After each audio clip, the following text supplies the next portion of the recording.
Come in. Welcome. I'm E.G. Marshall. Welcome to a chilling insight into the powers of witchcraft and an ancient curse. Witchcraft today is an in thing with the young, which may appear somewhat incongruous since witches, demons, and warlocks are older than the beginning of recorded time. And somehow, despite all of society's maledictions and efforts to stamp it out, witchcraft has survived, as we will demonstrate in our spine-tingling tale. Do you believe in demons, Miss Bell? Frankly, no. Do you believe in God? Any God? Of course. Then you must also believe in angels. And demons, according to all we know about them, they are simply fallen angels, fixed eternally in evil. And although we may not know whether we are being fanned by airs from heaven or blasts from hell, it is best to be on guard. And having said that, I should not like to be Robert Anthony, whom you will meet very soon.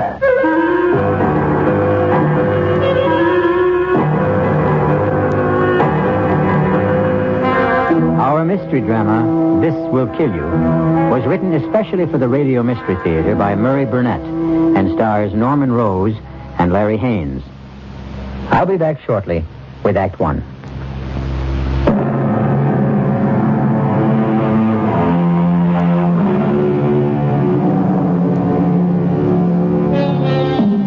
Rage, my friends, is one of the curses of mankind.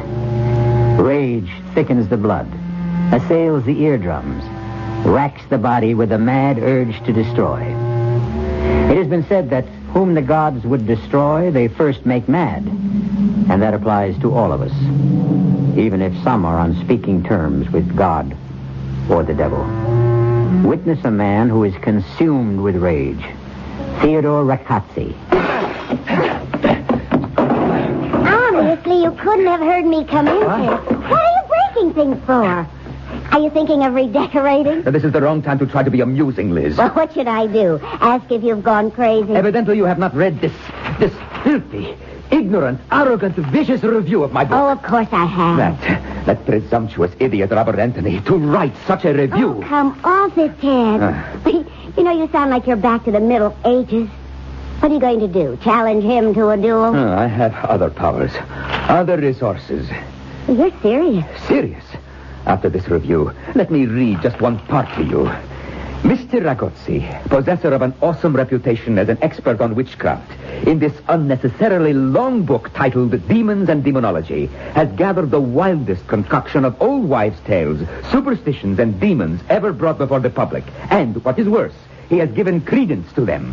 To take witchcraft as seriously as Mr. Ragozzi does is simply childish. Ted, he's just another writer-reviewer trying to be clever. Yes, at my expense. At anybody's expense.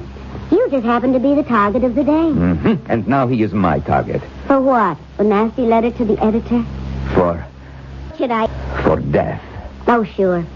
If you thought this review was bad, wait until you see the ones you get after you kill him. I will not kill him. Oh, that's a relief.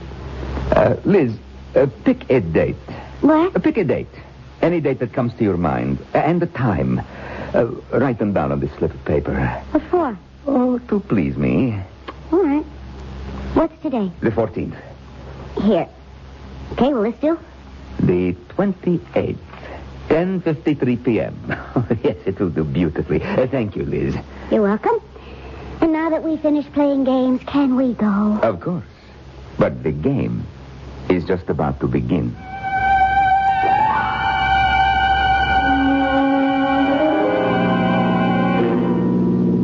Have I ever remarked how well you drive, Liz? Often, thank you. I think that's what attracted me to you in the first place. Your driving and your legs. I'm happy to see that you're feeling better. Yes. Due to you, as usual. Oh, I haven't done a thing. Oh, yes, you have. You know that date you wrote down for me? Yes?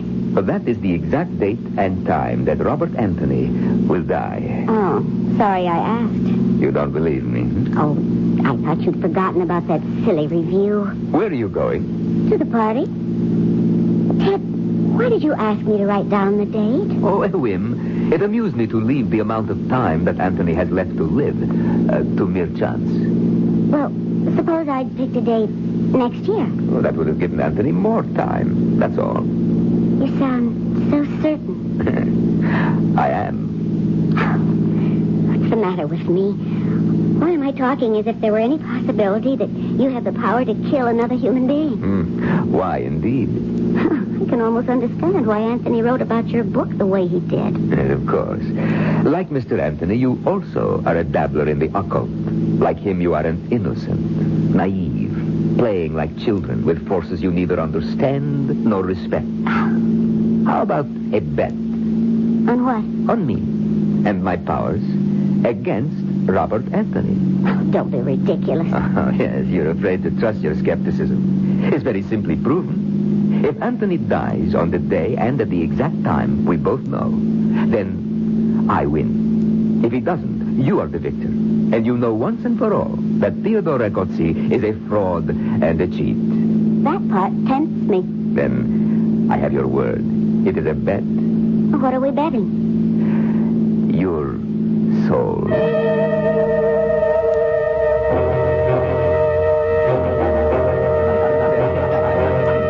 Anthony, you're not leaving the party already. Well, I'm sorry, Carl. I just dropped by to meet your guests, but my publishers are getting uptight about my new book. Well, everyone here is talking about the hatchet job you did on Recozzi. Well, why do they think I've got a bone to pick with Recozzi? Well, I've read a lot of reviews, but... Look, I've had a job to do, to review a book. I never even met the man. I took off because his book was so ponderous. Instead of writing a history of demons and demonology, which would be interesting, Recozzi wrote as if he were putting down facts. Sorry if I touched a nerve. It's all right, forget it. I just think there's entirely too much fuss about the review. I know a little about witchcraft, and I think it can be amusing, but... Okay, but I hear Recozzi's taking it very big. Well, I don't want to hear that Recozzi's out to get me with the same crazy, demonic curse superstitious idiots believe in. Well, let's forget Recozzi. What about that play we cooked up? Well, I just told you, Carl, my publishers are getting restless. I'm spending most of my time in the library. Look, can we put it off for a week or two? Okay. Fine. I've got to run. But I'll call, Carl. Just to let you know I'm still alive.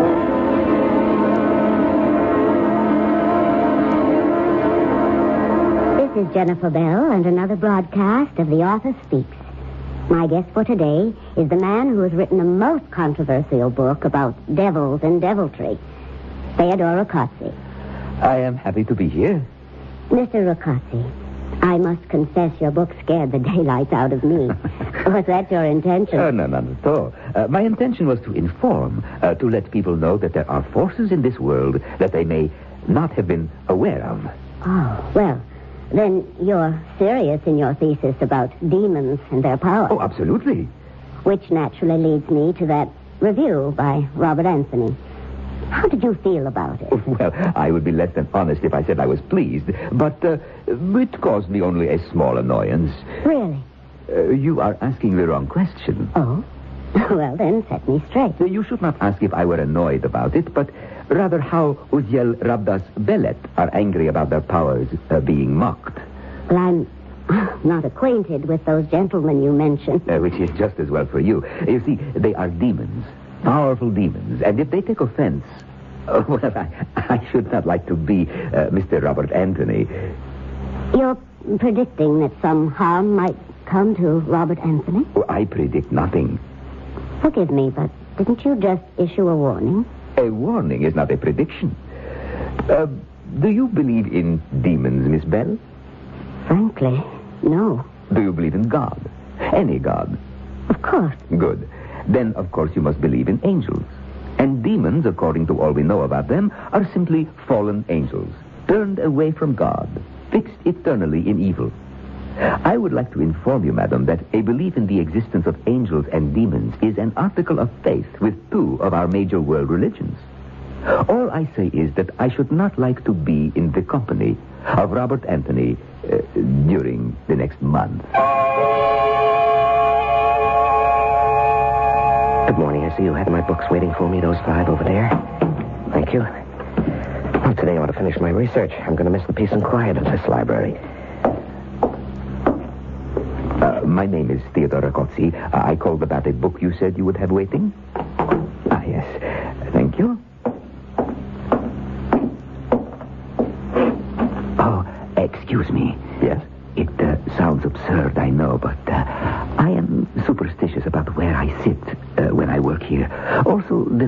Yes, it's okay. Sit right down. Oh, yes, you're so kind. Oh, I'm so sorry. Forgive my clumsiness. I've knocked your books down. Let me help you. Oh, it's all right. I can pick them up. I cannot think how I could be so clumsy. Maybe I should wear glasses. Don't worry about it. Accidents happen. Yes, of course. Oh, this piece of paper is yours, I believe? Oh, thank you. Is something wrong? You keep looking over your shoulder. No. It's nothing. I don't feel well. It'll pass. Ah, yes, of course. Sir, can I help? No, I think I need a little fresh air. Oh, yes, of course. Sir, your books. Oh, forget them. I'll be back when I feel better.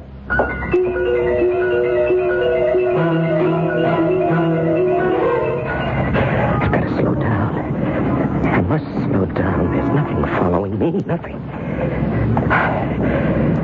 Oh, that's better. Get some control. What's the matter with me? Why do I feel I'm being followed? I'm never going to get away. Oh, Carl, What's with you? Trying to get yourself killed? I guess it looked like it, didn't it? Well, No, it's nothing. Carl, believe me, I was in the library and suddenly I had a crazy impulse to start running.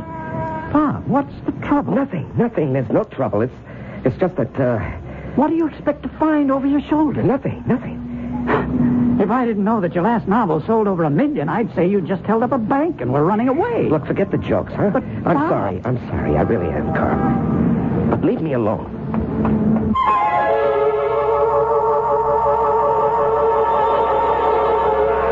Whom the gods would destroy, they first make mad. But are the gods desirous of destroying Robert Anthony, or the demons? And who are the demons that are driving him? I'll be back shortly with Act 2.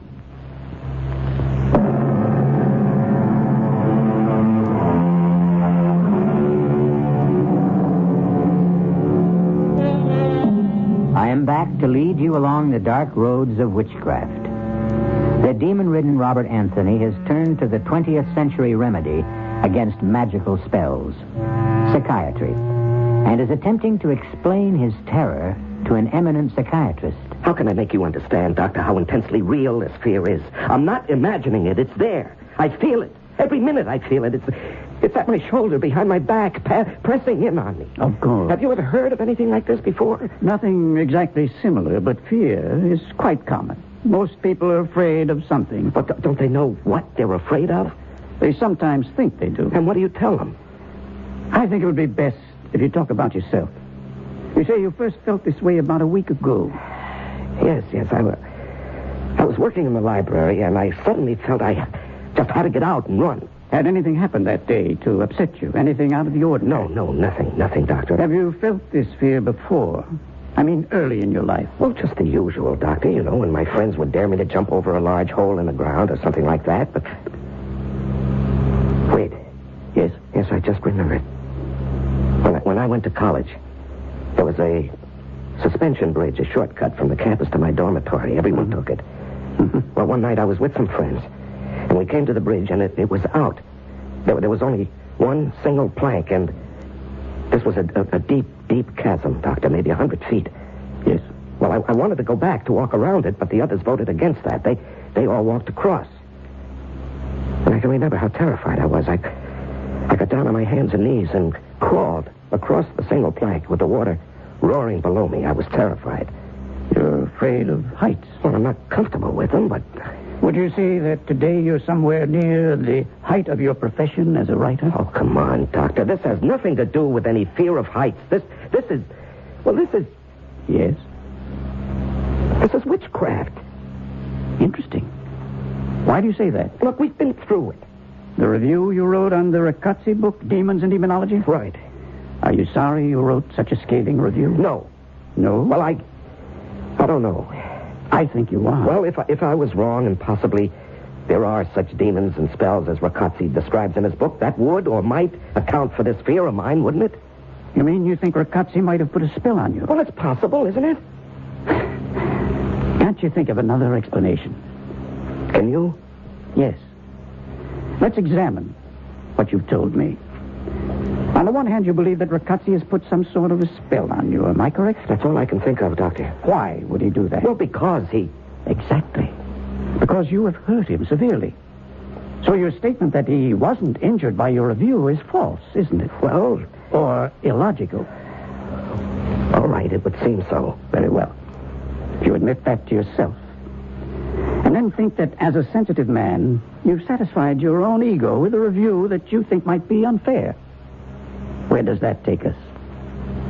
Doctor, do you believe that I feel so guilty that I run through the streets pursued by shadows? That I can't sleep because I feel a presence in my room? That I feel threatened every second of the day and it's getting worse by the minute? Do you really believe that? It's a possibility. Oh, no. You'd rather believe in witchcraft. Why? Doctor, you're not helping me. If you'll examine your motive as to why you insist that Riccozzi has some power to cast a spell over you, then I think... All right, I'm getting out of here. That won't help. Neither do you. I tell you, I feel that I'm going to die, and you talk about guilt? I'm getting out. Desperate men take desperate measures, and Robert Anthony was desperate. As he ran from what he thought pursued him, he held on to the last of his sanity. In his dabbling in witchcraft, he had heard, as had everyone interested in diabolism, of Professor Thurman Anderson, an outstanding scholar and acknowledged authority in the field.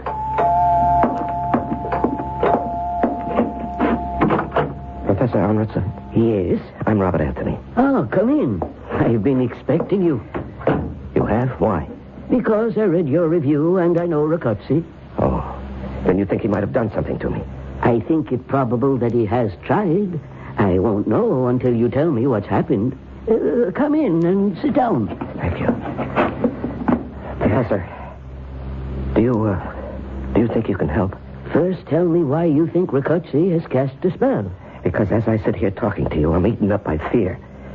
I have a feeling that something is following me, Professor. Something so terrible that I can't even imagine what it is. But I'm certain that it's going to kill me. How long have you had this feeling? About a week. And can you remember when you first felt it? Oh, yes, very vividly. It was in the library. Do you know Riccozzi? No. No spell can be put upon you unless the Creator has some contact with you. Did you meet him by chance, perhaps? Well, I don't know. No, I don't think so. I haven't been very social this past week. I can't even begin to think what it could be unless you give me something to go on. Did you have a chance encounter with anyone? Did a stranger bump into you, perhaps? No,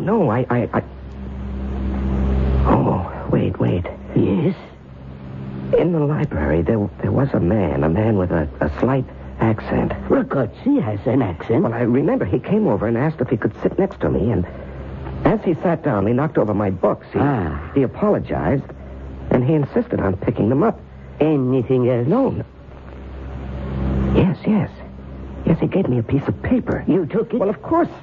I didn't remember whether I had actually dropped it or not. Do you have it? Well, yes, because I remember looking at it when I got home and wondering what it was. It just didn't make any sense to me. Well, can I see it? Well, sure. There you are. Good Lord. What is it, Professor? What do you see? The casting of the ruins. What? What does that mean? I can't believe that even a man as vindictive as Riccozzi would do this. Professor, what is it? You see this writing? Yes. It is the runic alphabet. It represents an ancient death curse. And those figures on it? The date of your death. Oh, that's ridiculous. It was used many centuries ago. There are stories of younger brothers using it to eliminate the rightful heir to the throne. It has earned the reputation of being one of the most powerful of all the ancient spells. The drawback, of course, was the absolute necessity of having the man or woman casting the runes to pass the curse on directly and have it accepted. Oh, no, I won't believe that. This is the 20th century. Careful.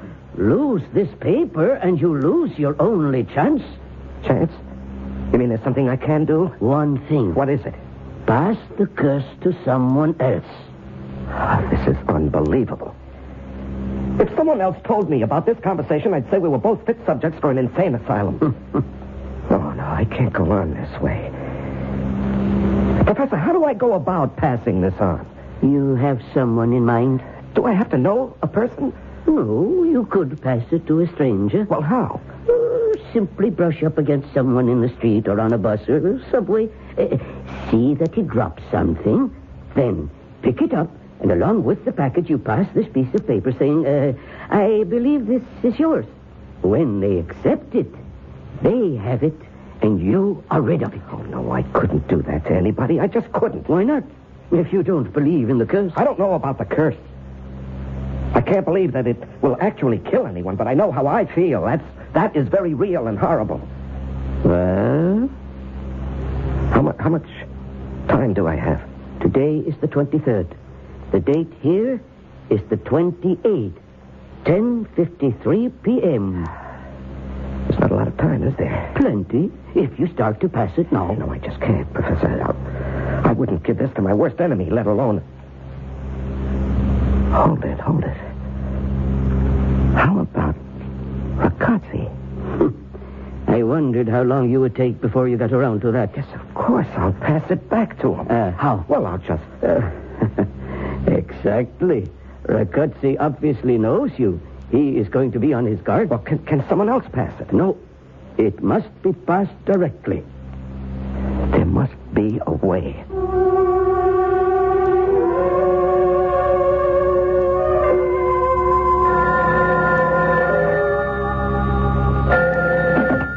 Hello? Liz, Bob Anthony.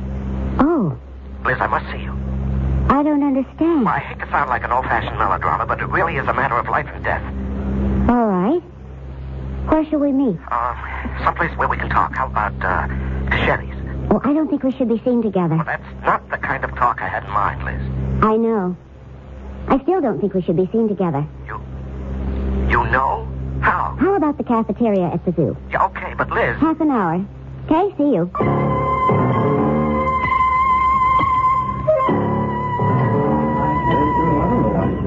Sir, I'm late. No, you're not. I'm early. What would you like? Oh, just coffee. All right, I'll get it for you. No, I really don't want anything.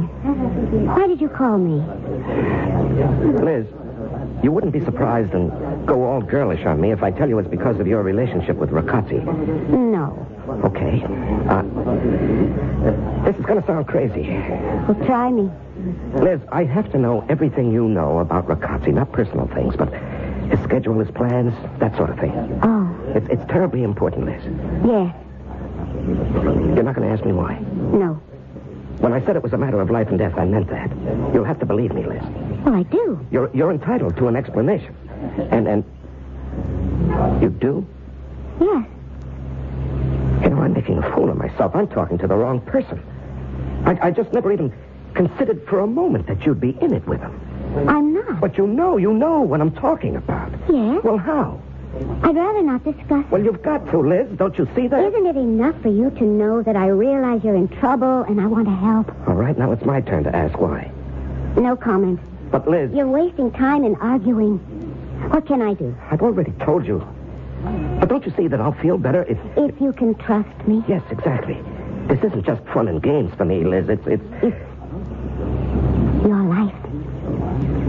Then you are in on it, huh? Look, I know about it. I'm involved, but I have as much to lose as you. Maybe more. And that's all I'm going to say. Do you think he can do it? More important, what makes you think he can? Everything I know tells me he cannot. But... Everything I know, everything I've learned, everything that science says doesn't help stop the terrible feeling I have that something is after me, Liz. It's just waiting until it has... 10:53 p.m. on the 28th. That's the date. What makes you think I can help? I have one chance to break whatever spell Ragazzi has put on me. And what's that? It's just a slim chance, Liz, but a chance. Just take my word for that. If you do want to help, get me the information I want and need. I'll try. How do I reach you? Here, this number, anytime, day or night. If I'm not there, I'll get back to you in 5 minutes. I'll try. Thanks. And Liz, Yes? we haven't got much time.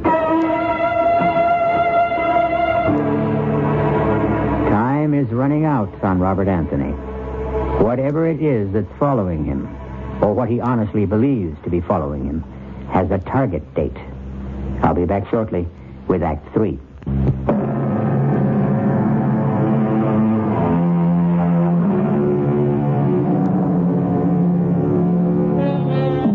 Let us get back with Robert Anthony, under a spell, and convinced that he has now only 24 hours to live. The date set for his death is 10:53 p.m. on the 28th, and it is now the afternoon of the 27th. And Theodore Ricazzi has a visitor. Liz, come in, my dear, come in. I took the chance that you'd be home. Yes, and I am, and I'm delighted. Of course, I shan't be home for long. As you can see, my bags are all packed. Where are you going? To my little hideaway up in Perdis. You remember it? Of course. As a matter of fact, your dropping in might be called providential. I was going to call you to ask you to drive me. When are you leaving? Tomorrow night, fairly early. I think it would be wise for me to be out of the city when Anthony meets the demons. Oh, call it off, Ted. I beg your pardon? I'm asking you to call it off. Call what off, dear Liz? You're much too modern and liberated a young woman actually to believe in demons. Or even more fantastic, that I can control them. Don't fence with me, Ted. Call it off. I wonder if I talked with Anthony today, would he write the same review of my book all over again? Or would he have a more open mind? Why don't you ask him? Oh, I would like to. I would very much like to, but, well, it's not practical. By the way, you haven't said you would drive me up to Purdy. I cannot. I'm sorry. Ted, I really cannot? Liz, have you forgotten our little wager? No. Don't you think you might owe it to me to be with me when we hear the news of Anthony's death? Ted, I'm asking you to call it off. Your bet or... The whole thing. My dear, I would like to. I would really like to please you. Well, then... There are others involved. I don't understand. When you call upon these forces for help, you're taking a very serious step. It is understood that you're not indulging a whim. These forces do not like the idea of being used carelessly. They are not to be toyed with. Oh, I'm sure you could do something. It's really amazing how you have come full circle in your belief in my powers. Would it help if I said I believe everything you claim? It would be an immeasurable aid to my ego. I mean, would it help change your mind about Anthony? I admire your not asking to get out of our wager. I sincerely admire you for that. Oh, save your admiration. I'm not asking to be released.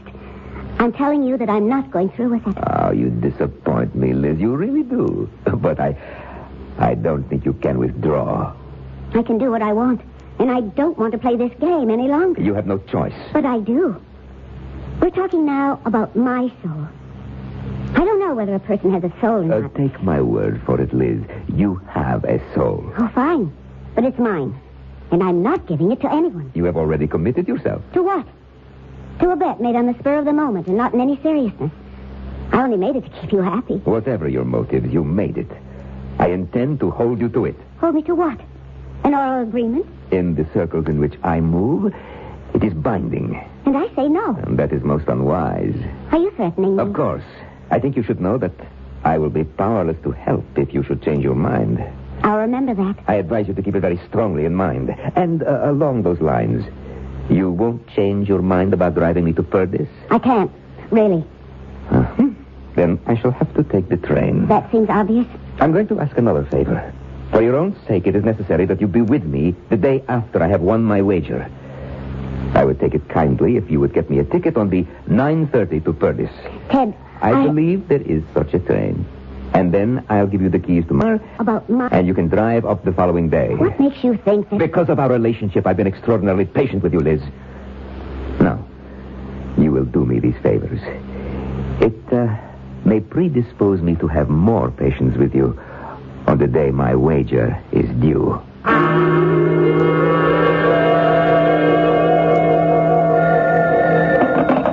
Hello?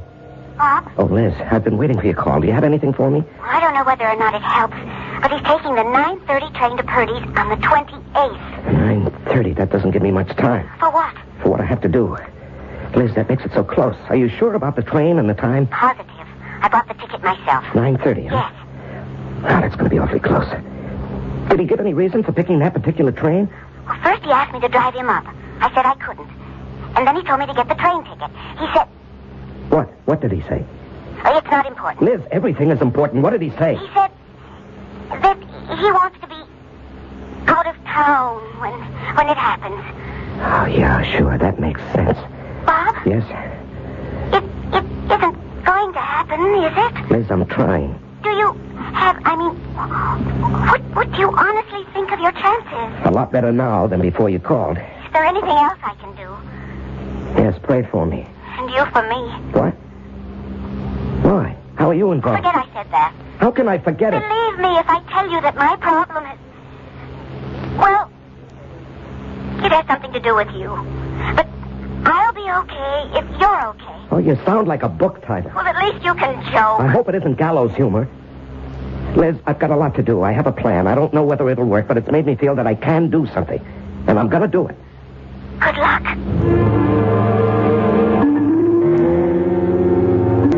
I said I... Bob Anthony. I didn't believe it when you called. How can I help you? I need a makeup job. For a TV appearance? No. I must be disguised so that even my own mother wouldn't know me. Can you do that? Well, maybe if you tell me what it's for, it might help. No, I can't tell you. You'll have to take my word that it's deadly serious. Well, how long will you need to wear the disguise? 4 hours at the outside. How many people do you want to fool? One. A man. Uh-huh. How well does he know you? Well, that's hard to say. He's not an intimate friend. In fact, I only met him once, but he knew me then. Yeah, one more question. Mm-hmm. How does this guy think of you? Oh, I suppose he sees me as a young, smart aleck. Good. So we have to make you... Oh! Step into my parlor. Okay. Aren't you going to lock it? Okay. Sit in that chair over here. Yeah. Now, relax. You're too tense. I'm sorry. See, now, the hairpiece is no problem. Your head and hairline are easy. But, the eyes... The eyes? Exactly. With the hair you have, you can't have those alert brown eyes. Let me see. Watery blue with little veins running through them. Yeah. Okay, now. Ever wear contact lenses? No, of course not. You'll love them. Slight effort. There. How's your vision? Well, I can see. Good. The wrinkles come last, and, I think a little goatee. Yeah. Bushy beard wouldn't be right. Now just put your head back. Grand Central Station in New York City at 9 o'clock of any evening is a dreary place. The waves of homebound commuters have washed away. The garish light serves only to point up the cruel deterioration of past grandeurs. The waiting rooms are almost empty. It was 9:20 exactly that Robert Anthony, carrying a small suitcase and disguised as an old man, walked slowly up to the ticket window. Mount Kisco, one way, please. Anthony walked slowly to the station platform where the 9:30 was about to depart. He wanted to be almost the last one to board the train so that he could locate the car that Rocazzi had selected. He boarded the train and passed through several cars, and then his pounding heart slowed. He saw Rocazzi, seated in the middle of the car, and with the seat next to him vacant. Excuse me, would you mind if I put my valise on the rack? Oh, not at all. Let me help you. Oh, it's very kind of you. Not at all. You certainly cut that close. I'm afraid I don't walk as quickly as I used to. It's hard to get accustomed to growing old. Yes, I suppose it is. I hope you'll forgive an old man's curiosity, but that book you're reading... The Dynamics of Witchcraft. Yes, that subject has always fascinated me. Me too. Did you ever study it? No, but when I was younger, Halloween was my favorite holiday. You know, dressing up and trick-or-treating. Yes, I know. Oh, that was such great fun. Yes. Well, I won't disturb you anymore. I know you're anxious to get on with your reading, but where are you getting off? Purvis. Is that before or after Mount Kisco? I wonder. I mean, I have a tendency to drowse off, you know. I wonder if when we reach Mount Kisco, Yes, would be... I will let you know.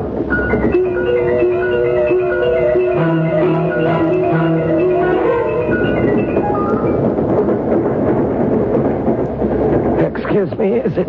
are we... It's the next station. Did you have a nice nap? Oh, yes, very refreshing, thank you. I do hope my nephew will be at the station. Yes, I'm sure he will. What time is it? 20 past 10. Are we on time? Well, I don't know. I suppose so, but even if we're running late, I'm sure your nephew will wait. Yes, I hope so. And when you get old, you seem to worry about everything. The young have their worries. But they're not the same, are they? Sometimes they are. Sometimes a young man can worry himself almost to death. Oh, that seems such a waste. Or even worry about dying. Yes. I have known some young people who are simply terrified of dying. Oh, I didn't think the young gave much thought to death. Oh, some of them do. Some of them do indeed. Take my word for it. Well, that seems strange. Strange? Old man, I could tell you stories that are beyond belief. Stories that... Well, I seem to be talking a lot. Well, I enjoy it. Thank you, but we're coming into Mount Kisco. Oh, well, I've enjoyed talking to you. And now I'll just get my luggage from the rack. Oh, my. Look what I've done. I've dropped my bag. Here, let me help you. No. I've caused you too much trouble. I'll be able to... Oh, your book. I just seem to make things worse. If you will let me do it, it will be much simpler. Oh, yes. Thank you. But don't let me return your book. I believe this is yours. Yes. And now you'd better start if you want to get off and meet your nephew. Yes. Goodbye, and thank you. Wait, what? You bastard. The paper. Please, let go of me, my nephew. Stop acting. You're Anthony. I know it. Yes, you're right. And I'm getting off here. Not until you tell me where you hid the curse. That paper you passed to me. Miss your train. Damn the train. Where is it? The paper. I'll do anything. But you know how close it is. This very little time. I beg you, please, for the love of God, tell me where you put that paper. It's in the book. I slipped it in the book when I gave it back to you. The book. Where? Oh, my God. Catch it, Anthony. Grab it. No way, Ricote. Get it yourself. It's blowing away. You know I'm lost if I don't get that paper. Come back. I'll get you. Ricote, look out, the train.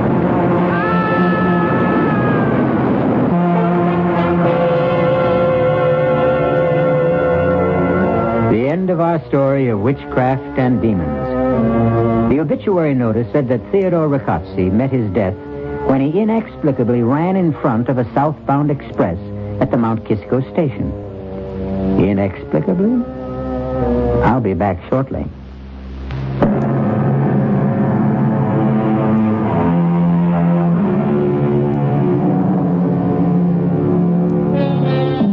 I'm sure we all know what the forces were that made Theodore Riccozzi run in front of the train that killed him. He panicked because of a superstitious belief in the supernatural. That, of course, is the explanation. Or is it? Our cast included Norman Rose, Larry Haynes, Evie Juster, Roger DeKoven, and Gil Mack. The entire production was under the direction of Hyman Brown. This is E.G. Marshall inviting you to return to our Mystery Theater for another adventure in the macabre. Until next time, pleasant dreams.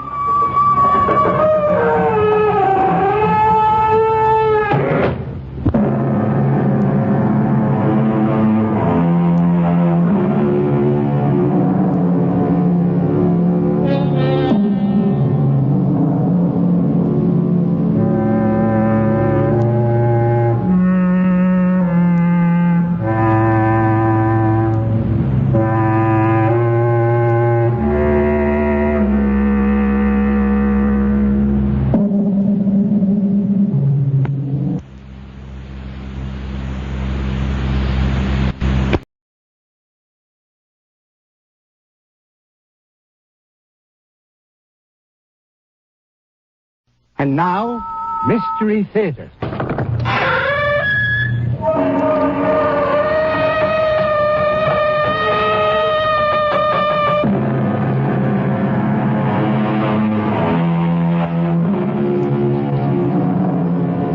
Come in. Welcome. I'm E.G. Marshall. Lend me your fears. It happens now and then that a man will vanish without warning, disappear completely, without leaving a trace. Or a man will suddenly lose his memory.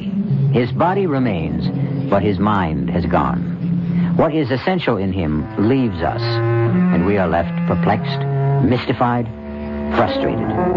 All we have to go on is rumor, speculation, theory. And since we cannot explain it, after a while, we tend to stop thinking about it. Until it happens again. To somebody else. You're back. Oh, my husband, you're back. What? You won't even embrace me. Who are you? Who am I? What kind of question is that? How can you say you're my wife? We've been married for more than 15 years. No, we haven't. What are you trying to say? I'm trying to say that I'm not your husband. You're not my wife. I don't even know you. What's more, I'm not even standing here. How can I be? I haven't even been born yet.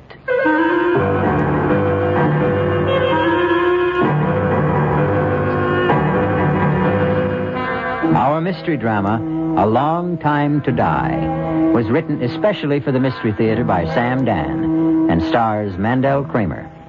I'll be back shortly with Act One.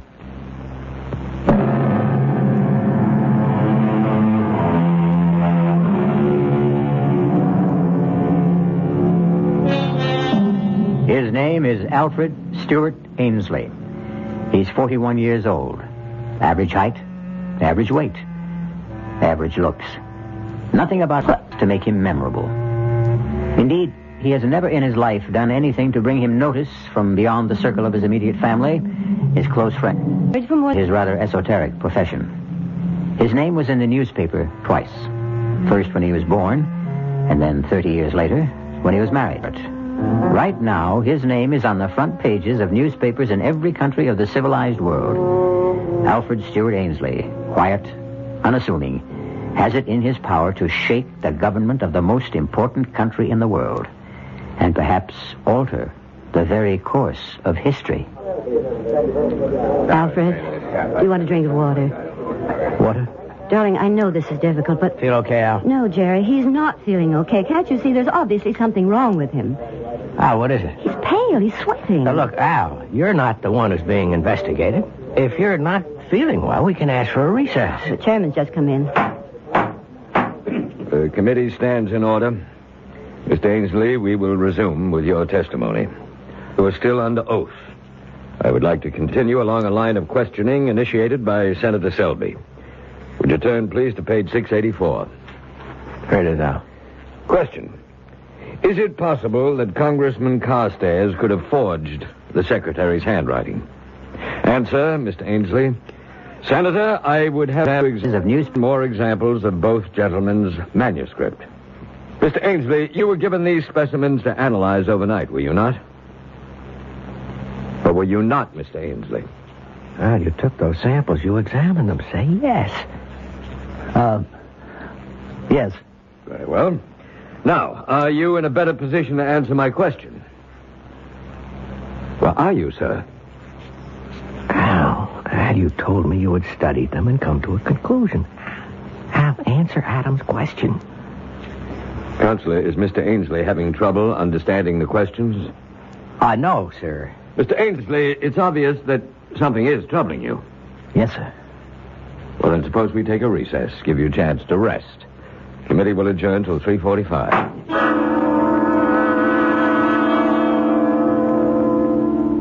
Well, Al?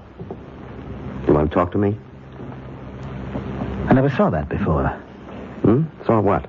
A man make smoke. The way you make smoke. Al, are you serious? We have pipes, and we put the tobacco in the pipe, and that's how we smoke. But you're holding something. What's that called? All right. I can play along if that's how you want it. This is called a cigarette. Cigarette? You mean you never heard of it? No. Well, that's odd. Right here in your pocket. Put your hand inside your shirt pocket. You have a pack of cigarettes. How long do you want to play this game? It isn't a game. Tell me what it is then, Al. You call me Al. I'm not Al. You're not Alfred Ainsley? No. All right, who are you? My name is Mahatwiki. Yes? In your language, it would be Running Beaver. That sounds like an Indian name. Indian. That word, Indian. Yes. In this language, in your language, it would be Indian. You claim you're an Indian? Yes. Well. You don't believe me? Just tell me how you got here. I was sent to the north to scout the, you would call them the Iroquois. Scout? Yes, to see if we should make war. War? Make war or become allies. I was on my way home to my tribe. I was at the place where the mist covers the rocks. I walked into the mist, and there was a noise. What kind of noise? Loud thunder, a flash of lightning. It was as if someone had hit me over the head with a club. I knew nothing. Then I was sitting in a strange room in strange clothes, and strange people were talking to me on a subject I know nothing about. You claim to be an Indian. You talk about fighting and wars. Well, that would be before the white men came to this country. I've never seen men like you and these others. There's one small detail that troubles me. How does it happen you speak English? I don't know. You don't know? I don't know. I was returning to my people. They live near the banks of the Great River. The Great River? The Potomac. As I told you, something took place in the mist. I awoke. Now I'm in a strange place. I find that I can speak the language, but I don't know what anything means. Where is this place? Who are you? I'm your doctor, your friend. My name is Carl Stitzer. And who am I? Al Ainsley. You're a collector of and a dealer in autographs, historical papers. You're considered one of the top experts on handwriting. I don't know what any of that is. What is it that you know how to do? To track? To scout? To hunt? All right, Al. I've gone along as far as I can. Now, let me tell you something. Your testimony can destroy Congressman Carstairs. I don't know anything about this Carstairs. If you testify that, in your opinion, Carstairs forged those papers, then not only will Carstairs be destroyed, but the principles he stands for will be discredited. You believe in what Carstairs stands for, Al. I am not Al. You're torn, Al. You don't want to examine those documents. I don't even know what documents are. Because if they are forgeries, you will put an end to Congressman Carstairs' political life. And you can't bring yourself to do that. I am a stranger in a strange land. I need a friend. You're afraid to find out if Carstairs is guilty. You can't face the consequences. When a man finds himself in such an intolerable situation, he tries to escape. You're a doctor. In my language, that means a medicine man, a magician. You've escaped to a remote past, to a long-gone, buried, forgotten world. You don't believe me. You don't believe me.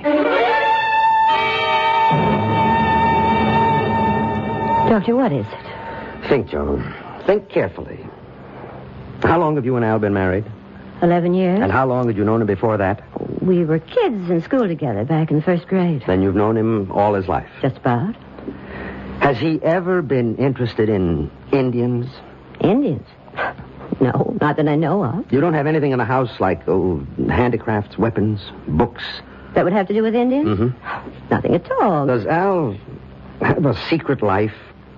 Doctor, I'm not going to answer any more questions until you tell me what you're driving at. Well, see that he gets plenty of rest. No visitors, no excitement. And please keep in constant touch with me. Doctor, can't you tell me anything at all? No. But I do have to ask you one more question. Does he know how to shoot a bow and arrow? Oh, what kind of a question is Just that? answer it. I would say no. Mm-hmm. Well, maybe we better find out.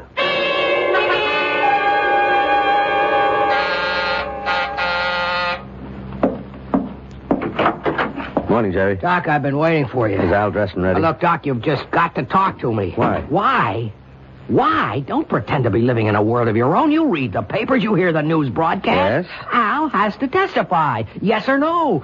Whichever way, it no longer matters, but he can't remain quiet. He's not the only handwriting expert in the world. The committee can call another. It's too late for that now. The rumors are out. He's been bought off. He's been scared off, and both sides are under suspicion. I admit it's an unfortunate situation. Now, look, Doc, you can maybe stall the committee another day, maybe two, maybe even through the weekend recess, but that is about as far as you can go. I'm doing the best I can. Why can't he testify? I can't tell you. You can't or you won't? Both. Now, let me tell you what's going to happen. The committee has the right to assign their own doctors to examine Al. I know. Well, how much time do I have? A week? That's really stretching it. I'm ready to go with you, Doctor. Al, how do you feel? Let's go, Al. Why can't I come along? Goodbye, Jerry.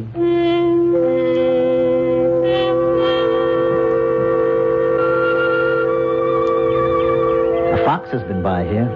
Is that so? Mm-hmm. You can see his tracks. Well, I can't. This valley looks familiar. And yet, so strange. Where are all the animals? There's no sign of deer or wolf. Where are the animals? If you really are running beaver, you wouldn't believe what's happened. Now, in this box is a bow. A bow? Yes, here's the bow, the strings, the arrows. I've never seen a bow like this one. How strong. And these arrows. I don't know the first thing about it. Is this mine? To keep? To be able to hunt with? Why don't you hit that oak tree? About 60 or 70 yards to the left. Well, that's no shot. The tree is standing still. A child could hit that tree. What's moving? Is there a rabbit or a squirrel, a hawk? No, I'm sorry. There's nothing around. All right, then. I'll put this arrow into the center of the trunk of that small tree on the right. That maple. But that's almost 150 yards. It's an ordinary shot. I'm ashamed of it. But there's nothing else. Right in the center. Well, Doctor? I don't know, Running Beaver. I don't know. How do I explain this? Someone, probably a seasoned politician, said once, when in doubt, tell the truth. That sounds great, in theory. But how would you like to have to tell this kind of truth to a sharp congressional committee? We'll have more of this kind of truth when we return shortly with Act Two.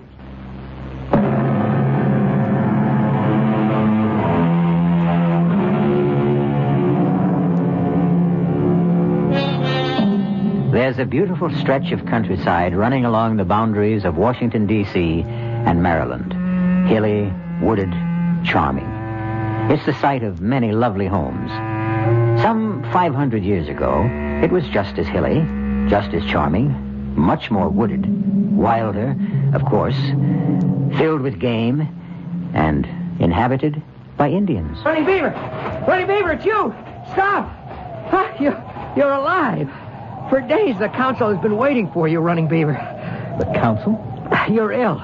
You've just returned from a long, hard, dangerous journey. But you're the only one who could do it. Now, what bothers you, Running Beaver? You act as if you don't even know me. I'm your friend, your blood brother, Eagle Wing. Come, we must go to the council immediately.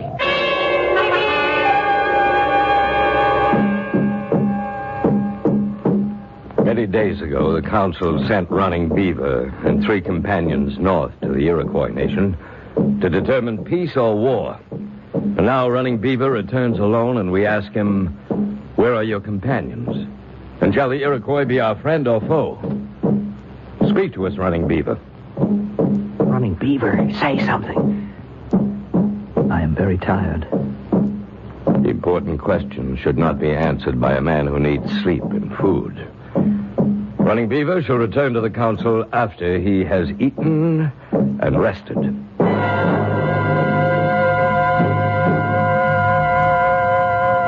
Sit, my husband. I have meat, corn. I was so frightened. So afraid the Iroquois would kill you. Sit, rest, and eat. Now, I will tell you the news about the boy. The boy? Our son. He's been chosen for the Wolf Society. You always wanted that. Your mother brought him this bearskin robe. You're not eating. It's not cooked. It's the way you like it. Is something wrong? You don't look right. Perhaps you'd better see the medicine man. The medicine man? Red Bear. He always liked you. There is something wrong. This is not like you. Not to be hungry, to be so quiet. You're frightened. Why are you frightened?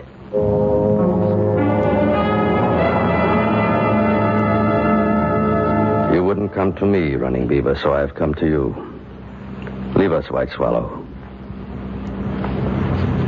Now, what nature of evil spirit is within you? Was there a spell cast upon you in the Iroquois country? I wonder if I can talk to you. You wonder? Your father was my closest friend. I seem to understand. How, I don't know, but I seem to understand this language. Is that a surprise? This is your language. I don't know what I'm doing here. I don't know how I got here. A spell has been cast upon you. I'm sure you won't believe, but I am not Running Beaver. How can that be? My name is Alfred. In your language, it would mean a wise elf or wise counsel. Excellent name. I come from, well, perhaps it would be this same land, but I live, or shall live, hundreds of years from now. I could tell you stories of great things, of great ships flying through the air, of enormous buildings. I don't even know where to begin. It must be a time of great magic. Unbelievable magic. What a happy time that must be. I couldn't say that it is all that happy. I find that hard to believe. With all that magic. At any rate, I was going to an important meeting of the committee. Well, never mind what that means. I decided to walk to the bus instead of driving my car. I'll explain to you what they are later. There was a mist near Rockledge. And I walked into it, and something seemed to explode in my head. And when I walked out of it, I was in these clothes. I was somebody else. I was frightened. I began to run. And suddenly someone stopped me. Yes, Eaglewing. He is your friend. You don't believe a word of this. How can I? You are exactly like Running Beaver. Your body is his, your voice is his. I am not Running Beaver. What am I supposed to say to the council? You will have to appear. The tribe has been waiting for days. The life of every man, woman, and child could depend on what you say. What am I supposed to say? The truth. The truth is what I just told you. Can I say that in front of the council? No. Then what can I do? Now, rest. Sleep. Sometimes the spirits speak to us in dreams. I'll need more than a dream to get myself out of this.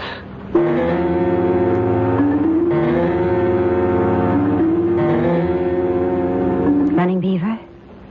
My husband? Are you awake? Oh, what a dream. Joan, you'll never imagine. Oh, no, I'm still asleep. Running Beaver, can you eat something now? Cold. Oh, here, wear this robe. Your mother made it. My mother?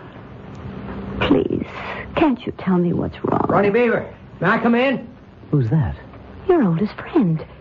Do you mean you don't know Eaglewing's voice anymore? Running Beaver, you must come to the council at once. But he's not well. I know he's not well, but there's trouble. Trouble? There's talk all over the village. Now, what happened to the 3 men who went with you to the Iroquois? Did you kill them? Kill them? How could he kill them? They were all his friends. What passed between you and the Iroquois chiefs? Running Beaver, you must tell him. I don't know. I don't know.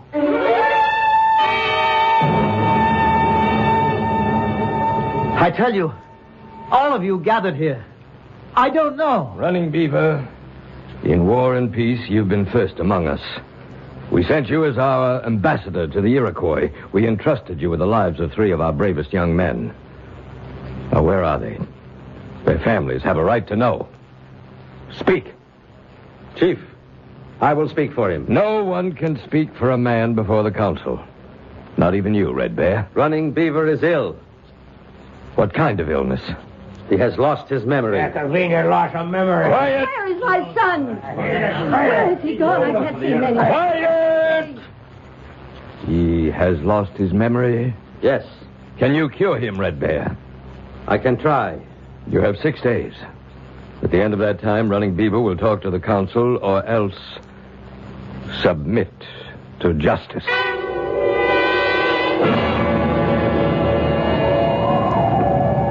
Why did we come out here? I'm so cold. Where is your knife, Running Beaver? Knife? Running Beaver always carries a knife. Well, I didn't think... Give him your knife, Eagle Wing. Why do I want a knife? Eagle Wing, attack him. Attack? But everyone knows Running Beaver can't be beaten with a knife. Let's make sure. I'll only do it if he keeps his knife in a sheath. Now, you know how excited he gets even when we fight in fun. Attack him, Eagle Wing. Have your knife at the ready, but Running Beaver. Look. Are you ready, Running Beaver? Now. What did you do that for? Did I catch you off guard? Look, I am trying to tell you people I am not... Eagle Wing, go back to the village. But I... Do as I tell you. I was never able to do that. Go back to the village. There is magic here. Yes, I'm going. What did I just see? You saw a man knock me down. You don't know how to fight with a knife anymore. When did I ever know how to fight with a knife? I can't believe it. Just a quiet kid when I was in school. And I suppose you can't shoot with the bow. No. Or throw the lance. I'm trying to tell you I am not your Running Beaver. Then we have magic. Call it what you want. But we have trouble.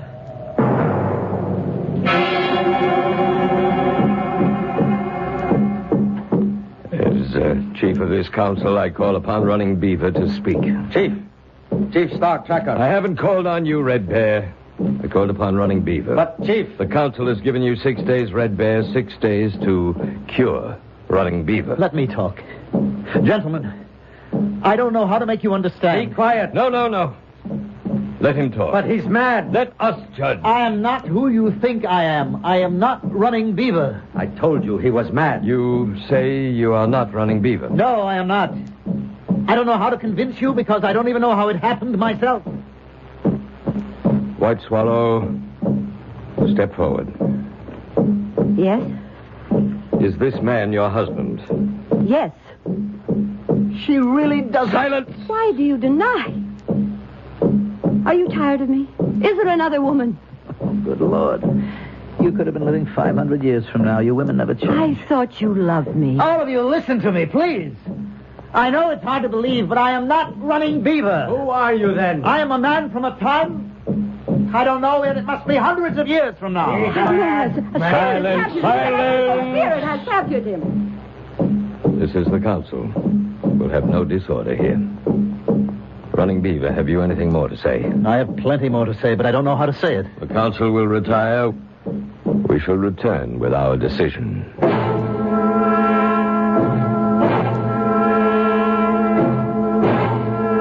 Red Bear, what are they going to do with me? Well... It's not good, is it? It will depend. Depend on what? Stark Tracker is a devout believer in magic. I think he believes you. Well, then it can't be bad. But the people are angry, and 3 young men are missing. Probably dead. The people feel it's your fault. But... Probably the council will declare that you have been possessed by an evil spirit. It's all nonsense. I'm sure you know what you think. But you asked me what I think. What will happen? The evil spirit will have to be driven out of you. How? Or shouldn't I ask?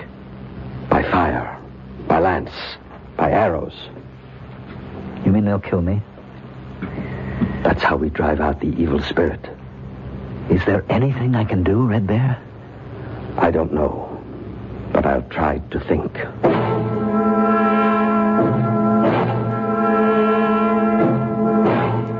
Running Beaver, stand before the council. You have been ordered to report. You refuse. I tried to tell you. Therefore, the council has decided to drive the evil spirit out of you. No! Tell them, Running Beaver, tell them! We must have silence. Tonight, Running Beaver, the council will drive the spirit from you. Wait! He has the right to ask for judgment by combat. What are you saying? Must I remind the council of the law? Very clever, Red Bear. No one dares. Silence! Well, you've heard the challenge. Who will fight Running Beaver? Your reputation has just saved you. No one will dare to meet you. No one will accept the challenge. Are we a tribe of trembling women? Must I at my age, save the honor of the people? I'll fight him. Eagle Wing, you're his best friend. No longer. After all, he denies he's running beaver, doesn't he? The council accepts the offer of Eagle Wing. May the one who is right win. Clear a space. Wait. The law says each contestant must fast and pray for 3 days. No, Silence! We shall obey the law. We shall meet again in 3 days. What did you get me into? I got you 3 days. What good will it do me? You could learn to fight with a knife.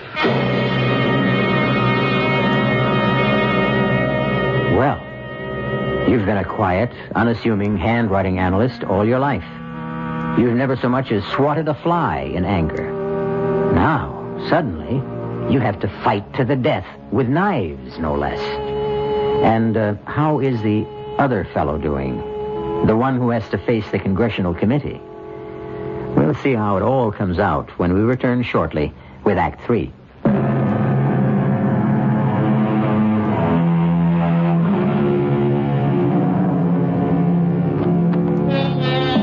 Just as telephone wires can cross when they cover great distance, so can lives when they cover great spans of time. 2 such lives have been disrupted. Running Beaver, an Indian who lived 500 years ago, and Alfred Stewart Ainsley, who is a contemporary of ours. Alfred Ainsley is now talking to his lawyer. That is, his lawyer thinks it's Alfred Ainsley. We know it's Running Beaver. Al, level with me. Is this a stall? I keep telling you, I don't know what you're talking about. I can't help it. I talk to the reporters. I talk to the committee people. Nobody understands you. You keep saying you're a friend of Al Ainsley. Yes, Al. We've been friends since college. Then you should know that I am not Al Ainsley. My name is Running Beaver. I'm an Indian. I lived about 500 years ago. I better get Doc Stitzer back here. Jerry, what are you doing here? I ordered complete rest for Al. You know what Al just told me, Doctor? He thinks he's an Indian. It happens to be true. It happens to be... Oh, I see. Yeah, I think I see. What do you think you see, Jerry? They got to you too, Doc. Who got to me? I don't know. But somebody doesn't want Al to testify. He's been bought off, and so have you. Jerry, I resent that. The 2 of you concocted this ridiculous... It happens to be true. Do you think that you can sell this to Senator Adams, to the committee, to the news media? I only tell you what I perceive as the truth. Oh, they'll skin you alive. What is he saying, Doctor? Something very unpleasant. That's not the worst. You're going to be finished, Al. Your career will be ruined. You won't have an ounce of credibility left. Jerry, enough for now. No, it's not enough. They'll get you on contempt. They can even pull obstruction of justice, conspiracy. Al, do you realize you can go to jail? Jerry, he doesn't realize anything of the sort. But it should be obvious. It would be, if he were Al Ainsley. Doc, are you crazy, Jerry, this is no time for anyone to lose his head. Okay. Let's be calm. Let's be reasonable. How does a thing like this happen? There's no answer. I've done some research, consulted. And the best I can come up with is... Look, at the speed of light, there's no regular sequence of time. The past, the present, the future, everything is mixed and jumbled up.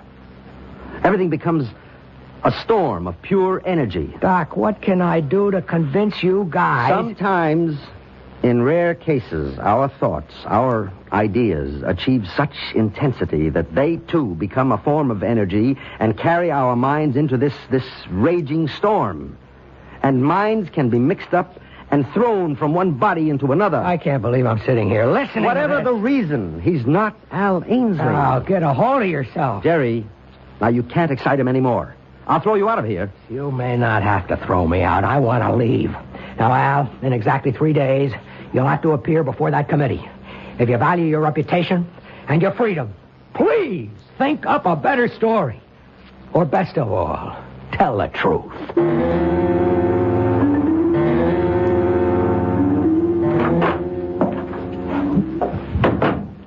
Are you awake, Al? I brought you some tea. This is the first chance I've had to talk with you. Darling, what is it? Are you my wife? I mean his wife? What are you saying? I'm not your husband. Don't say that. It's true. I know you, darling. I've known you all my life. Who knows you better than I do? I am not Al Ainsley. There's someone else, isn't there? Another woman. please. I knew you were timid, but I didn't think you'd go this far. I have a wife. What? Her name is White Swallow, and we have a son. Al, I don't know what your game is, but you won't get away with it.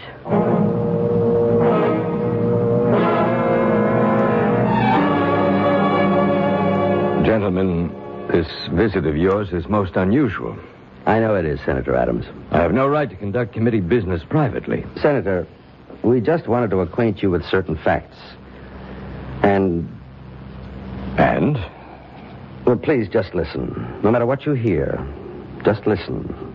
Then use your own judgment. Go ahead, Al. Senator, I am not Alfred Stewart Ainsley. You're not. I am running bear. I am a Potomac Indian.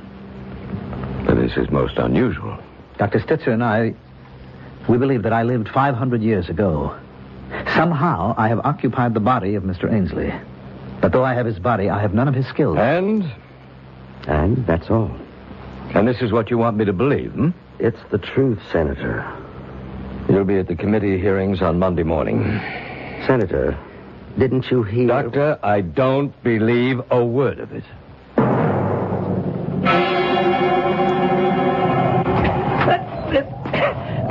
It's no use. It's no use. Watch the knife. Watch it constantly. Don't look at your opponent's eyes. Oh, Red Bear, I'll never learn. You may not be running Beaver, but you have his great body, his strength, his agility. I'll tell you what I don't have, his desire to fight. Are you a coward? No, I just don't believe in violence. Strange. I can't kill anybody. The council has already decided, Red Bear. But this will be murder, Chief. He isn't running Beaver. He does not know how to fight. A man who doesn't know how to fight? Impossible. He is not one of us. He's from another time. Well, how does he happen to be here, then? There is a place, Chief, where the soul that belongs to each man is put into his body. Yes, we know that. It is the sacred, haunted place where the mist meets the rocks. There's always thunder there. Evil, malicious spirits have an opportunity to play tricks. And so... I understand. I even believe. But the council has spoken. He does not know how to fight. He will have to learn. Keep the knife low and moving. It's no use. I just can't kill anybody. Even to save your own life. Suppose I kill Eagle Wing tomorrow. Then what? At least you'll be alive. To do what? To live out my life here in an alien place doing things that I hate? Fighting, hunting, killing? No, I'm better off dead. You'll have to testify before the committee. I can't. You'll be ruined. Well, if that's the only way... Relax. Think. Don't fight against Alfred Ainsley. Accept him. Let his thoughts flow into your brain. Let his knowledge come to you. Why? So you can get past the committee. And then? What do you mean, then? Then what will I do? Live here as Al Ainsley, away from my wife, my son, my friends, my people? Never to hunt, never to fight? To exist in this strange and terrible world, a place I can neither understand nor accept? No. Rather let me be disgraced. Why do you want to be disgraced? So I can die of shame.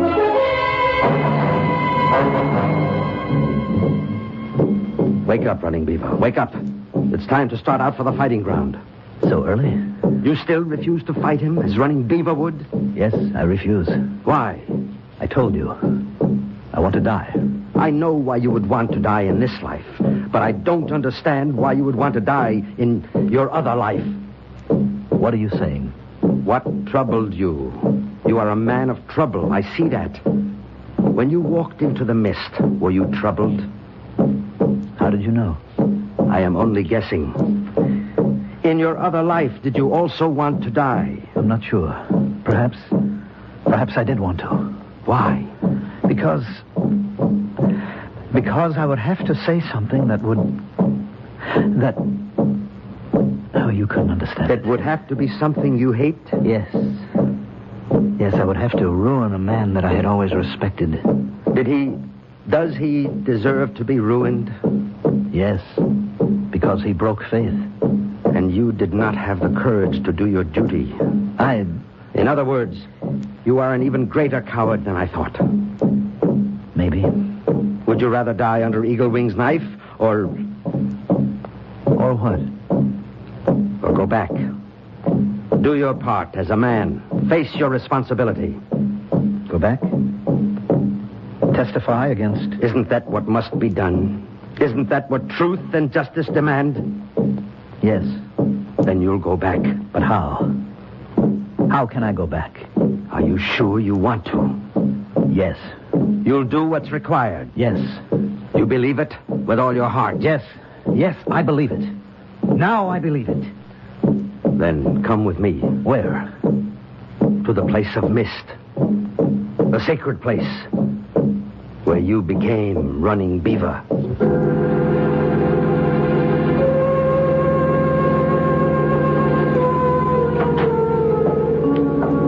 Time to be leaving for the committee meeting.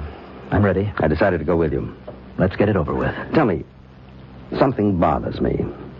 It bothered me that first day when I thought that you had willed yourself into amnesia. I can see how Al Ainsley could have found life intolerable. But you're not Al Ainsley. No. Therefore, my diagnosis was wrong. I don't think I understand. Why was life also intolerable for Running Beaver? Why were you trying to escape as Running Beaver? To escape? What was tormenting you? How did you know? Did I guess right?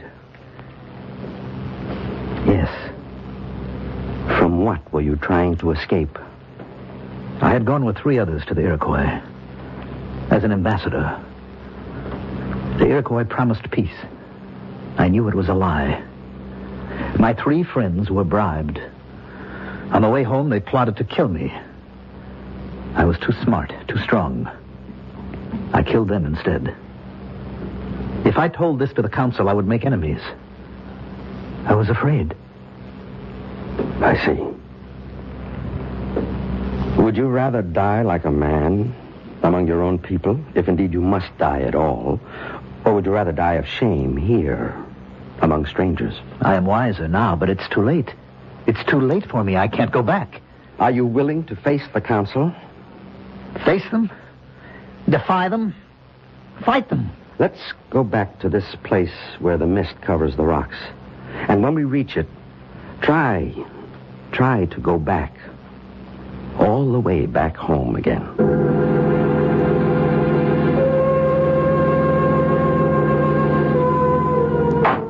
The committee will stand in order. Mr. Ainsley, are you finally prepared to report your findings? Yes, Mr. Chairman. I've studied all the relevant materials, and I am absolutely convinced. I will stake my professional reputation on the fact that the signature is forged.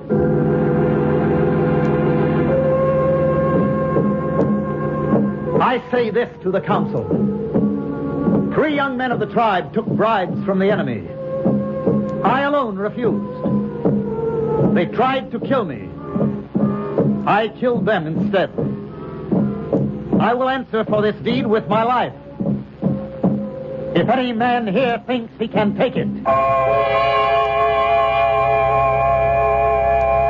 At a certain speed, at a certain intensity, at a certain burning level of anxiety or desire, time, space, and spirit can be twisted out of shape or sequence.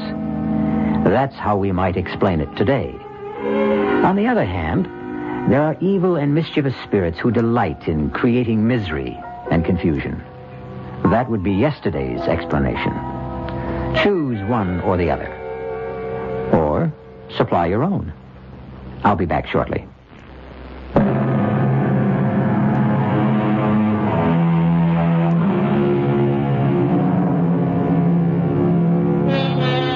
And what's the moral of our little tale?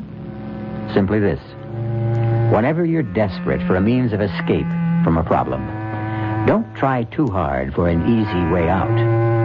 You might just be unlucky enough to find it. Our cast included Mandel Kramer, Grace Matthews, Arnold Moss, Nat Polan, and Mason Adams. The entire production was under the direction of Hyman Brown. This is E.G. Marshall inviting you to return to our Mystery Theater for another adventure in the macabre. Until next time, pleasant dreams.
Come in. Welcome. I'm E.G. Marshall. Sit down and try to make yourself comfortable. Yes, it is quite warm in here, but don't worry about it, because in just a moment, we'll bring you a tale that will chill your blood. A tale of black magic that may have begun centuries ago, but which takes place today. A tale in which one of the dark powers of the pit is released on the campus of a Midwestern university. Did you hear that? It's just the wind. No, it's not. It's something else. I don't hear anything. I do. A kind of humming, singing sound. Look over there, near Brewster Hall. It's only a shadow. It's moving. It's coming this way. Oh, now stop it, Debbie. You're getting yourself all... I tell you, it's coming this way. There, it's got eyes. It's that thing I saw in the mirror. Get out of here. Run. Debbie, wait. Oh, don't go that way. This way. Over toward me.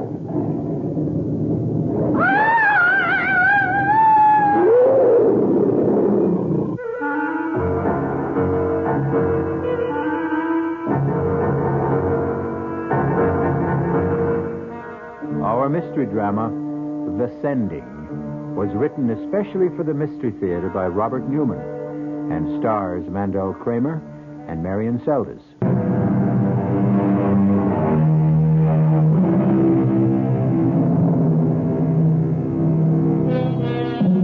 Is there such a thing as black magic? The ancients thought there was.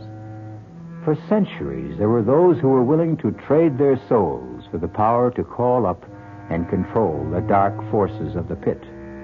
To what end? Sometimes for power or wealth. Sometimes, as in this tale, to achieve eternal youth, eternal life. But, as we will see, there is always great danger involved. And the price is always high, and usually paid in blood.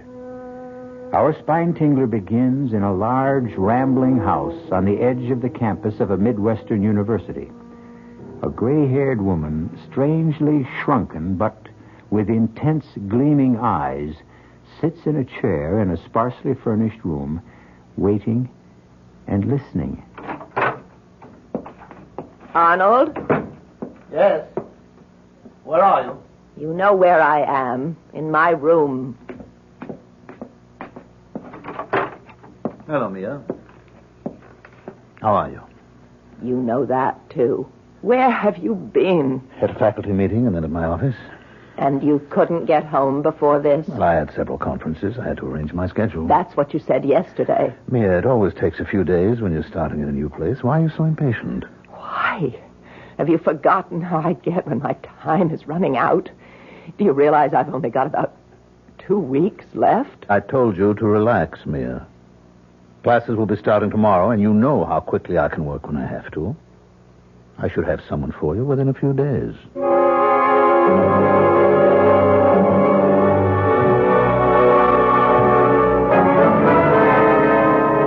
So, to sum up our first session, what we're dealing with, then, is a tradition that goes back to the dawn of time. Man's belief that he can control not the forces of nature, but the forces that shape nature, and can give him power over other men, and even over life and death. That will be all for today. You have your reading list and your assignment for next time. However, if any of you are interested in any of the many fields I covered in my outline, by all means, come talk to me, and I'll give you some additional reading for a special report. Well, what'd you think, Beth? Well, it was quite a lecture. I think it's going to be very interesting. I'm not talking about the course. I'm talking about him. He's really something, isn't he? Oh, come on, Debbie. He's married, isn't he? Oh, sure he is. All the really attractive ones are. But his wife is about 20 years older than he is. Not only that, but she's not well. How do you know that? Well, I made it my business to find out. Since he just got here, it wasn't easy. But if you really want something... Debbie. Okay. There's no reason why you should care. You've got someone for yourself. If you're talking about Bill, I haven't got him. He just has the room across the hall from me. Which he made a point of getting last spring. So? Give me a hand. Come on up and talk to Lansing with me. All right. As a matter of fact, I was going to do it anyway. I thought I might do one of those special reports. Oh, great. Then you talk to him and I'll tag along. Okay. Professor Lansing? Yes? I'm Beth Howard. I'd like to do one of the special reports you talked about. Oh, I'm delighted, Miss Howard. It usually takes 3 or 4 sessions before anyone volunteers. Was there something you were particularly interested in? Well, yes, the tarot. I should have known. That's usually one of the first assignments to be requested. Tell me, do you have a set of tarot cards? No, I haven't. Well, after you do your report, I'm sure the bookstore will have to order them. But in the meantime, if you'll stop by my office this afternoon, I'll give you my set and also a supplementary reading list. Oh, thank you, Professor. Not at all. What about your friend? I'm sorry, I don't believe I know your name. Debbie Ross. Would you like to take on one of the special assignments too, Miss Ross? Oh, well, not right now, Professor, but I'll probably ask for one after the next session or two. But in the meantime, I wanted to tell you that I think the course is absolutely fascinating. Well, thank you, Miss Ross. Today's lecture was very general, of course, an attempt to indicate approach and sketch in background, but I hope you'll continue to find it interesting. Oh, I'm sure I will.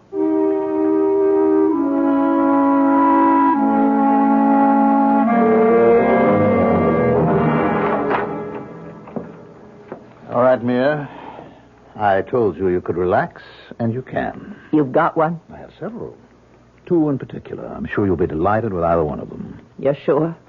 Mia, haven't I done it often enough so that I can tell? Yes, we both have, but Arnold, it'll have to be soon, or I'll be so weak I won't be able to help. Don't worry, Mia. It will be soon. Not more than another few days.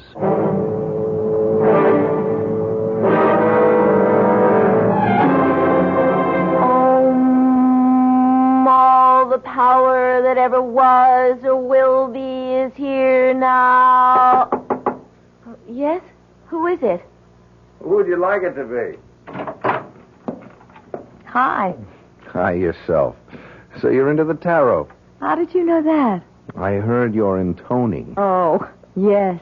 But how did you know that had anything to do with the tarot? I'm not exactly an ignoramus, but I did a lot of reading in it on my own, and in practically everything that was related to it. You never cease to astonish me. Yes, I'm quite an astonishing guy. Uh-huh. But how come you're not just studying it, but working with the cards? It's for Professor Lansing's course. I'm doing a special report for him. Oh, good old Witchcraft 1-2. Now, come on, Bill. We were a little surprised when we heard he was going to be giving it. No, I don't know why we should have been. Quite a few of the universities are giving courses like it. After all, this is the age of Aquarius. It happens to be a very interesting course. Yeah, sure it is. And Lansing's a fascinating man. Yes, he is. You know him? I've never met him officially, but I've seen him at the pool. The pool? Yeah, he's a very good swimmer. Oh, I'll have to tell that to Debbie. Why? Well, she's taking the course, too, and she's got quite a thing about him. Yeah, well, just tell her to watch her step. Oh, because he's married? No, because I've got a funny feeling about him.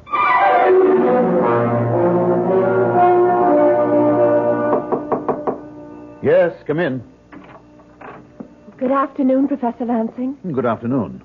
It's Miss Ross, isn't it? Yes. Oh, I hope this is all right, my coming here to your office. Well, that's what I'm here for. What can I do for you? Well, I told you after your first lecture that one of these days I'd like to do one of your special reports. Yes, I remember. And you're ready to do one now, are you? I've gotten pretty well squared away in all my other courses, so I do have time for it. Well, I'm delighted. Now, is there any area that you're particularly interested in? No. Well, then how about divination? Foretelling the future? That's right. That's a big field, isn't it? Yes, it is. There must be 100 ways people have used to look into the future. I'll give you a reading list on it, and why don't I give you this, too? What's that? It's called a speculum. It's an old bronze mirror. What a fascinating-looking thing. Yes, it is, isn't it? I got it in Paris years ago. I've never been able to date it, but it's probably Roman, Mithraic. But what is this strange-looking head on it? That's Kronos, or eternal time. He was an important figure in the mysteries of Mithra. And And what do I do with it? Well, it was undoubtedly used not just in Roman times, but all through the Middle Ages to foretell the future by looking into a mirror. Oh. Why don't you try it? You'll find the technique described in Zeller, one of the first books on the reading list. Oh, it sounds very exciting. Thank you very much, Professor. Not at all. It's a very rare and unusual thing, so I wouldn't give it to just anyone. But I know you'll take good care of it. And we'll all be looking forward to your report.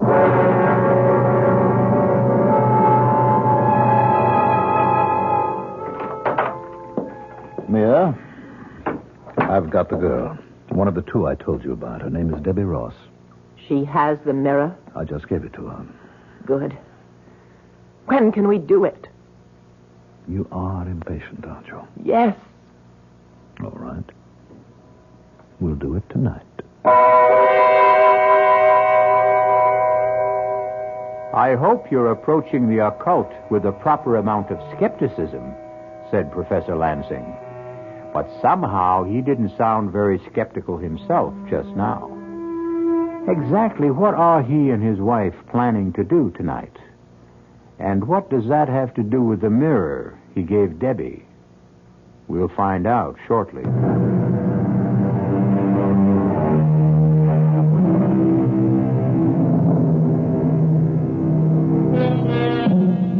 Unto all things there is a season. And, of course, the proper time for one of the darkest aspects of the occult black magic is night. Well, it's night now, about 10 o'clock. And Beth Howard has just arrived at Debbie's rooming house, which is only a block or so from the campus. I was afraid you weren't coming. Well, you said it was important, that you had something to show me. I have. Look. Oh, wow. What is it? A speculum. What's that? An old bronze mirror, probably Roman. Where did you get it? From Professor Lansing. Oh. I went to see him this afternoon. Beth, I think he likes me. He said he wouldn't give it to just anyone. I'm sure he wouldn't. It's a very unusual thing. What are you supposed to do with it? Well, it's all here in this book. The room should be dark, lit only by one candle, and you sit with your back to the candle, and you stare into the mirror, keeping your mind a blank. Have you done it yet? No. Well, I started to, and I felt a little funny about it. Funny how? Just funny. It's a wonderful-looking thing, but it's pretty weird. You know, all those figures around the edge of it. Is that why you called me? Yes. I thought maybe you wouldn't mind staying here with me while I tried it. Oh, of course I don't mind. Are you going to do it now? Oh, yes. I'll light the candle. Get the light switch. All right. It's strange, but I know how you feel. I felt very much the same way when I was working with the tarot cards. We don't really believe in any of the things we're doing, but for centuries, people did believe in them. Keep quiet. I'm going to look and concentrate. All right. Well, do you see anything? I don't know. I think maybe... What do you see? Wait, I'm not sure. It's probably just a shadow, but I do think I see something in there. Oh, what does it look like? Hard to tell. It's dark, very dark and shapeless. It's moving. It's turning. Beth, it's got eyes. Flaming eyes. Oh, come on now, It has. It's looking at me. Put on the light, Beth. I'm not going to look anymore. Okay. Oh. You really did think you saw something. Yes. Well, as you said, it was probably just a shadow, the candle flickering. You really are shook up, aren't you? Yes, I am. You want to come over to my place and stay overnight with me? Well, could I? Of course. Bill's out, too, giving a seminar, but he should be back soon, and if my light's on, he'll come in for a while. Oh, good. Just let me get my coat and wrap this up again. You're taking the mirror? Oh, I better. It may be a scary thing, but it's very valuable, and I said I'd take care of it.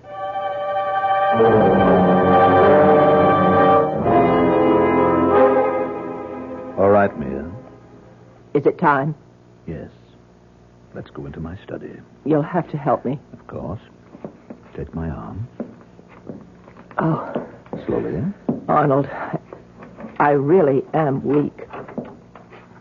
I've never felt so weak before. It doesn't matter. We'll all be over in a little while. Here, now, sit down. Yes. I'll get the box.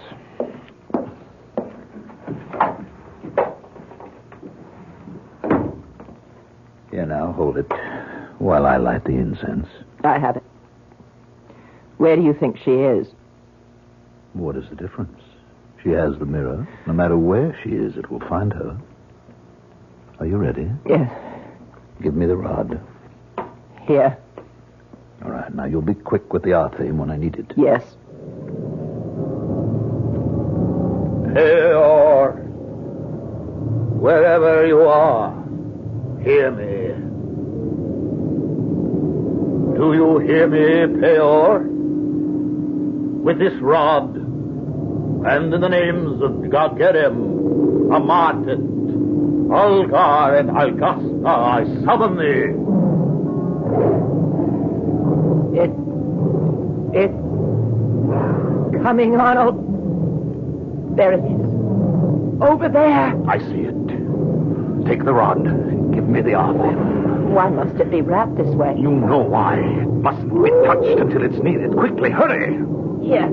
Stay where you are. I hold the art theme, whose hilt is signed with the seal of Solomon and which is more powerful than you are. Now hearken to me. We have a life for you. You will know her as you always have before because she has your mirror.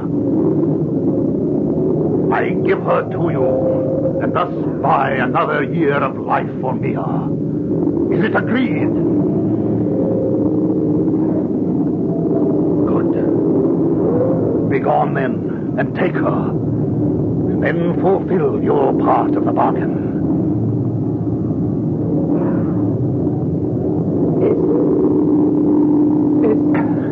It's gone. Yes. Are you all right? Yes. Oh. Yes. Somehow I always forget how much it takes out of me. Yeah, here's the art theme. Wrap it up again carefully. I'll get us both some brandy.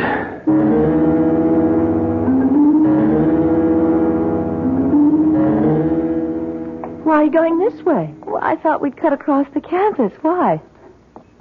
You're still upset, aren't you? Yes. Look, I'm not going to say it's silly. I've gotten anxious myself at times when there was no real reason for it. But you know the whole thing was just your imagination. You've been doing a lot of reading about things that are strange, and you think you saw something in the mirror. Probably one of those heads that are on it. I guess you're right. I'm sure I am. But if it's going to affect you this way, maybe you should give up the course altogether. No, that seems silly. Besides, you always claimed one of my troubles was I was too literal, and I didn't have any imagination. Well, it's beginning to look as if I was wrong. Well, why don't we talk to Bill about it? It turns out he knows a lot about this sort of thing. How come? Well, he got interested in it through his work in English Lit. The tarot when he was writing the paper on the wasteland, and black magic when he was doing an analysis of the Gothic novels. You two are really an item, aren't you? I don't know what you mean. Oh, of course you do. You never see anyone else. Neither does he. Well, I like him, and he likes me. You just like him? Okay. I more than like him. If he asked me to marry him, I'd do it in a minute. He will. How do you know? I just think he will. Well, it's not all that simple. He's just an instructor now, and it'll be a while before he gets his... What is it? Don't you hear that? Oh, it's just the wind. No, it isn't. It's something else. I don't hear anything. Well, I do. A kind of humming, singing sound. Look, over there, near Brewster Hall. Oh, it's only a shadow. Oh, it's moving. It's coming this way. No, stop it, Debbie. You're getting yourself all worked up about nothing. It's coming this fast. It's got eyes. It's that thing I saw in the mirror. Come on.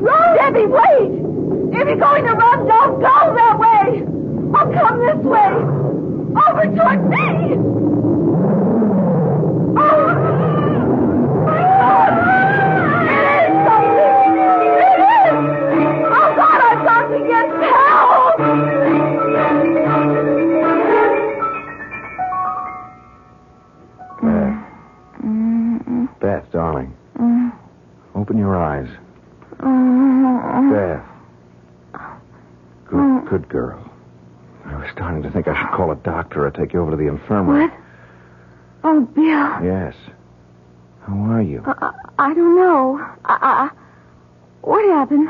I'm not sure. I found you lying on the sidewalk at the edge of the campus. I brought you up here to your room. Oh, my head hurts. I'm not surprised. You got a nasty bump. You must have fallen and banged it. Now get a wet towel. I'll put on a compress. No, wait. Debbie!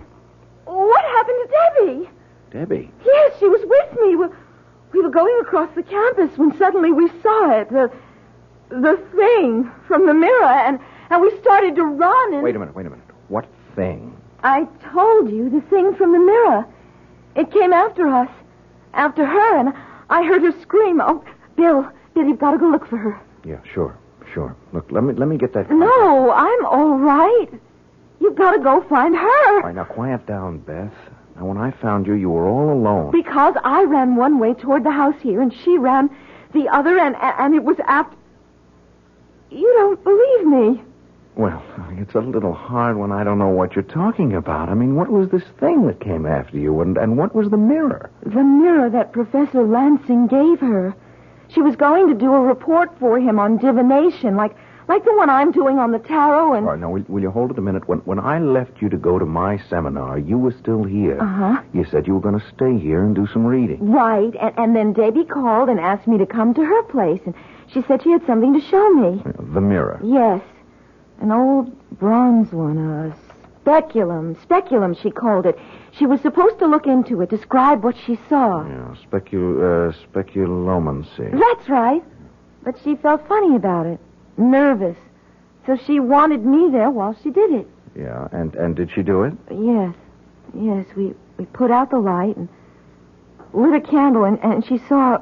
Well, no, she thought she saw something in it, a dark shape with flaming eyes, and that made her more jumpy than ever, so I told her to come back here and stay overnight with me. Mm-hmm. So you started to walk across the campus together. That's right, and there was no one around, and then we heard something, a strange sound. The wind. Oh, that's what I thought, too, at first.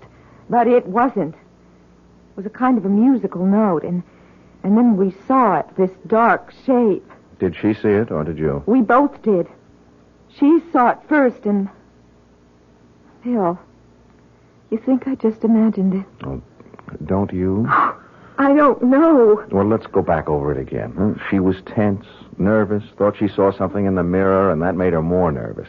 So she decided to come over here with you. Then she saw something, a shadow of some sort, which she identified with the thing she thought she'd seen in the mirror. But I saw it too, Bill. After she described it to you. But I'm sure I did see it. It was huge, dark, and... All right, if I did imagine it, where's Debbie? She's probably back in her room, embarrassed to death at the fuss she made. I suppose that's possible. When I think about it, it does sound a little silly. I mean, two grown women getting hysterical. But, Bill, would you call her and make sure? Her number's in the book next to the phone. Sure. Let's see. Here we are. You know, I think maybe she ought to come over here anyway so that we can talk about this, because if the two of you are going to get all worked up about that ridiculous course of Lansing... It's not ridiculous. It's very interesting just because we got a little silly about it. Well? Well, there's no answer. Bill, I don't like this. I think we should go and look for her. So look where? If she's not in her room and she didn't come up here, she could be anywhere. I mean, with another friend. I don't care. I still want to look for her. I'll show you where it happened, where we started running and... Well, what good will that do, unless she fell and hurt herself also? Look, I'll tell you what. I'll call the campus police and see if they came across her or heard or saw anything. All right. Hello, security. This is William Taylor of the English department. This is a rather odd call, but I wonder if any of your men ran into an undergraduate by the name of Debbie Ross within the last hour or so. Yeah, well, another student, Beth Howard, was with her. They were walking across campus, and they were frightened by something. No, it wasn't a man. It was, what?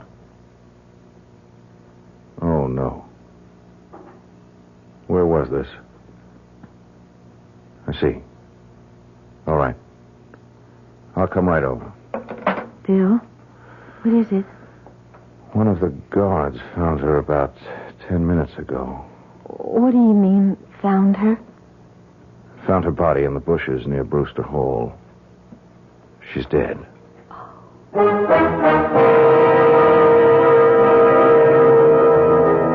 Man is a rational animal, and we always look for a rational explanation of anything that puzzles us. But what if there is no rational explanation for it? Do we admit that there may be things we don't know about? Things that we've refused to recognize because the idea terrifies us? Debbie Ross is dead. But how did she die?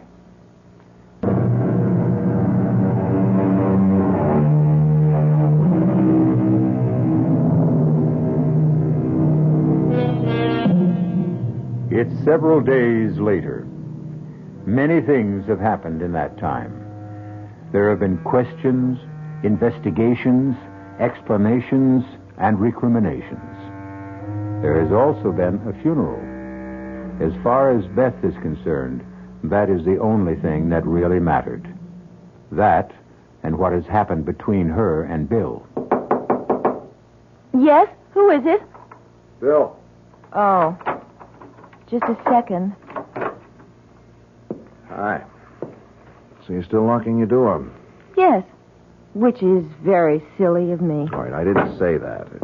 It's certainly understandable. Uh-huh. It's still pretty childish. You've been treating me as if I were a hysterical female. No, that's not true. I've been perfectly willing to talk to you about it, but you know what the facts are. Of course. There were no marks on Debbie's body, at least none that could have killed her. She died of a heart attack. That's right. But they checked back on the physical she took when she was admitted here, and there was nothing wrong with her heart. Look, Bill, we've been through this before. Debbie thought she saw something in the mirror. Thought she saw it again out on that campus, and that made me think I saw it too. Look, darling. Don't call me darling. Why not? Because I don't want you to. When I first signed up for the course, you teased me about it, even though you've done a lot of reading in that same field yourself. I didn't tease Yes, you did, Bill. And you made a few remarks about Lansing, saying you had a funny feeling about him. But now... I still have a funny feeling about him. As a matter of fact, I feel funnier about him now than ever. Why?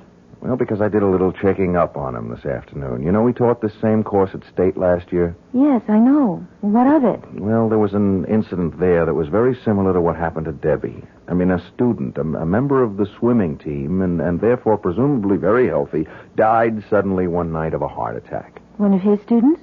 No. That's the only difference. He wasn't one of Lansing's students. Well, then why do you call it similar? And why are you making a point of it? If there was no connection between them, Look, I don't know if there was or not, but I thought perhaps I ought to look into it a little further. How? And I'm going to go see Lansing. I'm going to talk to him. No, Bill. Why not? Because I feel odd about him, too. I have ever since Debbie died, and I'm afraid.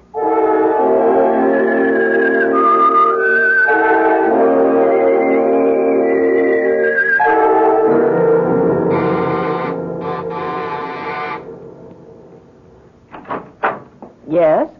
Good afternoon. Is Professor Lansing at home? Yes, he is. Do you think I could see her? My name's Taylor, Bill Taylor, and I'm an instructor in the English department. I stopped by his office, but he wasn't there. No, he's been very upset about the death of his student, so he's been working at home. I see. It was an unfortunate thing. Yes, it was. You're not Mrs. Lansing, are you? Yes, I am. Why?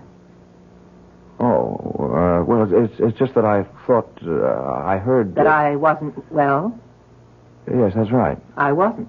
But I'm fine now. You want to come with me? I'm sure Arnold will be glad to talk to you. Thank you. Yes?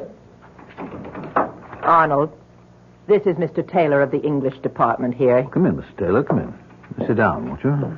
Thank you. First of all, I'd like to tell you how pleased I am that you agreed to stay and continue with your course. Well, I was reluctant to, but the faculty committee felt that I should. What happened was very unfortunate, but I don't see how you could have been considered responsible for it in any way. Well, I felt I was. It seems Miss Ross was a very imaginative person, very open to suggestion, which I should have realized. I don't think anyone would have realized it. I wonder if you could help me in a project of my own. If I can, I'd be very happy to. What's the project? My doctoral thesis, which is a study of the dark tradition that runs through English literature and led to the Gothic novel. Oh, yes. Very interesting. Well, just how can I help you? Well, I've done a certain amount of reading in the field, but I've wondered if you could give me a copy of the bibliography you used for your course. Well, I'll be glad to. Unfortunately, I don't have any copies here, but I'll send you whatever I have as soon as I get to my office.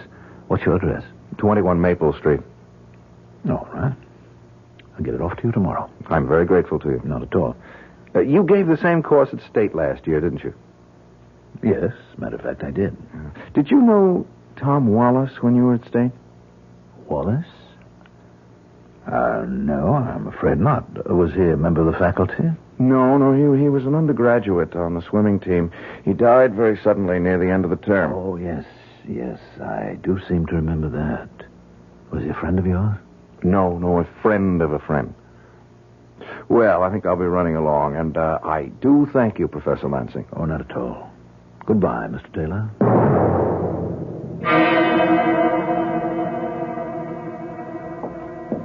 Did he go? Yes. What did you think of him? He seemed like quite a pleasant young man and very attractive. Hmm. Well, I'm glad you think so, because he's going to be our next. Oh? Well, you don't have to worry about that for a while. You've got another 4 months. Yes, I know, but I'm a little concerned about him. As you said, he seemed quite pleasant and very plausible, but he asked me some rather strange questions. What kind of questions? About where I'd been before I taught at State. Also about your young friend, Tom Wallace. You think he suspects? I don't see how he can. But we can't afford to take any chances. No, I suppose not.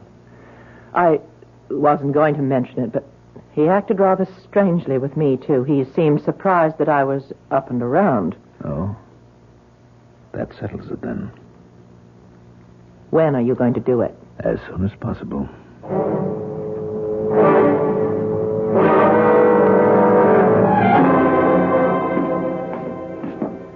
Beth? Yes, Bill? I've been waiting for you. You want to come in here for a minute? I want to show you something. Of course. What is it? This. Oh, it's the mirror. The mirror Lansing gave Debbie. Uh-huh. That's what I thought. Where did you get it? I found it in my desk drawer about a half an hour ago. Well, how did it get there? Well, obviously somebody put it there. I was out all morning, and I never locked my door. Professor Lansing? Who else? It's his. And the police must have given it back to him after Debbie died. Well, why would he put it in your desk? That's a very interesting question. I think I can answer it, but if I do, you're going to think I've flipped out. No, I won't. Well, you should, because it's completely impossible. Do you know what a sending is? No. When someone who's involved in black magic knows enough and is powerful enough to raise an evil spirit, he can send that spirit to destroy someone. Oh, no. You mean that thing that Debbie saw in the mirror that I saw out on the campus? Yes. And it's here now? In the mirror? No. But the spirit has to be guided to the victim. And in this case, it's being done with the mirror. It will go where the mirror is. I still don't understand, Bill. I can understand why he might want to get rid of you, but what did he have against Debbie? He didn't have anything against her, but there was something of hers he wanted. Her life. Her life? Look, you remember what I told you about Mrs. Lansing yesterday? Uh-huh. That while the story was that she was quite old and ill, she turned out to be young and well and attractive? Yes. Well, according to the grimoires, the books of black magic, when you raise a spirit, you can also make a bargain with it. Give it the life of someone else in exchange for some more time for yourself or someone close to you. Bill. I told you it was impossible. Well, I would have said so, too, a week or so ago, but No, I don't think so. I think it's true. What are you going to do about it? Well, I've got to get rid of the mirror. Destroy it. No, I'm not sure I can do that. I'm going to act as if it were all true, all possible, and fight fire with fire. I'm going to get the mirror back to Lansing. Give it back to him? No, put it in his house without his knowing it. Well, how can you do that? I think I can. He has a class this afternoon. Yeah, but what about his wife? Well, she'll probably go out sometime. If she doesn't, I'll phone her. I'll give her a message that'll get her out of the house. Bill, I'm coming with you.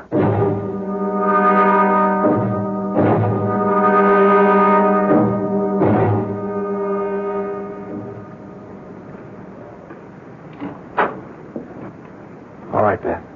Come on in. How did you get in? The back door was open. You're sure no one's home? Well, you saw his wife leave a minute ago. Yes. What do you want me to do? Wait here with the door open a crack so you can see out. All right. Where are you going? Into his study. You won't be long? I'm frightened. No. I'll be back as quick as I can. All right. Go ahead. Bill! What is it? Nothing. The clock startled me. Will you be much longer? No. Come in here a minute. You think it's safe? Yes. What is it? I hid the mirror behind the books on one of the shelves, but while I was here, I thought I'd look in his desk, and I found this box. What's in it? This rod. It's used for raising spirits. And that other thing that's all wrapped up? Yeah, I was just going to look at it. I think it... Yes. It's an arthame. What's that? Well, it's a magic knife that's used to control a spirit once it's been evoked. This is the seal of Solomon here on the hilt. Then it is all true, at least... Yeah, it looks that way. Bill, you got rid of the mirror, so let's go. Just a second. I want to think. I don't want him to be able to do anything like this again, but I can't take the whole box. I mean, if I do, he'll know someone was here. On the other hand, yes. I can take the arthame. Well, won't that do the same thing, Bill? Let him know we were here? No, not right away. See, when I was here yesterday, I saw... Oh, there it is. A dagger. See, I'll wrap that up, and I'll put it in the box instead of the arthame. Well, what'll happen if he tries to use it? I don't know.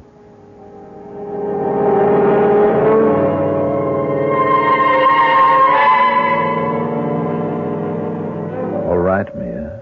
Is it time? We said midnight. You're sure he's there?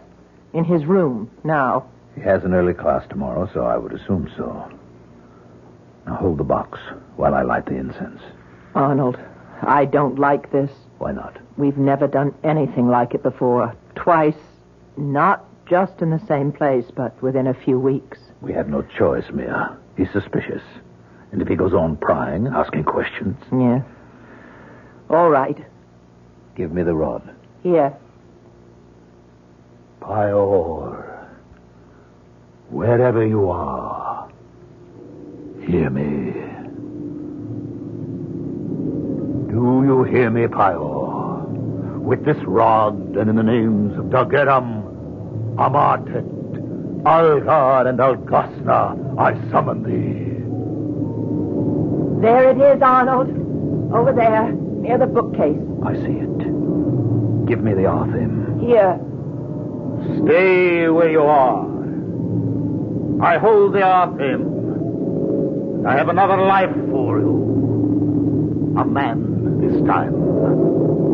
He has your mirror. Go to him and destroy him. Why are you looking at me that way? Why aren't you going? I tell you, he has your mirror. Bill, this is the arthame. It's my Persian dagger. What? Quick, find it. If you don't... No, keep away from me. Please. Oh, my God, no!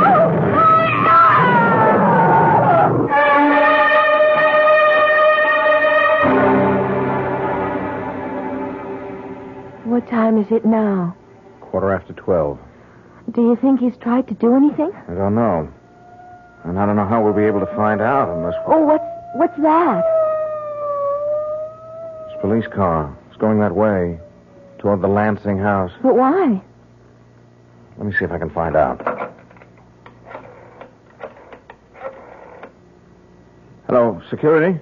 This is William Taylor on Maple Street. One of your squad cars just went by, going over towards Willow Road. Do you know why?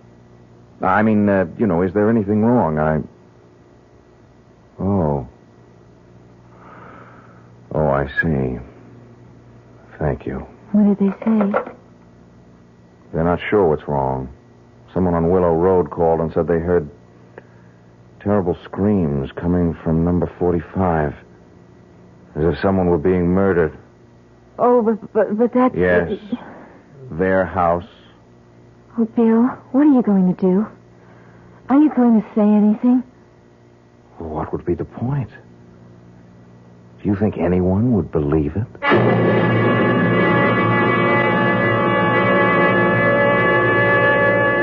Of course no one would believe it. Things like that don't happen. At least not today. Oh, people may have thought they were possible once. There are many medieval tales of men who tried to use the powers of evil for their own ends and were finally destroyed by them.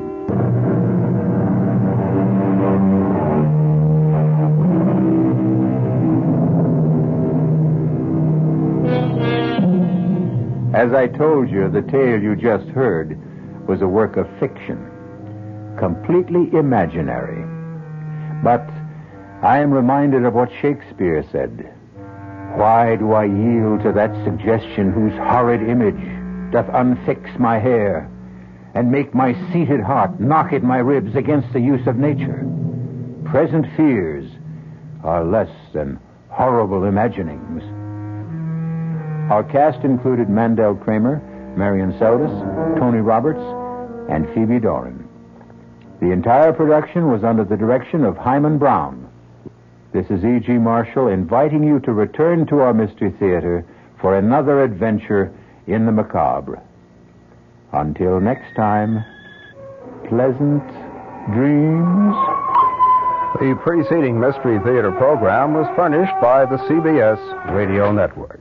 We invite you to stay tuned now for 15 minutes of the latest news from the WOR Newsroom with John Scott. This is WOR New York and RKO General Station.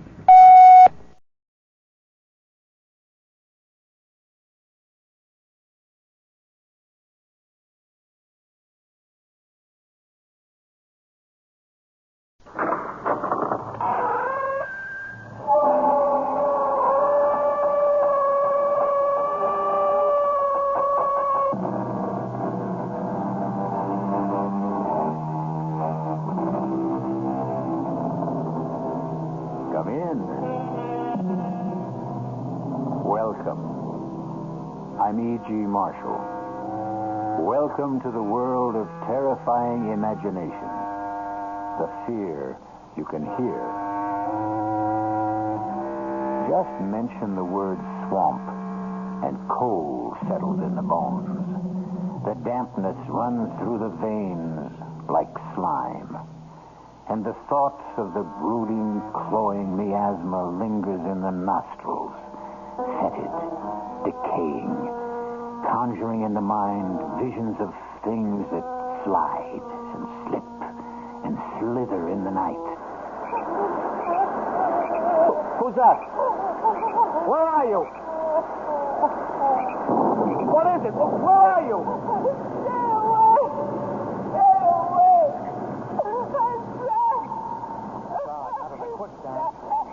Out of the devil's cauldron.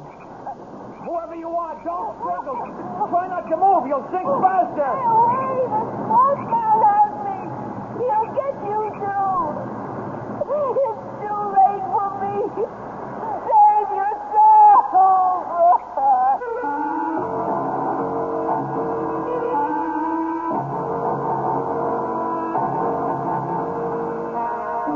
Our mystery drama, The Creature from the Swamp, was written especially for the Mystery Theater by Ian Martin and stars Jack Grimes and Joan Loring.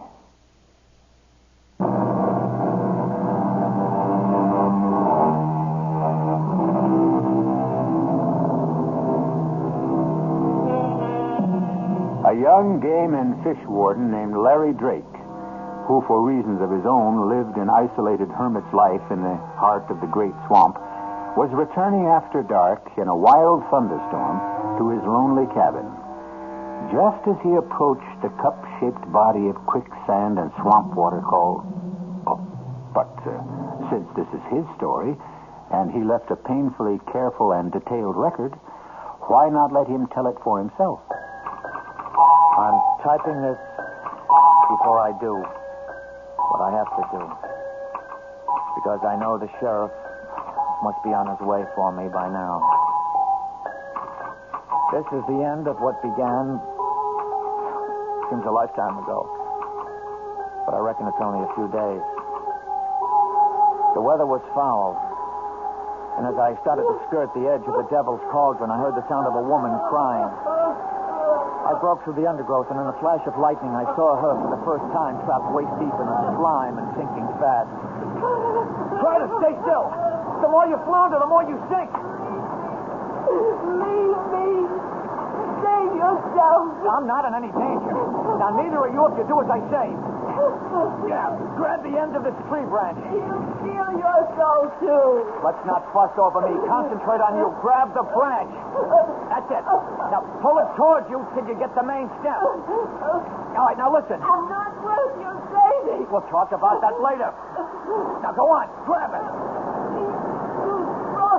You pull me down. Who? Swamp man. That's just old country talk. Have you got the branch? Yes. Okay. Now, don't you move, you hear me? I'm going to pull you in to me. Don't try to help. You can't do anything without sinking deeper. Just trust me. Trust me. Trust me.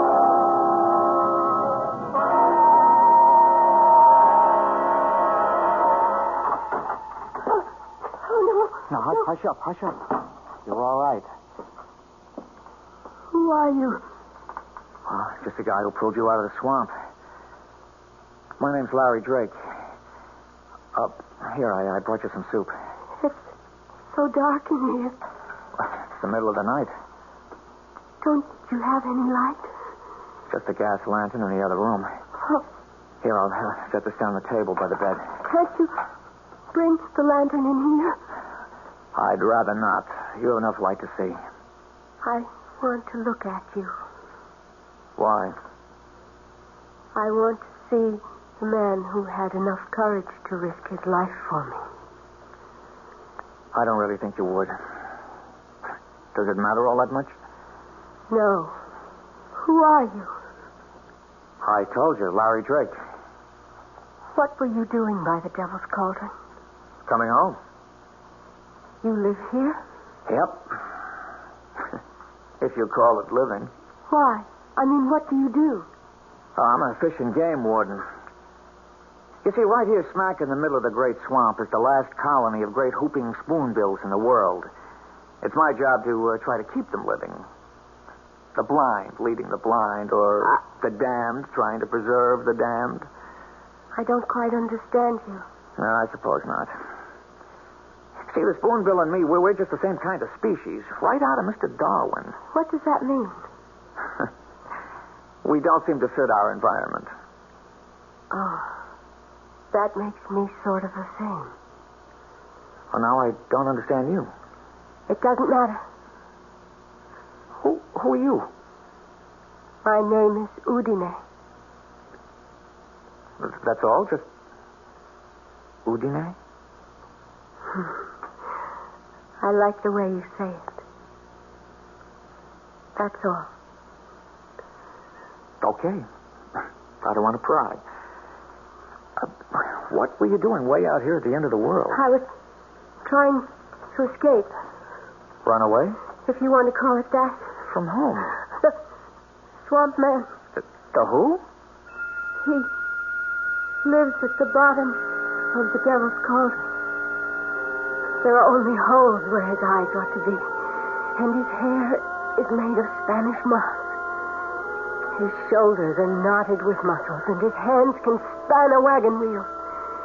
He has no legs, only a great long trunk with one huge foot like a giant clam that grips the rock at the bottom with a suction no one can break.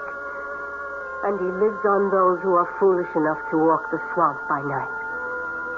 With his hands he draws them down beneath the green slime and shifting black sand. Oh, you've had a bad scare. You need to rest. You should have left me. Now you're lost, too. Oh, what a storm. Devil's out walking tonight. Evening, Sheriff. Ain't had a spring like this since 53. Who's that there stretched out on the theater side? Oh, that Bubba James and some riffraff friend of his running for still with him. Pass out cold. But they brung in some powerful tasty corn liquor. Could you use a shot against the cold? You wouldn't have to twist my arm, Jeb. I always said you run the best store in Carteret. Well, the only one. Guess you ain't doing much business today, Jeb. No, powerful slow. Oh, damn, I meant to tell you right off. Guess who blew in again just before dark? Who? Larry Drake. Larry? Thought you said he come in yesterday to stock up for the month. Oh, he did. Ain't come back again today, all the way from the swamp? He did. Well, how come? Well, he wanted some more supplies and a female dress and other such things. What? You think he's finally getting over Barbara Jane? Well, figure it out for yourself. Well, how'd he look? Well, that's hard to say. No different, I guess, than he ever will. But why didn't he stay in the hospital and have that face fixed? Oh, I reckon after what happened, he just plain didn't care. Looks like maybe he might now. You mean old turtle-skin Drake's got himself shacked up with some woman? Why, doggone Bubba, I thought you was cold turkey. You only got to mention woman around old Bubba and he's awake. Now, you lay off, Larry Drake. He's had enough trouble for his lifetime without having to carry you on his back. I'd just like to see what kind of woman old bacon-faced Larry Drake could get to look at him twice.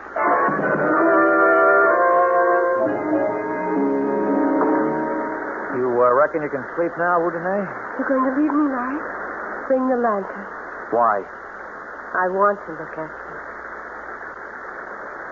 Very well. Maybe it's best. I'm shading this light. I wouldn't want you to turn away from me. Uncover it. Let me see. All right. Oh, poor Larry. What happened? I had the world in my pocket, Udine. I was going to be married to Barbara Jane, who everybody said would be next Miss America. We were golden boy and golden girl. Wasn't it Byron who said, "Whom the gods love, die young"? I got myself all liquored up at a party 2 nights before the wedding and insisted on driving home. We went off the road and into a ditch. I was thrown clear, but she was trapped in the car. I tried to get through the flames to her, but she was burned to a crisp. As you can see, there wasn't much more left of me, except I lived. Your poor, poor face. If they wanted to fix it, I suppose it could have been made better, but I had no money and less interest. I want you to go to the swamp and bring me water from the cauldron and mud from the edge. What for? I'll show you. I don't want to leave you now. I wouldn't let you leave me now. You can only go by daylight. He can only come out of the swamp by night. The swamp man? Yes. I'm not afraid of him. I'll go now. No, please. Larry, don't. Stay with me. Stay with me. Come. Hold me in your arms. What is it? Are you ill? I'm afraid, Larry. I'm only afraid. He came for me once before on a night like this. Before I was... You see, he needs the damp and the wet because he can't walk.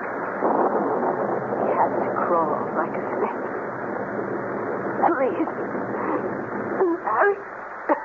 Please. Hold me. Hold me. Oh. Do you know what it's like to hold a woman again? To be warm again. To feel you dry and smooth. What? No. What? He's coming from... He's coming to take me back. It's the swamp man.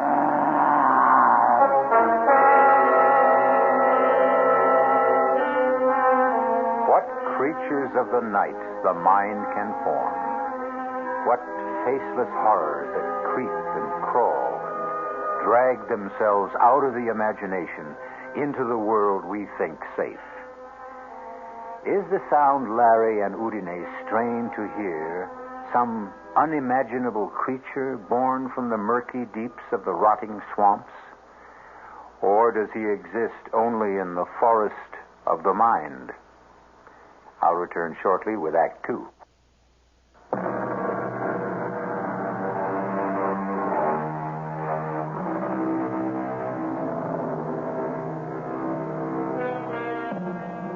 An isolated cabin deep in a semi-tropical swampland.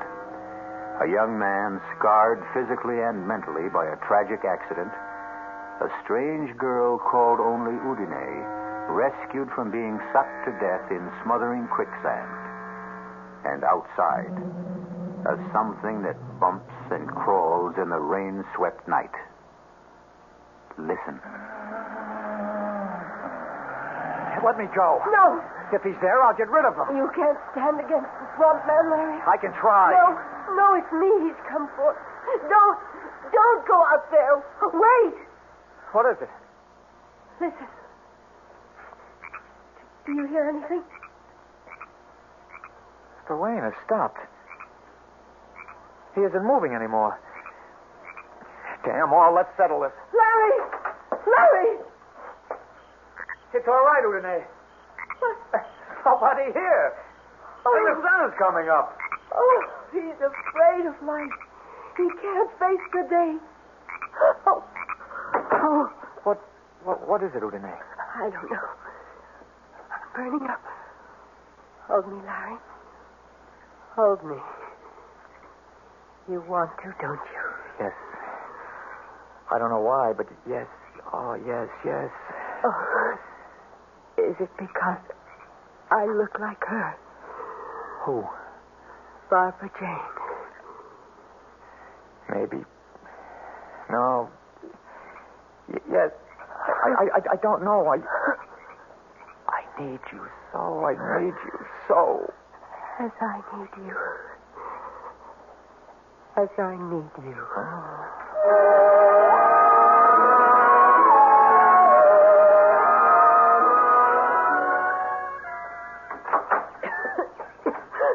Who is it?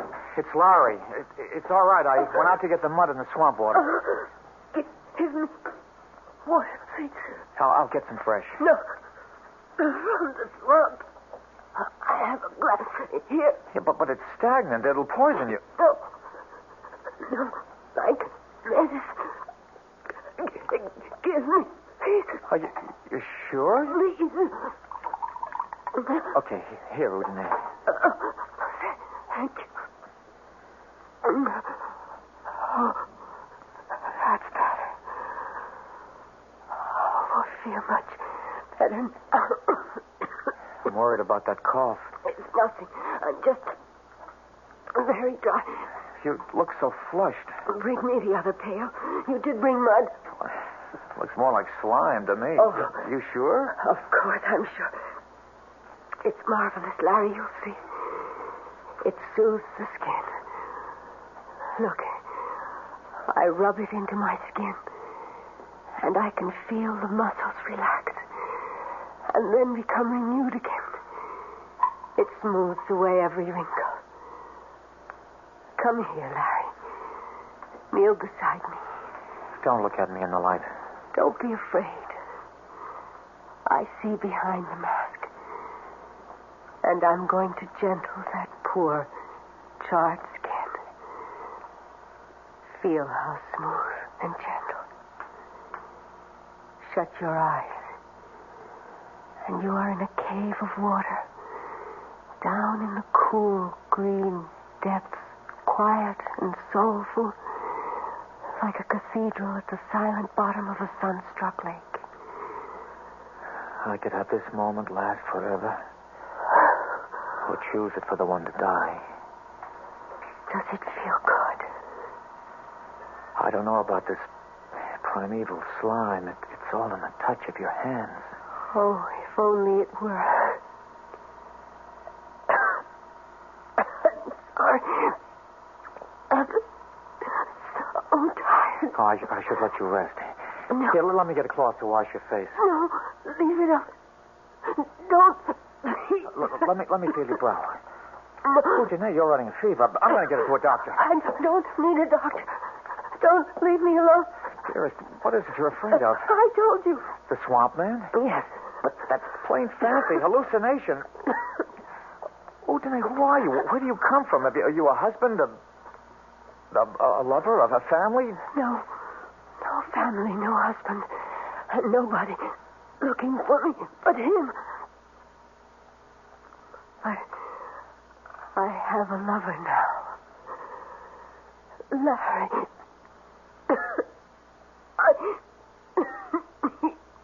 Rest.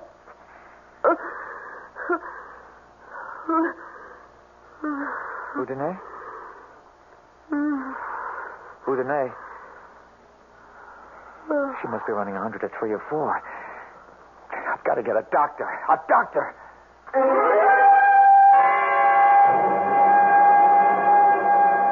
Tarnation, Larry. You can't just bust in here and ask me to go traipsing off into the swamp with you to look at this girl. But she's sick, Dr. Prince. Very sick. It sounds to me like she could have double pneumonia. I can't, son.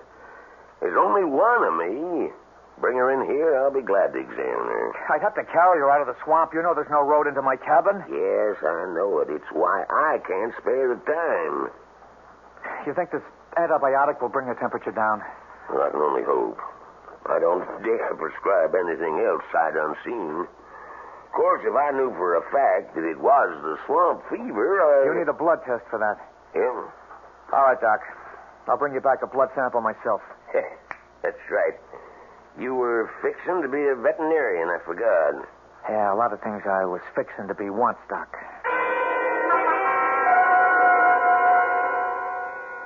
There you are, Larry, boy. That'll be $3.75 out of 10. Now, you take 2 every 4 hours. You want some water to start off here? Oh, they're not for me, Jeb. Yeah, well, now, I didn't somehow suspect they was. You don't act like you was sick none. Oh, I'm not. Jeb, I want to buy a gun. Oh, stuff me for a little. I thought you was plumb set against any sort of firearm. Well, I've changed. How much is that one there? This year, 45? Yeah. And a box of shells. Now, what do you want it for? Protection. Oh, well, I reckon, living as deep in the swamp as you do, you need it. That'll be, let's see, $85 and $5.20 for the state. That's $90.20 altogether. Okay, here. Is there enough here? A lie, boy. Where'd you get money like that? Well, I've been saving it since I went into the swamp, Jeb. Nothing much to spend it on there. Up until the last few days, huh? What does that mean? Oh, come on, son. Here's a change. I know from the other day that you got yourself a woman out there. That's none of your business. Larry, you ain't got nothing but friends around here. I ain't poking into your chicken coop. I just hope she's someone who'll treat you right. And I'm right sorry to hear she's poorly.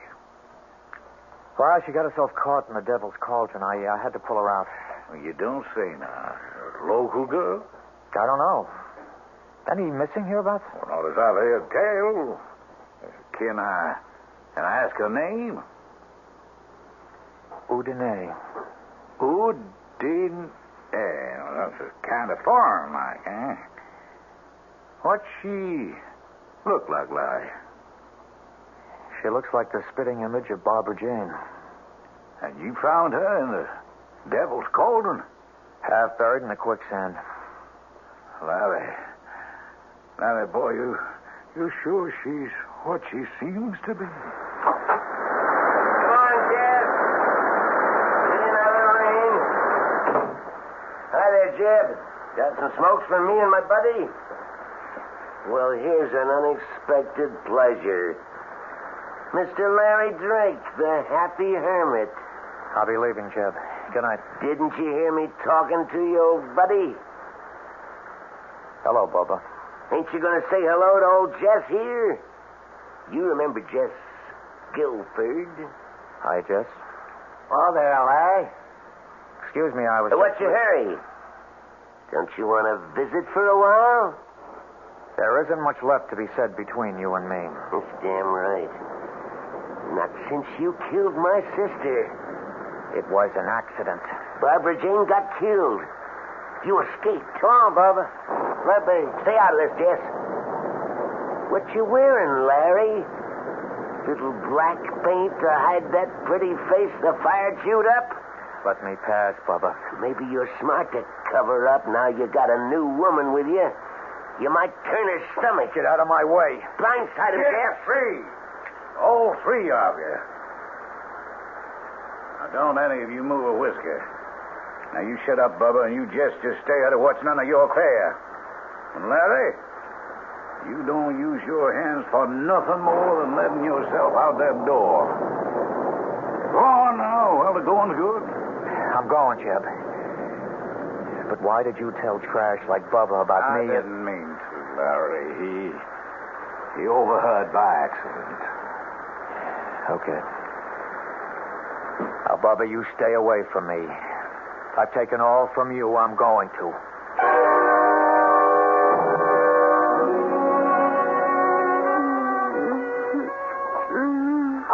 Hush, Udine. Larry? Oh, I thought... No, nothing to worry about.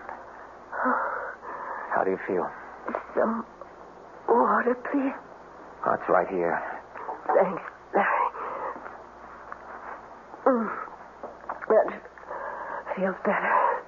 I feel like getting up for a while. I've made us some dinner. If you want me to. Oh, what happened to my dress? I threw it away. It was all stained and torn. Oh, well, then what am I brought you a new one from the store. I hope it fits, and, you like it. You bought me a new gown? Well, you had to have something to wear. Oh. Open this glass. I haven't had a new gown for... Oh, Larry. It's beautiful. Oh, it's beautiful. Give me a little time by myself to freshen up and put it on. Oh, you're beautiful. You're so beautiful. Is it because I look like her? Yes.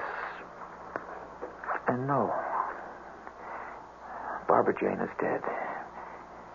You're alive. What is it? Nothing. Larry, tired again. So tired. Oh, I've kept you sitting here too long in front of the fire. No. Oh, you sure cast a spell over me. I didn't realize it had gone out. I'll get some fresh wood. No, darling, I don't need a fire. I just need... Is it still raining? Yeah, cats and dogs. Oh. So heavy you can't see. It's dark out. Well, it's been a black day. Night came early. Then, so will he. This time he won't wait too late. Udine, listen to me, darling. You're here with me. You're safe. There's no such thing as a swamp man. He's coming. I feel it. He's coming. It's just superstition and folk. No, listen. You see, there's nothing. Listen.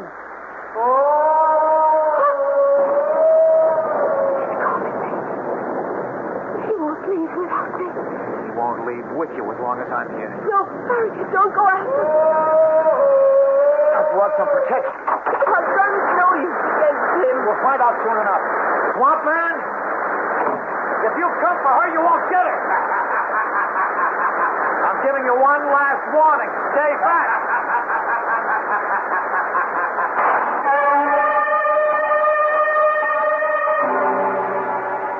An eldritch wail, an eerie cry out of the night, and a shot in self-defense.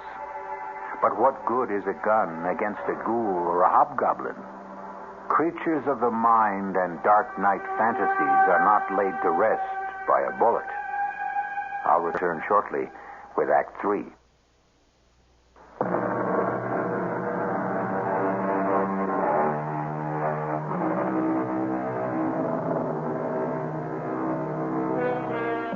What a host of strange, blood-chilling monsters the human imagination has dredged up from the depths. The Loch Ness Monster, mermaids, sea serpents, the merciless Lorelei, the inexorable sirens, the poet Keats' immortal La Belle Dame Sans Merci, the lovely lady without mercy who lured kings and princes to a watery grave. But in this story, which is the true menace from the swamp? The swamp man himself, or his escaped captive, Udine? Let us return to Larry Drake's confession to find out. I didn't mean to shoot, but I couldn't help myself. Then I saw the shadowy figure stumbling towards me. After the shot, the crazy laughing stopped. I moved up on it very carefully. I could see that it was no swamp man, since there were legs dressed in jeans and field boots. Oh, Who are you? Bubba James. Oh, God Almighty, Larry, you killed me. What were you doing here? Oh, just a joke. I wanted to see what kind of woman would give you the time of day. The joke's on me. Kill me just like you killed my sister. It was an accident, Bubba. I told you. Oh, you know what, Frogface? You better take yourself out of circulation. You're plumb accident prone. Where's Jeff? Nothing more I could do for Bubba. He was dead. I got a tarp from the lean-to by the cabin and covered him up against the rain. And then I went back to the cabin. Udine? What happened out there? Nothing. Forget about that. All that matters right now is to get you to a doctor. No. I'm too weak, Larry. I couldn't make it in this weather. Then I'm going for the doctor. No. Don't leave me alone. Okay, Udine. With the river cresting and all the rain, I probably couldn't get across anyway. Oh. But tomorrow morning, come hell or high water. Let tomorrow wait for its time. Tonight we're still together. Let time wait on us. I never closed my eyes. But all the time we were together, Udine slept a troubled sleep. Her skin hot and dry, her breathing shallow. I took her pulse and her temperature, and what they showed me sent me off at dawn for town.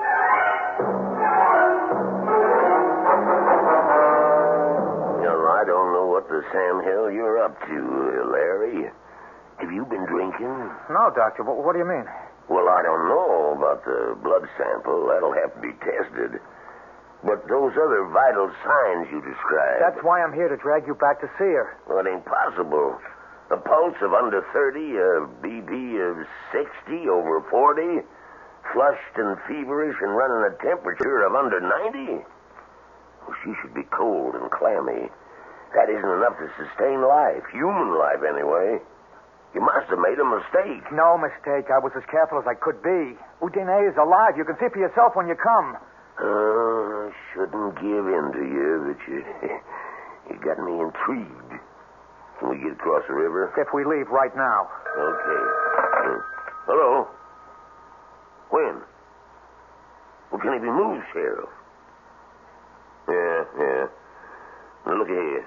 You have him lift him in a blanket and handle him like he was partridge eggs. Yeah.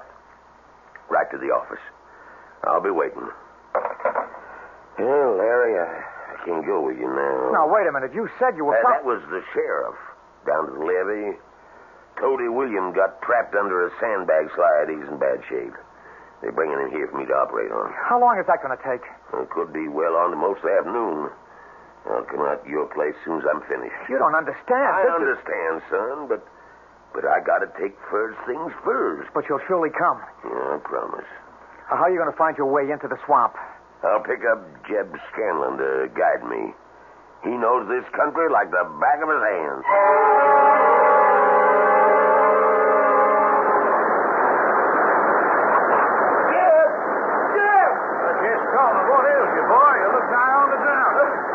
Your sidekick, Bubba. Bubba. He's dead, Jeb. He's dead. Larry Drake blew a hole in him with a big old 45. Lord almighty. The sheriff know about this? No, I just got to town. I thought I might find him here. Oh, he's down the river. Cress goes by this afternoon around 4. Here's your drink. Oh, thank you. When did all this happen? Last night. Bubba and me... Well, you know, Bubba, he figured he was going to bother Larry some about the woman he was supposed to be shacked up with. We come up on the cabin, and the lights was on. And Bubba, he says, I want to give old frog-faced Larry and his fancy woman some big scare. You just watch me make like old swamp man. And then he started calling, kind of ghostly-like, and the next thing I knew... Now, come on, boy. Pull yourself together. Larry come out on the porch, and he called out. Then he just let rip with that big old cannon. I heard that slug rip right through Bubba, and I took off for the trees like all the devils in hell was on my tail. So you don't know if Bubba's dead? Oh, the way I heard him take it, I don't see how he could be anything else. You didn't stay to find out? No, sir, not me. You just took out, yeah? Larry don't know you was with Bubba last night? You know, I wouldn't think it. You see, he come out thinking Bubba was the swamp man, and old Bubba, he's just trying to keep up the fun and all that. Yeah, that Bubba was a card. He just picked himself the wrong poker game this time. Sure looks like Larry's got himself mixed up in something mighty strange.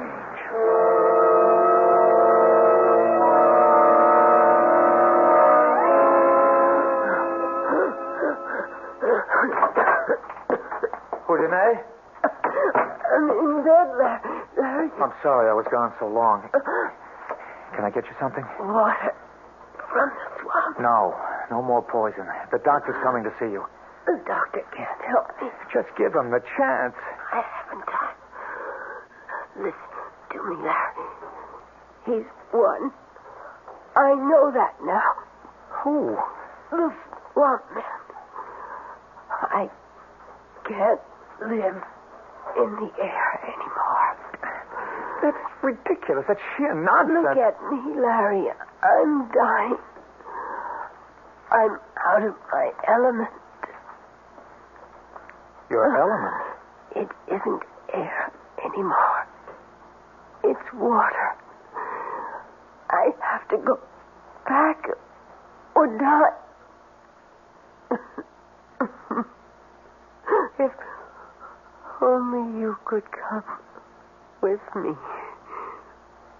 But he'd never let you. I'd fight him for you. Oh, I suppose you'd try. You love me that much. Larry. Yes. The wine we had at dinner last night. Yes. Could you bring a glass and share it with me? Okay, I'll get it. But this is no goodbye toast. I'd never let you go. I know. Okay, this is to drink to your staying here till Dr. Prince gets here and has a chance to prescribe for you and make you well. So that you and me can live forever afterwards. Drink deep, Larry. My love. To you.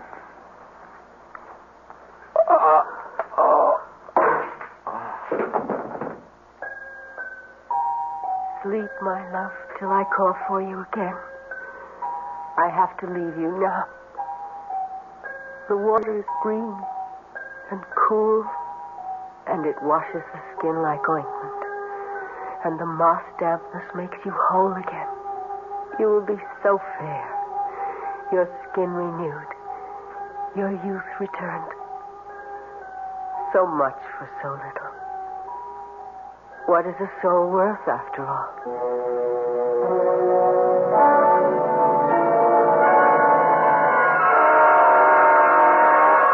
Well, quite frankly, I think my patient is much more Larry than this mysterious woman.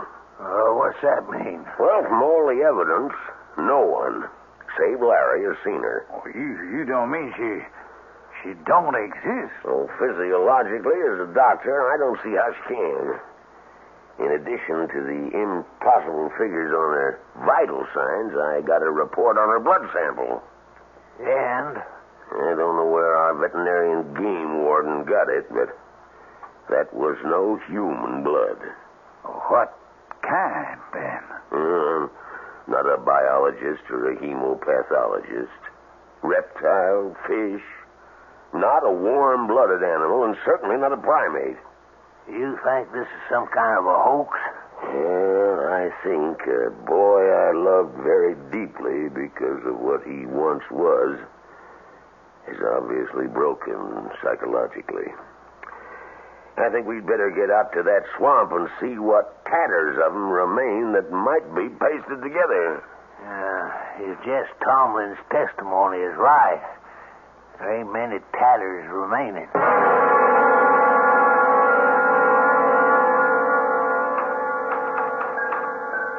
So this is the end of it.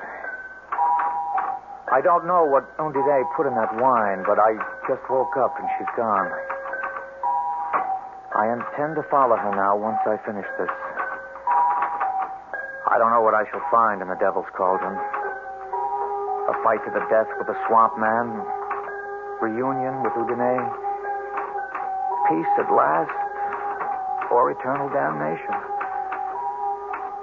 I only know that a moment ago I looked in the mirror and my face is no longer twisted or scarred. The skin is as young and unwrinkled as it was that night so long ago when Barbara Jane and I left the party 2 days before we were to be married. I will step into the sand and wait to sink while death smooths me over. Maybe there's still time. We better head back for the swamp.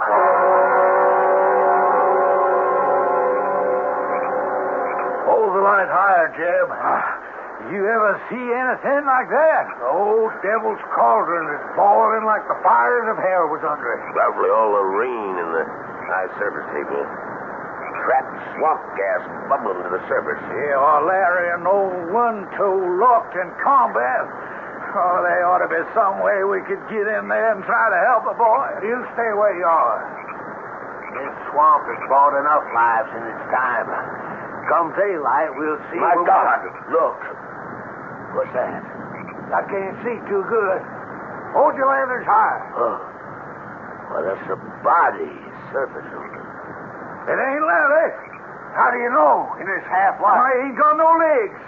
That's a swamp man. Or a manatee or some other animal. 2.c. By tomorrow, the currents will have sucked it away. Well, maybe if it is the swamp man, he's the lucky one. Who's to say the woman ain't the one who sucks them dry, spews them out? You spend too much time gossiping around the stove, Jim. It could be. That's what the old ones say. The swamp is a woman that drags men down, often her body, in exchange for their souls.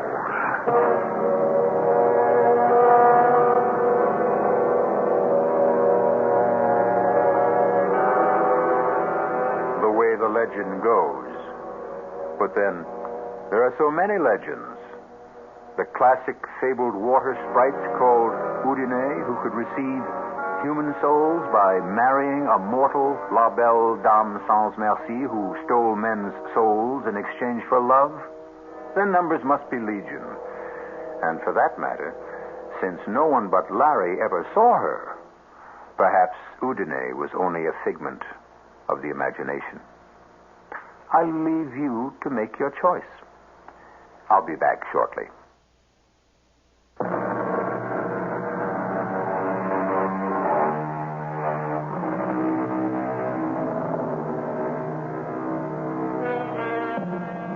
One footnote before we part. The word of this story having gotten around, the Okefenokee Swamp is avoided by hunters these days like the plague. And as a result, the wildlife, left in peace and quiet, breed happily and prolifically once again. So, like Larry and Udine, let's allow them all to rest in peace. Our cast included Jack Grimes, Joan Loring, Ian Martin, Robert Dryden, and Leon Janney. The entire production was under the direction of Hyman Brown. This is E.G. Marshall inviting you to return to our Mystery Theater for another adventure in the macabre. Until next time, pleasant dreams.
I'm E.G. Marshall.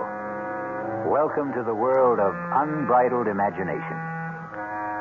You know, man is a curious creature.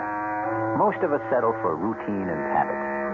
8 hours on the job, another 7 or 8 in bed, and the other 8 on some hobby that is neither too physically demanding nor asks for too many mental gymnastics. Few of us stretch ourselves beyond a reasonable limit. We coast through life. Our mettle never really tried.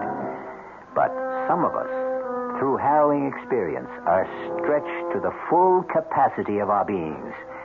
It's then we find out what fiber we are made of. David! David! Help me! Eve, what is it? What is she? Help me! Stop me! Where's the flashlight? I can't see where she is. Eve? Pulling me under! We gotta get her! Eve, what is it? The thing! He's pulling me under! Where is she? Eve! Where is she? Where is she? She's gone. Where? We dragged her under the arch there. Did you see anything? No, but you heard Eve. It's true. There is a thing that lives in these caves. And we're trapped. Trapped here. At his mercy.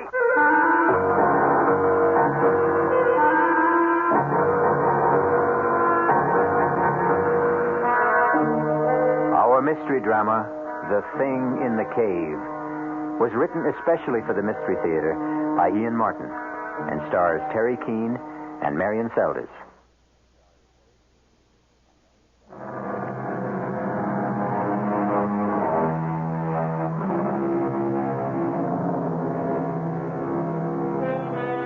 I don't suppose many of us ever plan to grow up to be speleologists, since most of us are subject to claustrophobia to at least some degree. For the very few of you who don't recognize the Latin terms, let me add that a speleologist, of course, is someone who studies and explores caves. And claustrophobia is that suffocating, pervasive dread of being shut in. This tale concerns itself with 4 young spelunkers. Those are cave explorers who do it only for fun. And their gruesome experience of being cave-bound. Literally buried alive. It's just around the next bend in the trail, Hank. It's funny being born and bred in these mountains, and yet I've never been inside Choctaw Cave. Well, I'm not sure I want to myself. You get claustrophobia too, Barbara. David, I never even dare close the door in a phone booth. Darling, Yes, Eve? we can forget all this, you know. I don't have to have my childhood revisited. No, thanks. Right on. If I refused you this little memory trip, I'd hear about it for the rest of our marriage. If you ever decide to go through with the wedding. Oh, just you try to leave me at the altar, David Towers. Well, here we are. Are we here? Yes, sir, General Custer. Cavalry dismount. Oh, I don't see any cave. It's right behind that scrub oak there. Listen, what do we do about the horses? Oh, here. I'll hitch us all to the aspen here. My old Baldy, all I got to do is let the reins trail. He won't budge more than 20 feet till I get back. Hey, you know, it's kind of clouding up over in the northwest. Maybe we ought to be getting back down the mountain. Ah, come on. Give Eve her kicks. What's this? Oh, just my old faithful knapsack with some of the remains of lunch and a flashlight. Meet an old Boy Scout. Be prepared. I brought a water bottle, too. Hey, come to think of it, if Eve wants to get up to the ledge, which she says goes to the back cavern, we ought to bring along a rope. Fetch my lariat, too, while you're at it. Will do. Where are you fellows? Come on. Bobby and I have found the entrance to the cave.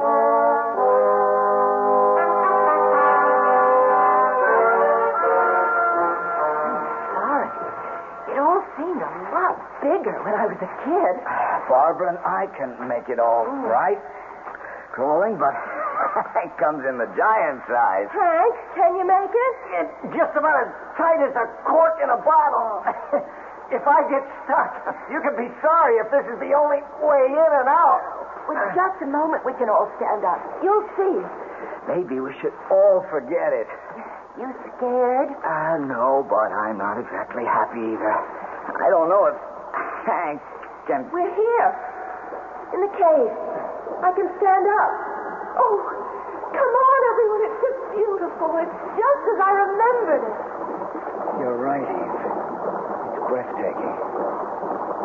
Like a cathedral buried at the bottom of the sea. Oh, hey. All green like Saint-Chapelle in Paris. How in Paris? Oh, it's a marvelous chapel near Notre Dame with all stained glass windows that make you feel as if you're scuba diving and looking at it through water. Hey, I can hear water, too. Somewhere. Come on. I'll show you where. Listen, look out for the, what do you call them? Stalactites, if they hang from the roof. Oh, and the ones from the floor are stalagmites, right? Here it is. Here's the waterfall. How about that? Oh, that's beautiful. But where does the pool drain? Well, nobody knows. But some say it's bottomless and it goes right through the earth. Well, where does the river that makes the waterfall come from? Up there? Well, the kids I used to know climbed up to the ledge there and then went in through the cleft. They say it comes from another chamber behind this. Where it comes from before that, I guess nobody knows. What's that? Maybe it's him. Him? talking about? I know, I'm crazy. Oh, but it's such fun to remember how we kids used to come here together and talk about the thing. The thing.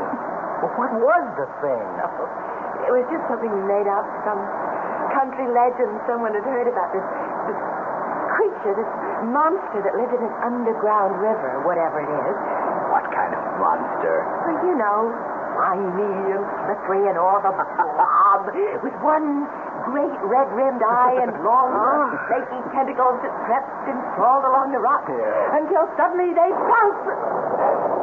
What was that? Sounded like thunder.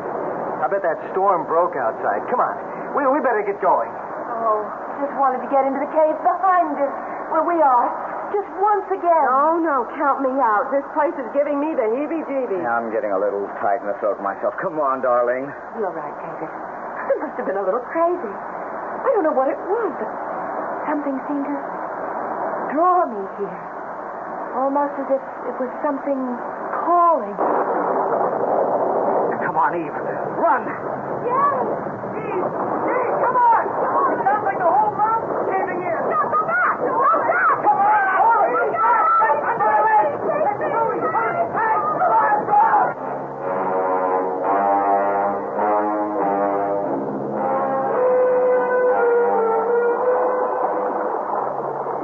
Barbara, I'm so sorry. Hang in there, Eve. Now, we mustn't lose our heads.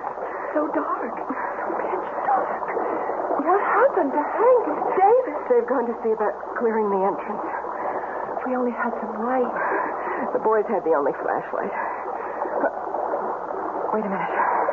What is it? Is it the... No, cool it, Eve. Just Hank and Dave coming back with the light. Oh, any luck? You both all right? We'll make it. How's Eve? Oh, I'm okay, David.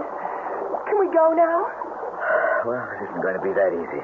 Well, can't we help to clear? Eve, Barbara, I don't know. The landslide we heard, it may have covered over the cave entrance outside. You mean that even if people came looking for us, they might not be able to find the entrance to the cave? But that's why we have to start clearing out from inside here. Eve. Well, what is it? I mean, at least we know where the way out is. We can crawl back through the tunnel, Eve, and then we'll... we don't know where the way out is anymore. What do you mean? The whole area where we passed along the stalactites and the stalagmites has collapsed. Even if we could guess where the tunnel going out began, the rocks blocking it are so large, it would take a bulldozer to move them. Oh, good Lord. Then we're trapped. We're sealed in like a tomb. And it's all my fault. Oh, darling, it's all my fault. Come on, darling, baby. Hey, let me handle it. Eve, stop it. Stop it. Take it easy, Barbara. Now, Eve, come on. You've got to get hold of yourself. Oh, I'll be all right. Sure you will. Hank, have you any ideas what we can do? Well, I guess the first thing to do is not to panic. Now, we've got water. I've got some chocolate bars and a couple of sandwiches left over from lunch in my saddlebag. We've got light, as long as the batteries last. Which reminds me. Do we have to be in the dark? Well, there's no sense in using up the batteries when we don't need it. David. Right here, Eve. Hank, what are our chances of being found? Oh, it's hard to answer, Barbara. Of course, they'll miss us back at the ranch by tonight. Oh, didn't say where we were going. But when they find the horses hitched right outside... It's always supposing they weren't buried in the landslide. Is there any other way out of the cave you know of, Eve? No, not really.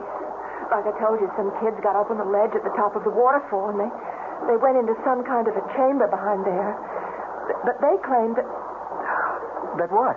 Eve, please, we've all got to keep our heads. Well, it's just that the thing came rising out of the water, hissing and snarling, so they just took up and ran. Well, I don't guess four of us grown-ups, as long as we stick together, are going to dream up any boogeyman out of the shadows. I've got to turn the light on for a minute. 20 after 4. They won't miss us till dinner time. By the time they started any kind of search, it'll be dark. Yeah, and with the thunderstorm and the Pacoda River running high as it does at the ford, they may figured we holed up at Halfway House. That's this side of the river? Yes, and there's no phone, right, Hank? That's right. Look, it's It's only about 20 feet up to that ledge. It'd be easy to climb. Dave and me could go in through that cleft and have a look around. Maybe there's a way out that way. You girls wait here. Oh, no way. I'm not sitting around in the dark. We'll all go, Hank. Well, okay. You climb first then. David, right behind you. Then Barb, and I'll come up last. Let's go.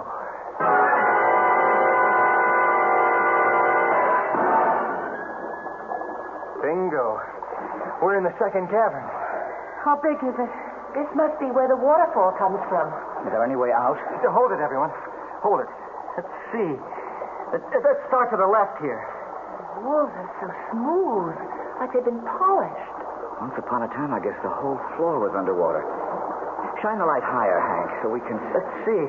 There was any clefts or passageways at ground level first. But it's so small. You're over halfway around and nothing. Maybe where the water comes in? We'll be there in a minute. Nope. Try along the right-hand wall. The water runs along against it. And back through a hole in the floor, down to where we came from. Shine the light back again where the water comes in. Why? The batteries are getting dim. Thought I saw something. Wait a minute. You may be right. The water doesn't come quite to the top of the archway. It isn't that. It's something else. It's calling me. The thing. Wait a minute. Wait. Oh, Hank, are you all right? Damn, I turned my ankle. David, the flashlight. I know. I'm looking for it. David! David, help me! What is it? Where are you? Help me, quick! Stop me! Where's the damn light? I have it, Mike. Pulling me under. What is it? What is it? Thing! I got the possibility. Under the... Where's Eve? Thing! Oh, he dragged her under the arch there. Oh, God, no. Eve. I can't swim. I can't. Look out. Hold the light steady. Toward the arch. I'm going after her. Did you see anything? No. The water's only a couple of inches under the roof. Hank's gone. The thing. It's the thing again. And he's coming back for all of us. From ghoulies and ghosties and long-leggedy beasties and things that go bump in the night, good Lord deliver us. The quote is from an old friend, Anon, or to give him his full name, Anonymous. But will he deliver our four young spelunkers, or any of them, from this thing that haunts the cave? I'll return in a moment with Act Two.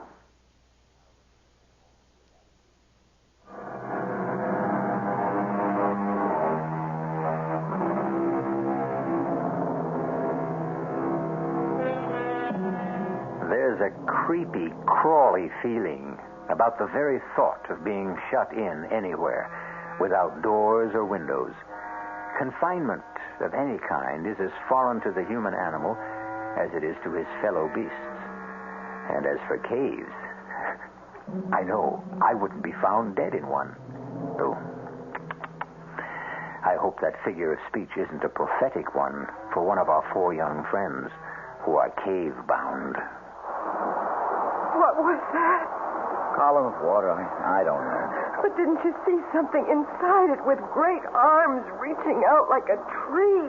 It was just a geyser, a water spout, some freak of nature. Eve said there was a thing. Oh, what does it matter? Eve's gone. She's dead, drowned. And it's my fault. And Hank hasn't come back either. David, you can't help it if you can't swim. Hasn't helped Hank, but he could. He's disappeared. She was my girl. If anyone had to die with her, it should have been me. Maybe they've gotten to another cave. If they hadn't, their bodies would have come up to the surface. Look at that vortex there, Barbara. Where the spout, or whatever it is, came from. Just before the archway. Spins like a whirlpool. It could have sucked them both down to the bowels of the earth. Oh, David, what are we going to do? I don't care anymore. Well, I do. Give me that flashlight. It's getting dimmer. Maybe there's a hole or passage higher up that must... What's that? Back. The lights to them. Put it out. No, I can't. I don't want to be in the dark with them. We'll have them all over us. One brushed against me. Please help me.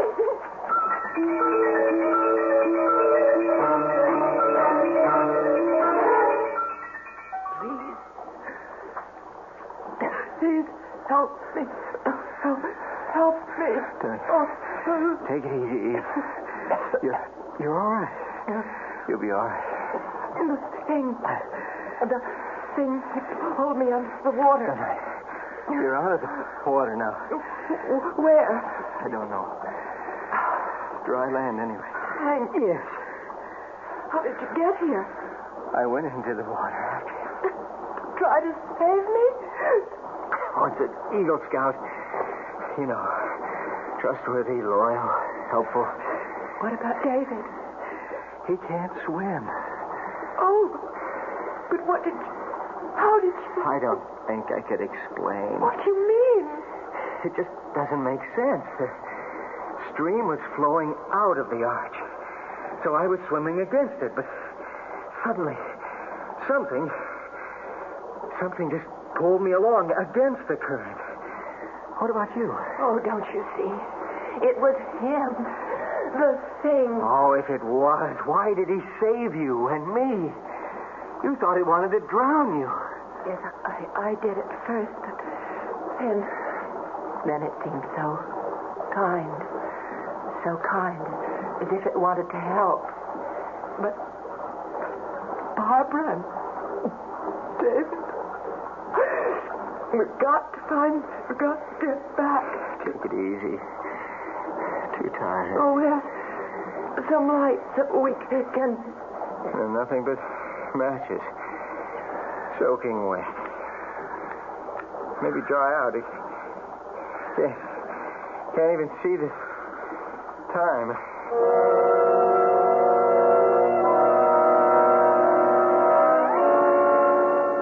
David. Yes, Barbara? Would the light disturb the bats again? They make my flesh crawl, but anything's better than the dark. Well, it must be night outside by now. I have a hunch they've taken off for the outside cavern. Well, are they in for a surprise when they find there's no exit anymore? Maybe they know of one out of here. Let's try. So far, so good. Getting so dim. Isn't all that high. Let's see. Well? Can you see anything? No. It's like the inside of an egg. Oh, David, what are we going to do? Get back. Get back near the arch. The rock's flat. Maybe if the water goes down or something, we can figure a way... Battery's gone. Oh, no. No, there's got to be light. David, I can't take it. Barbara. I'm joking. Barbara. I'm joking. Hold it, Bishop. Wait a minute. Oh, thank God. Some light. It's only a lighter. It won't last long. Now, we've got to say to sit down. Just don't turn it off. I have to. Just keep thinking it's there if it's needed. It's there if it's needed. Oh, David, hold me. Please. Okay.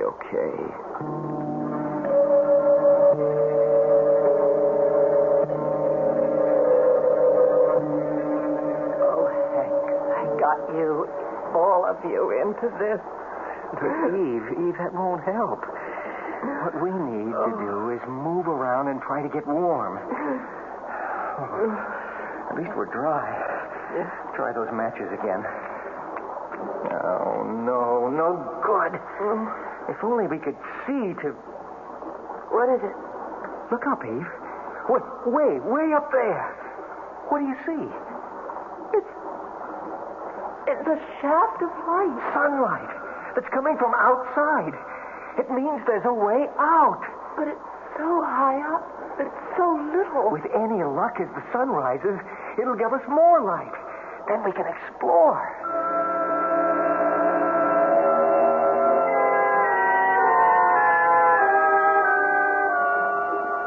How far up to where that light's coming in? Oh, must be a good 60 feet. It's hard to tell in this light. Could we climb up there? Oh, Lord, no. We've got to think about Bob and David first, anyway. Oh, I've been thinking about that.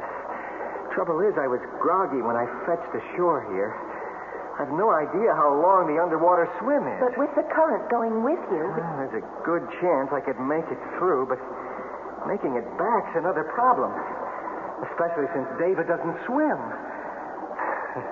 We can't count on Mr. Singh to be around to help us out again. But here, we have a chance, and there, they don't. There's got to be some way. I've got a notion. Eve, you got anything to write with? No, haven't got a pocketbook or any kind of pen. Wait a minute. Pocket of my jeans. Lipstick, any good? Famous. Now look, I'm going to take my canteen and empty it. Now, the one sure thing we have is plenty of water. You think we could write a message with lipstick on that? No, not so good on that canvas cover. But if we just strip it, we could write on the metal. You don't think water would wash it off? I don't suppose you've done much dishwashing. Well, even a bachelor does his share. Well, then you know how tough it is to get lipstick off a glass. I sure do. But how do we get this message? Look, with the stopper in this canteen, it won't sink. Now, I'm going to tie it to the end of the rope and let it float on down far as I can. Supposing the rope isn't long enough. Oh, there's 30 to 35 feet of rope here. It better be long enough. Now, let's put our heads together and figure how much of a message we can get on this canteen.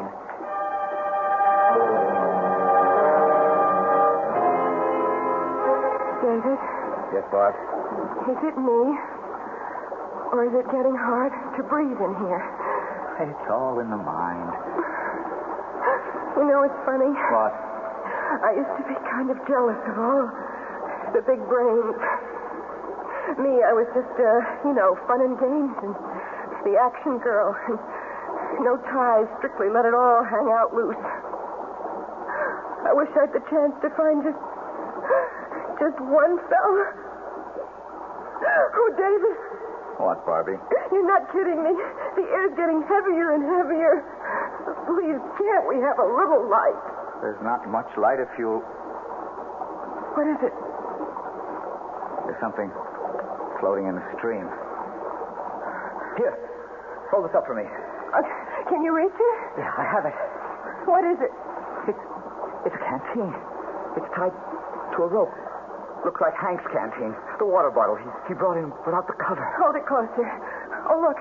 There's writing on it. Oh, God, I'm blind without my glasses. It's in lipstick. That means Eve. Here, can you read it? Hold the flame steady. Okay. Eve, Hank, safe, hug, rope 3 times if found. Way out. If writing materials reply, send all in flashed. How much do you measure? About 20 feet. And how far can Wait. 1, 2, 3. They've got it. Now all we have to do is wait for one tug, and we can bring back the message.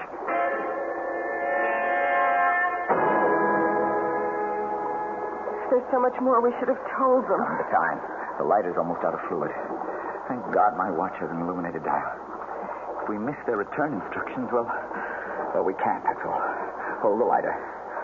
I've got to be sure this bottle's tied to cap. Okay. Here goes. One tug and Geronimo to the light. Oh, if I ever get out of here, I'll write for special dispensation during the energy crisis. I never want to spend another moment in the dark again. What does it say? We could use a better reading light. What's it written on? Pencil on a handkerchief. Dearest Eve, Hank, light only for one more message from you. Air supply failing. Trapped here. Give instructions. Expect answer 5 minutes. Pencil enclosed. Can you imagine? The 20th century, a little less than 20 feet away, and we communicate like the Stone Age. Never mind. At least we communicate. Let's just get them here so we can communicate face to face. It's silly, Dave. You know you can't swim. If anything goes wrong and you panic, I'll at least be here. And if I leave you here in the dark, alone? Now, look, let me slip the rope around your shoulders like Hank instructed. I know how to handle a sling like this. Will you remember? Yes. Now, go on. Get in and tug. Let's get out of here before my lighter gives out.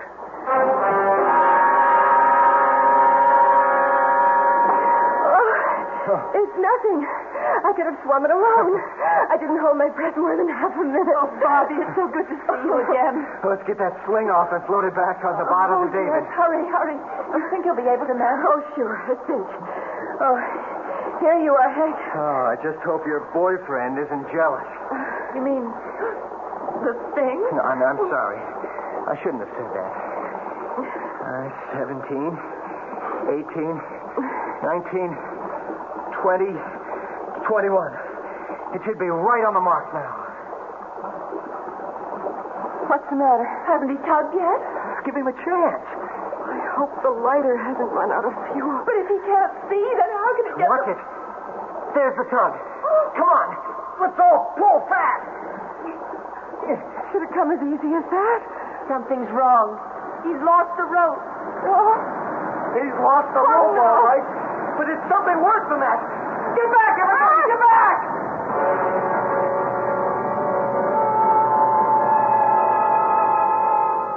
Once again, some malign influence interferes in the tantalizing possibility of escape for the four young people whose mettle has already been tested unbearably. And for the lovers, the tables are bitterly turned. It seems that it is Eve's turn to mourn David. We'll return shortly with Act 3.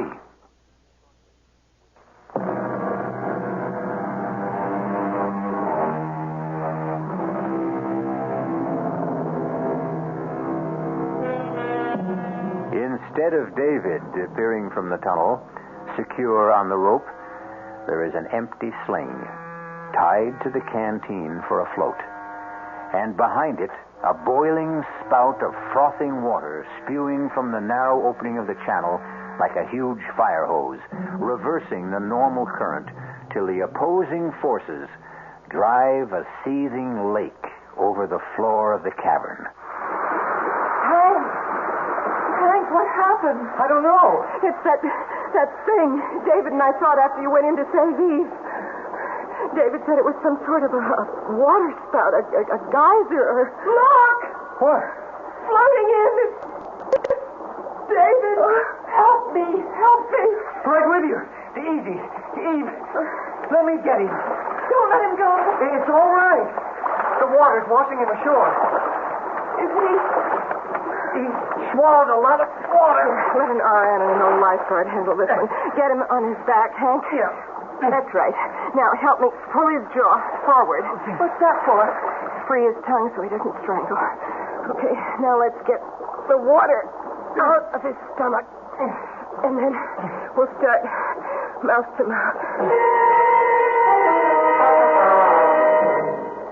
But what happened, David? Lighter gave out, so I had to lie there in the dark, feeling with my hands for the bottle to come through. Suddenly, I felt it, but it slipped out of my hands, and I fell in the water, grabbing at the rope. That must have been the tug I felt. I don't know. I lost the rope, and I was floundering when suddenly the water began to literally boil all around me. The water spout? Yeah. It lifted me half out of the water and flung me against the arch. I guess it knocked me out. You've got quite a bruise on your forehead. It's what happened to us, Eve. What do you mean? There's some fault right below there.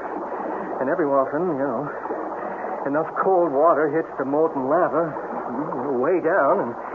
Well, you're the professor, Dave. What happened? I don't know. I suppose it forms a steam explosion that blows a whole column of water back up into the small cavern in part of the tunnel. It creates, sort of a whirlpool that's momentarily strong enough to hit the normal current like a riptide and drive it back. Best I can do. I can do better than that. It's the thing that wants to help us. It's saved 3 of our lives already. I owe at least part of my thanks to Barbara. And me to Hank. And if it hadn't been for David, I'd have ended up a raving maniac in the dark. I guess we all have turned up a little short, one way or another. Except Hank. I'll say one thing. There's only one best man in the group. Only at your wedding, mister. Because, Hank is about to exhibit his private white feather. What do you mean, Hank? Well, if we're going forward, there are only 2 ways to go. Eve and I have looked at the other end of the river here where it comes in, and there's no way out there. How about the cleft up there where the light comes from? Well, looks to be the best bet, only, Davy, old man, that's 60 or 70 feet up there. And I want to tell you, heights turn my belly to water. Even that first 20-foot climb we made, I'd like to die. I didn't dare look down after we got there, so what do we do now? We climb. Just let me look it over. No, shouldn't be too tough. Are you sure you're up to this, darling? Eva, I may be an egghead, no muscle boy, and I can't swim. But one thing I do know how to do is climb mountains. This one's my baby.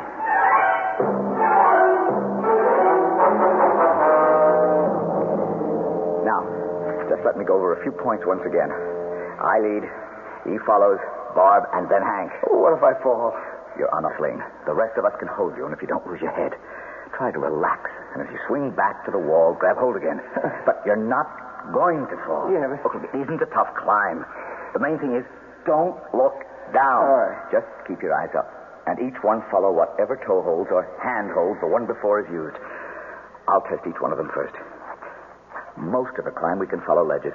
If they feel narrow, face the wall and move sideways. Don't look down. And no hurry. Don't anyone try to play hero.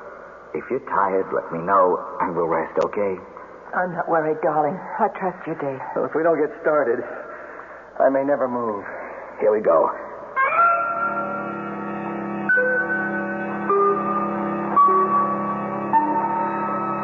We're halfway up now. Anyone want to take a rest? No. I'm all right. Let's just keep going. I'm afraid to stop. Next part's going to be a little tougher. Hang in and keep your eyes up. Dave! Dave! Hold on, anyone. What is it, Hank? Dave, I can't! I can't! My knees... It's so far down! Hank, damn it! Look up here at me. Now, that's better. Now, you listen. We only have about 15 more feet to go. There's a nice, wide ledge we can settle on while I explore the cleft we're heading for. You lose your head, you can take all of us with you. Just cut me loose and let me... Don't be a fool, Hank. We're a few feet from getting back in the world. Come on, don't let us all down. All right, I'll try!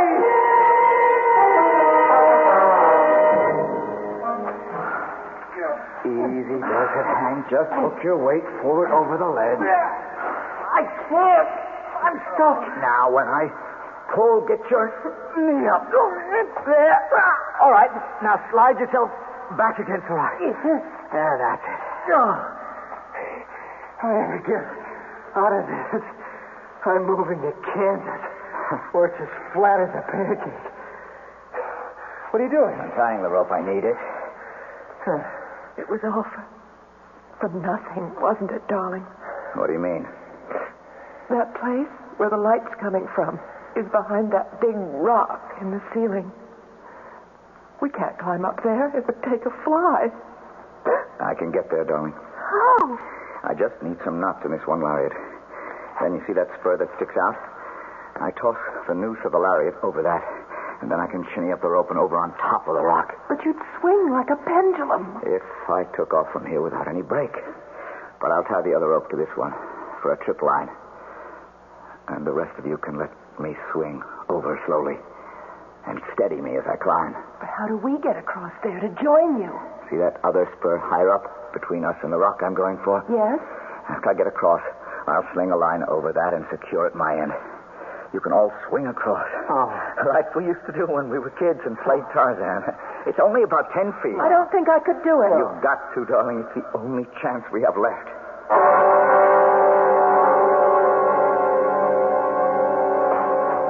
Oh, thank heaven. I never thought he'd make it.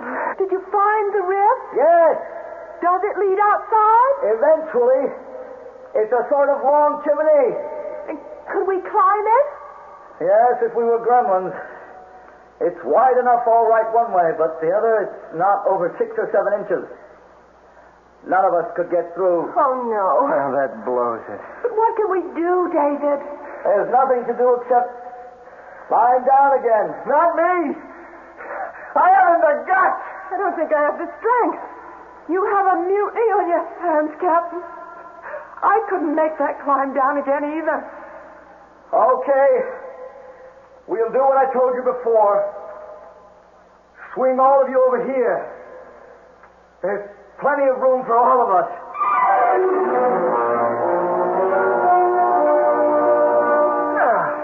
I got you, Eve. Back on good old terra firma. Just like riding down an elevator. Oh, thanks, Hank. So we all got down easy. How did David? He's got away. He sort of takes a hitch around himself and he lowers himself down. Oh, here he comes. Oh, man, that's some kind of guy you're marrying. Everybody all right? We are.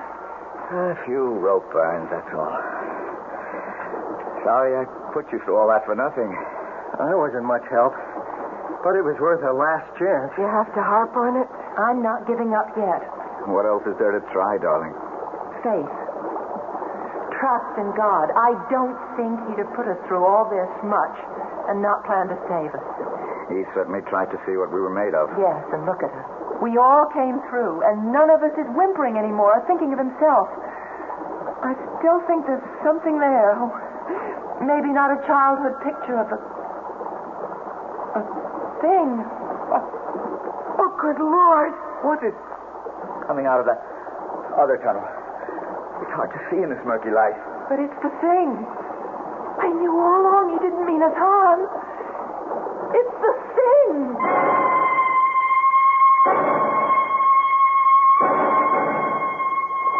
I reckon I must have thrown quite a scare into you folks. Jim Trimble here, Deep Sea Diving and Ocean Bed Recovery Incorporated, ex-frogman in the Navy. You got a mess of folks mighty worried about you on the outside. There's going to be some relief once my boys bring in scuba tanks and gear to get you to the outside there. Just, let me give them the go-ahead. Hello, Chris 2, this is Jim. All 4 missing persons alive and well. Proceed with plan as outlined.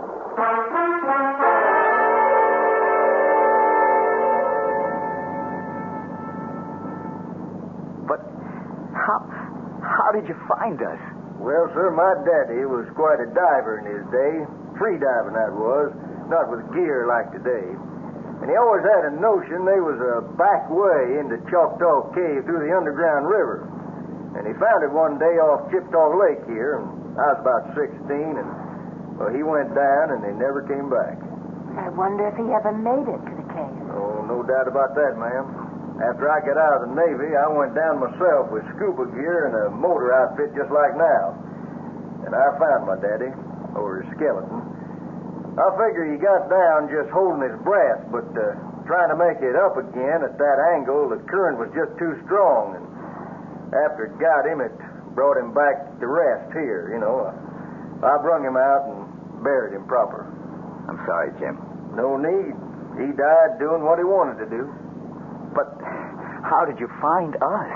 Well, Hank's old horse, Baldy, was smart enough to outstep that landslide, and when he turned up downhill, folks got alerted, but there wasn't a hope of digging you out, and they sent for me, and I got flown in from San Diego, and that's how I come to scare you into thinking I was that old legend I guess my father started. But the thing... It isn't a legend, Jim. Your father never really died. He was the one that saved us.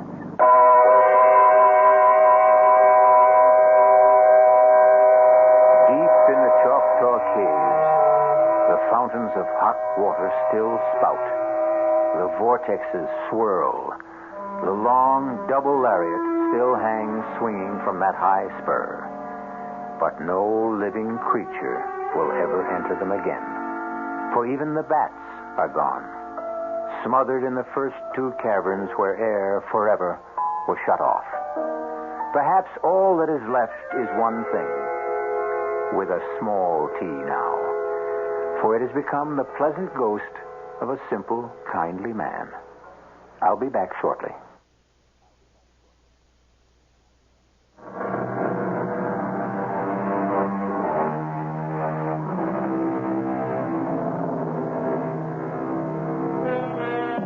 So, for this time, a happy ending.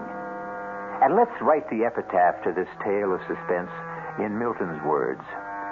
Hence, loathed melancholy, of Cerberus and blackest midnight born, in Stygian cave forlorn. For myself, I equate cave with the Latin word spelled the same way, C-A-V-E, but pronounced cave. It means beware. Our cast included Marion Seldes, Terry Keane, Michael Wager, Bob Caliban. The entire production was under the direction of Hyman Brown. This is E.G. Marshall inviting you to return to our Mystery Theater for another adventure in the macabre. Until next time, pleasant dreams.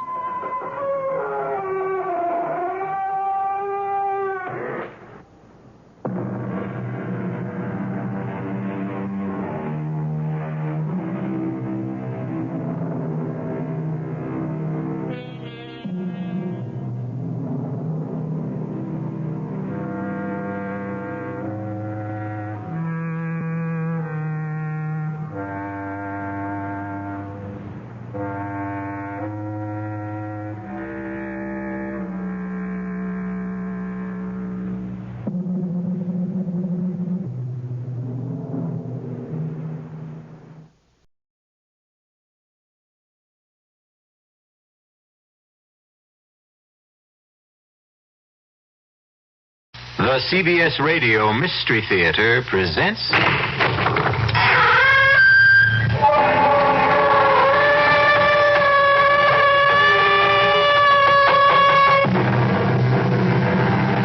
Come in. Welcome. I'm E.G. Marshall. Welcome to the world of your own terrifying imagination. It has been said that we are prisoners in a dark closet with small openings that on occasion admit some light. Small wonder that the demons who lurk in the deepest corners are more real to us than the sweet light of reason outside. There is so much evil in our world that light turns naturally to shadow. Even the love of Stephen and Amelia Stampler for their son Michael is converted to suspicion in this dark closet we live in. Reverend Stokes, I don't want a theological debate. I want you to tell your congregation the truth. And what is that, Dr. Stampler? That my son Michael conducts his lab experiments for scientific purposes. And shall I ask them to believe in coincidence? What coincidence? That a peaceful town is ripped apart every time your son returns. That cattle die for no reason at all. That we are suffering epidemics and the worst drought in our history. All because of coincidence? Yes. This is the 20th century. What else could it be? Ask your son, Dr. Stampler. Ask your son, Michael, if he's just doing lab experiments.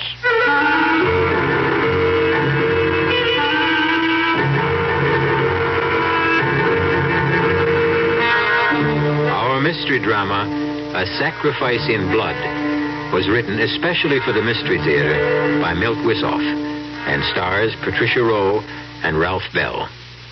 It is sponsored in part by the Kellogg Company, makers of Kellogg's Special K cereal. I'll be back shortly with Act One.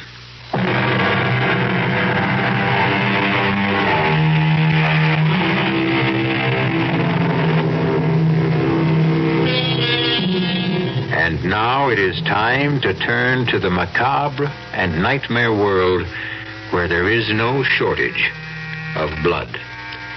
Our tale opens on a pleasant enough note in a fashionable restaurant where Dr. and Mrs. Stampler are celebrating a special occasion. But I promise you, it will end in true Gothic horror. Not another drop, Stephen. I've had my fill, and so have you. I suppose you're right, my dear, but this is really so special. One more dig, and the Stamplers hang up their shovels. Oh, not really. But we'll be digging up flower beds and compost heaps instead of ancient grave sites. No regrets? None, my dear. We should have retired years ago. Then why not now? I mean, what can this one dig mean? Well, it will be a fitting climax to our career, Amelia. Perhaps the most significant find of our lifetime. Professor Starulius agrees with me. The last excavations there indicate a pre-Toltec civilization existed that was not completely archaic. Highly sophisticated people. Who worship the devil. Oh, why not? Most of us still do. Black masses are held in California. Covens of witches gather in New Mexico. Blood rites take place in the shadows of New York skyscrapers. Oh, nonsense. You've had too much wine. Oh, too much wine. I haven't had enough. Come, Amelia. Let's toast the occasion. To a splendid find. To a safe return.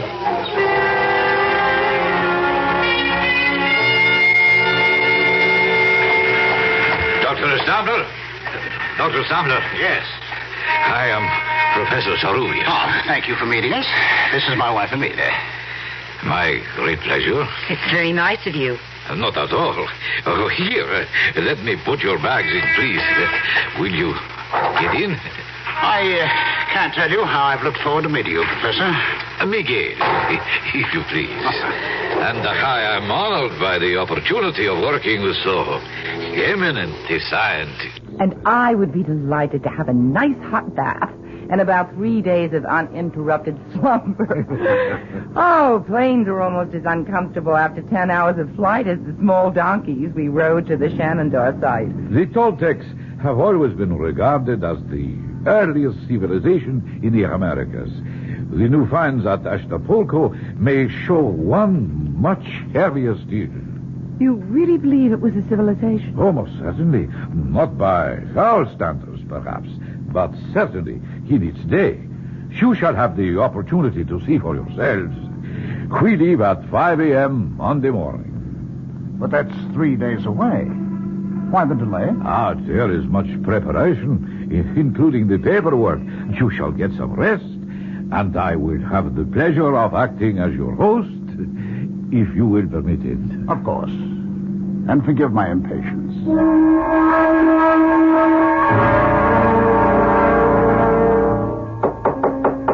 Who's there? It is I, Miguel. Just a second.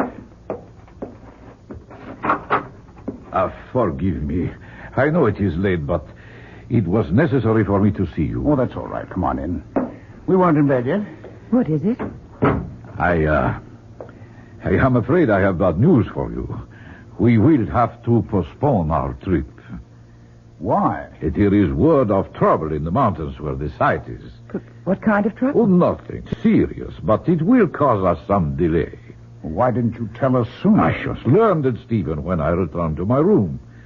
How long will the delay be? That is hard to say. What kind of trouble is it, Miguel? An Indian has been found. Murdered. It was a ritual killing. His skin has been removed. Oh, God. Well, we still get back to the basic question, Miguel. How long will we be delayed? Then you're still bent on going? Well, of course, Amelia. A native killing isn't going to stop me. I've encountered worse on other digs. Well, answer me, Miguel. Perhaps you should forget it, Stephen. Oh, come on, now, both of you. I'm not going to change my plans. If you insist, we will continue, but I must warn you, it will be difficult to assemble a crew. But not impossible. No, not impossible, if we pay enough. There is always someone who will take a risk if the inducement is great enough. I guess you're right, Miguel. See what you can do. Then you'll go along with me? I wouldn't miss it for the world.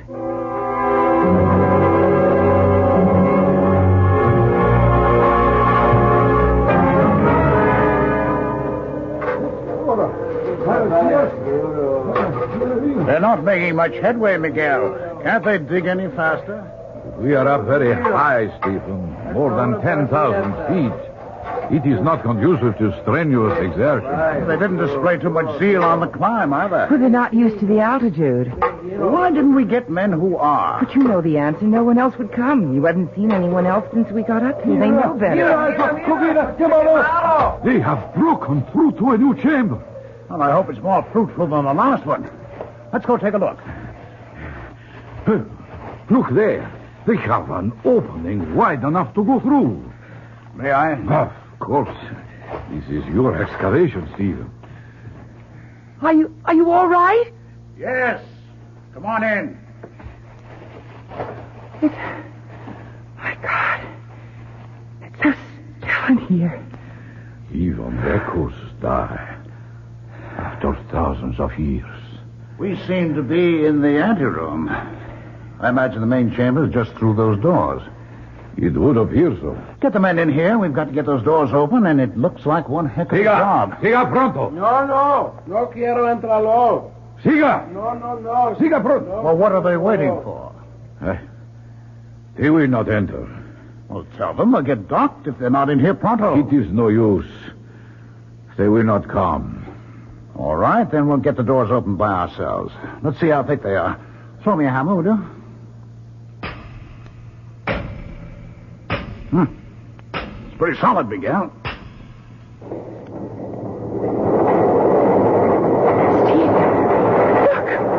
The doors are opening.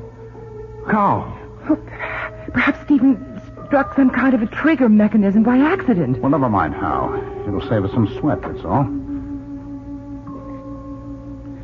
Stephen, please, be careful. There's something here that makes me... I will go ahead. Not on your life, Miguel. This is one big step I'm going to take. Come on, follow me.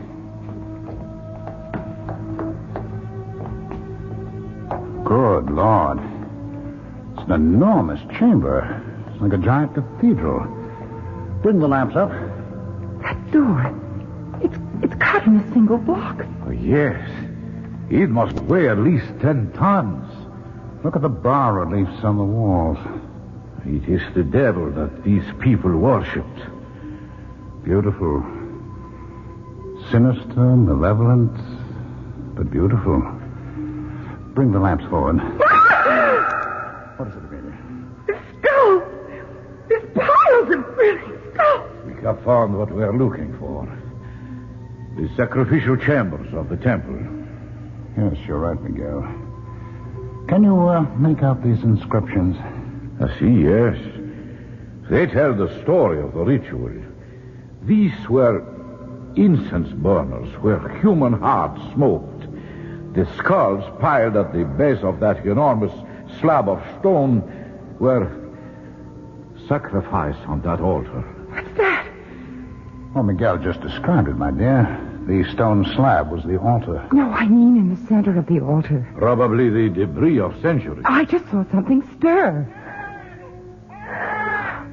It's a baby. What? Completely naked. On that cold stone. Oh, a poor child. Now.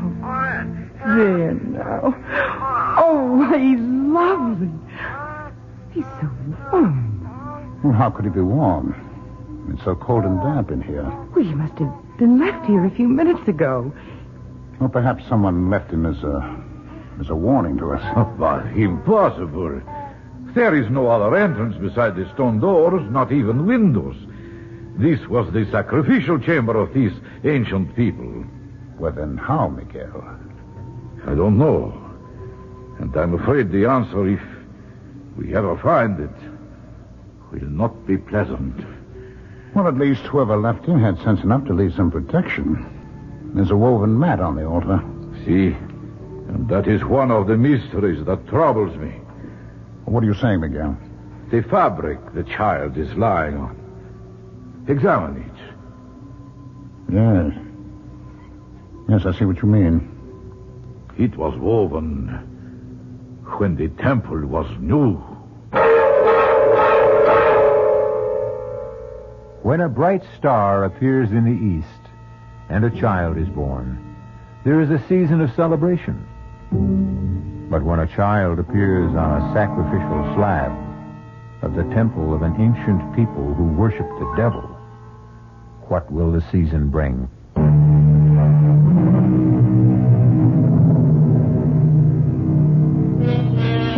We live by the philosophy that no one is born evil, that only time and circumstance can corrupt the innocence of an infant. And yet, deep within us, we feel some doubt when monsters arise. What made Cain? Was Adolf Hitler or Jack the Ripper ever a clean slate? Why should we not wonder even stronger when a child appears out of nowhere in the temple of Satan? Well, I am not happy to see you leave, my friends. We'll miss you too, Miguel. Oh, that of course, but I wish you had not decided to adopt the baby and take him with you. I would have preferred you to leave him here with me until I could ascertain what his origins are. I think he's right, Amelia. There's still time to change our mind. Oh, no. No, we fought harder to take him with us than those artifacts from the chamber. I'm not going to give him up now. What difference does it make where our son came from or who left him there? He's a perfectly normal baby, and he means more to me than the trophies we're carrying off. Well, if you have made your minds up, then all I can say is, via con Deus. I am very delighted that you both have what you wish. Stephen, your find will have an historical impact. Our find, Miguel, would have been impossible without you. And my gratitude for helping us with the baby. We've named your godchild Michael for you. Ah, a great honor, Emil. You'll keep trying to trace his parents? Yes, if that is what you wish. Don't try too hard, Miguel. It doesn't matter where he came from. We're all he needs from now on. I hope you are right, Emilia.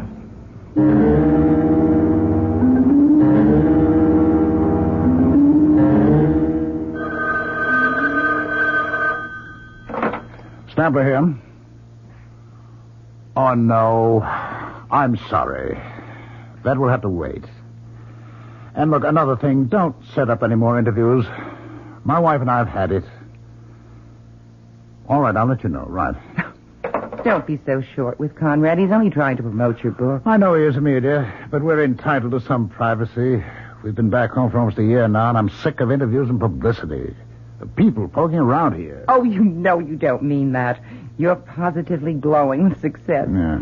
You proved your theory about the pre-Celtic people, the influence they had on earlier civilizations, and, well, just look at the results. Academic honors and, the fantastic sale of your books on the expedition. This year's been good for you, Steve. Well, of course it has, Amelia, but if we hadn't gone on that bloody trip, we'd have some peace at least. We wouldn't have Michael. Well, no, you're right, my dear. Oh, he's quite a handful for a kid his age. Only a year old, he's been walking for months. And he's such a good-looking child. He's so well-behaved. Oh, too well-behaved. You know, it's scary. He hardly makes any sounds at all. Oh, count your blessings. Our neighbors envy us so. They want to know how I discipline Michael. He's such an angel. Doesn't need any discipline. Well, maybe he doesn't, but I do. I've got to finish my notes for the lecture tour. Are you sure you won't come with me, Amelia? Well, who'd look after Michael? Well, Karen. She's perfectly capable. Oh, nonsense. I mean, you'll be gone in a month. He needs me. So do I. Oh, don't tell me you're jealous. Oh, no. But I am disturbed. You've got to give a little, and don't try to smother him. It's no good for either of you.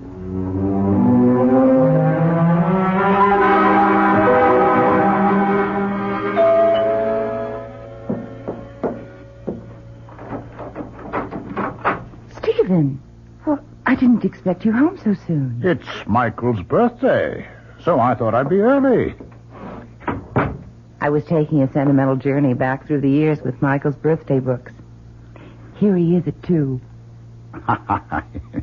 Yes, I remember.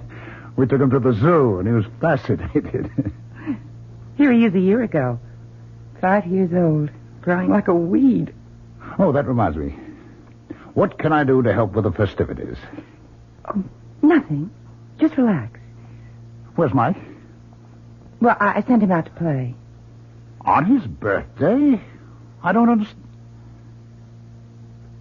What's wrong, Amelia? Nothing.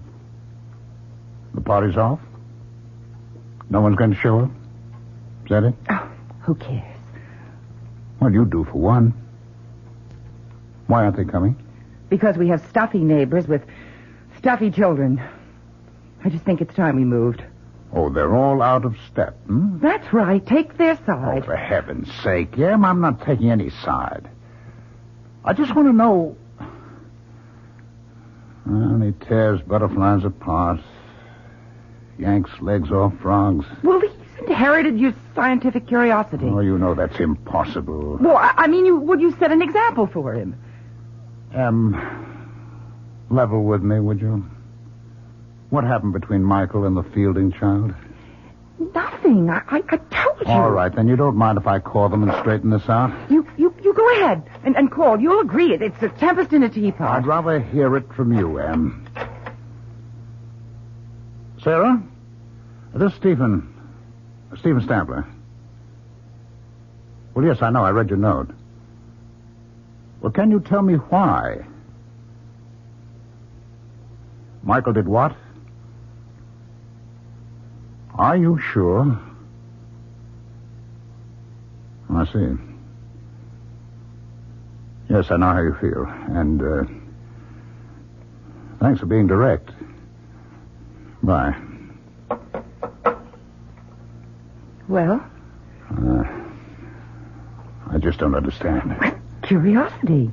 It's simple, childish curiosity. Children try to discover the world around them. They smell, taste, feel. They hurt? Well, yes, sometimes they hurt. Not out of malice. Try to be honest, Em.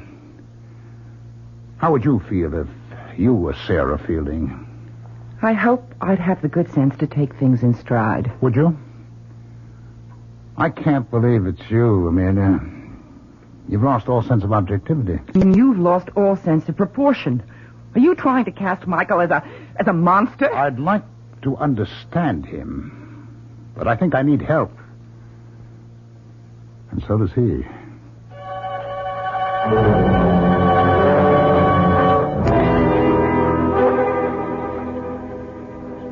Amelia? Oh, there you are. How are the silver bells? Fine. But the cockle shells are a bit droopy, and so am I. Oh, nonsense. Very gallant, Stephen. But age is beginning to catch up. I don't know where the last 10 years have disappeared. Seems only yesterday that Michael was 6, entering school for the first time. Now he's almost grown. 17. Oh, my, you look handsome today. You're even wearing a tie. Yes, so I have. What's the occasion? We have a friend in town. Old Ceruvius. Oh, I didn't know he was in this day. Well, neither did I. He's consulting with the museum people, and he'd like to see us. I asked him out to lunch. Oh, that was thoughtful. Now, there's no need to fuss, Amelia. Of course not. I'll get the soil off my hands and throw something together. If Miguel doesn't mind, I certainly don't. Well, thank you, Em. Is there anything I can get from town for you? No, just hurry back. Ceruvius is dying to see Mike. What time is Mike due here? Oh, dear, I forgot to tell you. There was a letter from Michael in the morning mail. He's staying at the academy through the holidays. Well, that's odd. Did he say why? Well, he wants to catch up with some school work, and there's an experiment going in the lab. He just can't leave. Well, that's too bad. Miguel was looking forward to a visit with Mike. He made quite a point of it.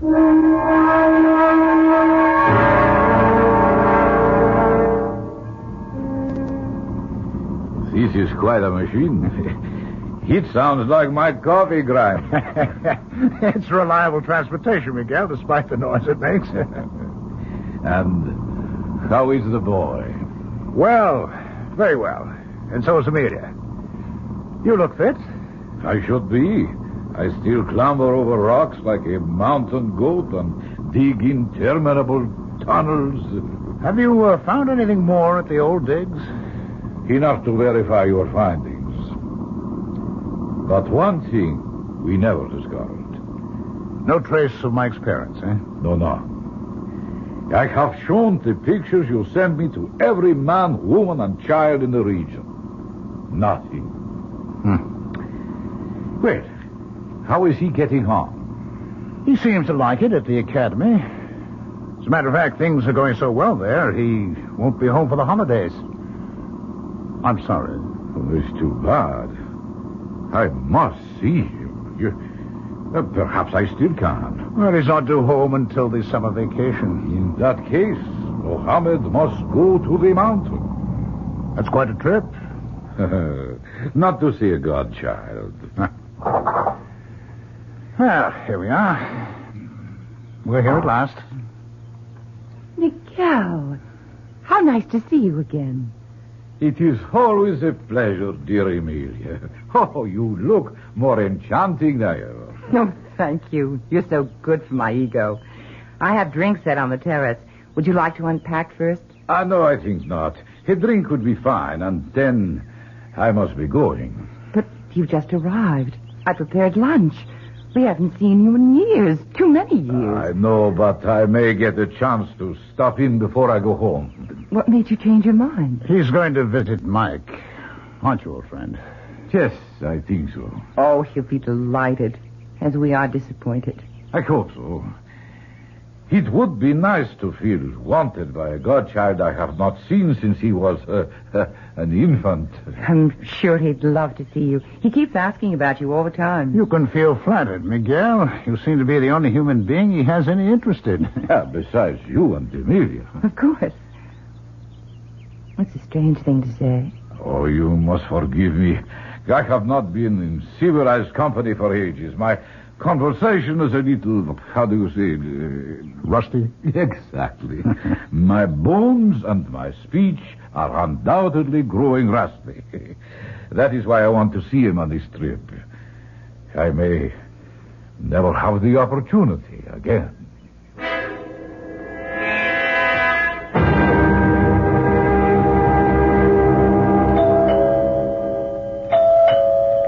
Could you get that, Stephen? I'm just finishing the shelf, dear. Very well. Michael, I don't understand. No hello? Should I go out and start over again? Quit not silly. Hello, darling. That's more like it. Stephen, it's Michael. Mike! I know. Mother had the same reaction. I just got through sooner than I thought I would, so I rushed home.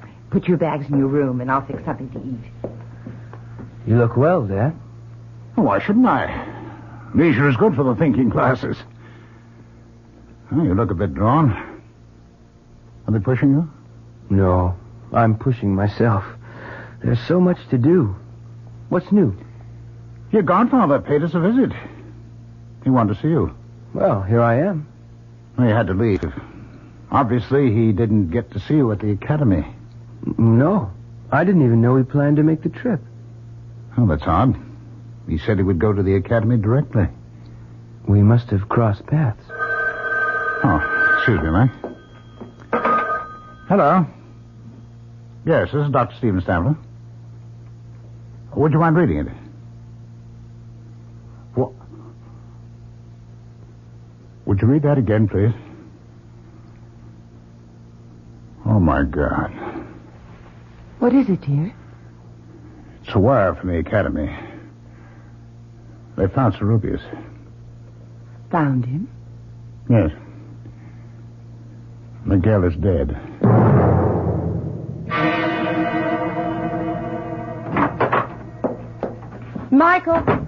Michael, are you home? He's out, Amelia. His car's gone. Strange. He seemed under the weather this morning. And he didn't want to attend the funeral. Oh, nonsense. He just wasn't feeling well. You still believe that act after all these years? You know, he's always avoided unpleasantness that way. Well, it was unpleasant, Stephen. An old friend to go that way. All right, Em. It's all over. What could have done it? You mean who, Em? No, I don't. Nothing human could have been responsible for Miguel's death. I wonder. You wonder what, Dad? Where did you come from, Michael? You startled me. I was in the garage. My fan belt's loose. I was tightening it. You should have come to the funeral. What for? I never saw Professor Serubius. He was your godfather. You were his namesake. I wasn't feeling so hot anyway. I thought I was coming down with something. How do you feel now? Better, I think. You look healthy enough to me. Well, that doesn't mean a thing. I'll put the tea up, and then it's off to bed with you. She still thinks you're a child, Mike. I know. I want to talk to you, Dad. That's why I came home from school. All right, shoot. I really don't know what I want to do. I think I've had the academy. But you said you liked it there. You're doing well? I know, but I can't make the scene there anymore. Too much work? No, not really. I'm just not on to some of the stuff I've got to handle there. The creeps in Fairmount are still living in the 17th century. They'd have witch burning if the law didn't forbid it. What's that got to do with you? Well, some of my experiments have got them on the warpath. I thought you were working in the physical sciences. Well, not exactly. I've been going beyond that. Like what? Well, for one thing, ESP. You've always felt I had it. Well, that's not considered supernatural today. Yeah, I know, but the townies think it is. Well, that's all the fuss. I think you should stay on. It never pays to bow down to ignorance.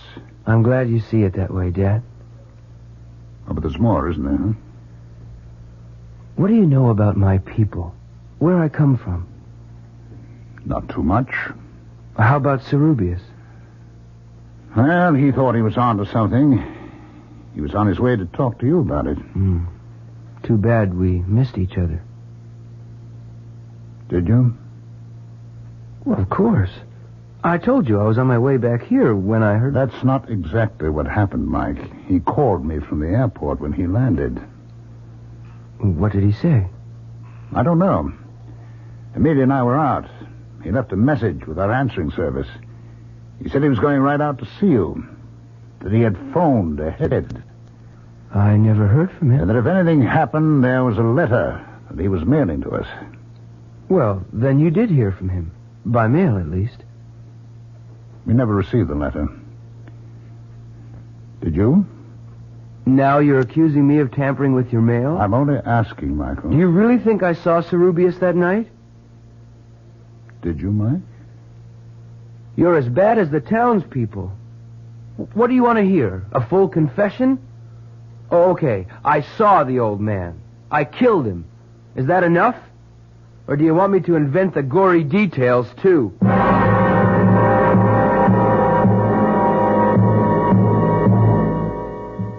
Fear can be a force for good or evil.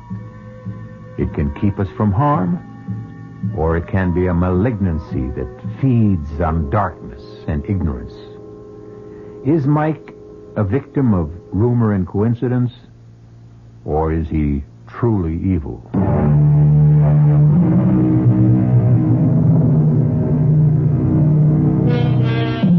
There is a peculiar kind of fear we call courage that makes us go on when all we want to do is find peace and shelter. It makes men who fear heights climb mountains. Soldiers who detest war and suffering advance on bloody battlefields. Some call it pride rather than courage. Choose now. Retreat now and regret it, or go on with me to Act 3. Mark, I've just heard from the police. They're still running down leads on the murder of Serubius, but they admit it seems hopeless. Too bad. Did you ever get the letter he said he mailed you? No, I don't know what could have happened. Neither do I. How are you doing in the workshop? I don't know. Thank God frogs are such fast breeders. I killed them off so fast. No results? Only with our neighbors. They seem to connect my frogs with everything bad that's happening.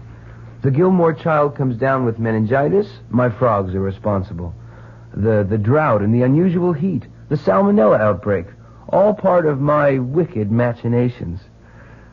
How would you like to come out of retirement, both of you? What do you mean?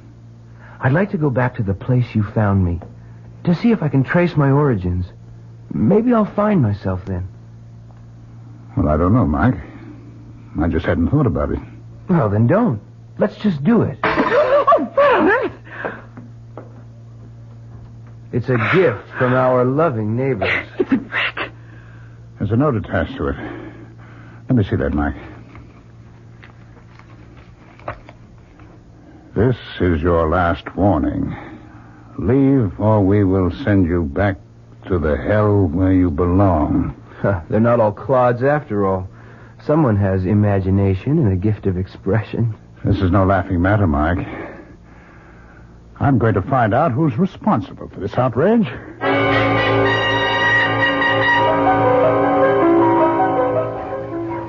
Dr. Stempler, delighted to see you. I think we can do without the formalities, Reverend Stokes. I just want some answers. Yes, so do I.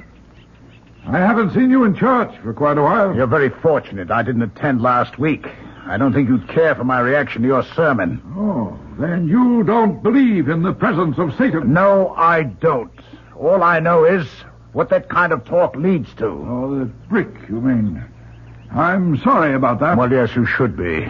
You've got these farmers half insane with your superstitious prattle. Some say that about religion. I wonder why. All right, let's not get sidetracked, Reverend Stokes.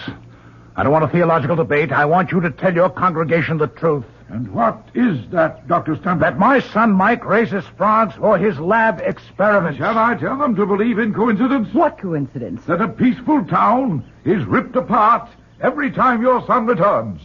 That cattle die for no reason at all. That we are suffering epidemics and the worst drought in our history. All because of coincidence? Yes, you tell them that. This is the 20th century. What else could it be? Ask your son, Dr. Stempler. Ask him if he's just doing lab experiments. I told you, Dad, I'm going back where you found me, with or without you. Mike, that is foolish. Cerubius excavated for years but found nothing. What makes you think you can? Because I was born to it and Cerubius was not.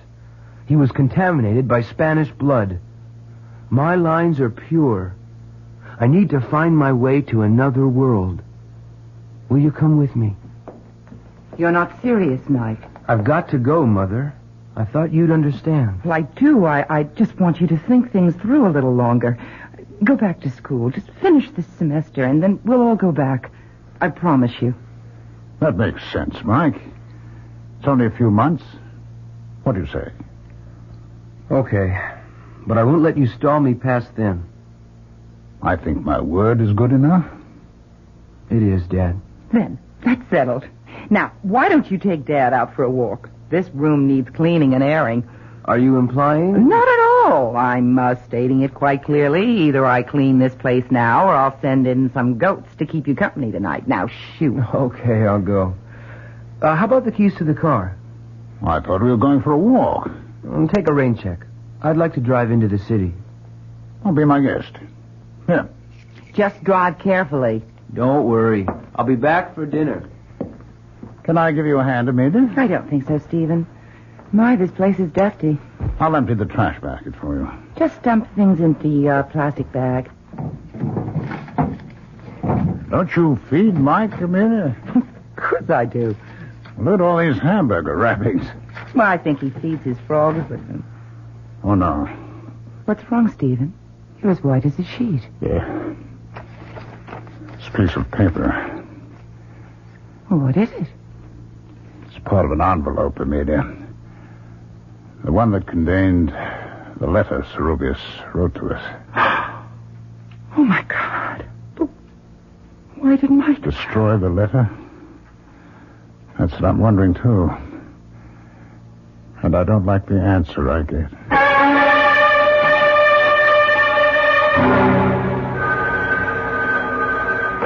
Hello. Yes, this is Dr. Stempler. He what? Can't be. We'll be right over. Yes, but I want to see my son. What is it, Stephen? What? Stokes. I don't want to see him. I want to see my son. Hello. Hello. He hung up. What happened? Mike. They're looking for him. What for? They claim he's killed someone. I don't believe it. What, with the car? I mean, with an accident? It was no accident. They found Claire Baxter dead. What's that got to do with Mike? They claim he was seen near the place where the body was found. Where's Mike now? He's disappeared. They found our car in the ravine. Oh, no. I'll go see. Good evening. Yes, Reverend Stokes, what is it? May I come in? No, you may not. Now clear out of here. What's wrong with you, Steve? Please come in, Reverend. Thank you, Mrs. Stapler. I know it's painful, but I must talk to you. What is there to talk about? Your son. I tried to reach you before with facts, but you wouldn't listen. Well, why should I, of all these silly nonsense? No nonsense this time, I'm afraid. Your son has committed murder. Just because he was seen near where the girl was found, I'll bet half the town could have been there. No one else in town would kill the way Claire was slaughtered. Please, I don't want to hear any more. Then we'll just sit quietly and wait. For what? For your son to return. And then what? Then we'll do what must be done. You won't wait here. Now be sensible. There are men just beyond this door. I would prefer to do this as reasonably as possible. Do what? Just ask him a few questions, Mrs. Sampler. Now, please let me handle this. Or would you prefer mob violence? Ask your questions, Stokes. I'm here. Run, Mike. Save yourself. Not yet. I've got a score to settle with old Nosy. Sit down, Michael. It's all over for you. For you, meddler. No, Asmodeus, your time has come. Asmodeus? Asmodeus, Satan, whatever you call yourself. Sit down and answer my questions. I've changed my mind. I'll answer your questions if you catch me. Stop him, Stephen. Please don't let him go. No, Amelia, don't worry. Stokes will never get him. Neither will that mob. He's on his way back. Back? Where? Where we found him, Amelia. In the sacrificial chamber. Zerovia said someday Mike would return.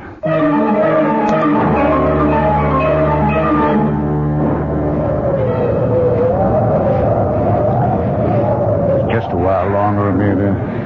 I'm all right, Stephen. Do you think we'll find him? He wanted so badly to find his way back, he must be here. I'm glad he got away from them all. I'm not so sure about that. I pieced together Zerovius' letter from the scraps in the wastebasket. It explains a great deal.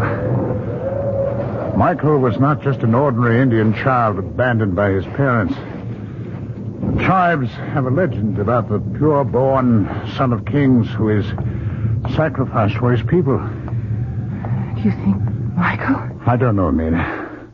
I don't know what to believe anymore. There's a light in the chamber ahead. I know. Hold this lantern, Amelia. Hold it high. Don't come any closer. Michael. Oh, thank God we found you. Where are you, Mike? Boy, we believe in you. We trust you. Stay where you are. Do as I tell you. We want to help you. Then leave. That's the best you can do for me. You kept me from my destiny when you took me from this tomb. Let me fulfill it now. We love you, Michael. Please save yourself. Hold the lantern higher, Amelia. What is it? There's a child, Em. There's a baby on the altar where we found Mike. It's Michael. Oh, my God. It's Michael. It can't be.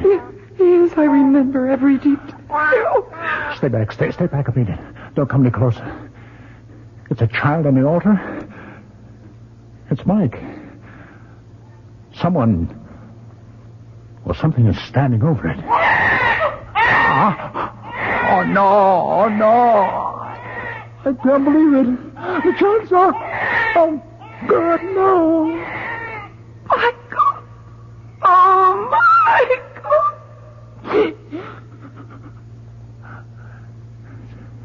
too late, Amelia. It's all over now. Whoever it was has disappeared, Amelia. He's gone. A child is born, becomes a man, then dies. The natural order of things. No one can upset it. But not in the case of Michael Stampler, or whatever his true name was. He was plucked out of antiquity by accident and returned there by desire. Our cast included Patricia Rowe, Ralph Bell, Don Scardino, and Ian Martin. The entire production was under the direction of Hyman Brown. This is E.G. Marshall inviting you to return to our Mystery Theater for another adventure in the macabre. Until next time, pleasant dreams.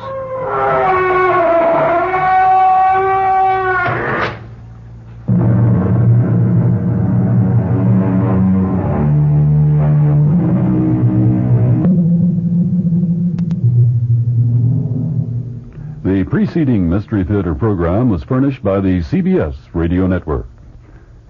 Your dial is set for 15 minutes of late news with John Scott reporting. This is WOR New York, an RKO General Station, your station for news as it happens.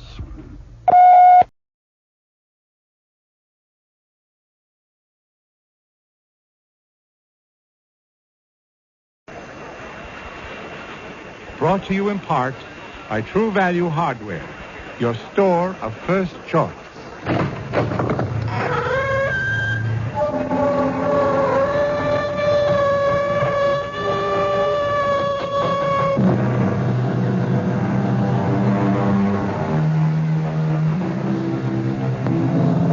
Come in.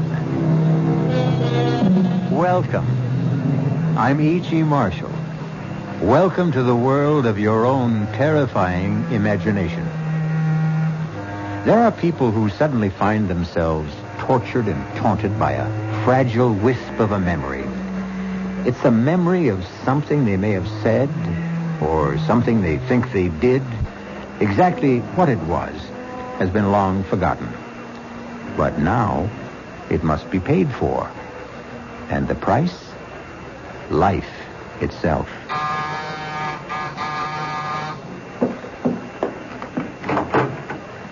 Yes? Are you Mrs. Louise Goodman? That's right. Are you sure? Why, of course I'm sure. It's just that I don't want to make a mistake. I'm Mrs. Louise Goodman. Who are you? And what is it you want? I want to keep my promise. Promise? What promise? I promised I'd kill you. Remember?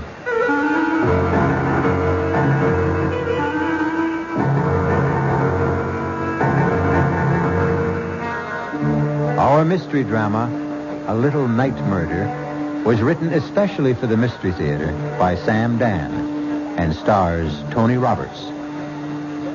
I'll be back shortly with Act One.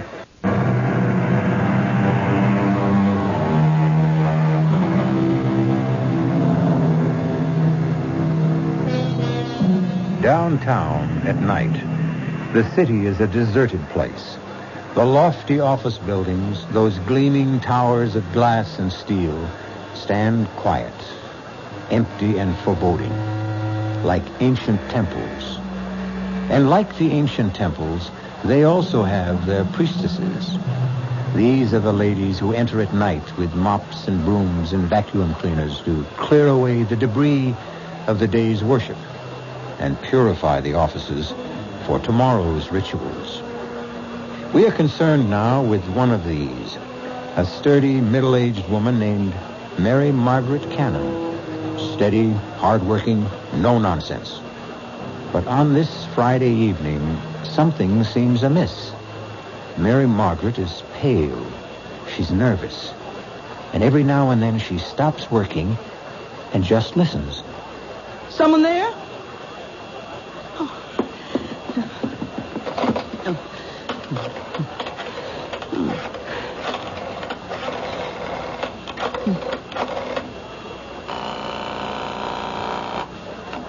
Hello? Terry, I'm scared. Scared? You? Oh, now, Mary, what did you be scared of? I don't know. It's these murders. Murders? These women who've been getting killed. Well, I'll come and stay with you if you want. Oh, please. I'm so nervous, so jumpy. I'm so scared. Yeah, but why? I just don't know. Terry. Yes? I hear someone coming. Are you sure? I hear someone. Terry. I'll hang up and call the police. Oh, no, don't. It's just the guard. Yeah, you see? Now, is everything okay? Oh, yeah. Look, you just forget I called and get your rest.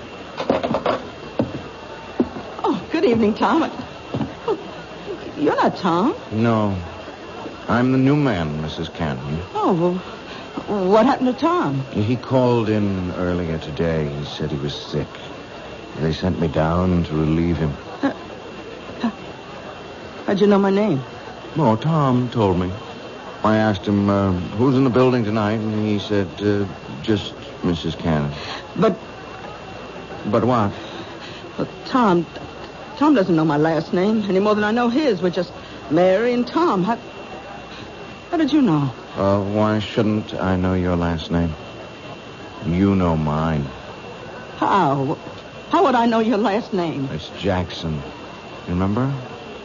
Little Peter Jackson. I never saw you before in my life. Oh, you did. Yes, you did. What do you want? I want to keep my promise. What promise?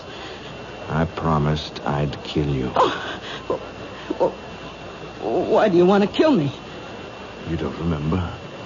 Well, let me refresh your memory, Mary Margaret Cannon. 23 years ago, you lived on Baxter Street, and one morning you walked into a little grocery store. Now you remember. You have exactly 30 seconds to live. Oh, please don't kill me, please. You should be saying your prayers. But I told the truth. If it was the truth, then God will forgive you. Pray, Mary Margaret Cannon. Pray. Oh, listen. My husband and I, we have a little money put aside. And I know exactly how you got it. it. You can have it. All of it. Only don't pray. Pray, Mary Margaret. Jackson! Peter Jackson! Maybe 30 years old, tall, thin, blonde. Don't shout. No one can hear you. They'll hear me. They'll arrest you and hang you. His name is Jackson. Peter Jackson. Oh, no, don't. They'll catch you, Peter. They'll catch you. Number 4. Mrs. Mary Margaret Cannon. Number 5, coming up, Miss Alice Maitland.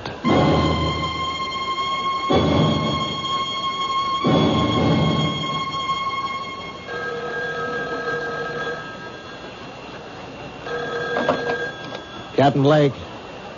Yes, Commissioner. Commissioner, I understand you... Listen, if you think somebody else can run it better, then get somebody else. I agree, sir. Yes, sir. No need for any of us to blow his stack. Absolutely, sir. Yes, I'll keep you informed. Wow, you got a pretty good one here. Is this your first mad killer assignment, Lou? Yeah, I guess so, Captain. Mad killers, mad bombers, mad stranglers, you name it.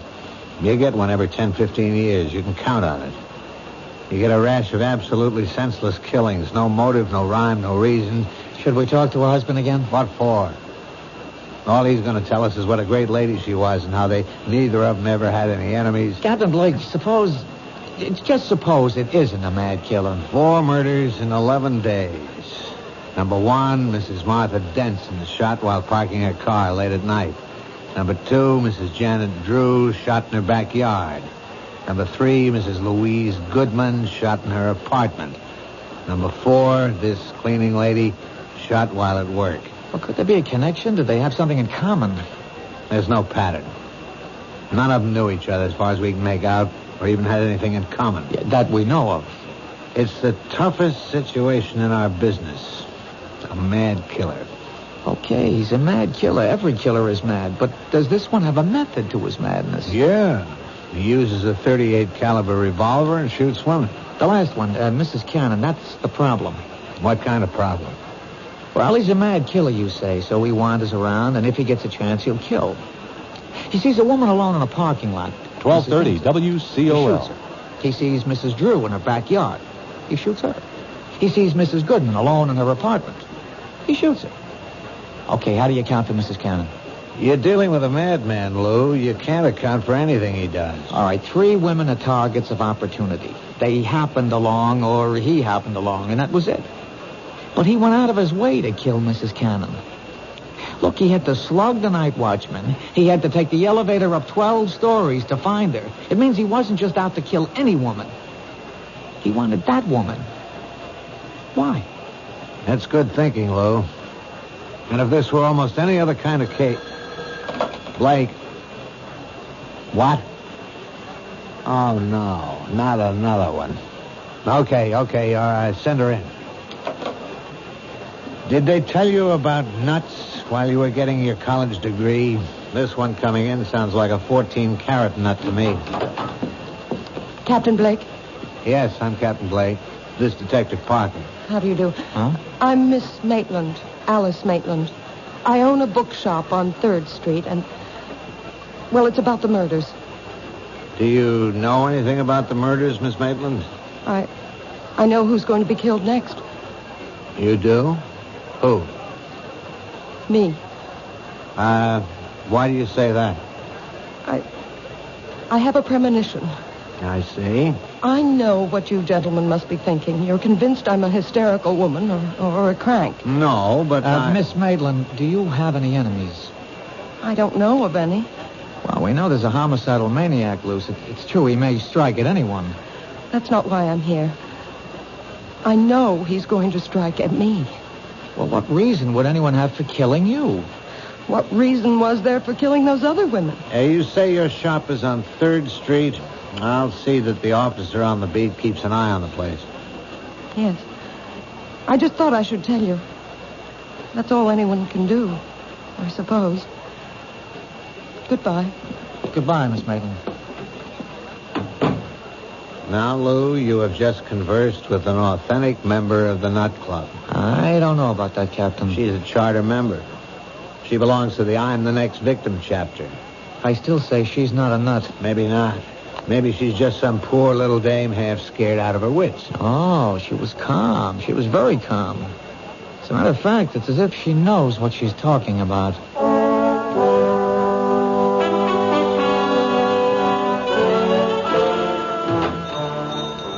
May I help you? Oh. Hello. Remember me? Yes. You're one of the detectives I spoke with. Yeah, Lou Parker. Tell me why you came to police headquarters with a story that, well, rationally, it doesn't make sense. You said as much yourself. You felt that you had made yourself seem somewhat ridiculous. But now, well, forget all that. I'm willing to assume that your story is true, that you really are next on the list. Then you do believe me? I'm willing to accept what you say, but you have to help me. Does anyone have a motive for wanting to kill you? No. You never did or said anything that may have hurt someone? I can't remember. A disappointed boyfriend? I never really disappointed anyone that way. And yet you insist someone wants to kill you. I know it sounds ridiculous. There's a reason for feeling the way you do. If only we could uncover that reason. Excuse me, that's my phone. Hello? Hello? Hello? Hello? Miss Maitland? Yes. What is it? You seem rather pale. Oh? What happened? When I picked up the phone, there was just a click on the other end. As if someone had just hung up. Well, why should that seem to upset you? Well, because it's happened before. It has? Yes. Frequently? I mean, often enough so that it really isn't just an accident? 3, 4, perhaps 5 times a day. When did it start? Oh, I'd say about 2 weeks ago. I remember It happened 3 times the night the first of those women was murdered. Well, why didn't you tell us this before? I didn't think it was anything important. May I use your phone? It's back there in the office. Okay, I'll only be a moment. May I help you? Yes. Is your name Alice Maitland? Yes. Can I do anything for you? Well, you see, I came here because I have to keep a certain promise I made.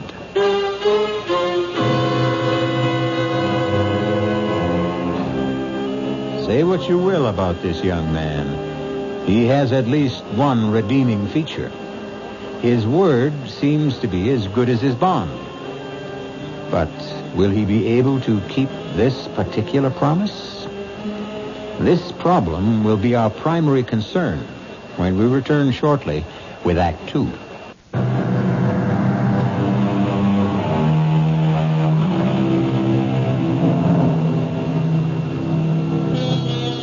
At one time, a young man named Peter Jackson has made the same promise to several women. A promise that he would kill them. So far, he has kept his promise 4 times. Now, he is in a bookshop owned by a Miss Maitland, apparently ready to fulfill promise number 5.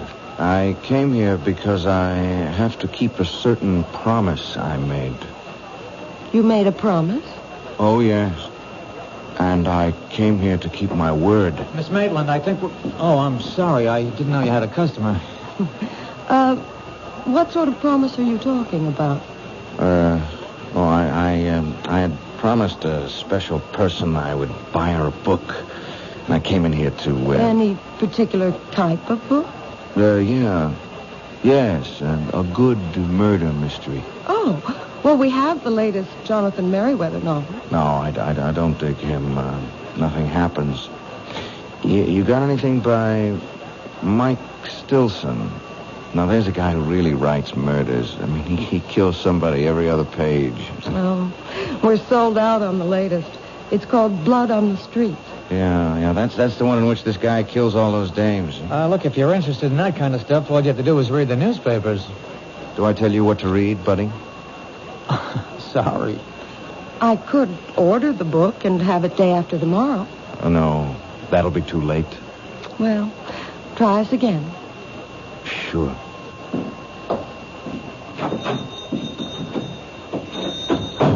Well, there's a guy with gruesome tastes. Well, takes all kinds.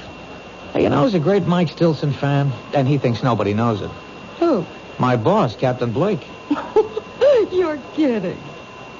Hey, this is the very first time I've ever seen you smile. Oh, I smile a lot. It's just recently. I told Captain Blake about the calls. And? Well, you never know. He just grunted and said, I'll stay with it.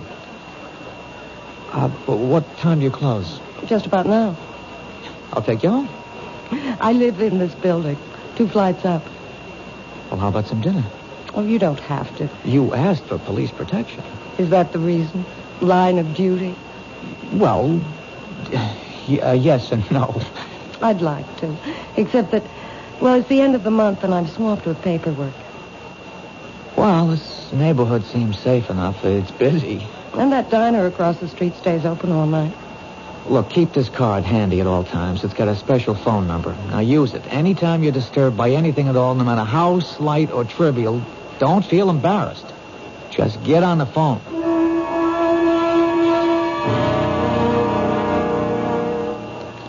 But I've already told the officers everything. Yeah, I know, Mr. Cannon, but I just have one more question. It's very important. What could be important? Mary's dead. You said that Mrs. Cannon had no enemies. I'll take that back. She had a great many enemies. But when we asked you last night, you said she had none. Sometimes when you think about a question, you see it in a whole new light. Can you name some of these enemies? She was good. She was honest. I'm sure she was, but just tell me this. During the past 10 days or so, would the phone ring and then go dead as soon as you picked it up? Yeah, now that you mention it, yeah, it happened. Often? At least 2, 3, maybe 4 times a day. I see. Is the name Alice Maitland familiar? Alice Maitland. Think. Alice Maitland. You know, there is something familiar about it. The Alice Maitland. Think of the type person with whom you could associate that name. Now, would she be a movie star, a librarian, a teacher, a woman who might own a bookstore? No, none of those. I think of a little girl. A little girl named Alice Maitland. Did she live in the neighborhood? You know, these past couple of years, my memory, it just comes and goes. Right now, it's gone. Well, if ever you remember why and how you know Alice Maitland, call the number on this card.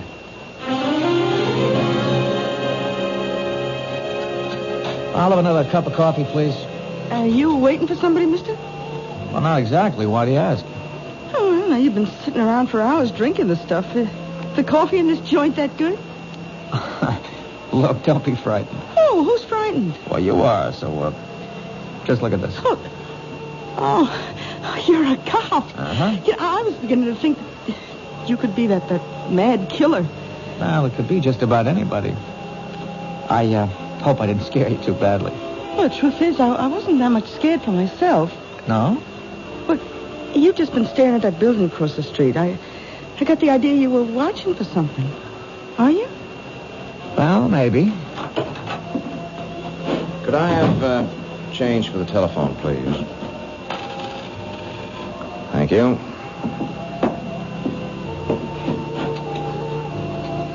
Now, where have I seen him before? What did you say? Nothing. I was just talking to myself. You do that a lot, don't you? Do what? Talk to yourself. Well, that was a short call. She wasn't home. Oh, it's too bad. Did you find the book? What book? The one by Mike Stilson. Oh. No. Well, keep looking. You know the best way to stop talking to yourself? No. Get married. The light went on in her room. What's that? He went to the booth. He only had time to dial, and the light went on in Alice's apartment. Who's Alice? It could be a coincidence. Wait a minute.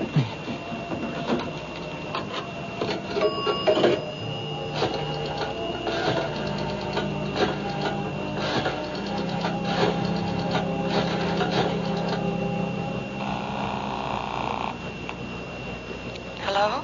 Alice, it's Lou Parker. Did I wake you? No. I'm up. Did your phone ring just a minute ago? Did it ring? Well, I don't know. What do you mean you don't know? Well, I'd fallen asleep, and, well, I must have been having a bad dream. I think I heard the phone, but it could have been in the dream. Anyhow, I did wake up suddenly, and I turned on the light, but I didn't hear the phone ringing anymore. Could it have been the ringing of the phone that woke you? I don't know. Did I hear it ring, or did I dream it was ringing? Why do you ask? Well, I'm just checking. Anyhow, I'm glad you're okay. I'll see you tomorrow. Good night. Oh, that was a short phone call, too. Yeah. How is she? Who? Your girl. Now, how do you know I called my girl? I told you I read character. Do you also read the future? Like an open book. Well, I sure hope so.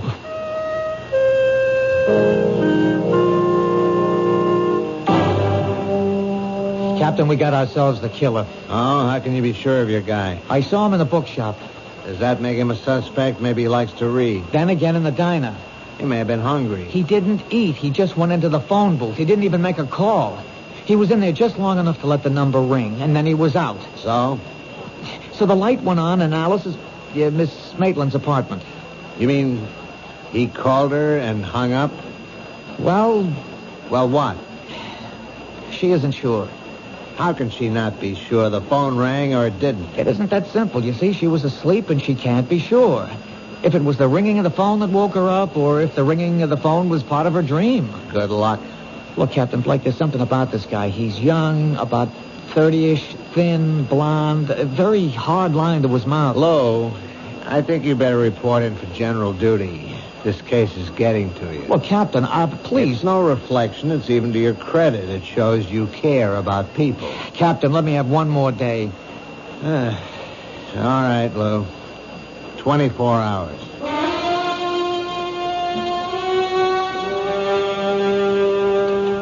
I'm sorry I've caused you so much embarrassment, Lou. That's all right. Captain Blake is unhappy. He'll get over it. He thinks I'm crazy. Well, he thinks most people are crazy. Lou, you can't keep guarding me forever. He has to strike at you soon. That's the pattern. He's done 4 murders in 12 days. That's one every 3 days. This is the night of the 15th day. He's due. Unless what? Unless I've scared him off for a while. No, keep away from your window. Why? Well, if he's around, we'll be tipped off. But could I have scared him away? After all, how would you know I'm a cop? You never saw him before? Never. We have to assume he's our killer. And what is the only thing we know about him besides his general physical description? We know he wanted a book by Mike Stilson. Blood on the Streets. But he could have made that up on the spur of the moment. People rarely make things up in the spur of the moment. He knows what he's doing. He's out to frighten you. The phone calls are a part of it. That book. There's something in it that would cause you to be frightened. But what? I don't know. I've never read it. Well, he figures you did. After all, you own a bookstore. I have to sell books by Mike Stilson, but no one can force me to read them. Well, the clue is in that book. Wait a minute.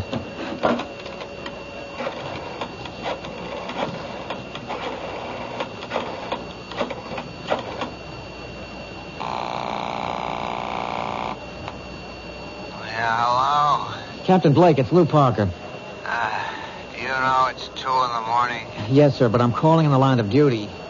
You live dangerously, Lou. What is it? Captain, you've read all the books by Mike Stilson. What?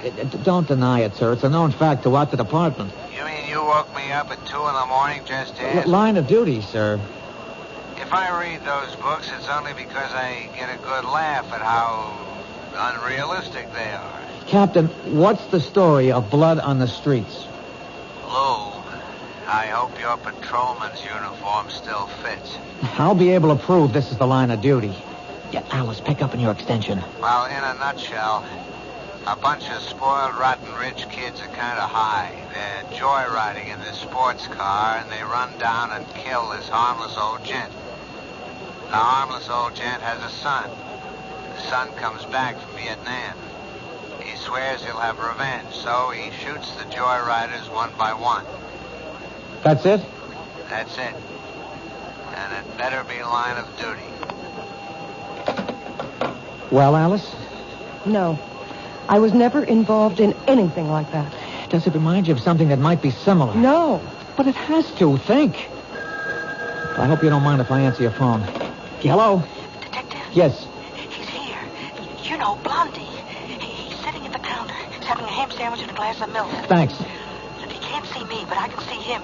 Oh, he's headed for the phone booth. Oh, good work. We better hang up. What is it, Lou? Well, right now, right here and now, we're going to find out. If that telephone should ring...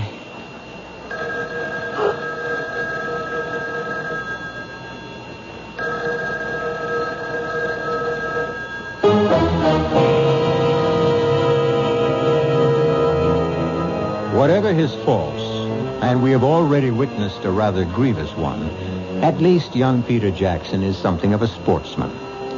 In his own way, he warns his intended victims. He even tries to give them clues. This time, has he given one too many? We'll be back shortly with Act 3.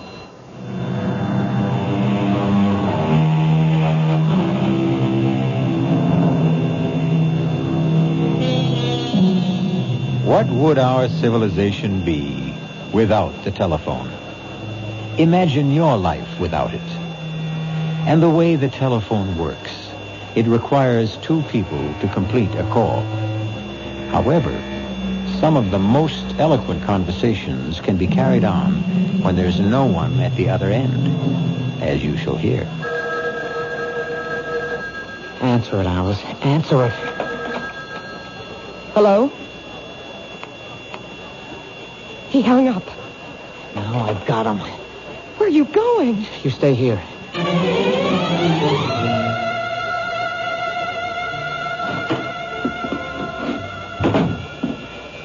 Hi, Detective. Where is he? Blondie? Well, I told you he went into the phone booth. He didn't stay in there more than a couple of seconds, and then he ran out of here. Did you see which way he went? He didn't even pay his check. Which way did he go? Look, you got nothing to worry about. You'll get him. What are you saying? He ran into a cab that's usually parked outside. All right, could you describe I don't have to describe, I know. Look, all I want is... I know the cab driver. He's a school teacher for days, and he moonlights. His name is Vic Wilson. Does he have a radio? They all have radios. How could he make a living? What's the company? Oh, what a great witness I make. Jefferson. You even got the number on a card in the phone booth. Blondie's in for it, huh?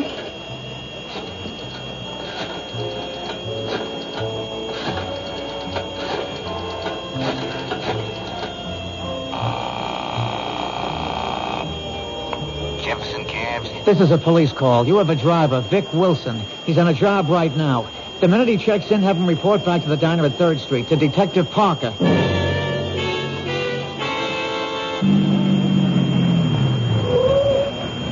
Detective Parker? Yeah. How do I know it's... My badge. Get in. Can't be too careful of that maniac running around loose. Where'd you take your last fare? 790 Crest. Oh, what is it? It's an apartment building. How big? 6 family, I'd say. Attached? No, it's all by itself. There's an empty lot on either side. They're renovating the neighborhood. It's about time. He lives there, huh? Yeah, I've been taking him there for the last couple of days. He comes out of the diner, he gets into the camp, that's where he goes. That's good enough. Is he a bad boy? Well, you wouldn't give him a star for good conduct, teacher. Throw on those searchlights, Haggerty, and hand me that bullhorn. We know who you are, and we know you're in there. We'll give you exactly 60 seconds to come out. Walk out the front door with your hands in the air. Keep behind the car, Lou. A nut like this one might want to take some people with him. You've had your minute. Come out, or we'll come in. All right, let's get in there fast. Open up, police. All right, stand to the side of the door, Lou. Cover me.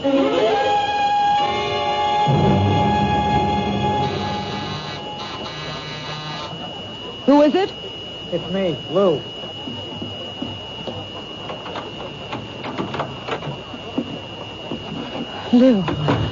Lou, what happened? Well, You didn't get him. no, we didn't get him. Maybe it was the wrong house. No, the cab driver insists that's where he's been taking him. Then what happened? Oh, he's smart. He has himself dropped off at a false certain address in case he's being tailed, and then he sneaks out. Makes sense. Of course, Captain Blake doesn't believe a word of it.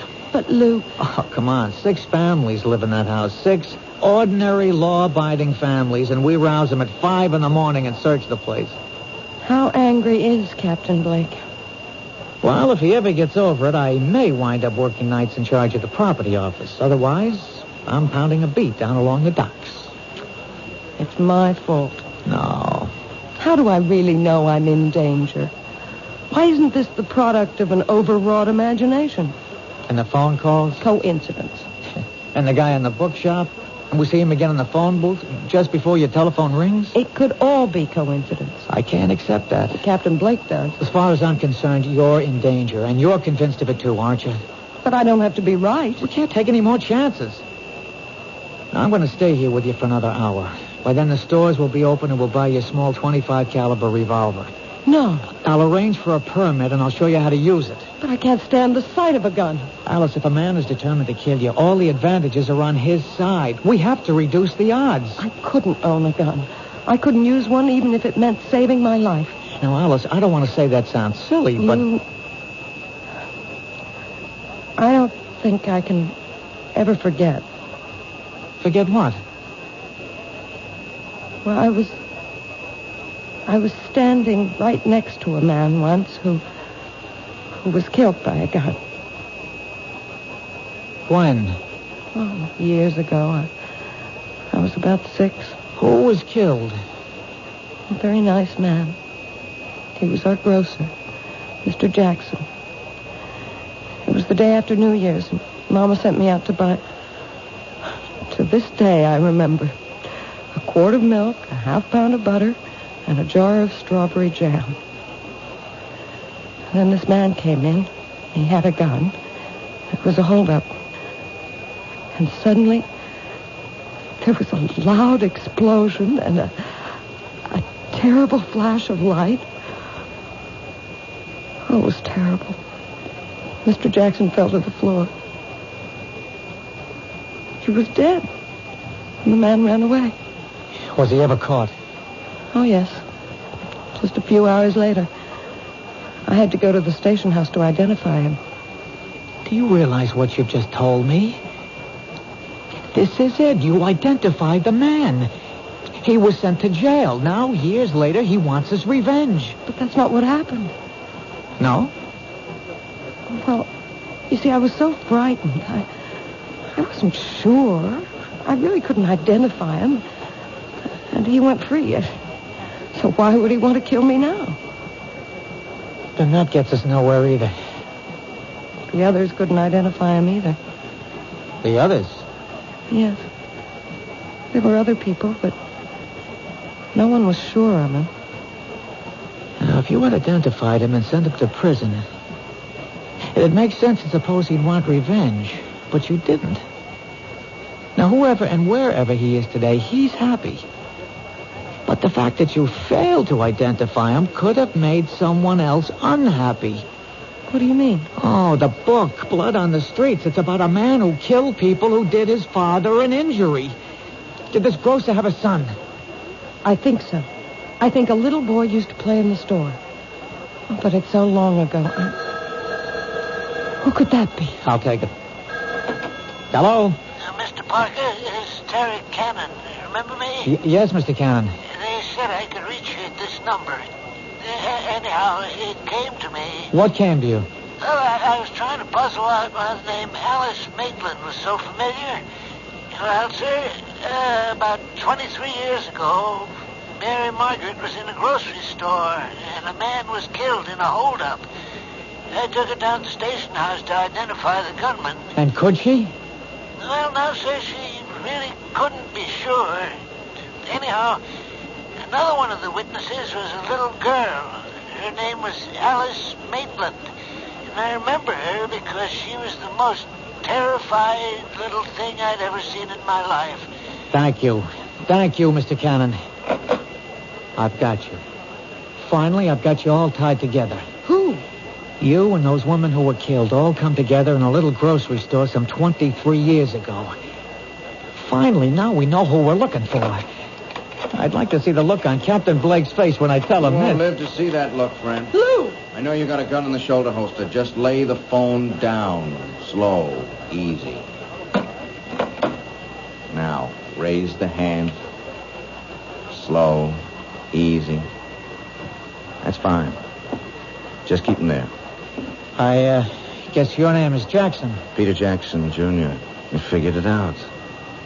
So I figured I'd have to come back and get both of you. Hands stay up. Well, it's too late, Peter. We know about you. Yeah, you know about me, but the other cops don't. See, I was in the house across the street when you staged the raid. I thought I'd die laughing. I learned never to get dropped off where I live. That way you don't get surprised. You won't get away with it. Oh, I'll get away with it. She's the last one. I'm sorry about you, but I'll walk out of here. And who'll know it was me? But why her? She was just a kid. She lied. But I didn't know. I really didn't know. Yeah, that's what they all said, but they were lying. They were bought off. All of you were bought off. Come on, Peter, talk sense. My father is murdered, and the law lets a killer go free, and you want me to talk sense? Does it make sense that 5 people who were standing right there couldn't recognize him? But I couldn't be sure. I really couldn't be sure. My father, he never hurt a soul in his life. If a hungry person didn't have a penny in his pocket, he could still walk out of that store with a loaf of bread or a bottle of milk. If your father was that kind of man, what would he think of you, killing innocent people? My father believed in justice. But you knew who the killer was. Why didn't you go after him? Yeah, I did, but I was cheated. I spent years on his trail, and when I finally caught up with him, he was in his grave. Well, my father wasn't going to be cheated out of everything. If I couldn't have the killer, at least I could get the people who helped him. Let me explain something. No, you don't want to explain anything. You want to stall. You want a chance to go for your gun. Well, you won't get it. See, I'll kill you first, and then her. There's such a thing in this world as justice. If the law won't give it to you, then you make your own. And that's why you're doing this? For justice? That's right. That's wrong. You're doing it because you love to kill. That's a lie. It's the truth. Look at yourself. Look at how you're enjoying this. I'm doing what has to be done. You killed those 4 women and you enjoyed it. You have 30 seconds to live. Say your prayers. How long do you think you have to live? You're going to keep killing and you'll be caught. You can't stop. I hate killing. Come on, you love to see people under the gun, how they squirm and sweat. You're eating this up. Look at your face in that mirror. Look at that grin. Like a wolf. See how flushed and excited you are. Look at yourself. Look. I'm going to break your arm. Stop it. Very good work, Lou. Very good. One more second and we would have had to gun him down. This way we can take him home alive. Captain Blake. Somehow, I'm going to get back here. Get back to you, Miss Alice Maitland. I'll keep my promise. Haggerty, Gordon, cuff him. Hustle him back to headquarters. Look, Alice, don't worry about him. You all right, Miss Maitland? Yes, I think so. You shouldn't be. It was a rough experience. Why did you come back, Captain? Well, I guess we both solved it, Lou. You broke it by pure and simple brain work. I waited for a miracle. Oh, did you get it? Yeah, I got it. I got it because of this little machine. Mary Cannon was killed in an office. She managed somehow to throw the switch on a dictating machine. A secretary came into work this morning, and she heard Peter Jackson, and she didn't stop running till she got to my desk. Listen. His name is Jackson. Peter Jackson. They'll catch you, Peter. They'll catch you. Number 4, Mrs. Mary Margaret Cannon. Number 5, coming up, Miss Alice Maitland. You see, Lou? There's your whole story.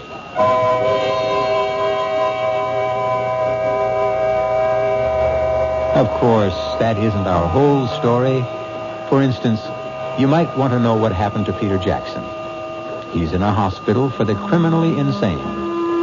For his sterling leadership in cracking the case, Captain Blake will probably become the next chief of police. Detective Parker will probably become Detective Sergeant Parker.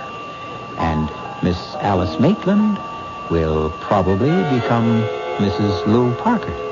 So you see, sometimes we can give you a happy ending. I'll be back shortly.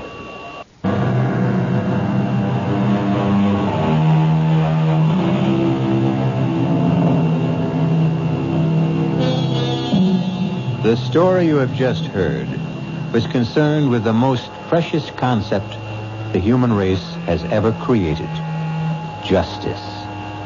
And when you think of Peter Jackson, perhaps he proves the point made by a great poet.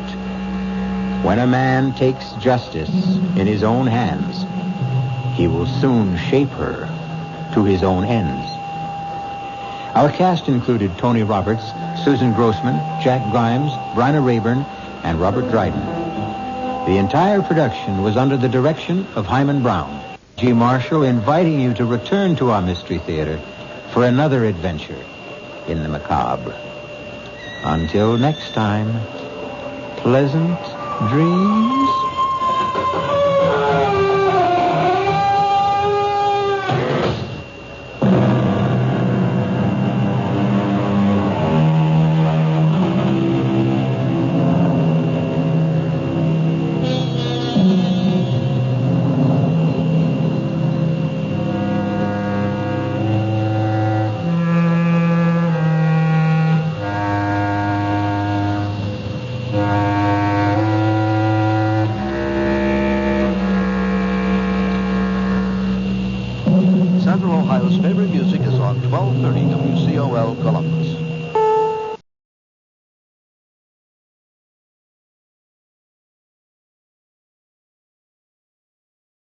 Come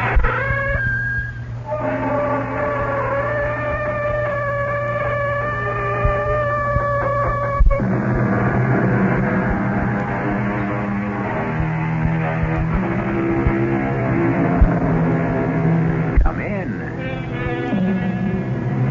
Welcome. I'm E.G. Marshall. Welcome to the sounds of suspense, to the fear you can hear. Horror that makes the flesh crawl as with maggots. Terror that turns the brain to jelly. These mark the work of Edgar Allan Poe. For nearly a century and a half, readers have wondered at the mad creations of his fevered brain, even as their blood ran cold with fear. As shall yours.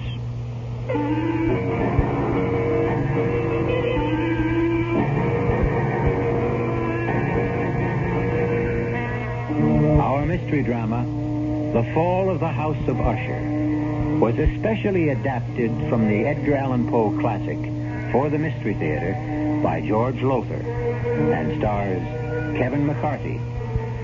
I'll be back shortly with Act One.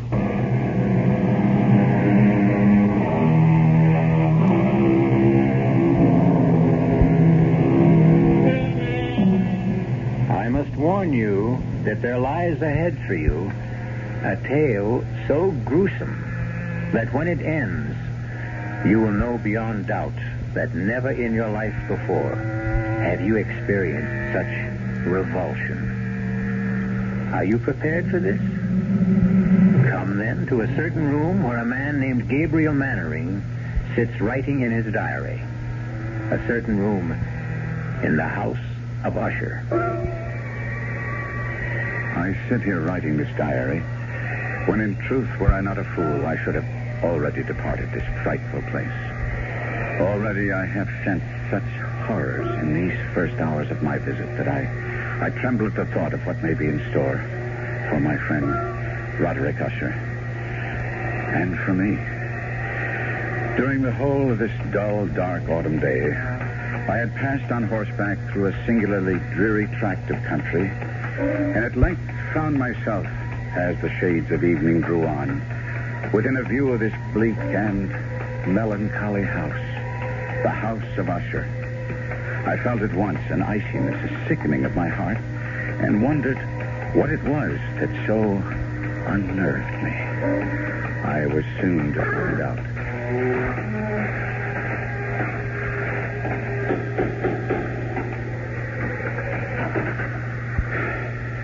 You would be Mr. Mannering, sir? Yes. My master waits you. One moment, my horse. We'll be well cared for, sir. Oh, that carriage standing there. That black carriage? Is there another visitor? Only the doctor. He is attending Miss Madeline. This way, sir. Thank you. Follow me now, sir. We turn here, the passage on our left. Now, this to the right. I had no idea the house of Usher was so vast. Oh, yes, vast. Above and below. Below? There are chambers underground, vaults, dungeons that even I have never seen, and I have lived here as servant to Mr. Usher more than 30 years. Here we are, sir. Come. Mr. Gabriel Mannering, sir. Oh, Gabriel. My dear good friend, you've come at last. Roderick, I came immediately on receipt of your letter. It gave me cause for concern, deep concern, after all, Roderick. Not having seen each other in years, nor corresponded even, to receive a letter from you was in itself a surprise, but the contents, Roderick, the contents were a shock. How ill are you? Ill? I'm not ill. Not ill? But in your letter... I am not ill. Oh, I may have mentioned something of the sort in my letter, but... More than mentioned, you spoke of acute bodily illness, of oppressive mental disorder, of a malady, dear friend, so strange you could not bear to face it alone. Now, that is why I'm here. That is why I came at once. The terrible agitation in your letter. Oh, mood. It was nothing but mood. Mood of the moment. Nothing more. Come now. Cato, the port. Good. Thank you. I'll pour. And, Cato. Sir? Dr. Wyndham is with my sister still? Yes, sir. I would speak with him before he takes his leave if he feels I can bear to... Sir? Nothing. Just say I wish to see him. Yes, sir. The vintage Port Gabriel. You'll enjoy it. Its aroma, its fragrant bouquet will delight your nostrils. Its taste will fall sweet on your tongue. Your health, good friend. And yours, Roderick. Well, now, tell me about yourself, Gabriel. How has life gone with you all these years? Oh, as all lives go, I suppose. Has been the good, the bad, indifferent. Yes, well, mine has been mostly bad. I've prospered. My importing business in Baton Rouge. Ruination, that's been my lot, my fate. The fate of the House of Usher. Well, if you are financially in need... No. I speak of another kind of ruination. Decadence. I speak of the evil that molders within my body, my mind, my house. House? Oh, no house this. A tomb that houses the living dead. You are ill. Yes, I lied. I am ill with what? With what? With fear. Fear? Of what? I know not. Well, what do we all fear, each of us? What living thing has not known fear?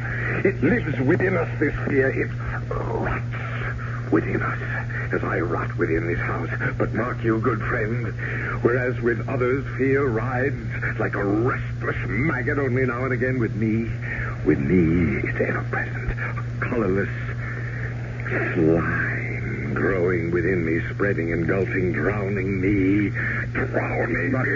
Roderick. No. I'm all right now. I'm all right.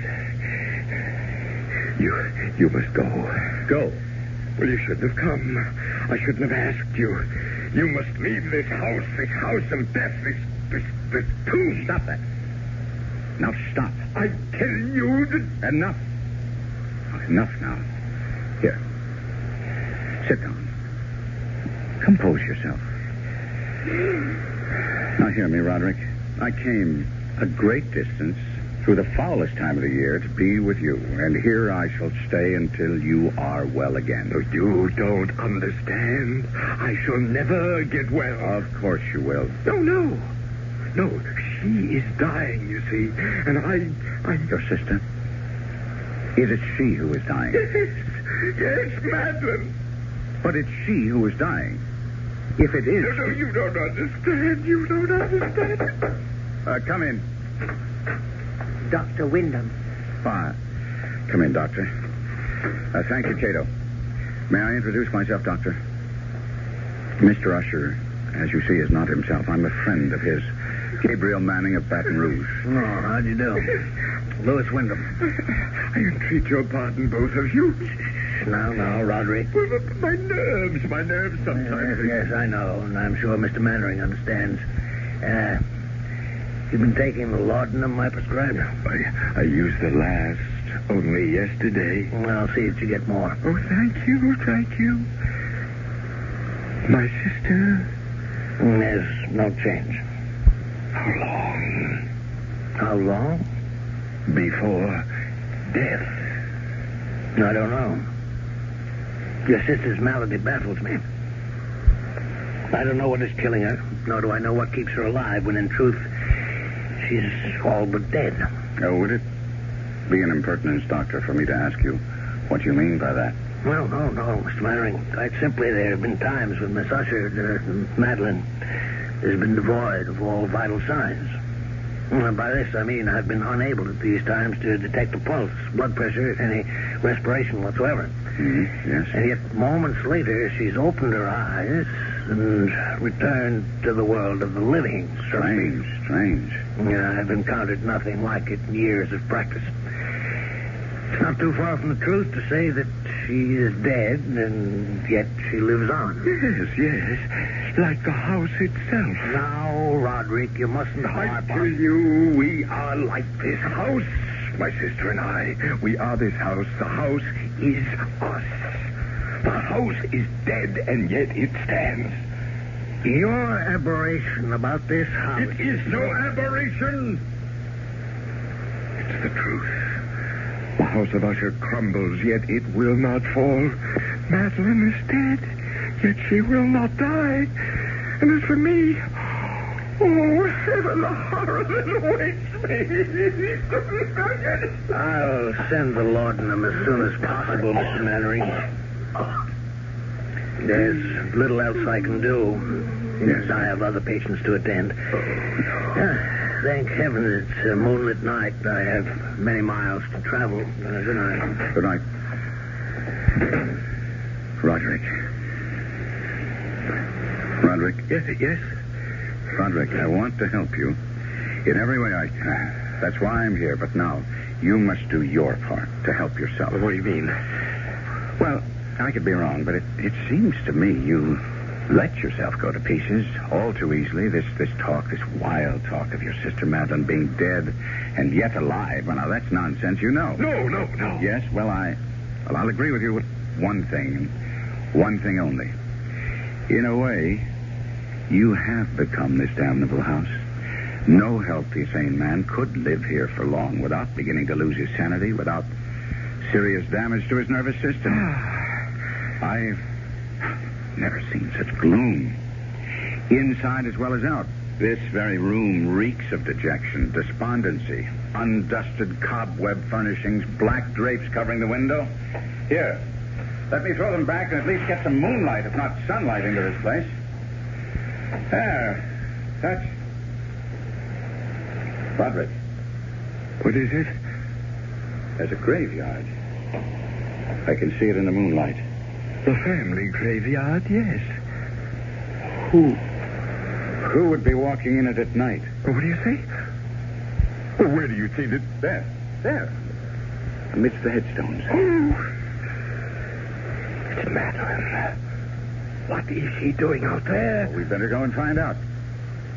Good Lord. In the doorway. What is it?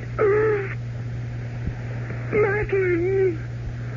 Am I that horrifying to look upon? Dear brother.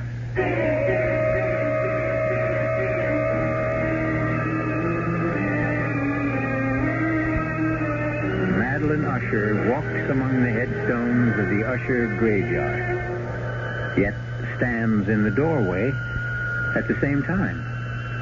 Does her spirit walk abroad? Is she that close to death? I'll be back shortly with Act 2.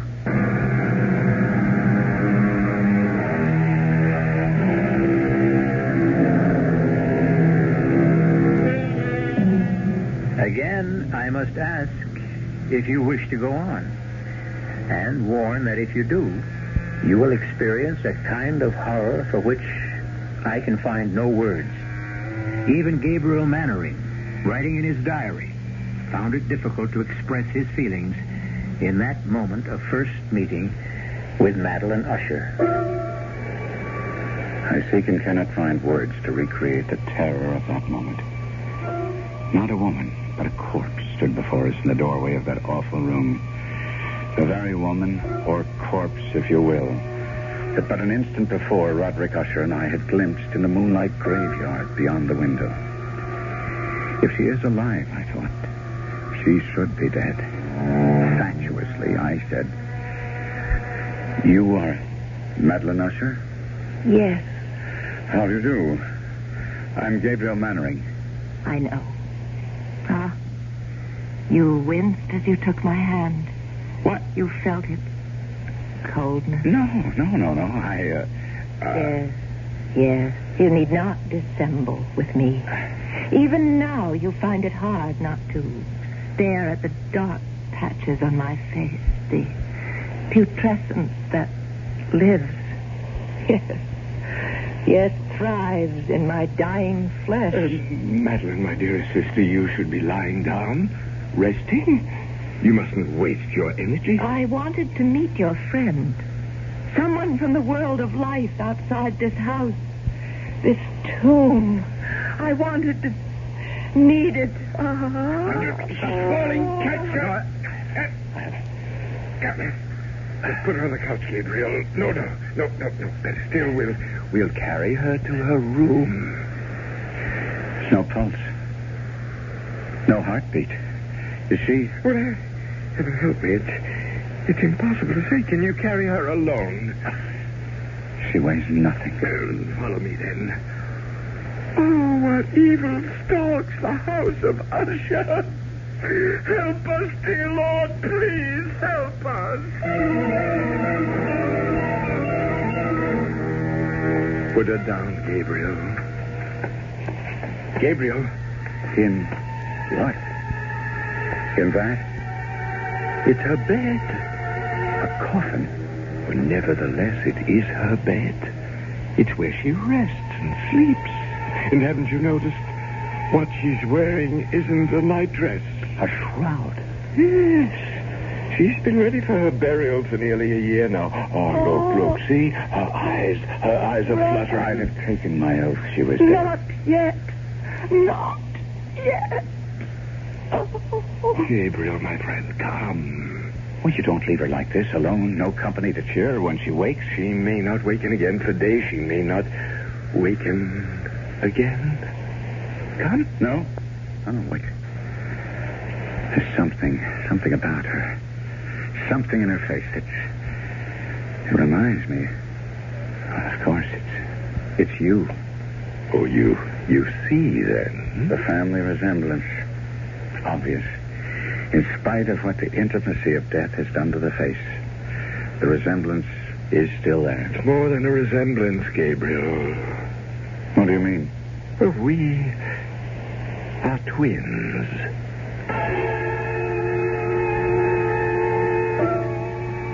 As my friend spoke those words in that chamber of death, a curious change came into his face. It floats before me even now as I write, a complexion gone so suddenly cadaverous, his eyes large, liquid and luminous beyond comparison, thin and pallid lips gone thinner, paler. For a moment, he seemed scarce human. I had tried to calm his fevered nerves by telling him it was his sister, not he, who was dying.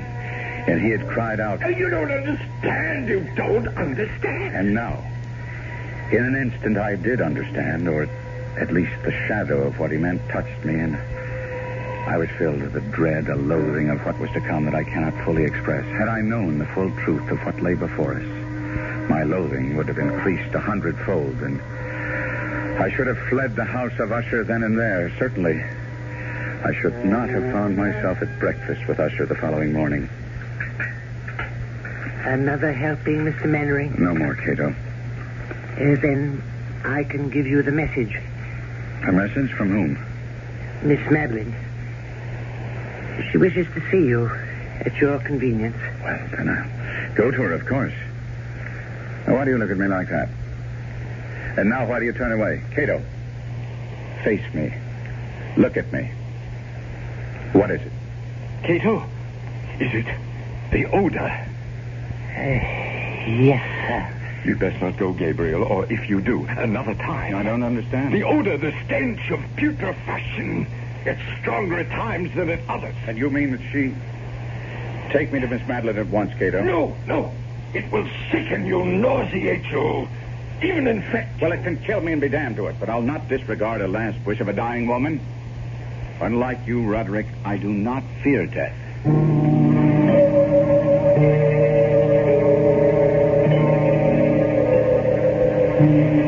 Miss Usher?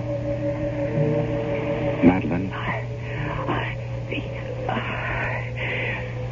Are you too tired to speak now? No. Would you prefer... I came back another time. How good of you to come at all. It's a privilege to be of use to you. A favor. I wish a favor. Anything in my power. I want to die. I'm in such pain and I want to die, but I cannot. Cannot? I'm afraid. There's nothing to fear. Death is only sleep, a dreamless sleep. No. Don't fear death. I don't fear. I fear. You fear what? Burial alive. Why would you have such a fear? What makes you think you might be buried alive? My mother. She? Promise me. Spare yourself. Spare yourself. You need say no more. I promise. I promise you that you will not be buried alive. Rest. Rest now. Rest.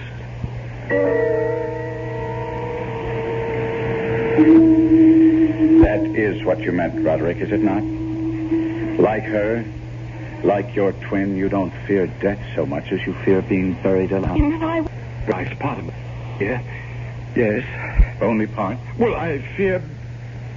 Oh, God, more than I can tell you. I fear what happens in death.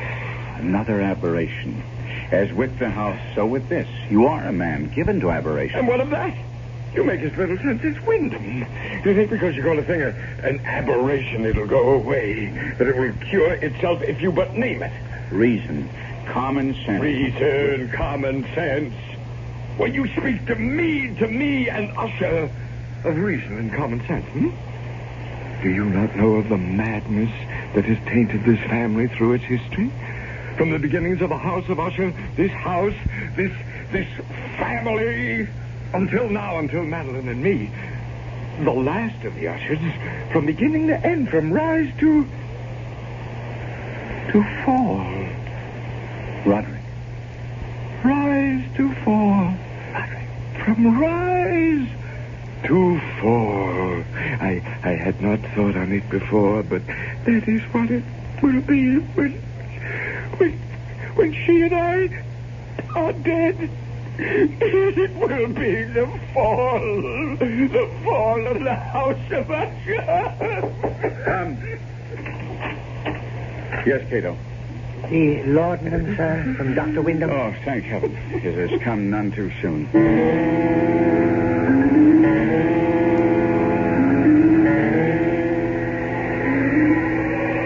Mr. Mannering, sir. What? Oh, yes. Yes, Cato. You've been sitting here in the graveyard for nearly 2 hours. That long? Yes, sir. Tell me, Cato, how long have you been servant to Mr. Usher? More than 30 years, sir. But I thought I'd told you that the night you arrived just a week ago. Did you? Now, then I forgot. Were you here when the mother died? The mother of Mr. Roderick and Miss Madeline? Why do you ask such a question, Mr. Mannering? I don't know, really, except I've been dwelling on what Miss Madeline told me about her mother. Buried alive. Was she indeed? Sir, don't ask such questions. Don't dwell on such thoughts. Why not? It was discovered the mother had been buried alive. Yes. Tell me about it. Sir, I entreat you. Understand. You cannot stay in the house of Usher. No one can without something. I know not what, but something evil taking possession of his mind, his spirit, his very soul. It will happen to you. It is happening to you. No. You've been drawn here to this spot. You've been sitting here in the damp and chill for hours because you, too, have taken the first step toward madness. How did they discover she'd been buried alive? Sir, I beg you, turn your thoughts away from... How? If you must hear it. A few weeks after she had been buried, The coffin placed in that vault you see under the trees. It was discovered that she had been buried wearing a valuable ring. A ring? It contained a stone worth a fortune. It had been... Tell me about it. She had always worn it, and when the undertaker encoffined her, he neglected to remove it. He had no idea of its worth, or surely he'd have inquired whether the family wished her to wear it to the grave. And as you will understand, such was Miss Madeline's and Mr. Roderick's grief. They didn't think of the ring until weeks later. And decided to retrieve it. Yes. We went to the vault, the three of us, slid back the slab that covers it, and... sir, let us go in. Finish what you're telling me. There lay the coffin. The lid was in two parts. A lower part that covered her body from the waist down, an upper part from the waist up. This I pried up, and there... Go on. She lay face down. Her hands had torn chunks of hair out by the roots. Such was the agony of terror. Hands, do I say? Claws. They had become rigid in the death throes. Yes. We turned her over. Her face, oh, my God, we will. Her face, I cannot describe. I cannot. Enough, then. Oh, chill is getting to me. No! Madeline! Quickly. Come. Heaven help us. What is that? They're coming toward us from the house. Roderick! Help me! What? Help me! What is it, man? A corpse! What? Madeline, dead. She's dead at last. Dead, but... What is it? She tried to take me to the grave with her. She tried to drag me into her coffin. No. Roderick, pull yourself together and tell us. I went to her chamber to see how she was. I called her name again and again and again, and no answer. I felt for a pulse, none. I lay my head against her breast, no heartbeat, and then... Oh, God! Her arms were entwined around my neck, her cold arms around my neck, and I tried to break free, but I couldn't. I grabbed her wrists and I tore her arms from her. Sir? I've got him. Help me carry him inside.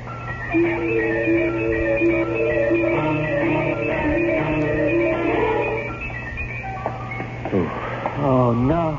Now be calm, Cato. When Mr. Usher tore himself free, he must have dragged her half out of the coffin. Come. We must put her back in. Cato. I dare not touch her. Very well.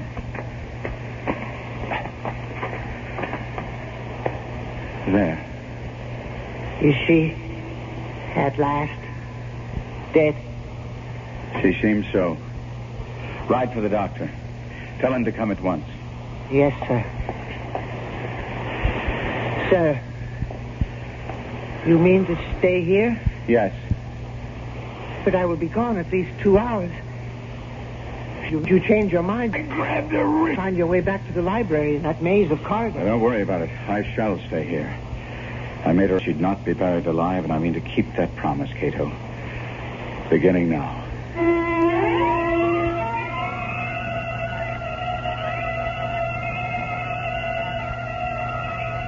Alone in that chamber of death, within the house of Usher, Gabriel Mannering seats himself beside the coffin of Madeline Usher to keep his vigil and his promise, and wonders if he himself may not be going mad. I'll be back shortly with Act 3.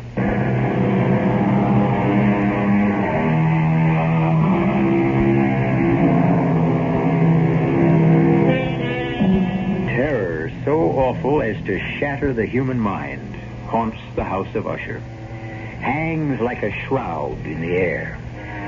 Drips on the spirit like the very slime upon the decaying walls. As Gabriel Mannering sits beside the coffin of Madeline Usher, he feels this terror seeping into him. Seeping into me like a rising tide of pollution. Cato said he would be gone 2 hours in fetching Dr. Wyndham, but to me, it seemed like 20 before I heard his returning footsteps. You don't look well. I'm all right. Sir, you deceive yourself. Well, never mind now. I'm seeing Miss Usher. That bag, Cato? Thank you. Heart first. Mm-hmm. Is she? No, there's no heartbeat. None whatever. No pulse. No vital signs at all. She is gone, then? Hey, Mr. Mannering, I have attended her in this strange illness for nearly a year. I've seen her in this state 4 times before. What's to be done? What indeed? Well, I would wait a few days at least, and then I should bury her. No. No? She feared to be buried alive. Yes, I know. Her mother. You attended her? No, another man. From what I've been able to learn, I judge her illness was similar, just as unaccountable as baffling. Well, Mr. Mannering, she did indeed fear the same fate her mother suffered, but I think that after, say, 3 or 4 days... I say no. At least a week. No, 2, even 3. You don't know what you're saying. You can't keep a body for 2 or 3 weeks. Especially hers. Why especially hers? Well, look at her, man. Here. See? Under the skin of the cheeks. Those gray patches. She's partially decomposed already. I gave her my word, Doctor. I said we would make sure. There is an evil in this house. A sinister, malevolent thing that fastened itself on the Ushers years ago. And is beginning to fasten itself on you. Now, Doctor. Now, hear me out. I have not seen you in some days. The moment I came into this room, I saw it. I tell you, I saw it. The change in you. The sickening in you. I do not use this word lightly, Mr. Mannering. The insanity in you. You are right. I gave Madeline Usher my word she would not be buried alive, and she will not be. Now, I see that I cannot dissuade you. Very well. Do as you wish. And may God help you.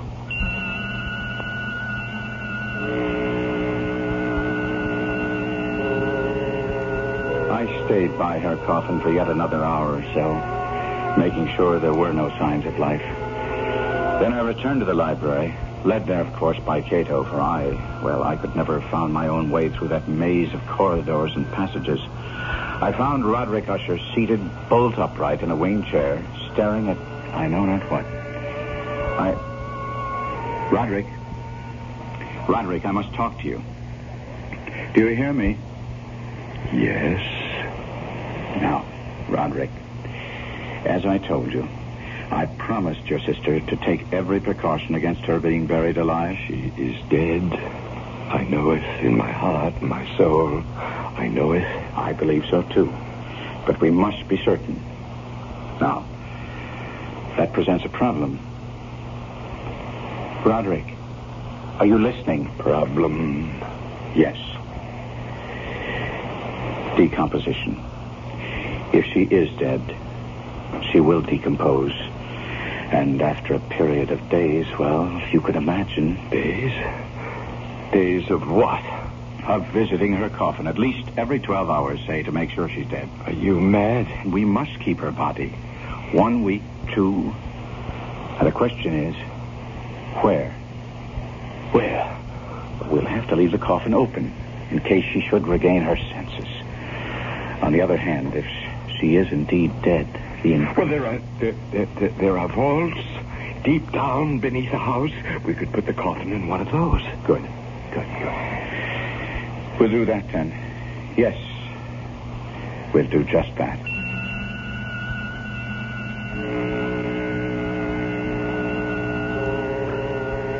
Together, Usher and I arranged for the temporary entombment of Madman, his twin.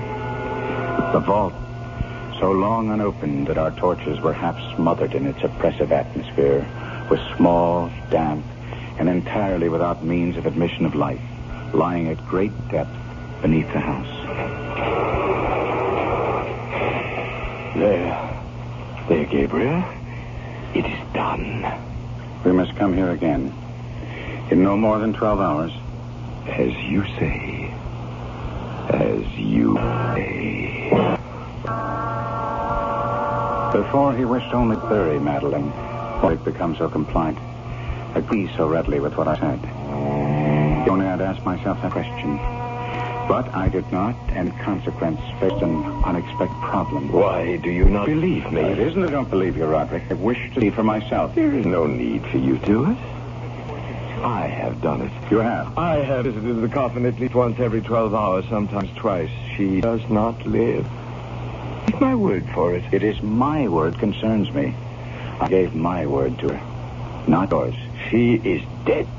I assure you, she's dead. It was about that time the sounds began. Strange knockings, creaking. Perhaps it had begun before, but I had not at first. I would hear some curious sound from below and say to Roderick, "What was that?" What was what? Listen. What is that? Rats, perhaps? Rats? Well, the house is infested with them. I've never heard rats make sound like that. I answered. Time went on. And it seemed to me the sounds grew louder, and I would say to Roderick, "Listen." And he would answer. A door banging in the wind somewhere. And I would say, "There is no wind." He would answer, "Well, then it's something else. Don't bother me." And on that fatal night, as we sat in the library, he'd sitting, staring vacantly at nothing, trying to read, but my mind was on that awful chamber of death far below him, outside the wind gathering for a storm. It happened. I became aware of distinct, hollow, metallic, yet muffled reverberation. Complete unnerved, I leaped to my feet and looked at Usher. His eyes were fixed before him, and throughout his whole countenance there reigned a stony rigidity. I said, "Roderick, do you not hear it?" "Yes, I hear it and have heard it, as you have. Long, many minutes, many hours, many days have I heard. Yet I dared not speak. No, touch me not. I am accursed. For I heard the sounds as did you, but I dared not speak and dared not go. Not go? My God, are you telling me? That not once have I gone down to see. I dared not. We put her living in the tomb. She comes. For me. Listen. Now listen and know. We've heard the rending of the coffin, the grating and iron hinges of a prison, struggles within the covered archway of the vault. And now, she comes. For me. The moment she'll be here. I hear her footsteps on the stair. I hear the horrible beating of her heart. She comes. For me, she comes. I tell you, she stands outside the door.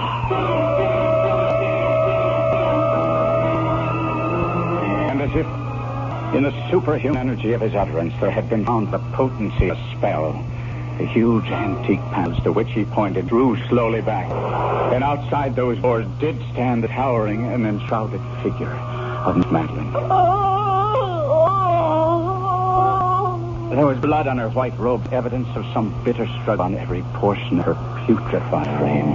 For an instant she remained trembling and reeling to and fro upon the threshold. And then with a moaning cry, fell heavily inward on her brother, and in her violent, now final death agony, bore him to the floor. A corpse. A victim to the terrors of all he had anticipated.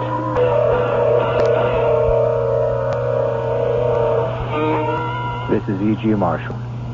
I shall return shortly.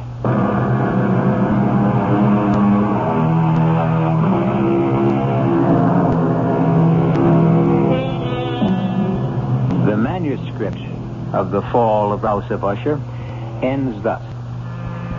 I fled from the house, leaving all behind me.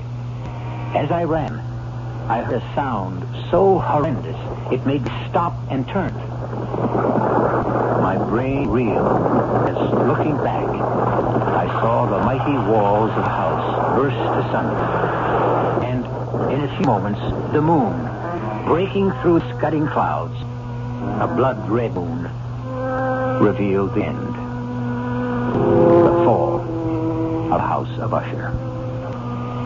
Our cast included Kevin McCarthy, Arnold Moss, Marion Sildas, and Robert Biden. The entire production was under the direction of Hyman Brown.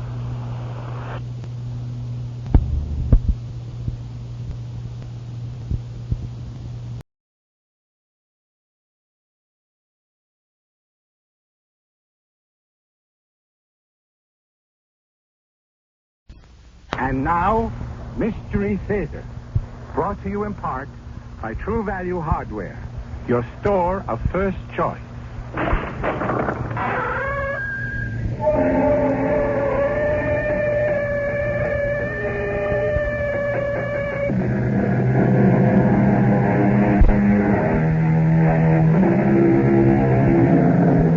Come in.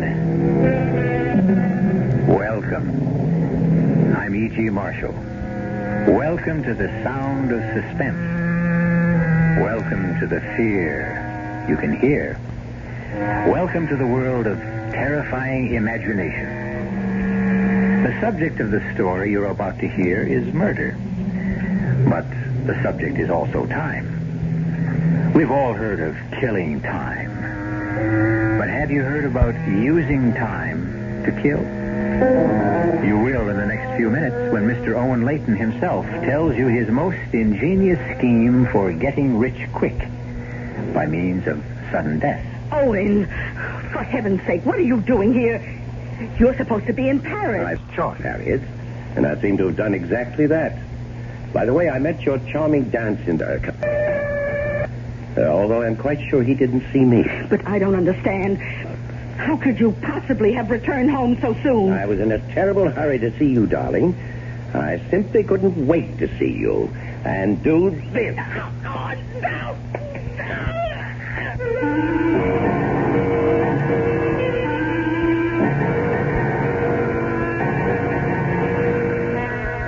Our mystery drama, Sea of Troubles, was written especially for the Mystery Theater by Henry Slessor and stars Stotts Cotsworth.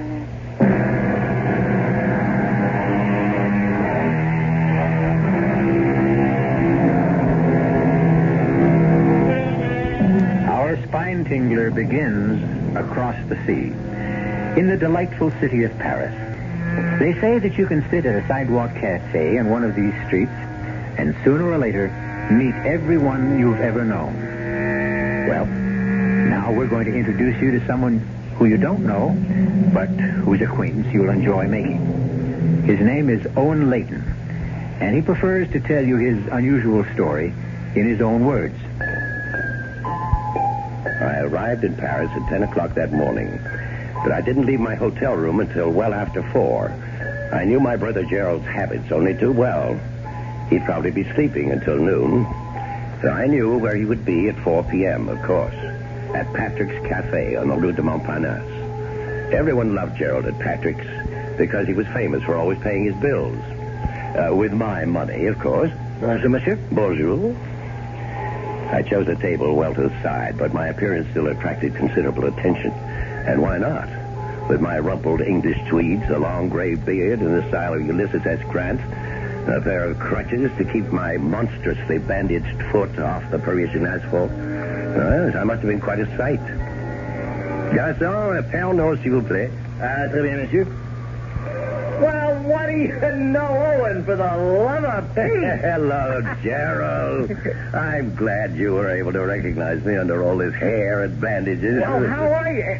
What's the matter with your foot? Oh, never mind about that. Give me a look at you. I haven't seen my kid brother in over a year. You know something? You look more French than ever. Yeah, come on now. Let's hear about that foot, Owen. And the beard.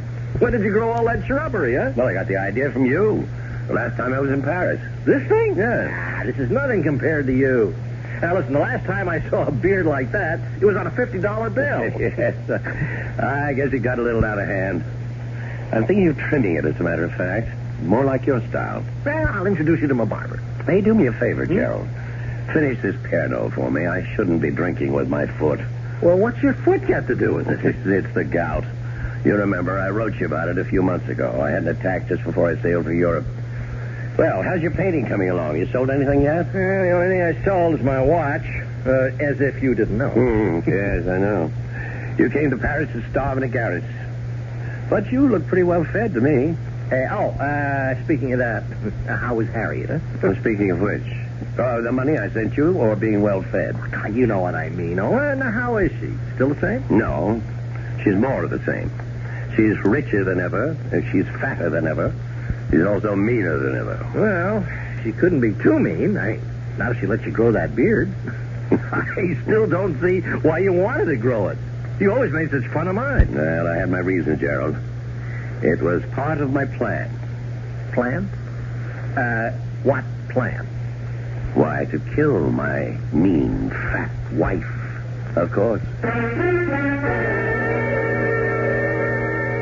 So, this is your garret, is it? Pretty luxurious for a starving artist, isn't it? It's not bad. Yeah, and all those canvases. Some even have paint on them. Well, don't tell me you're really working. Owen, I know you're no saint, but I don't think you're wicked enough to do what you said. Strangle Harriet? No, Gerald, I'm wicked enough, just not foolish enough. My wife's money will be precious little good to me in prison. Now, don't tell me you got some kind of a foolproof scheme, Owen, because there is no such thing. Sit down. Now, no matter how clever you are, there's always someone cleverer. In the detective novels, perhaps? Now, sit down before I kick you with my gouty foot. I've got 5 pounds of bandage there. It makes quite a weapon. I don't understand what you meant about gout. It's the very cornerstone of my plan. I have established a medical history of the disease if questions arise later. Questions? Yes, about the bandages. Owen, I have never seen you like this. You're really talking wildly. Now, those crutches, the beard, all this crazy talk about killing people. It's not crazy at all. It's a beautiful, rational scheme. And one that you will be eager to see succeed. Owen, what's happened between you and Harriet, huh? Well, nothing sudden. It's been a gradual change. Perhaps the inevitable result of advancing years. You know, I was considerably younger than Harriet when we married. Now it seems I'm not young enough. Now, wait a minute. Are you cutting me off? Are you going to stop sending me money? Nothing of the kind. As long as my income can support it, you can continue to develop your artistic talent. The question is, how long will my income continue?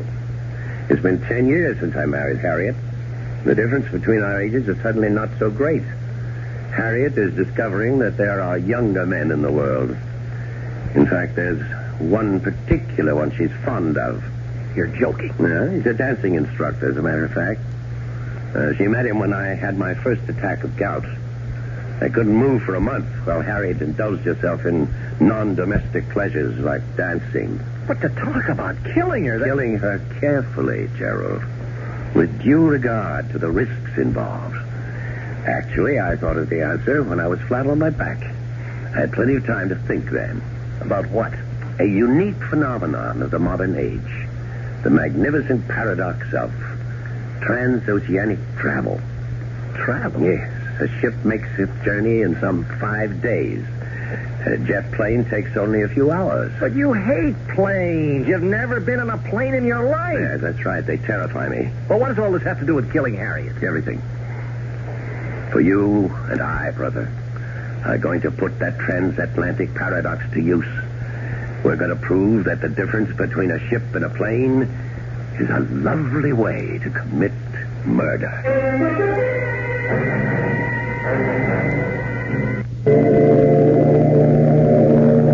It was almost 2 weeks later that Gerald and I stood on the dock at Le Havre and looked at the trim lines of the SS Empress. She wasn't exactly the largest vessel lying at anchor, but on that particular Saturday, she was certainly the busiest. That was fine with me. The more excitement on the pier, the less noticeable Gerald and I were as we made our way toward A deck. Our progress was slow, since I never really managed to use those crutches. Finally, we made our way to stateroom G, and as the door finally shut behind us, I collapsed on the bunk. I looked at my younger brother's face and felt considerably better. Poor Gerald. His complexion was so pale white against his reddish beard, now fuller by 2 barbarous weeks. Relax, Gerald. I had your confidence, Owen. So let's take care of the passports first, and then we can call the steward. All right. Here they are. Ah, good. Now, we have to do... With infinite patience, I set about the delicate task of removing the small photographs from both passports. I was as precise as a jeweler. Then I squeezed glue from a tiny tube and replaced them. One bearded face substituted for the other one. Yes, my brother and I look quite a bit alike, despite the 6-year difference in our age. Owen, are you sure nobody will notice? Now, you're not supposed to tamper with these passports. Yes, that's true. And I understand it's also a crime to kill someone. Nevertheless, that's exactly what I plan to do. Now, let's ring for the steward. All right.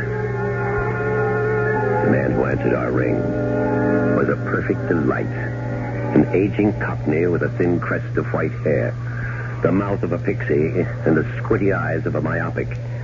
The latter, of course, was going to be a blessing. Everything all right, Mr. Layton? Yes, everything's just fine. Your name, Mr. Pawkins? Yes, sir, that's me. Sir Pawkins, at your service. Well, Mr. Pawkins, I'm afraid I'm going to be something of a burden to you on this voyage. As you see, I'm an invalid. Yes, sir, your poor foot, sir. Exactly, my poor foot. As a result, I'm going to be forced to take all my meals in here.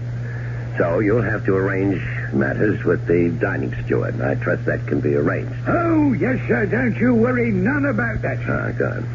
Nor will I be spending any time on deck. The least bit of roll is extremely painful for me. So I'll remain in my stateroom until we reach port. What a pity, sir. Oh, it's all right. It's all right. I've got a great deal of business to take care of between here and New York. I'll have enough paperwork to keep me busy. So if you'll just bring me my meals and keep me from being disturbed, you'll be doing your job handsomely. All right? Understood? Oh, yes. Understood, Mr. Layton. See you later then, Mr. Pawkins. Oh, yes, sir. We were lucky. He seems like a cooperative old geezer. Yes, but be careful. Always keep your door locked, so he can never enter without knocking. And every time he brings you that tray, make sure that you're either dozing or buried in papers. Understand? Understood. Yeah. Well, when I think about what you're going to do in New York while I'm on board the ship, What I'm going to do in New York is going to be a pleasure. But you're so cold-blooded about it, Owen. You are going to kill a human being. No, I never said that. I said I was going to kill Harriet.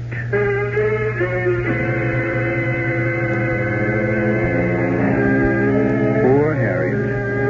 There she is in her lavish New York townhouse, thinking about nothing but her dancing lessons, while aboard the SS Empress, 2 men are plotting her demise. Of course, we're not yet certain how Owen Layton plans to get away with murder. Even if he does fly to New York and his brother sails in his place, we'll simply have to wait until I continue shortly with Act 2.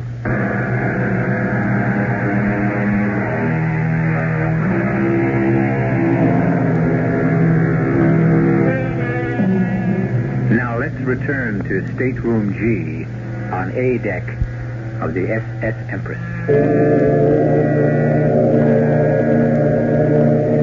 It's almost sailing time. first all visitors ashore warning has been sounded on all levels of the great ship. But in stateroom G, of course, the warning has a special significance. Because now, the visitor has become the passenger. And the passenger has become the visitor. But let Mr. Owen Layton speak for himself. Listen to me, Gerald. And listen very carefully. For Pete's sake, Owen, we've been over this 100 times. Now I'm saying it for the last time. You must do exactly what I've said. Exactly. The smallest variation can cause total disaster. Oh, I promise you. I won't move from the stateroom. I'll be a good little rabbit in my cage. Yes, that's exactly what worries me. Your rabbit-like tendencies. Don't expect me to enjoy it. When I think of all those cute little bunnies strolling around on the deck. No, just forget they're there, understand? Let me get this bandage off my foot. Oh, 5 days. And don't forget the 6th night. You'll manage, all right? Won't be any fun, Owen. Yes. Neither would it be any fun to fill gas tanks in Hoboken.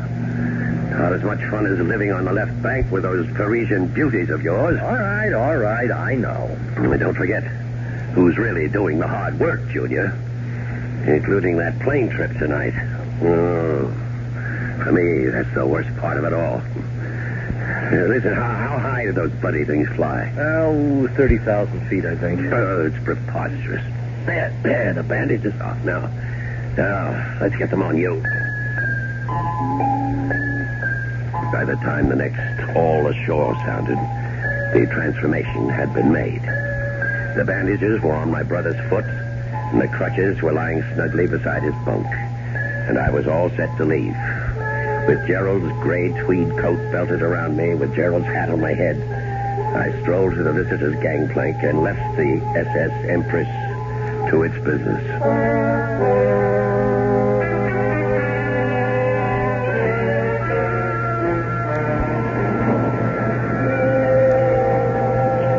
In a way, it was fortunate that I dreaded air travel so much. The thought of being carried aloft some 30,000 feet inside the monstrous machine parked at the Gate 7 on Orleans Field was completely engrossing. For this reason, I overcame any nervousness I might have had upon confronting the immigration authority. The official merely glanced at the photograph in my passport book, snapped it shut briskly, and handed it back. Mr. Gerald Robin Layton was on his way back home. I don't recall much about the flight. I remember about 10 minutes of sheer terror when we took off on what seemed like a ridiculously short runway. I know there were several more hours of alternating fright, numbness, and drowsiness, helped by liberal amounts of alcohol. And then there was that agonizing half hour following the captain's announcement of our approach into Kennedy International Airport. And wonder of wonders, I was safe. The only one in danger was my wife. It was midnight in New York when I climbed into a taxi and gave the driver our destination, Grand Central Station.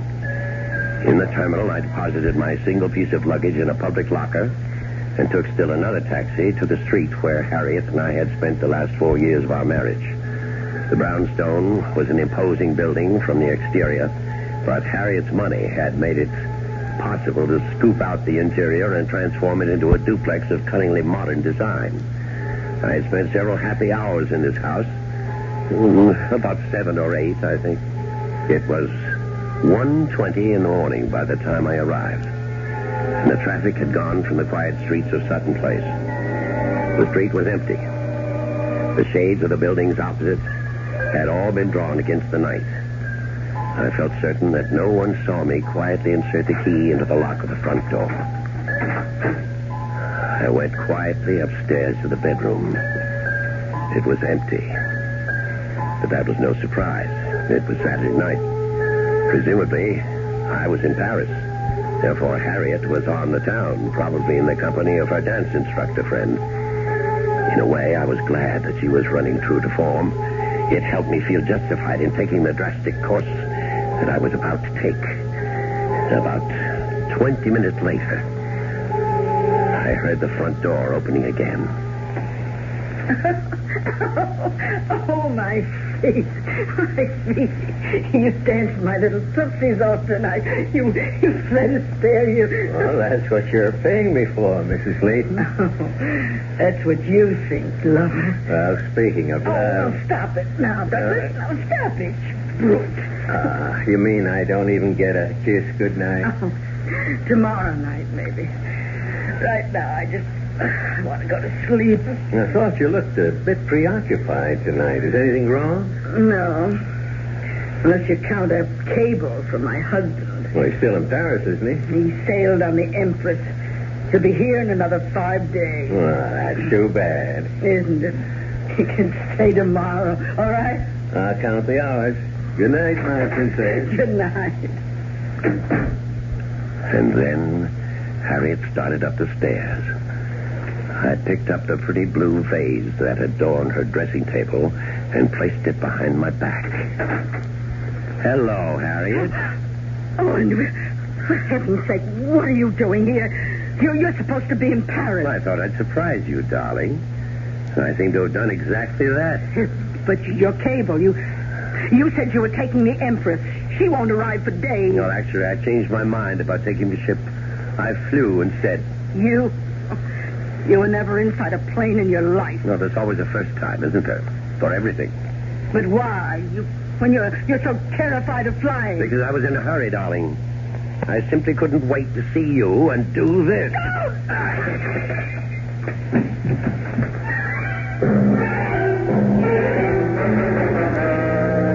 It was a shame about the vase. It cost a small fortune. The really distasteful part came now. As you may have gathered, I'm a man of fastidious taste. But when you have 5 days to lose, you can't afford the niceties. I knew it would be easier to lose myself in a region of the city where the lower depths are at their lowest. Discarded my British suit, my Italian loafers, and my continental manners. In an old pair of slacks and heavy wool shirt, I made my way to the Bowery. My first act was to join a shambling, silent line of vagrants outside the clothing relief agency. And I emerged with a costume superior to anything I could have invented. A moth-eaten sweater, a double-breasted jacket with a shredded lining, and 1,000 unironable creases. And then I bought a bottle of Sauterne for 98 cents and rented a bed in a hotel called Miller's for 75 cents a night. And then, the next day, in a steam-filled diner where the coffee tasted like antiseptic, I picked up a mud-stained newspaper from the dirty tile floor. And there on the second page was an item which gave me an appetite even in that place. It said, "Woman found murdered in East Side Brownstone."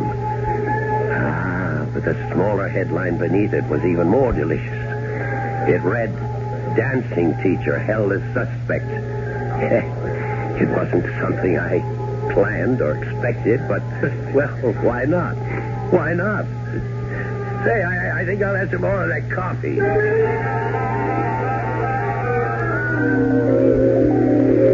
And then the 5 days were over. It wasn't very far from the Miller Hotel to the docks. The first glimpse I had of the Empress' beautiful bow on the horizon thrilled me in a way I had never known before. But I couldn't stand about and admire it. I had things to do.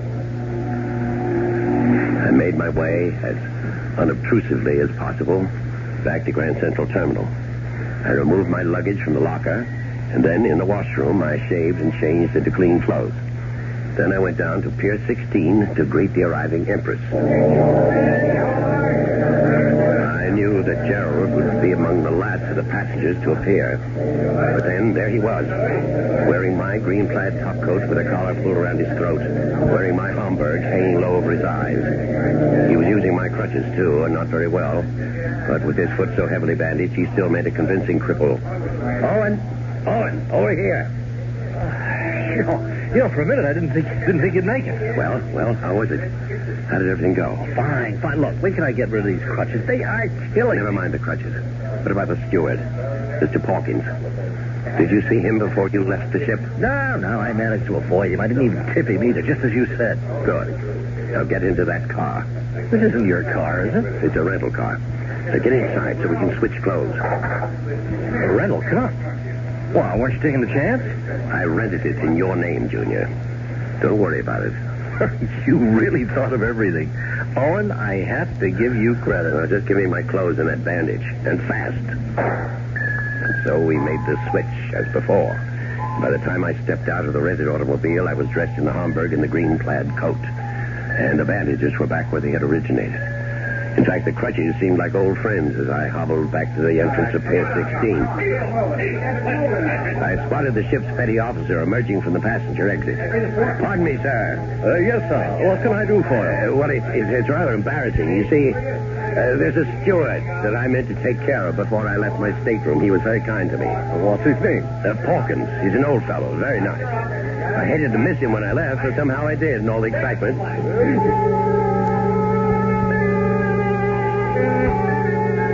Yes. Old Mr. Pawkins was more than pleased when I handed him the two $50 bills. There were actually tears in his eyes. Oh, this is most generous of you, sir. Most generous. Well, you took very good care of me, Pawkins. I know, I was a nuisance. Oh, no, sir, you were never. Why, I hardly even saw you, sir. Well, still, you brought me all my meals and so forth, didn't you? Hmm? Well, I was glad to do it, sir. Glad to be of service. And I hope you'll be back on the Empress with us soon again. I intend to be, Pawkins. Yes, you can be sure of that. As soon as I knew that Mr. Pawkins was remembered properly, and that he remembered me properly, I knew that everything was going to be just fine. I told my younger brother to drive his new car to the village, find himself a small apartment, and lay low. And I took a taxi to my home. I knew there would be company waiting for me. Mr. Layton? Yes, I'm Owen Layton. Who are you? Name is Lieutenant Farley, Mr. Layton, New York Police Department. Police? What's the matter? My house been robbed or something? I'm sorry we couldn't meet you at the ship. We knew you were coming back today, but we thought it would be easier to meet you here and break the news to you. What news? What are you talking about? Bad news, I'm afraid. Maybe we better go inside. Yes, come in. Of course, I knew exactly what the bad news was going to be. Now all I had to do was to keep from laughing out loud.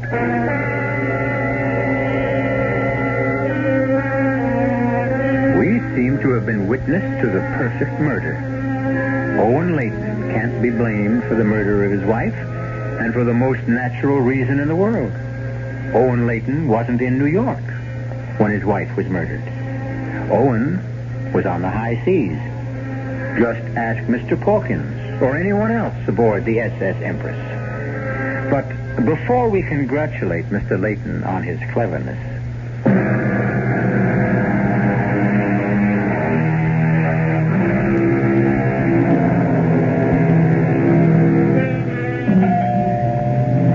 Owen Layton is a happy man today.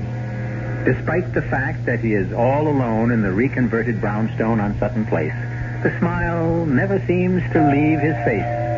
Even as he hobbles towards the front door to answer the insistent chimes, his bandaged foot and crutches don't seem to bother him in the least. In fact, one has the impression that despite the tragic loss of his wife, Mr. Layton... Evening, Mr. Layton. Oh, thanks. Oh, it's all right, I hope. Yes, of course. You were a bit too broken up about that terrible thing that happened to your wife. Well, I'm sure you don't blame me, Lieutenant. It was a great shock. Here, let me take your raincoat. Raining outside, is it? Yeah, a little. Frankly, it was my decision not to send a radiogram to the ship. About your wife's death, I mean. It didn't seem right to break the news to you that way. Well, that was very considerate of you, Lieutenant. We knew you were aboard the Empress because of your cable. Yes. But you were right not to tell me when I was aboard. It would have been very helpless feeling, knowing that there was nothing I could do about it. Yeah, that's what I thought, too. At any rate, I suppose you've had some time to, think about what may have happened. No, Lieutenant. The truth is, I still don't understand. That man who killed her, what was his name again? Douglas Denton. Oh, yes. It's not his real name. He called himself that at the dancing school, but he was born Bernard Eubank. I take it you didn't know Mr. Denton. No, I never met the man before in my life. And why would he want to kill my poor Harriet? Well, actually, he's still denying that he did. Well, how can he? From what I read in the newspaper, well, you seem to have caught him red-handed. Well, no, not quite that good. We knew that he'd been, he and your wife had been seeing each other during your visit abroad, and that they'd seen each other that Saturday night she was killed. In fact, he was seen in the vicinity of your house by several witnesses, not more than 10 minutes from the time when we estimated she was bludgeoned to death. I'm sorry, that's a little too graphic, I know. It's all right, Lieutenant. I want to know the details. I really do. Well, the one detail we don't know is why he would have done such a thing. I mean, frankly, we have Mr. Denton pegged as a rather small-time, gigolo. I'm sorry to tell you that, too. Oh, it's all right. I'm sure Harriet wasn't to blame. I'm sure that man just did whatever gigolos did and made a fool of her. Well, did your wife do that sort of thing often? I don't know. I suppose she's made a few mistakes. Which of us hasn't? Well, now, if you could be more specific... No, Lieutenant. I'm sorry. I want Harriet's killer punished, Lieutenant Farley, but not at the expense of scandalizing my wife. Well, I'm afraid that scandal won't be easy to avoid. We know she was having an affair with Mr. Denton. He's admitted that himself. But that don't give him any reason to break a vase over her head. Yes. Unless she had decided to end the affair, of course. Well, it's one possible theory, of course. Didn't you say you found my cable to her about coming home on the Empress? Yeah, that's right. Harriet didn't know I expected to return from Europe so soon. And perhaps when she informed her friend, Mr. Denton, he got angry. Yeah, that's possible, too. He might have just acted impulsively. Yes, Lieutenant. I'm sure it happened just that way. They quarreled. In your bedroom? Very well, in our bedroom, yes. They quarreled. And he picked up the vase and he struck her. Somehow, I can't believe it was cold-blooded or premeditated. No matter what the man is, Lieutenant, I hope the law isn't too harsh with him.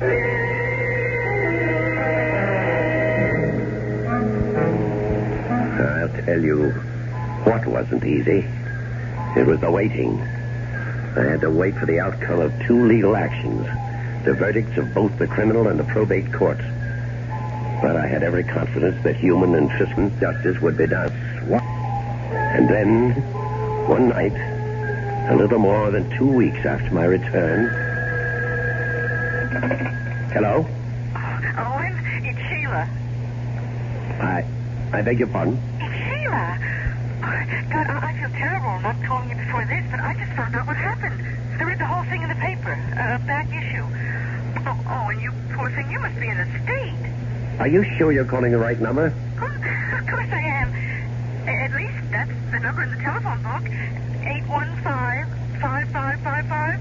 Well, you certainly have the right number, miss, but I believe you have the wrong party. Oh, come on. Stop it. You're the only Owen Layton in the directory. Well, that doesn't mean very much. Hey, what is this? What are you trying to do? Well, I'm simply trying to find out who you are and why you think you know me. Wait a minute. Is there someone there with you? Is that what all the double talk's about? No, I'm alone. Well, then why the big act? Well, now listen, Owen. I told you not to try any of that shipboard romance stuff on me. I won't stand for it. Did you say shipboard romance? You heard me. I warned you that I wasn't interested in the friendly little kiss at the gangplank kind of stuff. Listen, you're not talking about the ship you mean isn't the Empress. Of course it's the Empress. Gerald, you idiot. Huh? Oh, what did you say? I said, forgive me, I'm just so mixed up about things right now. Well, you can't be so upset that you forget about me. Besides, from the way you talked about your wife, she didn't mean a thing to you. Look, Sheila, I can't talk anymore right now. You're not brushing me off that easily. Oh, and I warn you. No, I'm not trying to brush you off. It's just that I'm having visitors, Sheila. Important people, business. All right, tomorrow then. Early tomorrow. I'm not sure I can make it tomorrow either. I may have to go out of town. There are things to settle regarding my wife's estate. Well, there are things to settle, all right. Between us, lover? Oh, God. Dear God, he's ruined everything. Everything.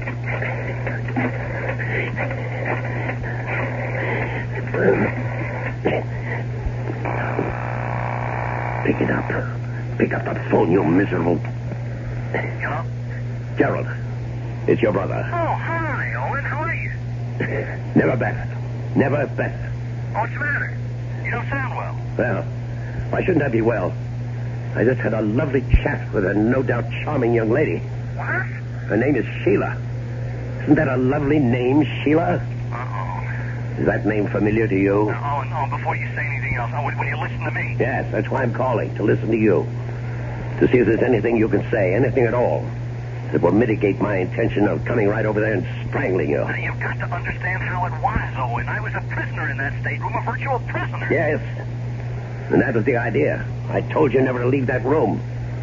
Never to so much as poke your ugly head out of the door. Well, it was easy enough for the first day, Gerald, but after almost 24 hours of that, How many other women did you take up with?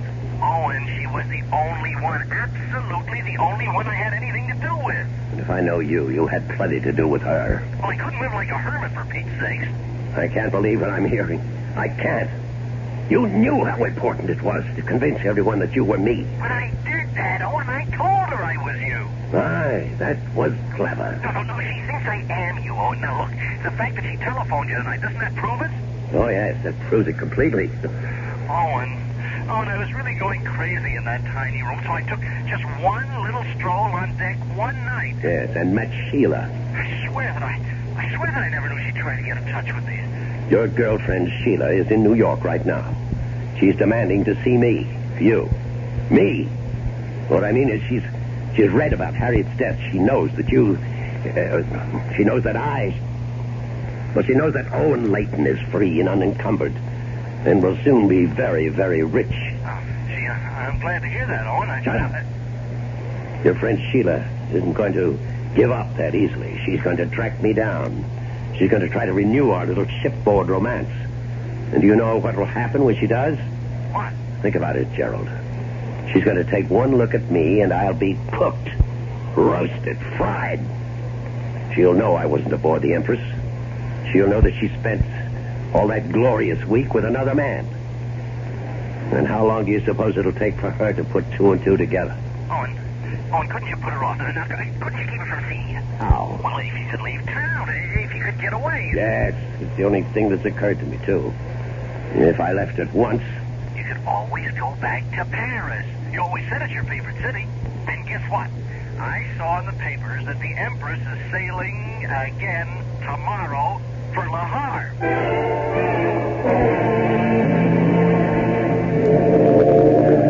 For the first time in my life, I wasn't looking forward to a sea voyage. And I knew that my idiotic younger brother had left me no other choice. The minute I was off the phone with him, I was on again, this time to my very obliging travel agent, who told me that passage aboard the Empress was indeed possible. But for the first time in my shipboard travels, I couldn't get a stateroom. Couldn't even do better than B deck. But it was an indignity I was forced to accept. This time, my cabin steward wasn't an amiable gentleman like Mr. Pawkins, but a gruff, uncommunicative type who made no promises of devoted service. But then I wouldn't require much service. For one thing, I no longer needed my bandages and crutches. As far as the world is concerned, my troublesome gout was healed. Oh, pardon me, sir. Yes? Aren't you the gentleman who sailed with us a couple of weeks ago? That Pawkins chap? Oh, yes, that's right. You were the officer who helped me find the steward. Yes, everything worked out all right there? Yes, everything went fine. Unfortunately, I couldn't get such good accommodations this trip. Well, that's a shame, sir. But then I don't think we'll have as easy a crossing of it this time. Why not? Oh, a bit of rough weather ahead, they say. Oh, fine. That's all I need. But rough weather ahead or not, at 4 that afternoon, the Empress pulled slowly away from the pier, and I admit that I breathed a heavy sigh of relief. That evening, I was taking a nap before dinner when someone knocked on my door. Oh, who is it? It must happy, unfriendly neighborhood steward. Yeah? Hello. Oh, I'm sorry. Oh, was there something you wanted, miss? Well, I've made a mistake. I thought this was Mr. Layton's cabin. Well, it is. I'm Mr. Layton. Oh, but you're not Mr. Owen Layton. That's the party I was looking for. But I am Owen Layton. Well, that's an interesting coincidence. I mean, two people would have the same names and even look a little bit alike. Although, well, the Owen Layton, I mean, is quite a bit younger. I don't know what in the world you're talking about. I saw your name on the passenger list, but the man I mean, well, he's about your height, and he has a beard like yours, but he's not you. Well, and who are you? My name's Sheila. Sheila Ross. Sheila. I met Owen Layton 2 weeks ago, right on the ship.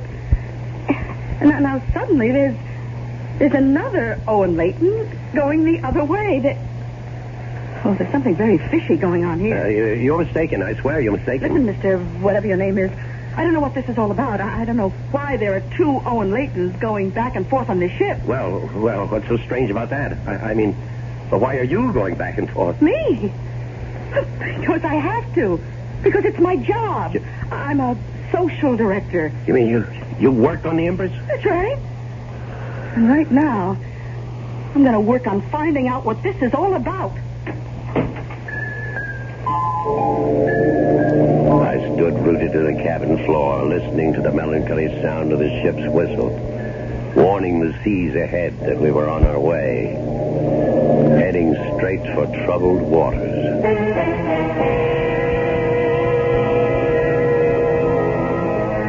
As you have heard, Owen Layton's perfect murder had the customary imperfection. But at least he'll be able to enjoy one last ocean voyage before the authorities send him up the river. Isn't it nice to see justice triumph? Oh, beg your pardon, to hear justice triumph.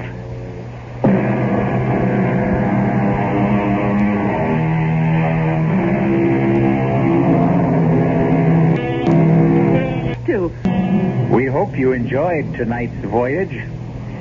We hope you'll be aboard next time the CBS Radio Mystery Theater takes you on a trip to all points mysterious. As you know, we have every means of transport available to us, from ships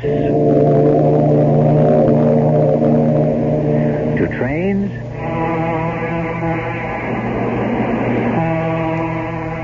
to planes. And isn't it wonderful to realize that we did drop of gas? Our captain, Dan Ocko, and Ian Martin. Our production was under the direction of Heightened. This is E.G. Marshall inviting you to return to Mystery Theater for adventure in the macabre. Until next time, pleasant dreams.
Welcome to the world of terrifying imagination. Make yourself comfortable for the moment. You know, evil has a vitality that defies time. Its power can be curbed, denied, defeated, but only temporarily. And when it returns, its force is more malevolent than ever. We have all been to dark places and felt the presence of evil. And we've all seen things beyond our power of understanding. But, like Tom Fairley, we feel there are explanations for everything. Or are there? Cold. Bitter cold. The smell. Decayed.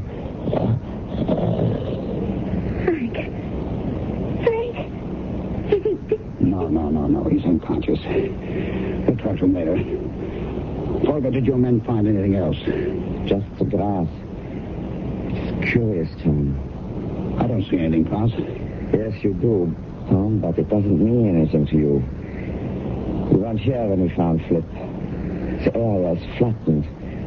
And there's a same strange discoloration. What's all this got to do with Frank here? I don't know. But I promise you, I'll find out.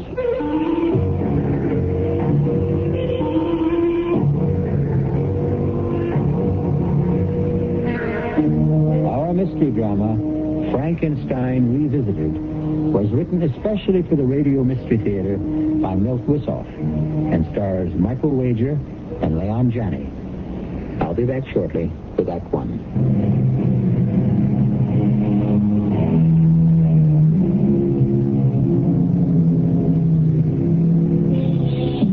We move now from the friendly people who make these broadcasts possible to the monsters who will make it impossible for you to sleep, I hope. Our drama opens on a story conference in the Madison Avenue bar. It will end, I assure you, in terror and fear. Over here. Here, Tom. You sure picked a great place for a meeting. Yeah, well, you're late. I didn't have to fight my way to the mom at the bar. I might have been here sooner. All right, what's on your mind, Frank? Well, I've been looking for a special that we can use as a springboard for our new horror series. And what's more appropriate than the old Frankenstein legend? You mean Boris Karloff and his magic electrodes? No, Tom. Not the hokey monster brought to life by the mad scientist. That was cooked up by Mary Shelley. It doesn't rate with the Gothic tale everyone in Germany knows about the infamous Baron von Frankenstein and his terrible death. It's got all the elements of a superb spook show. What's more, this is the 400th anniversary of the Baron's death. So what? So this, old buddy. The monster is reputed to return every century looking for fresh blood. It won't work, Frank. I was stationed near Darmstadt, only a stone's throw away from the Frankenstein castle after World War I. I've seen the place. It doesn't look like much. Even the burial crypt has been turned into a potato cellar. Well, how about the incidents you mentioned at cocktails the other night? That's what really put me onto the show. Oh, those killings I blabbed about had nothing to do with any monster. The police were satisfied the murders were committed by a fanatical group of neo-Nazis who call themselves the werewolves. Who's going to be interested in a defunct castle on an anniversary nobody celebrates? Well, they will this year. We're going to billboard the 400th anniversary with a gala festival. Well, who's going to show? The peasants used to have a fit when I even mentioned the Baron's name. That was almost 30 years ago. Oh, they'll come. We're going to have sausage and beer, fireworks, and a dandy house of horrors to set the stage for our countdown to midnight. A fake documentary, papier-mâché, razzle-dazzle. The storyline is sound. It should scare the heck out of people. Now, if you don't want to direct the special, then speak up. All right. Count me in. Good. Come on, square with me, Tom. Why all the bull about the potato cellar? You don't want to go back there, do you? No, Frank, I don't like the place. Then why not back out? I don't feel you're leveling. Frank, I want to keep on directing for the network. I won't let anything stand in my way. Not you, not the gray hairs creeping up on me. Not even Frankenstein and his blasted castle. Just let me leave this one thought with you. We'll see how much you enjoy the scene when midnight approaches. I'd like to hear the tune you whistle when the wind howls.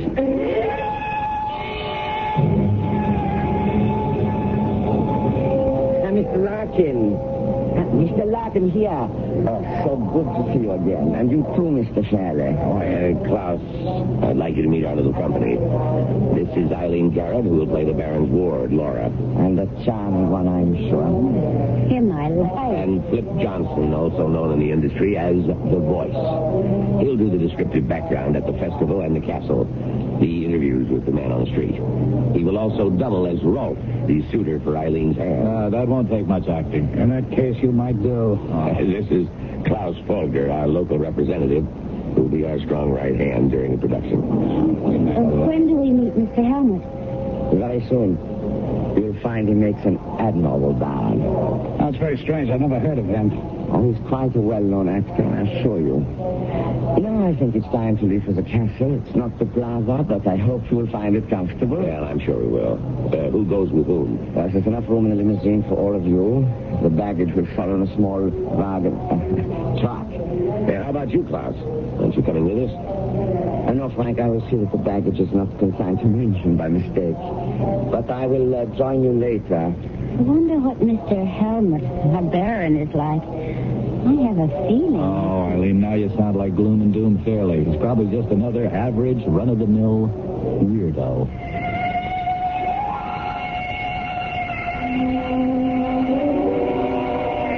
You've done a great job, Klaus. Even the crew's happy in the trailers. I like my room fine. A bit drafty when the drapes are open, but the comforters will keep me warm, I'm sure.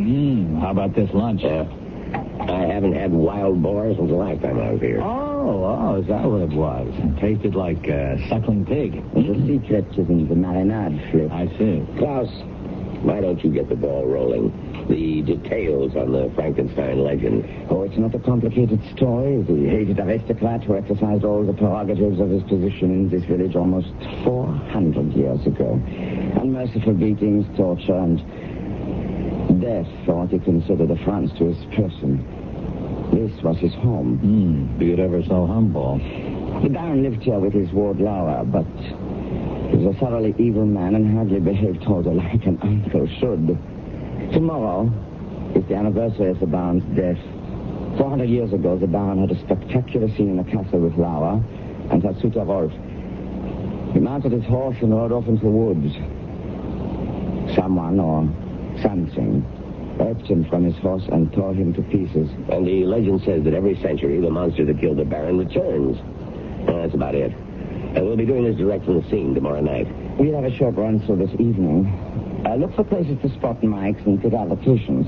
Flip will stroll through the woods and give us a little ad-lib color. Will there be a crowd there? Not in the woods, Flip, baby. Just you and the Baron and the other monster. Oh, how come? Because no one in this area will venture into the woods after dark. Tomorrow night, the anniversary eve, they may not even stir out of their homes. Is that right, Klaus? Possibly. People here are very superstitious. Oh, are they? Why don't you explain what happened 100 years ago on the last anniversary? I was not yet born. Yeah, but you know what happened. A man was found dead. Dead, Klaus? He was butchered, wasn't he? Torn to shreds? And his head was found at the foot of the hill.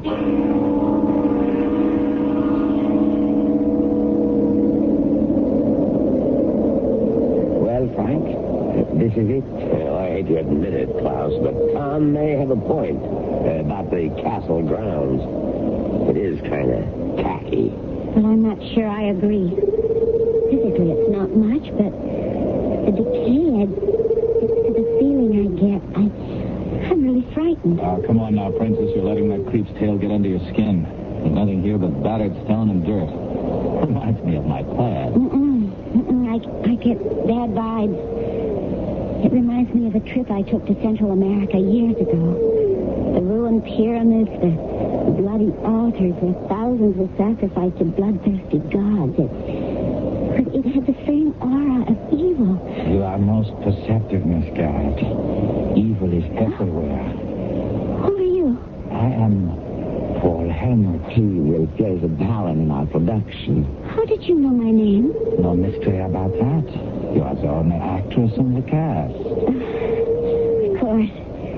Oh, forgive me, Mr. Helmut. You came upon me so suddenly. Yeah, well, where did you come from? I never saw From the Baron's bedroom. A passage leads directly here. The place is honeycombed with such passages. But there are no other cars around. How did you... I arrived here several days ago. You've been here several days alone? Oh, I don't think I'd enjoy that. I like to get into character, Miss Garrett. Well, now that we're all together, I'd like Flip to walk through the woods and give us his impressions. Oh, swell, off the top of my head. Exactly. Anything you see and feel, don't force it. I want this played low-key, sound natural. It'll help build the finish. He's all hooked up, Frank. He can start at any time. Well, listen, are you going to tape this? Yes, but only so that we have a record of it. Tomorrow is for keeps. Go, Tiger. Get the demons in the woods. Well, I play the scene better if Eileen kept me company. Oh, there's no moon, Flip. And I'd hardly call this a romantic setting. Ah, romance is where you find it, Mama. Is everything set, Klaus? Yes. My assistant is about 100 yards in.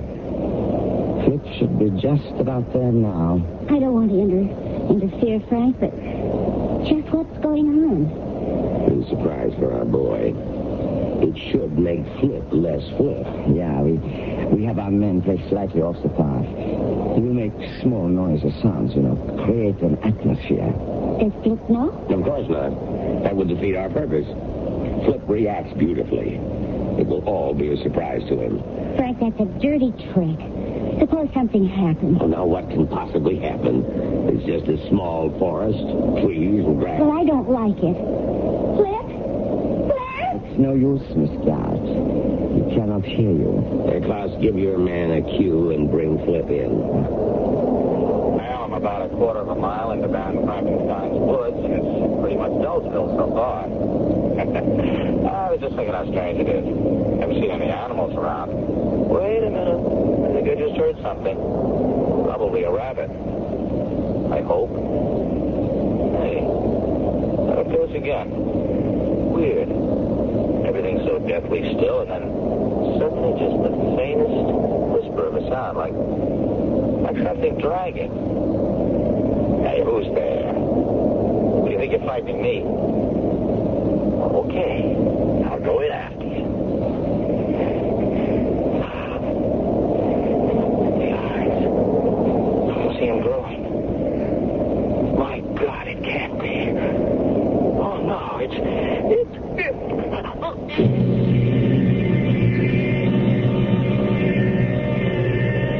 The bard said, some find tongues in trees, books in running brooks, and sermons in stones. Obviously, Flip saw and heard a great deal more in Frankenstein's woods. Or did he? Perhaps we shall know more when I return shortly with Act 2. I'm giving it up. Giving up what? Smoking. Congratulations. I'm doing it for you and the kids. For me and the kids? But we don't smoke. You're wrong. I saw this lung association message. You know what? We smokers are making you non-smokers smokers just like us. Whatever are you talking about? I'm talking about secondhand smoking. The lung association says I'm doing myself in, as if I didn't know. But my smoke is trouble for everybody in my neighborhood. Do you realize every puff I smoke, I'm puffing out a smoke screen of carbon monoxide, nicotine, benzopyrene, to say nothing of hydrocarbons. You sound positively poisonous. I feel poisonous. I'm quitting. For me, darling. Yes, and for me, darling, I want to be loved. Your lung association says the smoker who quits for more than one person. He's clearing the air for everybody. You might say it's a matter of love and breath.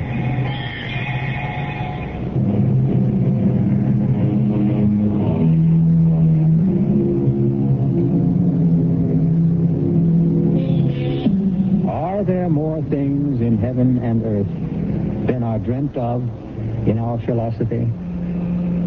Is there something in Frankenstein's woods that defies rational explanation? Or was Flip Johnson the victim of his own imagination? Perhaps if we push on with our little tale, we shall have the answer. Flip, are you all right? Wait a minute. Yeah, I think so. I don't know. I was just strolling along, and wham, the lights went out. What did you see? Nothing. But we heard you, Flip. The eyes, you said. The eyes. Now, wait a minute. What are you talking about? I saw nothing. We have it on tape. You complained about the cold. And the strange lights, the eyes that burn bright. You said it was impossible. All I remember is waking up, and there you were. I mean, standing right over me. What did your men find, Klaus? Let me show you, Frank. Now, here we are. The point where Flip started to run. And you can see the prints. Now we follow along for a few yards. And here we have orange circle.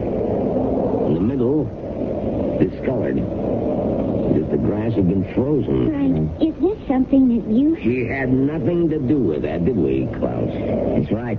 I admit we arranged a few effects, but nothing more. No, we would have had to have special refrigerating equipment well below zero to make such marks.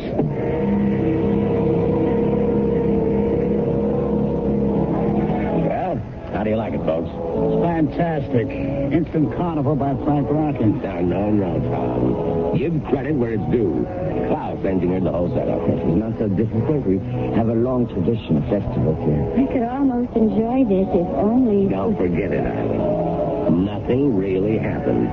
Flip just got panicky and ran. He fell, blacked out. He'll be all right. And Klaus, are we set in the House of Horrors? Yeah, we can go at any time. Good. You all know the routine. We already have good coverage in town and at the zoo. Let's zero in on the big scene. All right. We'll pick up Flip and Eileen as the Baron's ward, Laura. Now, you Flip her suitor, Ralph, and you meet her at the House of Horrors. I'll take over, Frank. You don't mind. I'm not earn my credits. I was just counting on that, Tom. The show's all yours. You ready, Klaus? All set, Mr. Fairley. All right, started, Klaus. Scene 12, take 1. And action. The Baron is not expected before tonight, dearest? Not until quite late. I think I shall stay here forever. It is so enchanting. I'm sick of formality, Ralph. I'm bored with the same walls, the same faces, the same small talk. And the same guardian? I feel almost free here. And then why not leave?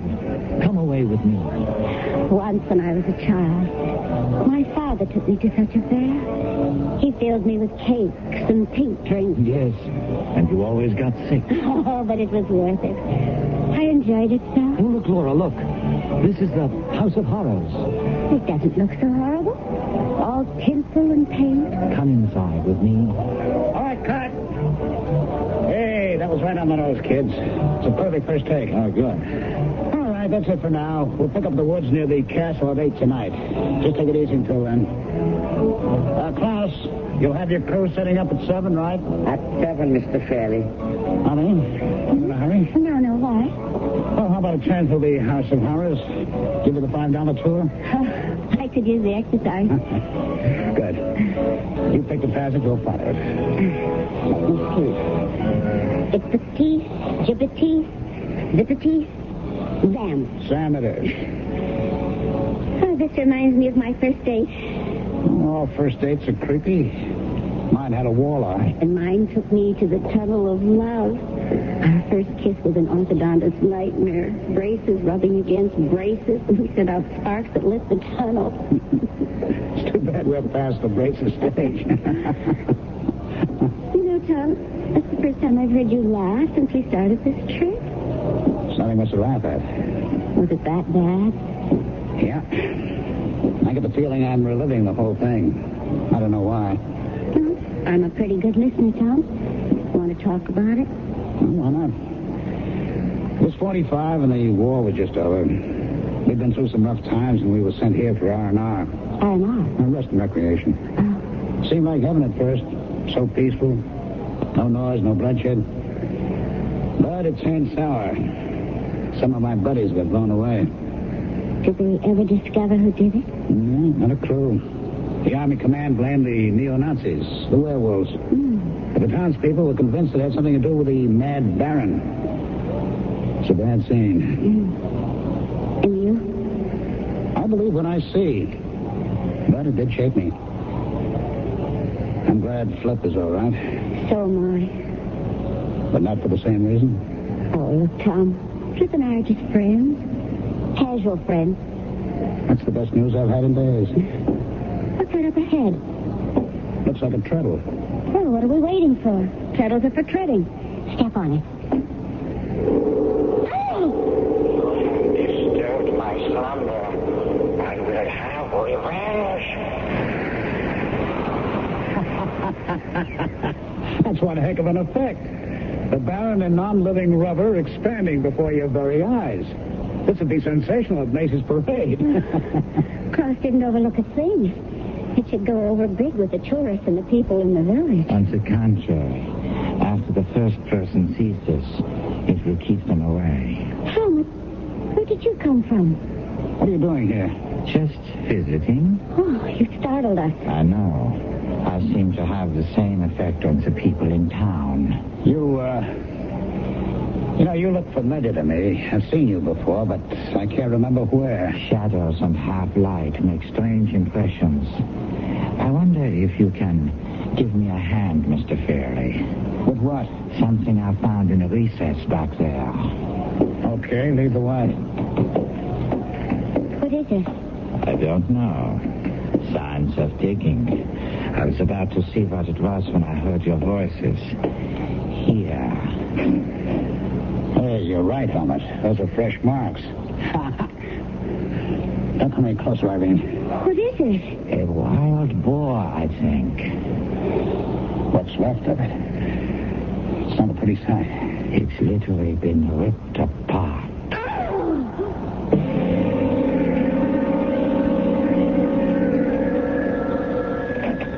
Yes? I understand. It will be all over tonight. No, we'll finish the rest back in the States. You can count on that. What was that all about? The town council. They want us out as soon as possible. They were polite but firm. Too many things been happening. Flip and then the dead boar. The word's getting around and it's becoming amplified in each telling. Did your visit to town pay off? I think so. It was tough getting permission to go through the old records. The clerk of the city hall was the perfect bureaucrat. He insisted on an application countersigned by his boss. I threatened to go to the burgomaster, and he caved in. Well, how about the newspaper? They were reluctant, too, but greedy. A few marks in the right palm paved the way. Well... All right, see for yourself. Here's a reproduction of the paper's front page 100 years ago. Take a squint at the guy who was separated from his head. I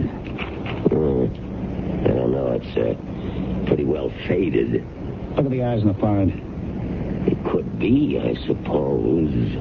And here's a print of an oil painting of the original Baron von Frankenstein. I believe Mr. Fairley thinks the picture resembles me. All right, Helmut, where the devil did you come from?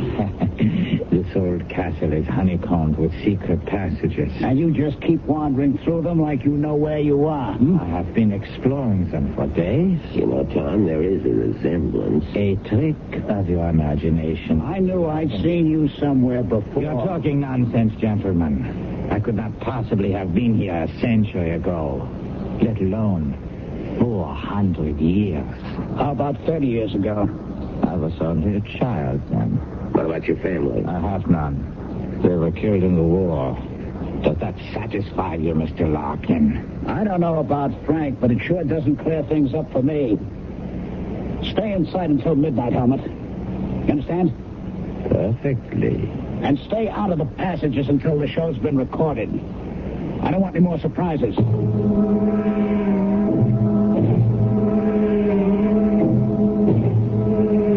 This place is beginning to get me. I'd be glad to get it over with. Dinner is ready. We'll eat in here tonight. Just as long as it isn't boar.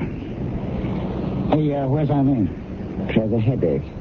I'd better go up and see if I can do anything for her. It's not necessary. I've sent some food up to her. I have some bad news. 3 members of the crew quit. They were all as frightened as the townspeople. Bad news? That's all we need. Well, I have replaced them, but with such short notice, I'm afraid I've not been able to run up the most competent technicians. I don't imagine what's happened today helped much. Well, that's all right, Klaus. I know you've done your best, and we'll just keep our fingers crossed. Hey, pass your salad, will you, Tom? Nothing stops your appetite, does it, Fred? No, I'm just a growing boy, Tom. I need fuel for my engines.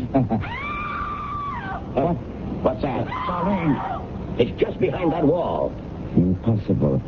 There's nothing there. You keep trying the wall. There may be a passage there. I'm going to a room. I'm with you. Look, the place is a mess. Everything's happened to Eileen. I know, Tom. Look. Footsteps in blood. They lead up to the panel. All right, let's knock a hole in it. It's no use. That's oak, several inches thick. Here. Press this calm. Where did you come from, Helmut? We'll talk about that later. Hey, look, it's moving. And here she is. Eileen. Eileen. Eileen, honey. Here. That's good. She's coming around. Are you all right, Eileen? I think so. What happened? I was lying in bed, trying to pull myself together. It was dark and cool. Suddenly I felt something in the room. I sat upright, but I couldn't see anything. I knew it was there. I stepped off the bed, felt something warm and sticky. I panicked and ran. Next thing I knew, I was being held. And then... nothing. You fainted. I suppose so. Just as I was going out, I heard my name. Who was it? I don't know. It was just a whisper. A nightmare, perhaps? A nightmare? With a German accent.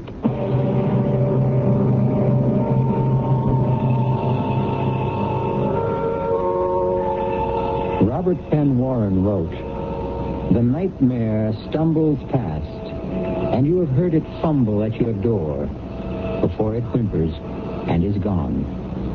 It acts like the old hound that used to snuffle your door and moan.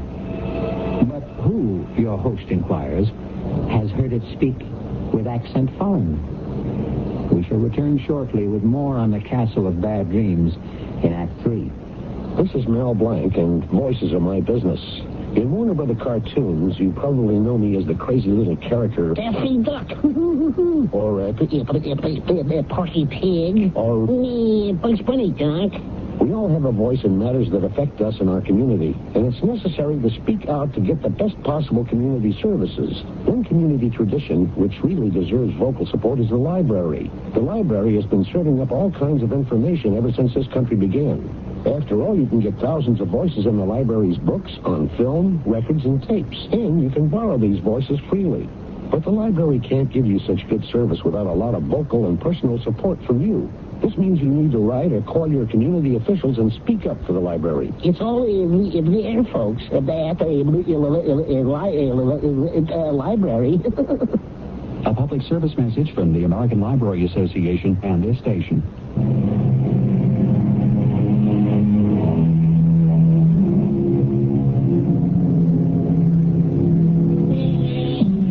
If you have ever ridden a nightmare, you know what a hellish mount it can make. It carries you unwillingly beyond anguish and terror, through deadly whispers and pools of blood. But oh, the relief when it's over. Let's return now to Act 3 and the end of the ride. How's Eileen doing, Tom? Physically fine, but she's as tight as a drum. Now, look, why don't we get the police in, Frank? No way. We've got 2 strikes against us in town now. Call the authorities in and we're through. We've gone too far. We certainly have. We're right up against the point of no return. But the production is almost finished. Damn the production. What does it take to convince you, corpses? You're being melodramatic, Tom. Nothing's really happened yet. So Flip saw something and a boar was slaughtered. Did you see the condition Eileen's room was in? And how did she get into the passageway? Surely you've heard of sleepwalking. And I suppose she dreamed up the mangled animal in the blood, huh? No. But so far, no one's been hurt. Yeah, so far. And nothing is going to happen. Well, we've got everybody on the alert. There are guards all around the place. Klaus has brought some extra men in. We've taken every precaution. Every precaution except the most obvious one. Now, let's get out of here, Frank, before it's too late. Not until the show's wrapped up. Come in. What is it, Helmut? Volker says we're ready. Oh, you used the door this time, Helmut. What happened? The passageway blocked? Why the get-up? You won't be on camera, you know. Just a few replicas of the Baron's wardrobe to help me get into character. Authentic, I can assure you. You're taking this role quite seriously. I take all my roles that way. And only one way to act. If that's all, I'll be going. Okay, tell them Mr. Fairley will be right there. All right, what's up, Frank? I should be splitting too. Now, look, Tom, I don't feel there are any grounds for your suspicions, but I've had some checks made on Helmut's past. What he's done, where he comes from. I expect a report any moment now. That should clear the air. I hope so. Now, all I ask is let's get the job done. Don't let your feelings get in the way. I won't. But if the news is sour, don't keep it from me, will you? In this case, ignorance can be disaster.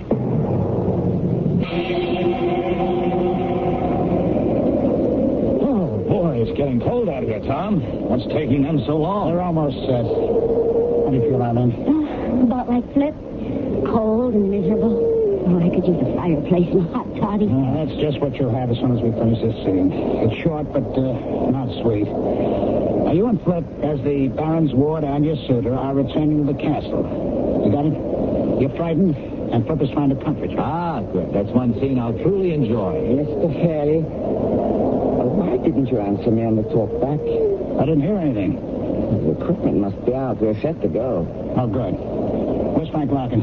I thought he was with you. He left us some time ago. Did he say where he was going? I assumed he was coming here. He did say something strange. What was that? Something about being convinced at last. Does that mean anything to you? It sure does, Klaus. Send your men through the woods and the castle grounds.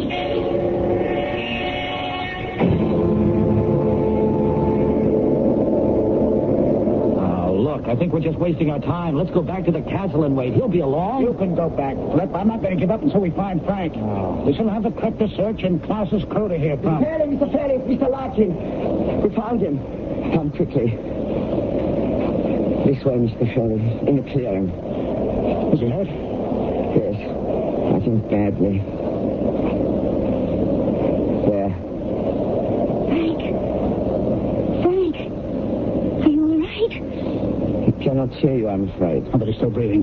Get an ambulance. Help is on the way. Was he conscious at all? No. Oh, no, don't try to talk, Frank. We're here. You're going to be all right. Frank, just lie quietly. Don't come near me. Don't touch me. Don't. He's shivering. Throw a blanket on him. Who did this, Frank? Cold. Damp. The smell. Who was it? Cold, bitter cold, and smell decayed. Frank! Is he... No. He's unconscious. We'll talk to him later. Olga, did your men find anything else? Just the glass. It is curious, Tom. What? I don't see anything. Yes, you do, but it doesn't mean anything to you. You weren't here when we found Flip. The area is flattened, and the same strange discoloration. What's all this got to do with Frank? I don't know. But I promise you, I'll find out.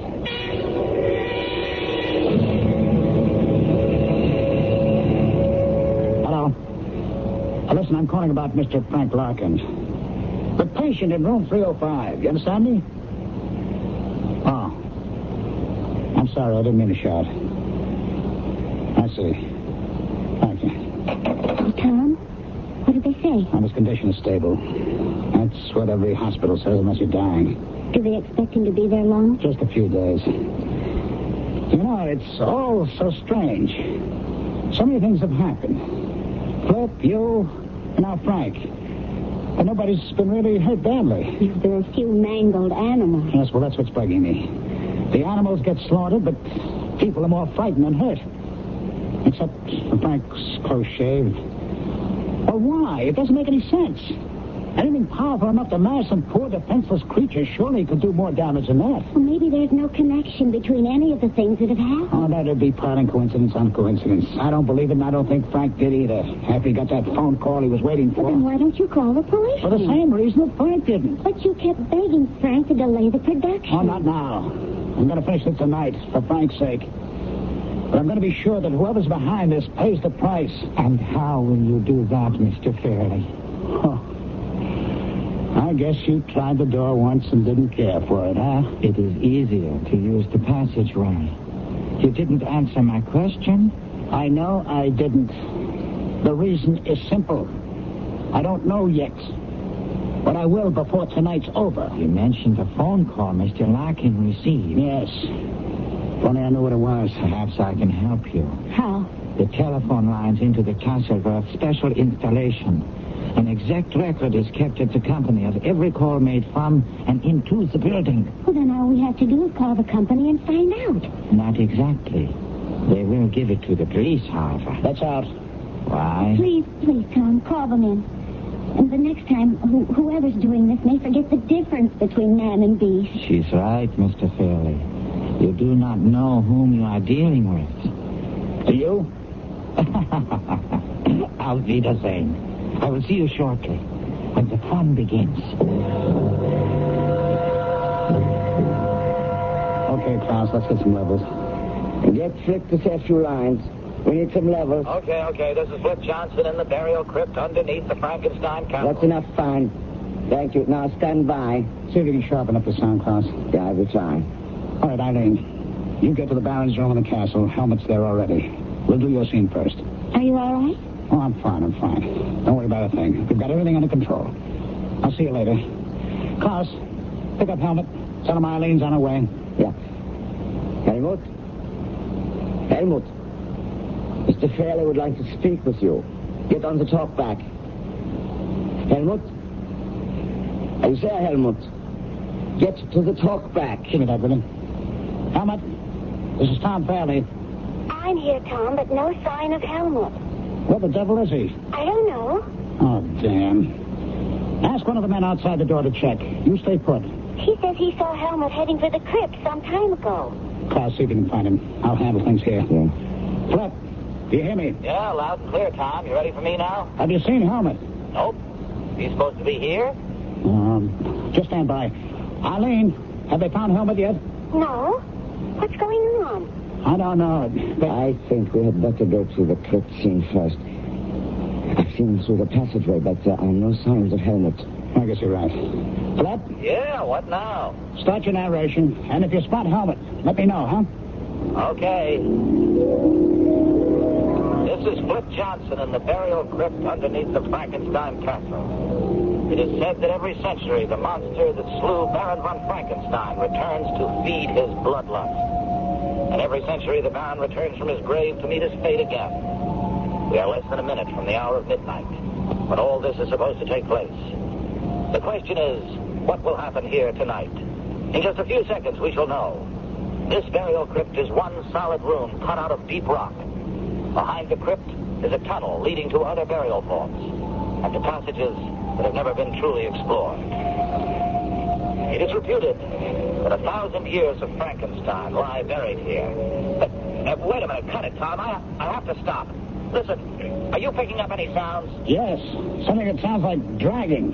Do you see anything? Oh, no, but the sounds are getting louder. Tom, are you trying to pull something? No, Flip, believe me. Why would I try to pull it? Something seems to be dragging. I hear breathing. At least that's where I think it is. It's getting cold and damp in here, and I smell something horrible. Get out, Flip. Get out as fast as you can. All right, close in, men. Get into the crypt as fast as you can. I want every man in there. I can see them now. Eyes. Evil. Bright as cat's eyes. Glowing. And enormous. Oh, God, help me. I can't move. It's here. It's here. Who are you?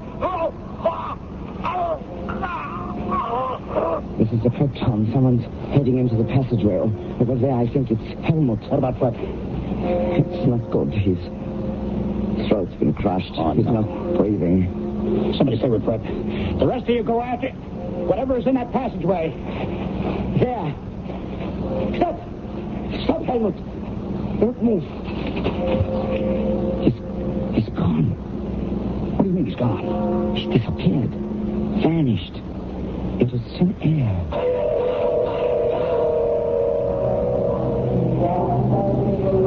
So, this is goodbye, my friends. Yes, and I can't say I'm sorry to go. Tell me, what will you do with the tapes? I'll make a show out of them. Add a few scenes, and we'll be ready to send some shivers down our listeners' spines. The publicity should help. I suppose so. But I can't help wishing it hadn't come at such a price. Poor Flip. It was a costly show. Klaus, we've been sparring around for quite a while now. Let's stop avoiding the subject. Who was Helmut? An actor. That is all I know. But without a past. The report I received was completely blank except for his acting credits. Nothing. He was just an actor. Obsessed with a role. Do you really think so, Klaus? What else can I think? Then how do you explain what happened in the crypts? After he attacked and killed Flip, you and your men closed in on him? And he vanished. Right before your eyes. But there must be an explanation. You know every inch of the castle and its grounds, every secret passageway. Then you don't think he met the fate of the Madman? There were no signs of his remains. Just some flattened, burned-out blades of grass. It's an unbelievable climax for a legend. Legends have no climax.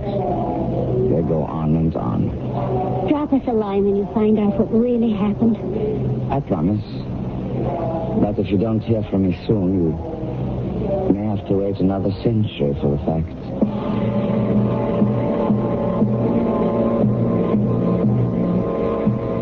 Since we don't have 100 years to spare, we'll just have to make up our own minds about Paul Helmut. Was he the infamous Baron von Frankenstein brought back to life? Or was he, and I don't mean to be redundant, merely a crazed actor? I'll be back shortly.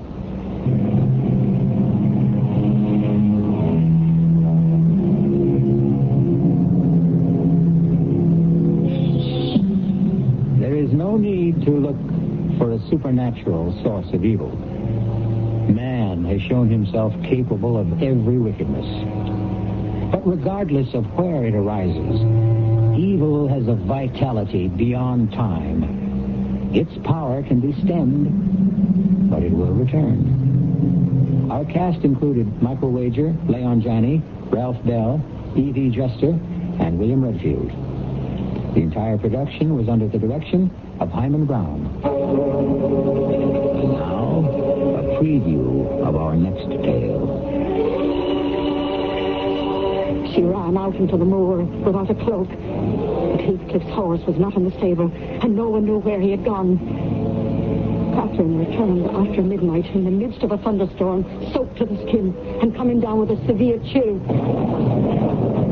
Miss Catherine, you must let me help you to bed. He's gone, Nellie. He's gone. And my nightmares are coming true. You'll feel better when you've had some sleep. I'll never sleep again. I've been abandoned. Oh, it's just like my dreams. I saw myself tapping on the window, begging, let me in, let me in. Oh, hush, child. And no one answered. And my hand broke through the glass, so the blood was running down my arm. Oh, get the blood stains off, Nellie. Get the blood stains off. This is E.G. Marshall inviting you to return to our Mystery Theater for another adventure in the macabre. Until next time, pleasant dreams.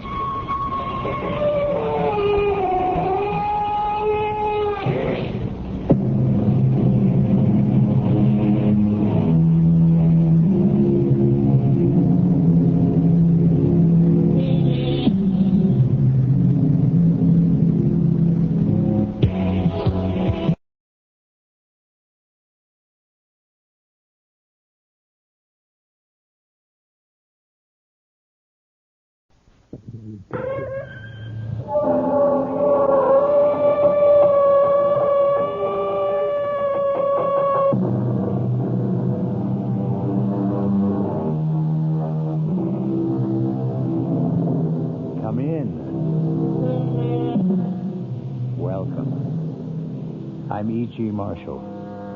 Welcome to the terrifying world of your own imagination. I would like to offer a few observations on the vagaries of the animal called man. Take the popular saying, seeing is believing. What idiot first said that? And how many idiots repeat since? Do you believe in love? Tell me the color of it.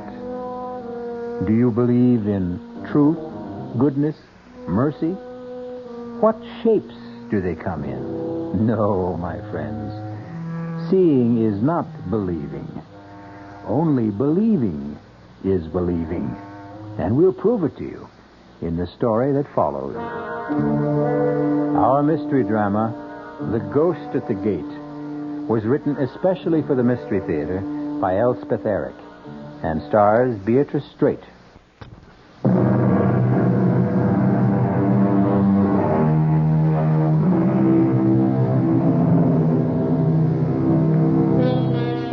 With how much ease believe we what we wish?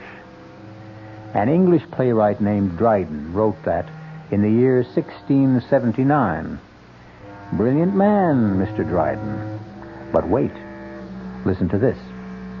Men freely believe that which they desire.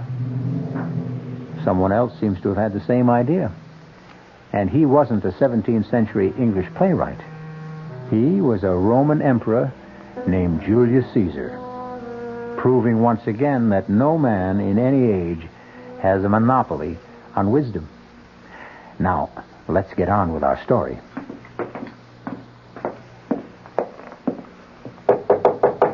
Come in, Dorothea. Your chocolate, Mrs. Emery. Oh, good. Shall I light the fire in the fireplace? Yes, please. I think it's chilly enough for... Oh, Dorothea. Ma'am? You forgot the other cup again. I did. I told you to always bring 2 cups. Oh, it seems so silly. I'll decide what's silly. When there's just you to drink it. I've explained that to you, Dorothea, more than once.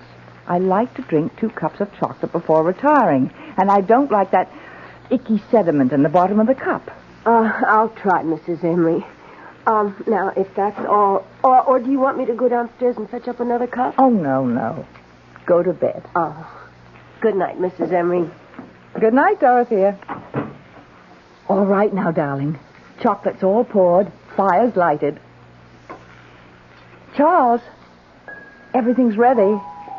Now, come on, darling, or the chocolate will get cold. Don't want any chocolate. Oh, Charles, you love chocolate. You've always loved chocolate. Tastes like mud.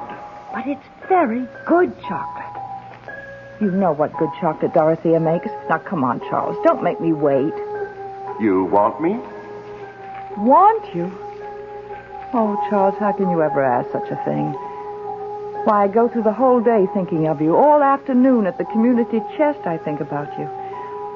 Why, darling, it's torture for me listening to those other women whose husbands are with them in the conventional way. I want to scream at them, but I have my Charles, you silly females. Every night he comes to my bedroom, and he's tall and handsome and brilliant and romantic and adorable and manly, and we sit and talk together, and he... All right, Alice. That's enough. There you are. Oh, Charles. Missed me? Oh, darling, the days are so terrible. I can't think of anything but this moment when we're together. But you know that, my dear. I tell you every single night. I need to hear it, Alice. We who have more or less left this world can't come back unless we are wanted by someone who is still here. Wanted a lot. Otherwise, we can't make the trip, as it were. We can't even purchase a ticket, so to speak, unless we have a destination that is vibrant with love and need and desire. But I love you and I need you. I desire you. You should know that, Charles. Well, it doesn't hurt to hear it. Here's your chocolate. Try it. I don't want it. Oh, Charles. The longer we're away from this earth, Alice, the less we rely on our senses. The senses, in a manner of speaking, start to fade. Mashed potatoes begin to taste like cold cream. Coffee tastes like iodine. And this chocolate tastes like mud. They tell me this is quite normal. Charles, when you say they tell you this and they tell you that, you mean... I mean them, of course. All those. The ones up there? It isn't up there, Alice. And it isn't down there either. Well, where is it? It's simply there. Meaning not here. Heavens, I thought you knew that. Are there a lot of them? Of course there are a lot of them. It's all so vast, so endless, and so damnably peaceful. I know what it is to be lonely, Charles.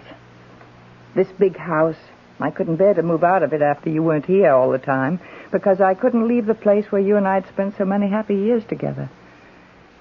Why don't you ask someone to move in with you? Move in?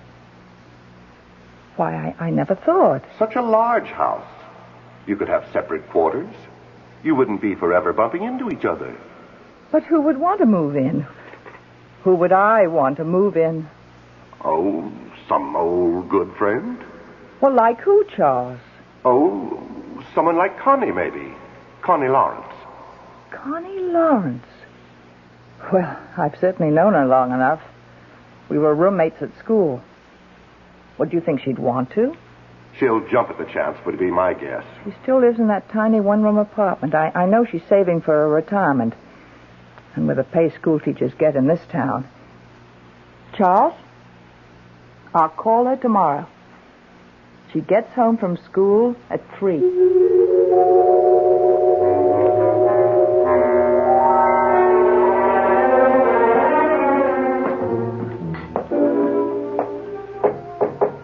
Come in, Dorothea. Your breakfast, Mrs. Emery. Thank you. You don't want 2 cups in the morning, do you? Oh, no. No. Coffee doesn't leave that icky stuff the way chocolate does. Actually, I think I won't have chocolate at night anymore, Dorothea.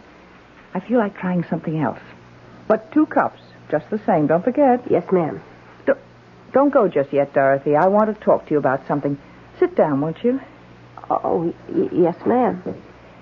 Dorothea, do you find the work too hard in this big house? No, ma'am. Well, we used to have a houseman and an upstairs maid and a cook. Oh, I've no complaints, Mrs. Emery, if you don't. Oh, I don't. This is the only job I've ever had. I've worked here for 22 years. I was so fond of both you and Mr. Emery right from the start, and I still am of you. And, well, goodness knows I practically worship this house. It's so beautiful. I love taking care of it, and I love living in it. Do you still have that little room on the 3rd floor in the back? Oh, I love that little room, Mrs. Emery. I can look out and see the garden. I was thinking, why couldn't we give you all the other rooms as well? The rooms the other servants used to have. All of them? Well, why couldn't we knock out the partition between your room and what used to be the cook's room? I'd have 2 windows. And make one of the other rooms into a really big dressing room. Oh. And maybe put in some kind of a kitchen for you with a hot plate and a refrigerator. Oh, Mrs. Emery, I never thought I never imagined in my wildest dreams. No. It's all settled. Oh. I'm going to stay right here in bed all morning and make plans. I don't know how to thank you, Mrs. Emery. Don't try. It's my pleasure. I just hope I deserve all of... Oh, before I forget, Dorothea. Oh, yes. Last night while I was drinking your lovely chocolate, an idea came to me. You and I are rattling around in this big house. Oh, we certainly are. And I was wondering, well, how would it be if we invited Miss Lawrence to stay with us? Miss Constance Lawrence? Do you remember her? Isn't she the one who teaches school? Used to come to dinner once in a while. And after she'd help Mr. Emery with the double-cross stick? That's Connie. Oh. I thought we could open up the 2 big rooms on this floor in the back. In that way, she and I would have separate quarters and not be, bumping into each other all the time. Of course, I imagine she'd expect to take care of her own room. Oh, I wouldn't mind. What's 2 more rooms? You wouldn't mind cooking for her? Oh, what's 1 more person to cook for nothing? Oh. Well, then, it's all settled. My goodness. The house will be kind of lively again. Almost like before. Not quite, of course, but... Well, you know what I mean. I know what you mean, Dorothea. It will be more lively.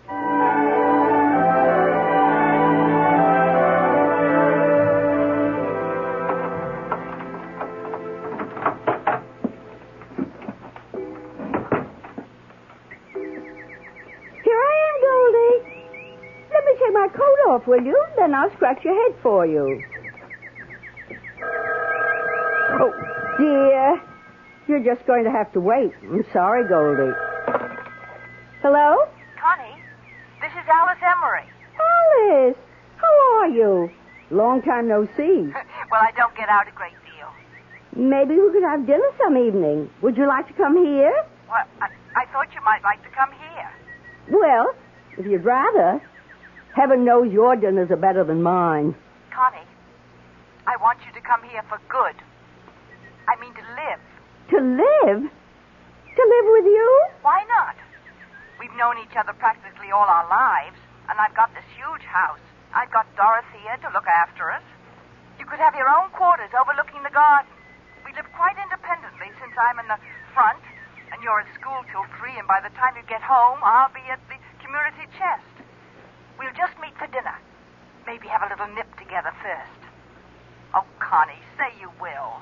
Oh, Alice, I don't know. I've lived here for so long. That tiny little place? High time you got out of it. But I'm used to it. And then there's Goldie. You know, my canary. Bring Goldie with you. We'll find a nice sunny window. Alice, it's all very tempting, but I don't know. Think about having 2 big rooms and vegetables out of the garden and being waited on. And Connie, think of the money you'll save. Well, yes, but all the same... You've just got to say yes, Connie. Take the afternoon to think about it and call me back. I will, Alice. I'll call you soon. Fine. Bye. Bye, Alice. Oh, dear. It all sounds so luxurious. 2 rooms and fresh vegetables. And someone to cook for me. But I can't leave this little place. I can't give up my afternoons. Why, I couldn't live without my afternoons. I know this place is small and dark and furniture is dingy and the bathroom is old-fashioned. But we've never minded, have we, dearest? Have we? It's a very small place, Connie. But if I move into Alice's house, I might lose you forever. You might never come to visit me again, and all my lovely afternoons would be really over. You're not to worry, Connie. You mean we can go on as we always have? Only we'll have more room. Well, if you say so. Trust me, Connie. Oh, I do trust you, Charlie. Haven't I always trusted you? All these years.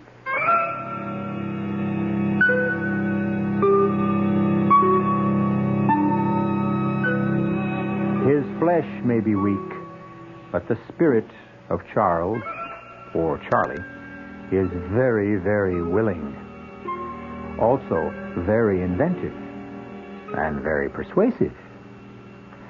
Ah, well, there's nothing like the love of a good woman, unless it's the love of 2 good women. We'll come back in a bit for Act 2. This is WR New York and RKO General Station.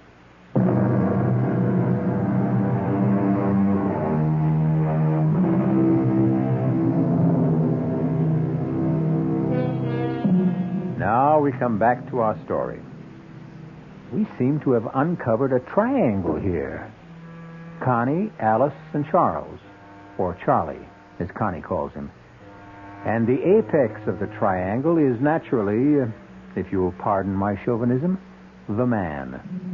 Listen now to the second act of The Ghost at the Gate. What a lovely dinner that was, Alice. Was it, Connie? It was the wine that made everything taste so good. Whatever gave you the idea of bringing home a bottle of wine? Alice, it's the first anniversary of me moving in here. Don't you realize? I've been here a month. Well, for heaven's sakes. Why, it seems like a week. Or it seems like you've always lived here. I don't know which.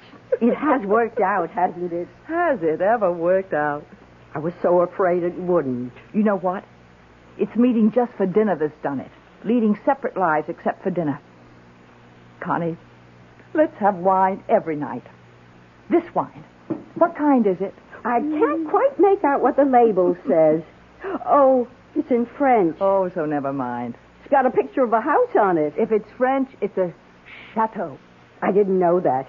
You're very clever, Alice. Save the label, and I'll order a case of it. Must be really nice to have money. I've always found it to be nice. I guess money is about the nicest thing in the world. Money isn't. Love is. Oh, yes. First comes love. Friends come second, then money. How about friends who have money? Oh, Connie, you're very witty tonight. So are you, Alice. Witty and profound. Seriously, though, Connie, you have been happy here, haven't you? Oh, Alice, my beautiful room, the marvelous food. Having Dorothea to make my bed and clean up, it's heavenly. You're stuck with me. Oh, I am so glad, Connie.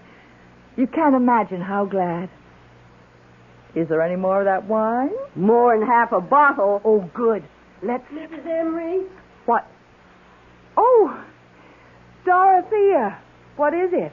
It's after 9 o'clock, Mrs. Emery. You don't say. I was wondering, should I bring your clear consommé upstairs to you? What clear consommé? Well, Mrs. Emery, we talked about it last night. Remember when you decided to give up the chocolate, and then we tried apple juice and prune juice and lemonade, and last night you said clear consommé because it has a nice aroma? Well, I did say that, didn't I? Uh-huh. What time did you say it was? 9:15. My goodness. What's the matter, Alice? It's past time. Past my bedtime. You want the consommé? Oh, to heck with the consommé. I'll take the wine. You don't mind, do you, Connie? Why, no, Alice. Oh, let me have your glass, too, all right? Sure, Alice. I've got my glass, Connie. Forgive me for eating and running. Alice, it's your house. I simply didn't realize the time. 9:15. Heavens. She'd better not drink any more of that wine. She's not used to it. Neither am I. Only tonight we were celebrating my being here a month. Mm. Why did you want 2 glasses, Dorothea? Oh, she always wants 2. 2 cups, 2 bowls, 2 glasses. One of her little ways. But tonight she took my glass. Do you suppose she wants me to join her? I wouldn't know, Miss Lawrence. Maybe. Maybe she's always expected me to join her after dinner, only she didn't want to suggest it. When I moved in here, we agreed that we'd lead absolutely independent lives, not get in each other's way. We've been very careful about that, going to our separate rooms after dinner. Maybe all this time she was hoping I'd stop by her room on my way to my room, and I never noticed Dorothea. That must be it. I wouldn't really know. I never guessed. Oh, how self-centered, how insensitive. I'll never forgive myself. I'm going up there right now and apologize. Can I clear the table now? Do whatever you like. She's got to forgive me. That's all there is to it. Dear, sweet, generous Alice. She'll understand. She'll know I didn't mean to hurt her feelings. Alice, may I come in? Come on, darling, have some wine. Alice? Connie and I had it for dinner, and we just loved it. Try it, Charles. Charles? Not at all bad. Nice bouquet. Charlie! Charlie! Where did you come from, Connie? You never told me. How could you, Charlie? Charlie? Just give me a moment and I'll explain everything. But I need a moment to think. Then I'll explain.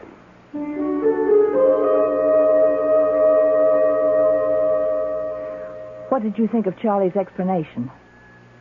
I've heard it all before.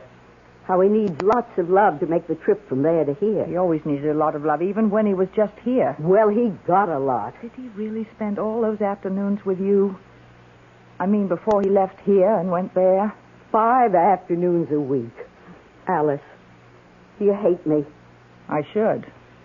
I know, but do you? I guess I do when it comes right down to it.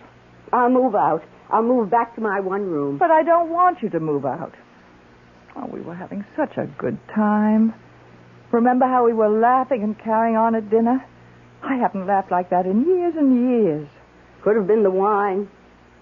There's half a bottle left. Should we? Let's. You don't think we'll turn into a couple of alcoholics, do you? Not on half a bottle of wine. Light white wine. Well, here's to... To what? Here's to Charles. To Charlie. I feel as if I've just buried him. Said goodbye forever. Did he really come to see you 5 afternoons a week, Connie? At 3 o'clock. You see, my school and his bank let out at the same time. It was practically inevitable. Charlie was a no-good man. He still is. Only now he's a no-good ghost. Oh, Alice. There's enough wine left for a glass apiece. Fill her up. Hold out your glass. All that guff about needing to be loved and wanted or he couldn't make the trip. Remember what we were saying at dinner, Connie, about love being the most important thing? I've always believed that. And friends being the second most important thing? Especially friends like you, Alice. And like you, Connie. I feel closer to you right now than I've ever felt to anybody. My mother, my father, my canary. We've been through a lot, Connie. Just in the last half hour. And yet we're still friends. Isn't that amazing? Truly remarkable. It must mean something. Something very profound. Like what? Like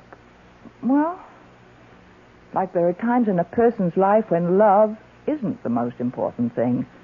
Friends are. A friend is. Yes. Stupid ghost. Silly, pompous ghost. You believe in ghosts? Certainly not. Neither do I. Never have. Except Charlie, of course. Why should Charlie be an exception? He is for you, too, Alice. You know he is. Tell me something. Why do you believe in him? Because... Why? I want to. That's why I believe in him, too. Is that wrong? Not wrong, but you've got to stop, and I've got to stop. We can't have him visiting you in the back of the house from 3 to 6, and then coming to see me in the front of the house from 9 to 12. Now that we know, it wouldn't be nice. Well, we couldn't be friends anymore. Oh, Alice. But if we don't believe in him, if we don't desire him, then he'll have to go back there and stay there. He won't be able to come here anymore. He can't make the trip. Connie, can you do it? Stop wanting him? Yes. Of course I can. Why, I'm having a wonderful time. I don't need him. Neither do I. We'll be better off without him. We'll be free, Connie. Liberated women. Let's drink to that. Right you are, bottoms up.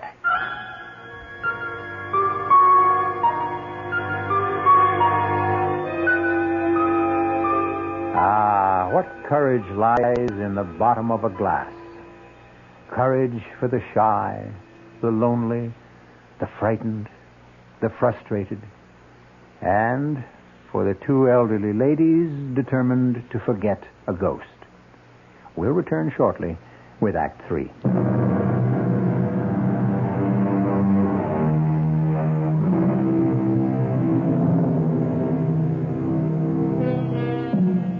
Alice and Connie are bravely resolved to forget the man both had loved so long. But what of him? Poor, lonely, unloved ghost. doomed to live on forever in the there, vanished forever from the here. What of him?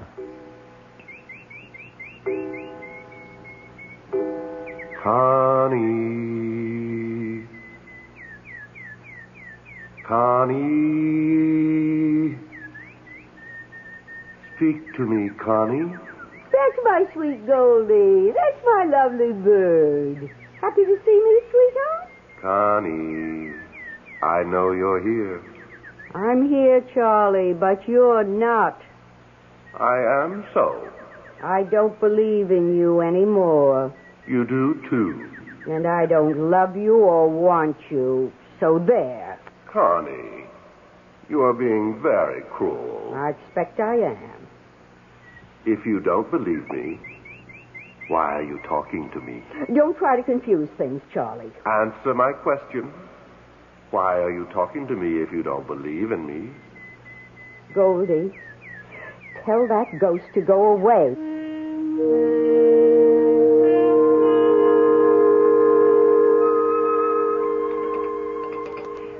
How did it go today, Connie?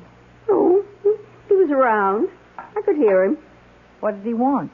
The usual. To be loved, to be wanted. I told him no more of that. You had a conversation with him? Not much of a one. You haven't stopped believing. Have you stopped, Alice? I think so. You haven't. If you'd stopped, you wouldn't say, I think so. You'd know. Oh, Connie, how can I know? Mrs. Emery, What is it, Dorothea? do you want clear consomme in your room tonight or what? Nothing. Not anything? Not a thing. Oh, well, all right. I had it all ready, but... That ought to show him, don't you think, Connie?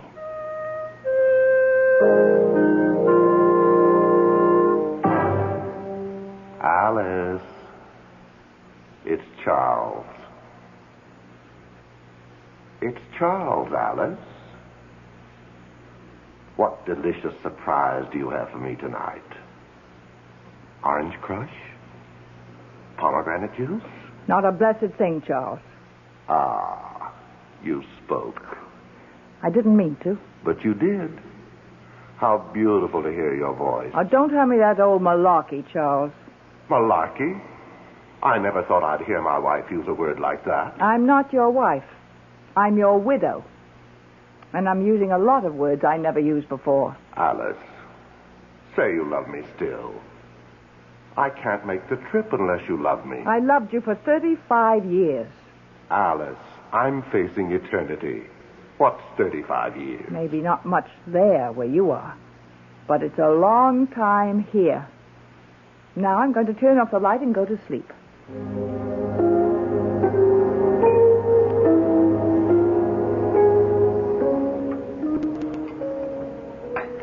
I was talking to him before I could stop myself. It was the same with me. But he couldn't complete the trip because I wouldn't say I loved him. Same here. And I really don't think I do love him, Connie. I think I just got into the habit. Me too. What does he want to hang around for? I can't imagine. Must be so beautiful there where he is. Why should he want to come here? He says it's very peaceful there. Sounds heavenly. Not much like here. Alice, that's why he keeps coming back. He can't stand the peacefulness. He isn't having any fun.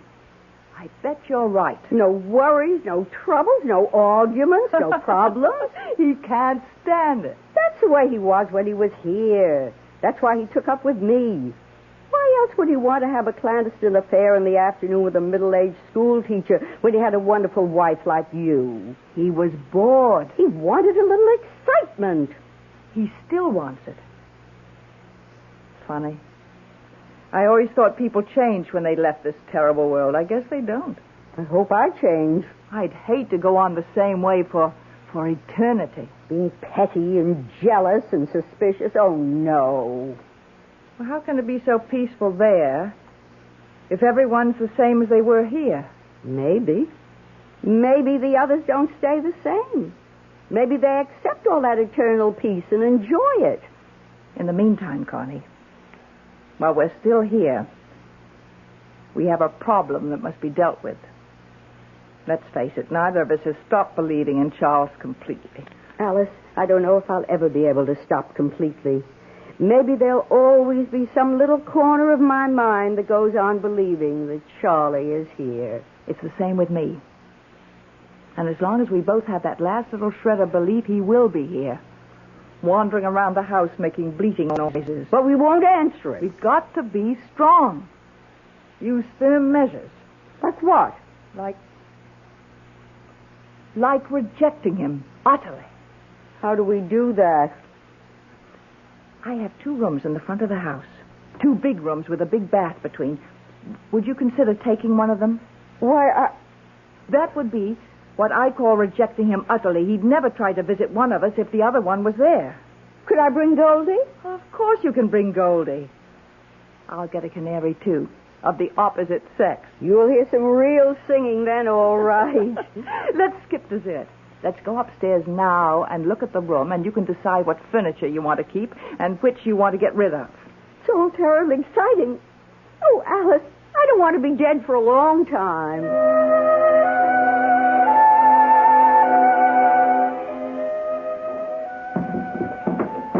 There.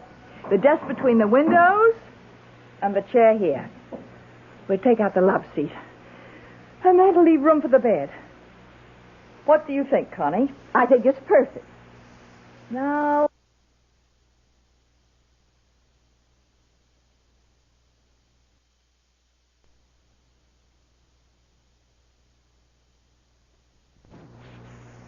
Alice. Listen to him. He sounds miserable. I expect he is. You really dye your hair, Connie? Do it myself. Want me to? I'll show you how. I wonder why I ever let myself go gray. You look lovely, sort of a pale ash blonde. Pale ash blonde. I like the sound of that. Connie. Connie. Where are you, my darling? Poor old thing. Don't you give in. Oh, I won't. I won't. Be strong. Oh, I will. I swear. Connie. Now, you said blue for the walls. Now, what shade of blue? Aquamarine, turquoise, robin's egg? Turquoise. Good. And we'll put white crisscross curtains at the windows. With turquoise tie-backs. Right. And we'll get a turquoise and white spread for the bed. Beautiful. Could I possibly have a white rug? A white shag rug. Why not? Alice. Connie. Somebody.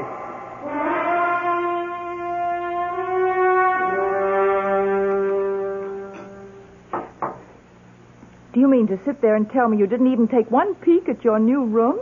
I wanted to wait till you got home from community chess. Well, right after dinner, we'll look at it together. What if the color is wrong? The painter showed me a sample. Pure turquoise. We'll eat fast. I can't wait to see it. Dorothy had the bed moved in. Oh, Connie. I hope we'll get along as well as we've been getting along after you move in. We will. We will. And Charlie will go back there and settle down. He'll be much better off. He'll thank us. If I know Charles, he won't. Well, if you don't know him, I don't know who does. Unless it's you. You know, you're right there. Connie, I had a thought. What if I went to the community chest in the morning instead of the afternoon? That way, when you get through school, we could do things like go to the movies. Oh, Alice, for fun! And you know what else?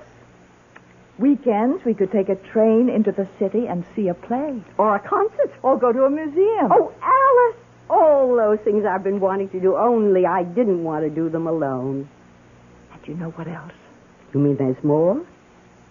Well, you have that 2 months off in the summer. We could go to Europe. Europe? I'll pay, of course. Now, don't argue. I'm your rich friend, so I'll pay. Alice, say it again. We're doing the right thing by Charlie, aren't we? Charles must stop being a ghost and settle down. And be happy. He will be happy, won't he? Charles will be happy there in whatever way they are happy there. Just as we will be happy here. I dare say the ways are different, but to each his own. Isn't that the expression? Oh, Alice, you do have a way of making everything sound simple. It is simple. If you stare the facts in the face and don't waver. I hope we're not being selfish. We're being realistic, that's all. Sometimes realistic and selfish look like the same thing, but they're not. Finished your coffee? Uh-huh. Then guess what we're going to do? Go look at my new room. Yes, only wait a minute. Dorothea! I simply can't wait to see it. Yes, Mrs. Emery. You know that case of French wine I ordered? Did it come? The one with the picture of the chateau on the label. It came last week. Well, will you uncork a bottle and bring it upstairs to my suite? To our suite. Oh, Alice. And 2 glasses. Yes, Mrs. Emery. Connie, you and I are going to drink to a brand new life. 3 new lives. Yours, mine, and his. Come along.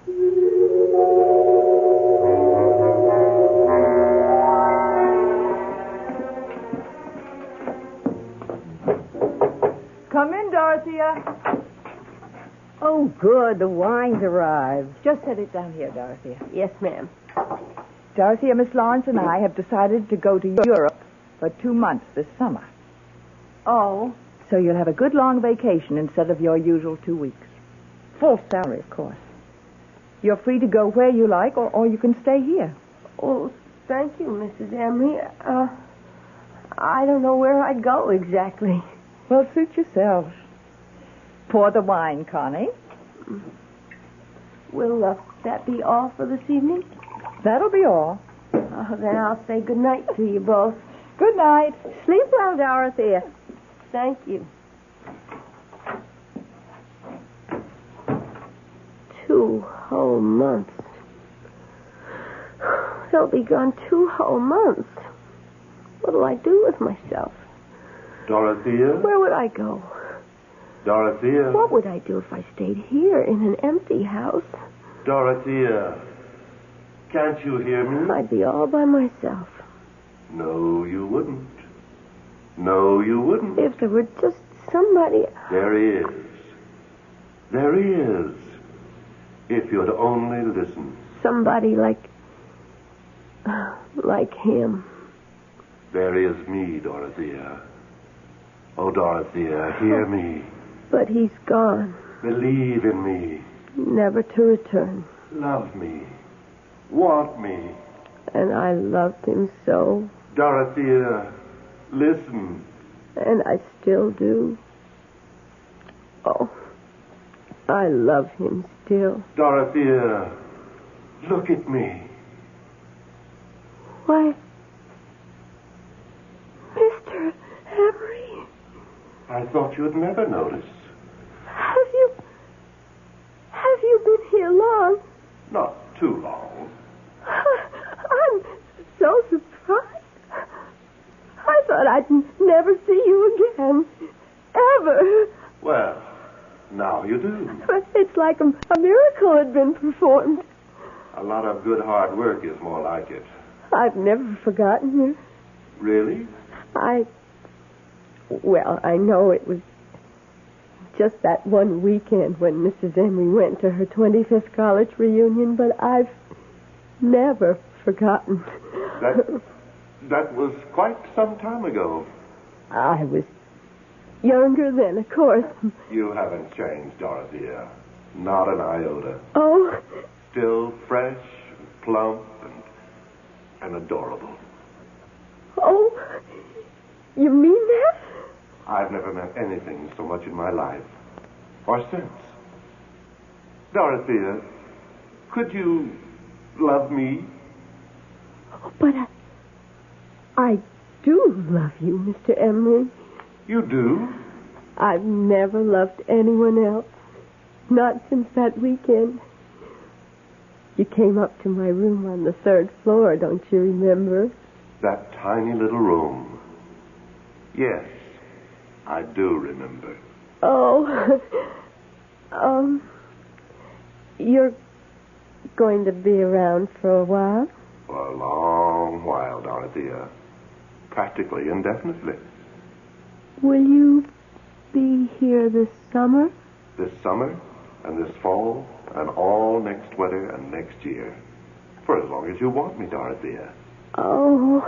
Come on. Let's go up to the 3rd floor. Mr. Emery, could I ask you something first? Anything, Dorothea. Anything. Do you mind if I call you Chuck? Of course I don't mind. Then come on, Chuck. Follow me. I'm right behind you, Dottie. Right behind you.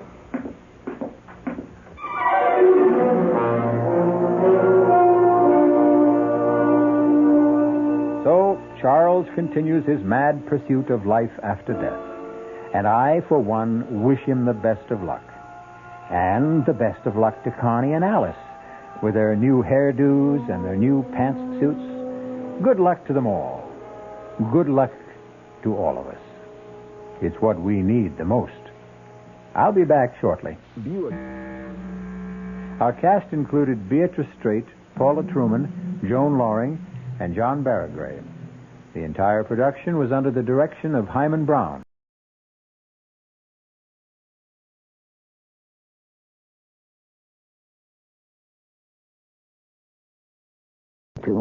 For Mystery Theater.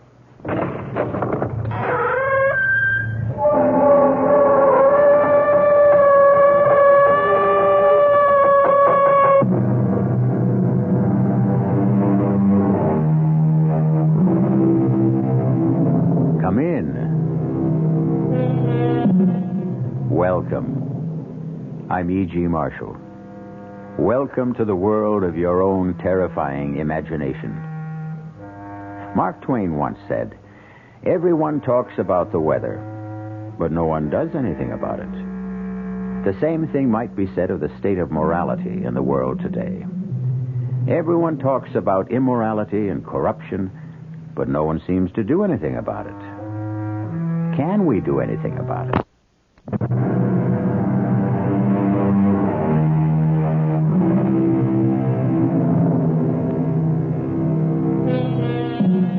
Prometheus' gift of fire to man was a blessing, bringing warmth, cheer, enabling man to cook his food, and also protect him from wild beasts. But along with the benefits came drawbacks. Fire proved to be destructive, and sometimes deadly, and man used it often to destroy. Thus was born the warning, "Don't play with fire." However, those who created one warning didn't follow their own advice, and they inevitably learned that they should have. Bob! Bob! Over here! Ava, I wired you not to meet me at the plane. I had to. Bob, I'm so glad you're here. Darling. I've missed you. Me too, darling. I know I shouldn't have sent you that silly cable, but, Bob, I am so frightened. It's all right now. It is all right. No, it isn't. I know how important your China trip was to you, but I had to bring you back. I tried to handle this myself, but it's Handle what? Not here. Let's have a cup of coffee, and I'll try to explain.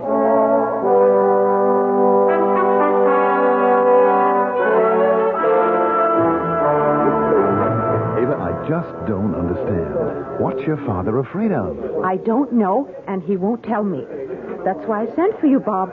Maybe he'll talk to you. You know, darling, if you were anyone else except the level-headed, beautiful girl that I'm going to marry, I'd say this whole thing was nonsense.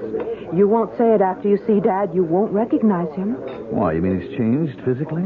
Not so much in appearance, but in his attitude. You know the way Dad was completely self-assured, positive. Yes, and sometimes wrong. Of course, who isn't? But you don't get to be the head of one of the largest corporations in the country by running scared. And, Bob, believe me, Dad's terrified. Can you picture Vern Marcus scared?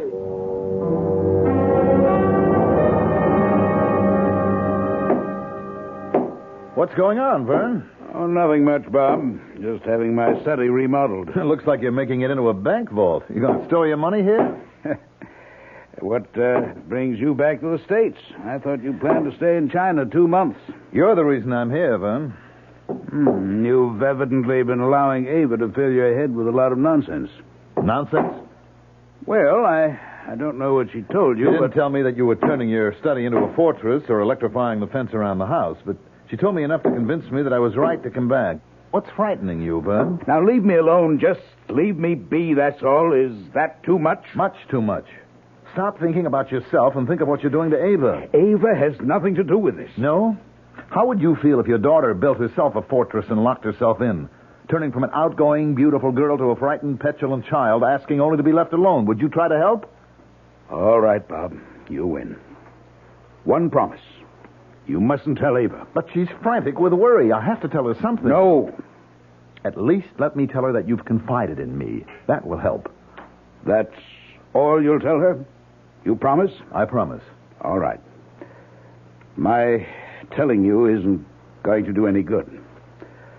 I'm caught, that's all. Caught? By what? The Promethean Society. What's that? It's a small, secret society dedicated to doing something about the lack of morality in the world today. All right, but what do you mean you're caught?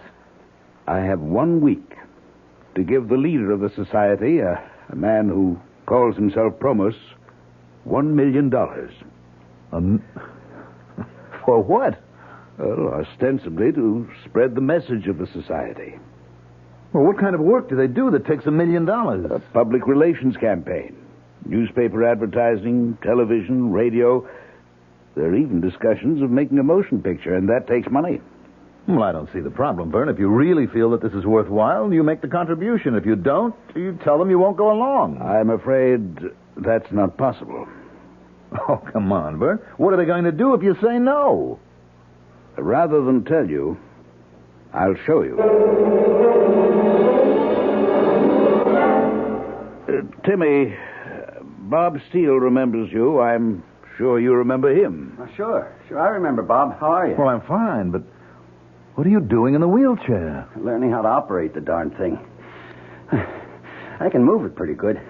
It's the brakes that bother me. Oh, watch it. That's all right. I've got you. Oh, thanks.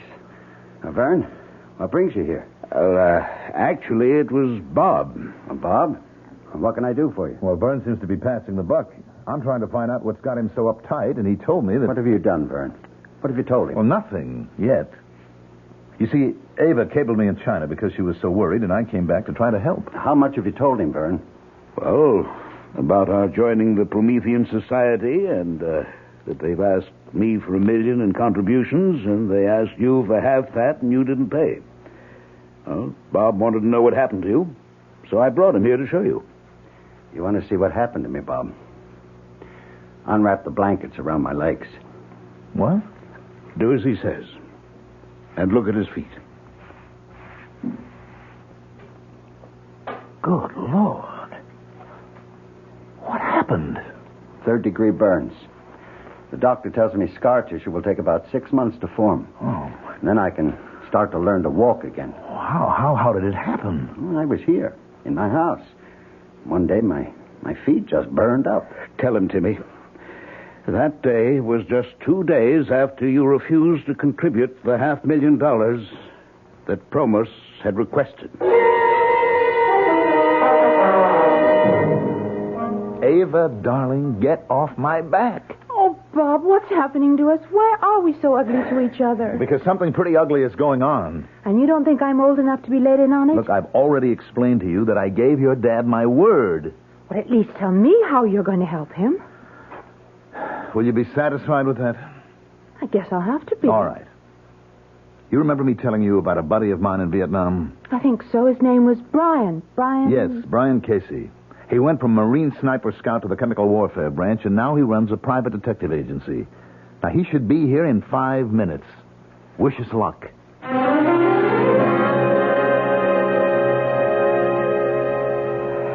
can't do it, Bob. I just can't. Vern, think what we're asking. Only to stall. He'll tell me I've had enough time. I've known about this for weeks. He's right, Bob. Look, Casey, I brought you here because I believed you could help. Now, if you're going to agree with him... Just stalling isn't enough, Bob. We've got to have a plan. And before I can even think of anything, I've got to see what this organization looks like and how it operates. I've told you, Mr. Casey. It's not good enough. I have to attend one of those meetings. I just don't believe that any man can control fire. Then how do you explain what happened to Timmy Burns? I can't. Yet. And we still can't be sure that Burns told it like it happened. Well, Timmy has no reason to lie. And you must believe that this Promos can control fire. I only know what I saw. I saw his feet, too. After whatever happened, happened. What could have happened? Except what Timmy told us. Well, I'll tell you one thing that could have happened. Two rough gents could have called on Burns, tied him up, gagged him, and roasted his feet. I saw his feet, Casey. This couldn't have been done with matches. Bob, you know better than that. Now, think back when we were in Vietnam. Remember the defoliants? Flamethrowers? Now, these guys could have used that on him. Well, then why wouldn't he tell us? Because they told him not to. And he sure would listen after they finished with him. Never thought of that, but it is possible. No, you don't know Promos. You think he's a nice guy? You wouldn't stoop to a thing like that? Well, I don't know what he is. A fanatic or a blackmailer.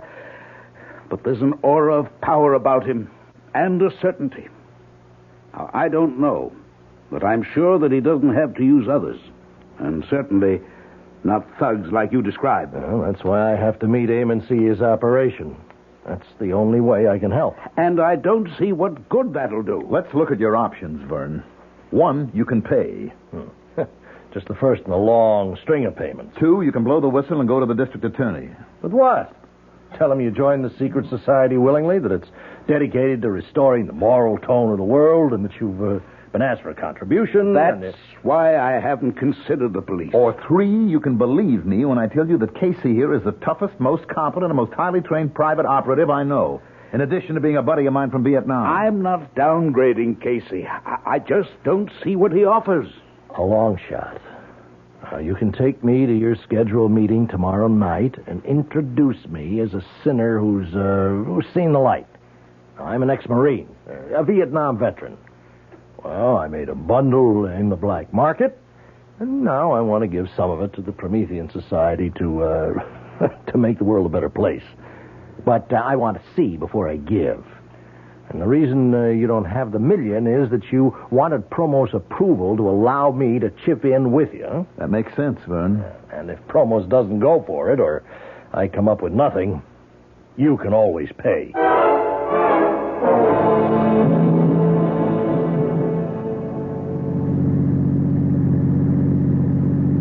How you feeling, Vern? Nervous. Very nervous. I wish Bob could have come. Relax. Just do it the way we rehearsed it.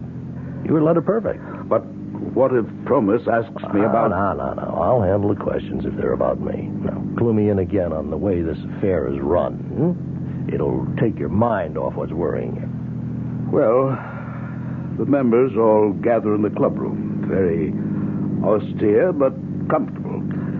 We generally chat with each other, and then when a gong sounds, we go into the assembly hall. That's a large room. I think it used to be a ballroom. It's been fixed. It has a stage at one end with a platform. And that's where Promos stands when he talks. That all? Well, there's the fire, but you know about that. At a certain point in his address, he raises his arms and extends them in the white and gold robe. And suddenly, he's consumed by fire. But it never burns him. Never. And you have no idea where the fire comes from? None. We've all talked about it. At first, we thought it was some magician's trick, but we can't be sure. You never had the stage checked out? Well, we talked about it, but we never did. Here we are. You know, you'll have to meet Promos before you can get into the meeting. All you have to do is introduce me. The rest will be up to me.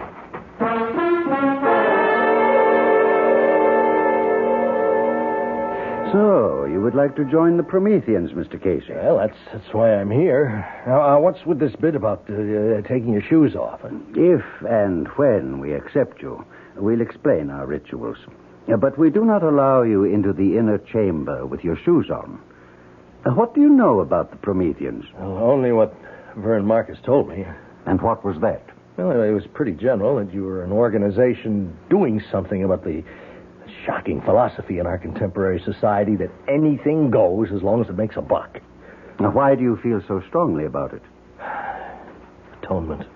Atonement? For what? Yeah, for my sins. This is not a confessional, and I am not a priest, Mr. Casey. We're engaged in a very secular battle here against the forces that have distorted and corrupted the moral values all over the world. And we intend to use the very same instruments that did the corrupting. Well, I apologize, but I wasn't being flip. Maybe Vern told you I was in Vietnam in the Marine Corps. I know this isn't a confessional, and you're not interested in my life story, but I made a fortune then. Opium? No, not quite that bad. Black market. I sold everything I get my hands on. Yes. Well, while I'm greatly flattered that you want to join the Promethean Society, I'm sure you're unaware of our admission procedures. Now, we have always selected our members, and only because of Vernon Marcus's stature and the substantial contribution he's making to the society did I consent to see you this evening. Now, wait a minute. Now, much as I sympathize with people like you, you're not the type of member we seek. You know, up until 5 minutes ago, I thought your organization was doing something, but now I think different. Now, what do you think now, Mr. Casey? I think maybe you are money hungry like I was in Vietnam, and you want to stick Marcus for the $1 million and figure on picking up another $500,000 for me later on. If that's what you think, Mr. Casey, I'd be delighted if you'd stay for the meeting. You mean that? I never say anything I don't mean.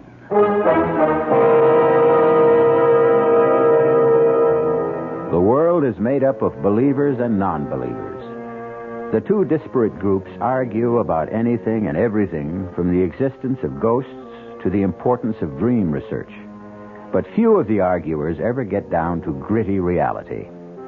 In just a moment, Brian Casey will see for himself the existence and power of Promethean fire as controlled by Promos when we return with Act Two.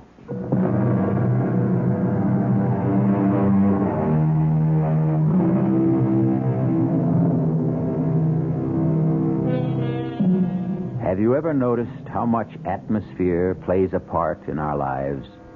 For example, it would never occur to anyone to hold a seance in a subway. And although the Promethean Society did not feature ghostly voices and trumpets and tambourines, its inner room or shrine was austere and impressive, with straight-backed chairs and organ music setting the proper atmosphere. The only light came from two flaming braziers on either wall. Promos, resplendent in a white and gold robe, stood at a lectern on a slightly raised stage. Welcome, Prometheans. Just as Prometheus brought man the gift of fire centuries ago, so are we dedicated to remind man that his salvation lies not in unbridled freedom and corruption, but in shoring up the wavering standards of morality and truth. Tonight, we extend a welcome to Brian Casey, a man who has indicated his desire to join with us, and who, after he has passed our scrutiny and been accepted, will undergo the rites of purification with which you are all familiar.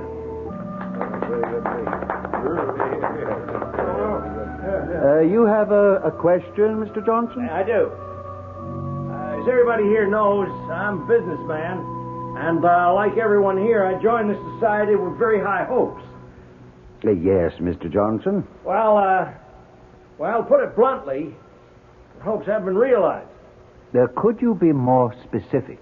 Well, we all know it takes money to mount a campaign of the proportions you outlined to us, and we all contributed at the onset. Now, some of us have made further and exceedingly generous contributions, and I still haven't seen anything that, in a business sense, would justify these outlays. You are asking for an accounting? Well, I'm asking for some sort of indication that something's being done. You ask for a sign, a hopeful sign, which you expect to find on the page of a ledger. No. And you shall have it. Deucalion, bring Mr. Johnson the ledger. No, I didn't mean to imply that... Hand it to him, Deucalion. Look, Promos, I didn't mean to upset you. I only asked, as any businessman would ask, to get some idea of where the money... Take it. Well, now, look, this is ridiculous. Do you want me to look at it now? Yes, take the ledger. And now, Prometheus, O fire bringer, give our friend a sign. A sign, O fire bringer, a sign. Oh, the ledger's on fire. Drop it, Johnson, drop it. Fear not, fear not. We are all safe. None of us has transgressed. I now call upon Prometheus for another sign. A sign directly for me. Watch now, Casey. Watch. You see, Casey? The man's a sheet of flame. He should be burned alive. But he'll emerge unharmed when the flames die down. It's a miracle, Casey. It's impressive, but I don't believe in miracles.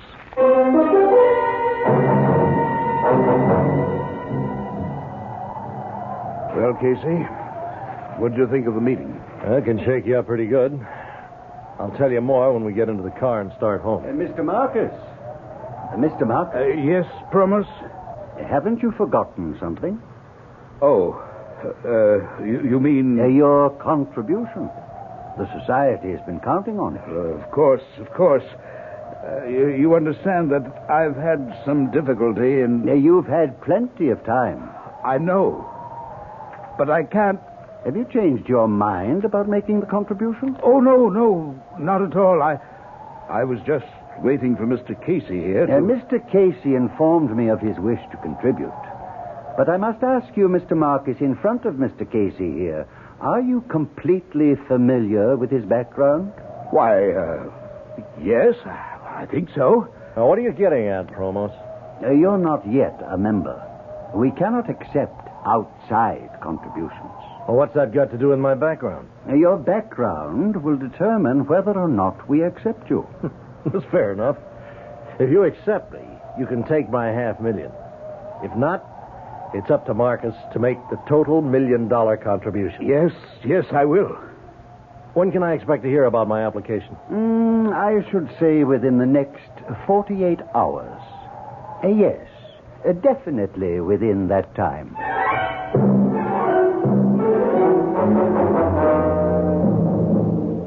Well, now that we're back home, Casey, what do you think? Phony is a $4 bill. Well, what do we do? Blow the whistle, Bob. Go to the DA. Raid the joint. I guarantee you'll find all sorts of gimmicks that produce the fire Promos uses. You're being blackmailed. You don't want to give the Promethean Society $1 million, do you? No. Yeah, but you're afraid that if you don't... Stop right there. Now, you saw what happened to Timmy Burns. That's what I'm afraid of. Do you have any explanation as to how Timmy's feet were so badly burned? Oh, not at the moment. I thought I did when we were made to bathe our feet in water at the purification rites, but my theory was wrong. What did you think it was? I thought, Bob, there might be some delayed action chemical in the water which might have caused the burns. But I checked my feet after I got home. Nothing. Just plain water. Well, what's the next move, then? Now, before we talk about any next moves, I need a straight answer to two questions. One, can either of you guarantee that nothing's going to happen to me? Two, if we call in the police, can they give me the same guarantee? The answer to both questions must be no. Casey, thank you for your trouble. I'll send you a check. It's been nice to meet you. Goodbye. Now, wait a minute, Vern. You haven't heard... I've heard all I need to. It's not your skin that's in danger of being charred. Neither of you have anything to risk. I've made my decision. I'm going to pay.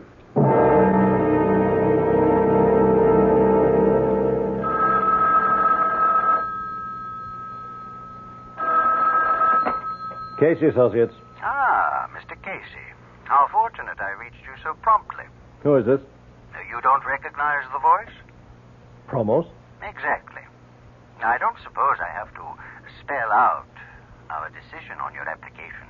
I don't understand. Oh, come now, Mr. Casey. The little game is over.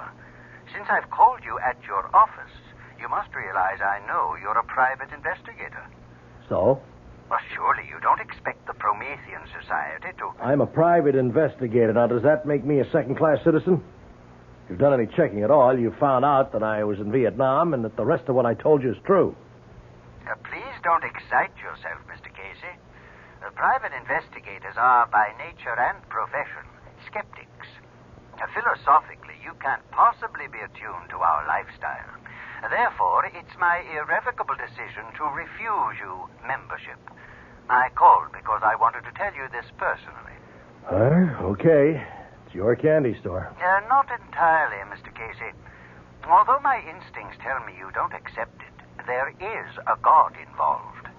You remember Prometheus? Look, Promos. I would like to hire you, Mr. Casey. What? You do undertake assignments that are of a protective nature? Yes, but It would be to our mutual advantage if you would. I have reason to believe that my life may be in danger.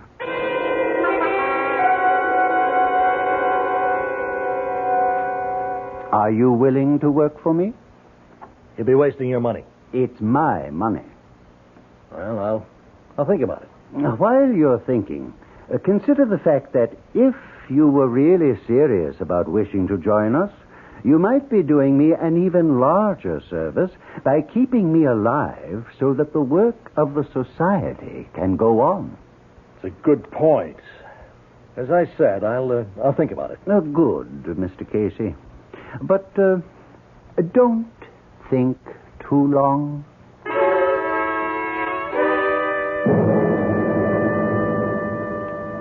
I'll tell you, Mr. Marcus, he's getting nervous. Otherwise, he'd never have tried to hire me. Maybe it's true. No way. Promos needs protection as much as an intercontinental ballistics missile. You agree with me, Bob? Well, it looks that way. Well, I don't see how it changes my situation. I still have 24 hours to pay. Correct. But if he's running scared, and it looks like he is, then he's got something to be scared about. Look, he's very big on Greek mythology with all this Prometheus stuff, but he's got to have an Achilles heel somewhere, and he's afraid we might find it. Excuse me. Hello. Good evening, Mr. Marcus. I'm not taking you away from anything, am I? Oh, nothing important? Fine. I called to ask if you were aware that the guest you brought the other night was a private investigator. You mean, Brian Casey? Yes. Well, does that disturb you? Somewhat. A man of his type is hardly Promethean Society material. I'm sorry if I made an error in judgment. It doesn't matter. I've just called to tell you that Casey will not become a member, and therefore you are responsible for the entire $1 million contribution. You understand? Yes. Yes, I understand. My feet! Oh, my feet! They're burning! What? Get something! Water! Something! Burning? Oh, burning! In the kitchen! Pails! Are you talking to me, Mr. Marcus? I'm sorry. There's some trouble here. No, I'm sorry, but... You'll have the money tomorrow night. Goodbye. Oh, call a doctor. Help me. Don't throw your feet under your body. Here's a pail of ice water. Get your feet in here, quickly. Merciful Lord in heaven. Look at the water, Bob. It's boiling.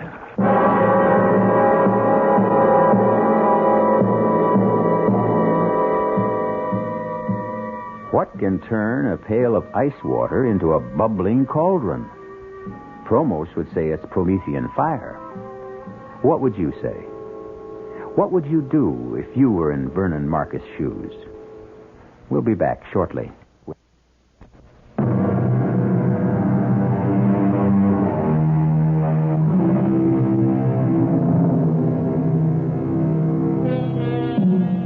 If any human could control fire, he could easily rule the world, unless this power was granted to him by Prometheus and could only be used when Prometheus gave his permission and blessing. That is the claim of Promos, the head of the Promethean Society. We return to our story to find Brian Casey in a wheelchair, with his feet badly scarred and burning for revenge.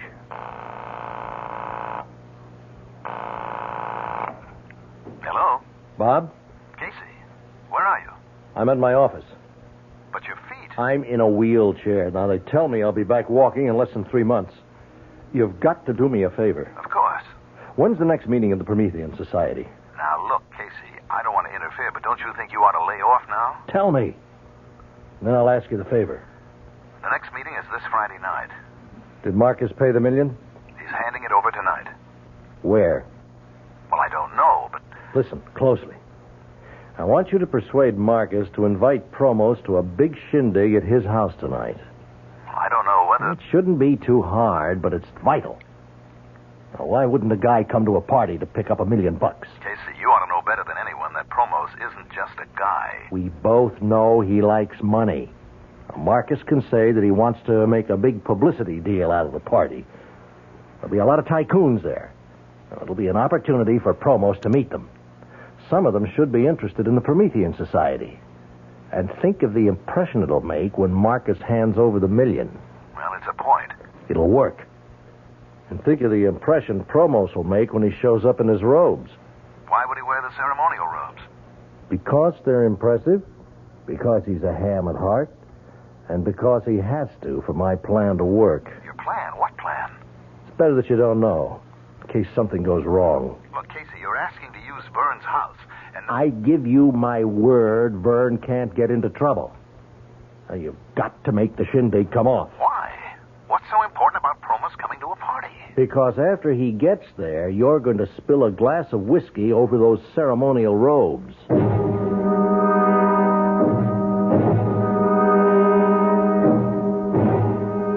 reached 518-8028. If that's the number you want, you'll know I never talk on the phone. You got 40 seconds to state your name and business after you hear the beep. This is Casey. I need you for 2 jobs at the same place. Now, we never have played games, Whitey. This one's rough. It can go all the way. But it's important to me. Now, I'd have come personally to talk to you, but I'm in a wheelchair. I need you, Whitey. Well, I hope you have good news for me, Bob. I did what you wanted. Promos is coming? Yes. It was easier than I thought. How'd you bring him around? I told him we owed you a favor. If this works, bring yourself a favor. Look, you were kidding about me spilling a drink over Promos, weren't you? I've never been more serious in my life. If you don't do that, there's no point to the party. Oh, what in the world? Be clumsy, a little bump, and there goes the drink all over his robes. Now, you're terribly apologetic. Insist on having them clean for him. You can improvise the routine. Yeah, I guess. You still want me flying blind, huh? Until Thursday. There's a second part to this operation that has to come off before we stand a prayer. I'll see you back here Thursday at 4.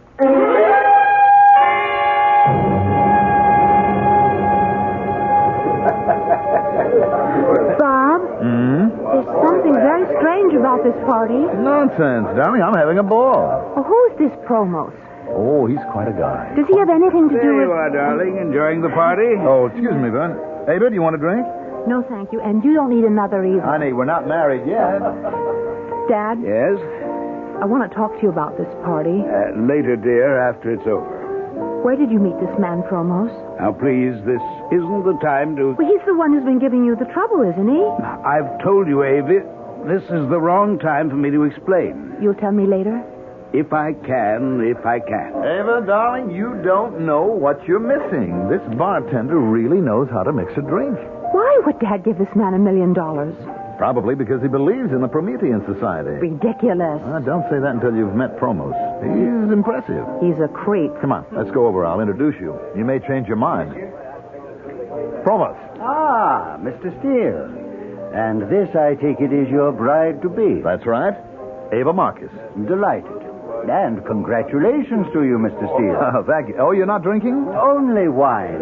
Excuse me now. Oh, please don't go yet, Promus. We haven't really had a chance to talk. What's up, Bob? Your glass. Oh, I'm so sorry. You clumsy fool. Bob, you spilled your I'm drink. terribly sorry. I don't know how that happened. Somebody must have pushed my arm. You did. Pushing it up to your mouth. Well, I'll have your robe cleaned, of course. No. No, thank you. Oh, I insist. It was an accident. There's no need to make a case out of it. It was my clumsiness. I'll have it cleaned and sent over to Society headquarters. I wouldn't think of it. Now, no offense, Mr. Steele, but this is a ceremonial robe, and I'll see to the cleaning myself. Oh, right on time, Bob. Come on, sit down. How are you feeling? Coming along. You managed to spill the drink over the robe? Yes. How did he react? Well, he blew up, naturally. I offered to have the robe cleaned. And he wouldn't allow it, huh? How did you know? Because he's not about to let that robe out of his hands. You think he's gimmicked the robe? I think I figured the answer to a lot of his tricks. You remember the ledger that burned up in Johnson's hands? Sure. Well, Provost has definitely had experience with chemicals and combustibles. He's come up with some special ways to use them. Now, that ledger was treated with an unusual substance that would ignite when touched with the heat of a human hand. Yes, but the guy who brought it to him, Deucalion or something. He was wearing gloves. Are you sure? Well, I'm sure about the gloves. The rest is an educated guess. I learned a lot about chemicals in Vietnam. Well, how does the robe come into it?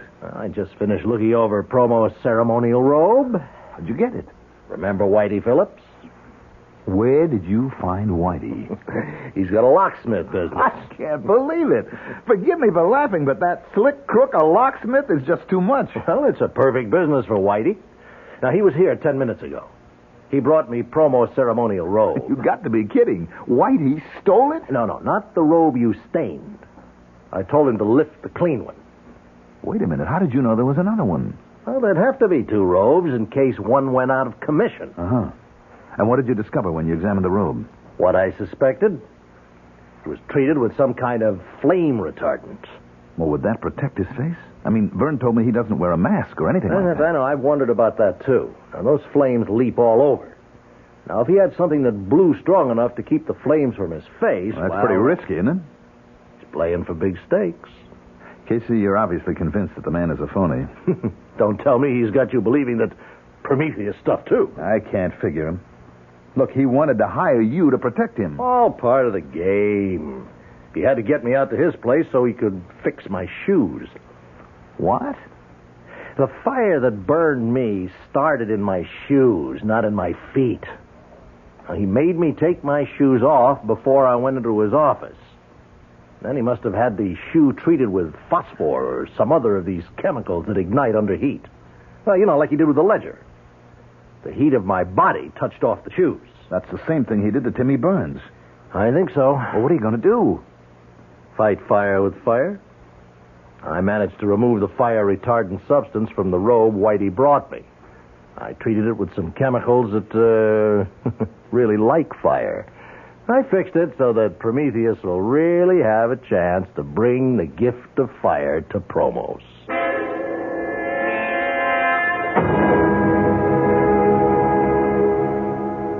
Whitey made it. Are you sure? Why shouldn't I be? Byrne just heard that tonight's meeting has been called off.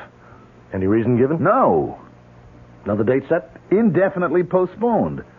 Now, do you think maybe Promos suspects something? No, we've got to trust Whitey. Why would Promos call off the meeting? Well, maybe he's packing in the entire operation. With Marcus Million, he may figure he's had it. Now, that leaves us up the creek. Only one option. We have got to get that meeting rescheduled.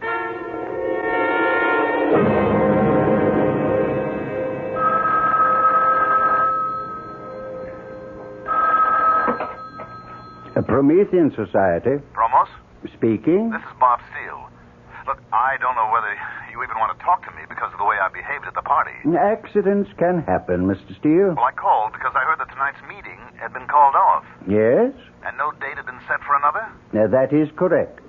Oh. Well, I guess that's that then.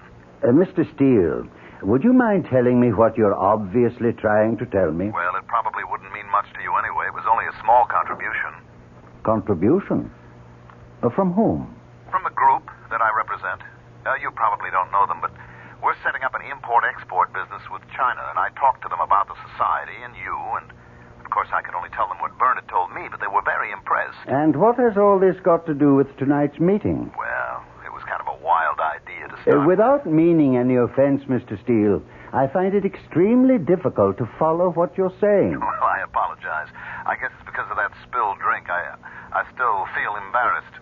I think I ought to just forget the whole thing and return the briefcase with their money. I think it would be a lot better and clear up a confusing situation if you came here and told me just what you have in mind. I'm sorry I took so much of your time, Promos, but I'm sure you understand how my group feels. I'll just take the $50,000 back and explain to them that I couldn't witness a demonstration. You are always apologizing for the wrong things, Mr. Steele. First, you spill your drink on me. Now you say you're sorry for taking my time when I asked you to come here. But you don't apologize for putting me in the position of a cheap magician putting on a magic show for money. I never intended anything. Now, what did you intend? Just what did you tell these business associates? That I was some kind of sideshow freak who would become a fire swallower for a fee? What's the name of this game you want me to play? I'm terribly sorry. You're sorry? You've not only insulted me, but Prometheus. Well, I guess there's nothing for me to say. Oh, yes, there is. I'll give you something to say. Go back to your associates and your father-in-law and tell them they can come tonight and see Promos and the Promethean fire.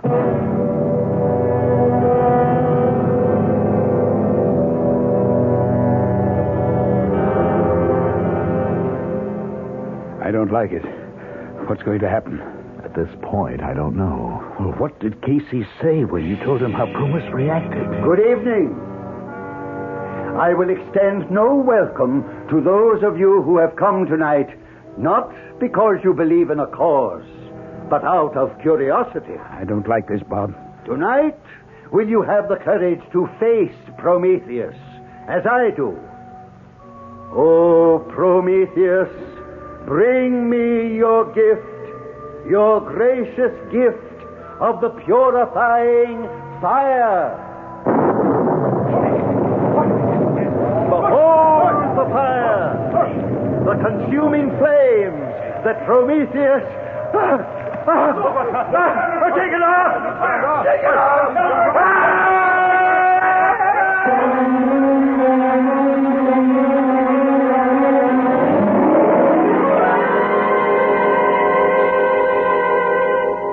Those who live by the sword die by the sword.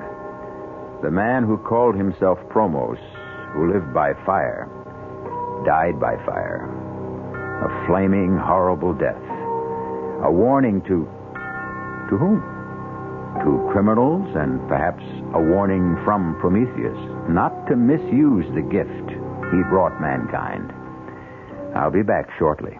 Our cast included Julie Newmar, Mandel Kramer, Earl Hammond, Guy Sorrell, and Sidney Walker. The entire production was under the direction of Hyman Brown. Radio Mystery Theater was sponsored in part by Sign-Off, the Sinus Medicines, Anheuser-Busch Incorporated, Brewers of Budweiser, and the Kellogg Company, makers of Kellogg's Special K cereal. This is E.G. Marshall inviting you to return to our Mystery Theater for another adventure in the macabre. Until next time, pleasant dreams.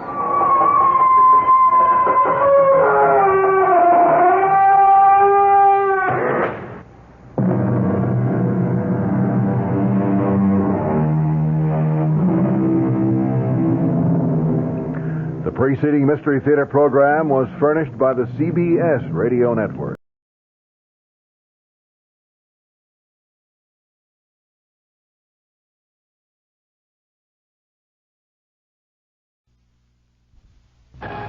And now, Mystery Theater.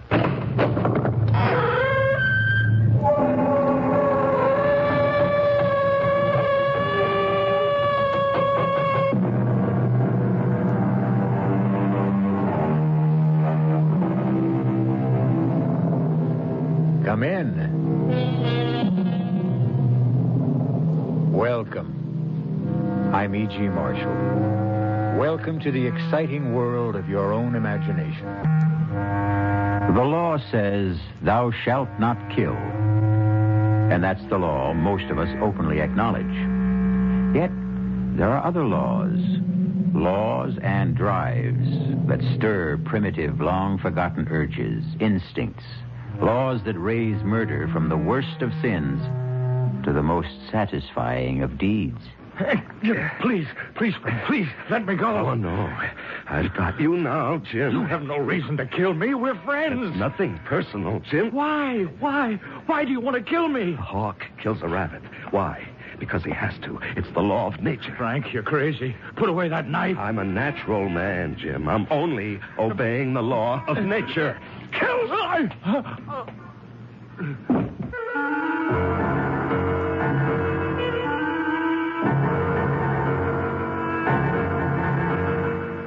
Our mystery drama, The Diary of a Madman, is based on the story by Guy de Maupassant and was adapted especially for the Mystery Theater by Sam Dan and stars Larry Haynes.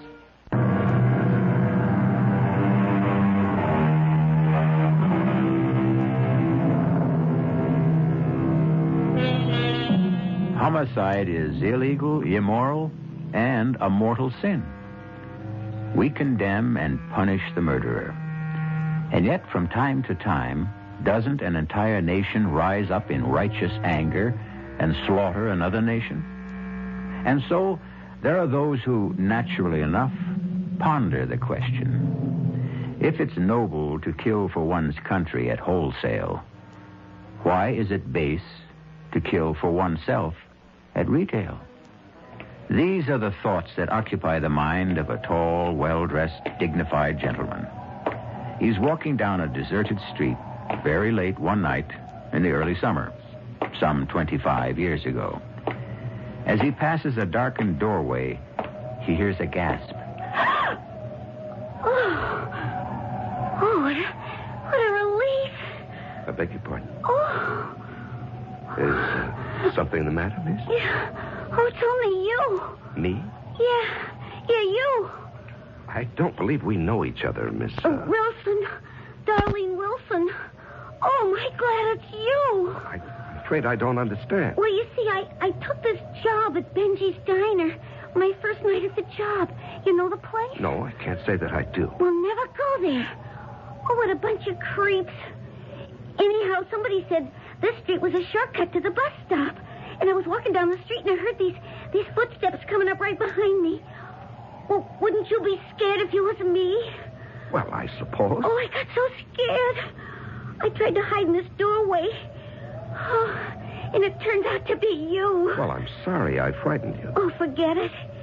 You're just the kind of person somebody would like to see on a lonely, deserted street late at night. Really? Why? Well, you're so well dressed. Is that all? Well, look. Is it okay if I walk with you as far as the boulevard? I guess it's pretty safe there. Yes, of course. Do you mind if I ask you something? Please do. I really shouldn't ask strangers such questions, but what's a person like you doing in a neighborhood like this, anyhow? I was looking for somebody. Down here? Yes. What kind of person will you be looking for in this part of town? I mean, it's none of my business. Well, in a sense, it is your business. It is? How? Because, I happen to be looking for a person like you. What? What did you say? Person like you. What are you talking about? You see, I have a certain urgent need. Now, listen here, mister. If I was that kind of a girl... No, Darlene. It's obvious you are not that kind of girl. Well, then, what do you want from me? I want your life, Darlene. What are you saying? No, please, get out of my way. Oh, no, Darlene. Let go of me. Let go. No, I can't, Darlene. You can't kill me. I never did anything to you. No, of course not. I don't even know you. There's nothing personal in this, Please, Darlene. I'm scared. Please leave me alone. Now, please, don't struggle. I won't hurt you. It'll be over very quickly. I don't want to die. Don't, please.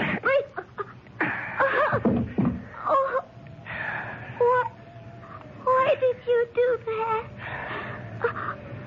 Help me, please.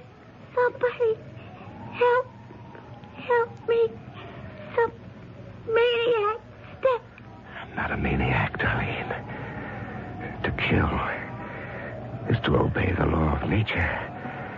Nature commands all of us to kill.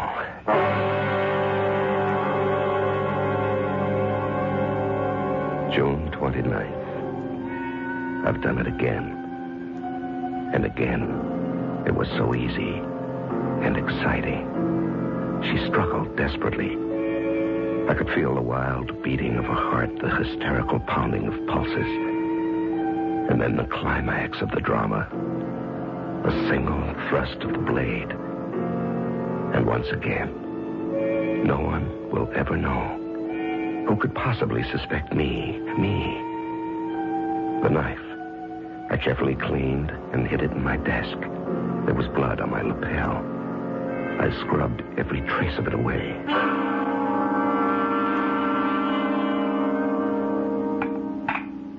Morning, Frank. Good morning, dear. Everything smells so good. You mean you've regained your appetite? Well, I don't know. I'm starved. Oh, that's wonderful. I've been so worried about you lately, Frank. What did the poet say, dearest? Come fill the cup. Well, fill my cup and my plate with doubles of everything. What's come over you? Well, I feel like a brand new man today. How was the banquet last night? Oh, the usual political nonsense. Anyone want you to run for the Senate? Well, as they say, the feelers were out. Do we want to live in Washington? Oh, darling, that was a bore. I made an excuse and left early. Oh? Where'd you go? Oh, out for a stroll. One of your long walks? Mm-hmm. Clears the mind. Doris took your coat to the cleaners. The lapels were all wet. Yes, I tripped and fell to the pavement. Oh, you didn't hurt yourself? No. I landed on some grease or paint or something. I tried to wash it off when I got home. Well, you didn't have to bother. Doris said it looked like blood. Oh, it sounds ominous. Anything in the paper? Oh, the usual mess. Plus a nasty little murder. Oh? A young girl who worked in a diner, killed on her way home from work. Oh, killed, huh? Why? How? How? Stabbed to death on a deserted street. Oh, what a terrible thing. She was hardly more than a child. How would you know that? Well, you said a young girl. She was just 18. Oh, but why? Oh, I think it'll turn out to be a lover's quarrel. Really? They picked up her boyfriend. Seems the two of them had been quarreling. A what? Oh, use of the car. Her parents say she was angry because he took it, but he claims it's as much his as hers. Well, what do they have on the boy? Well, he's got bloodstains on his jacket. Oh, well, that doesn't look good. No. He claims he was out riding around. No. Into a fight. Oh, with whom? Well, that's the problem. He'd been drinking and can't remember where or with whom. Oh, why do we talk about these things at home, Frank? Isn't it about these bad enough you have to live with them?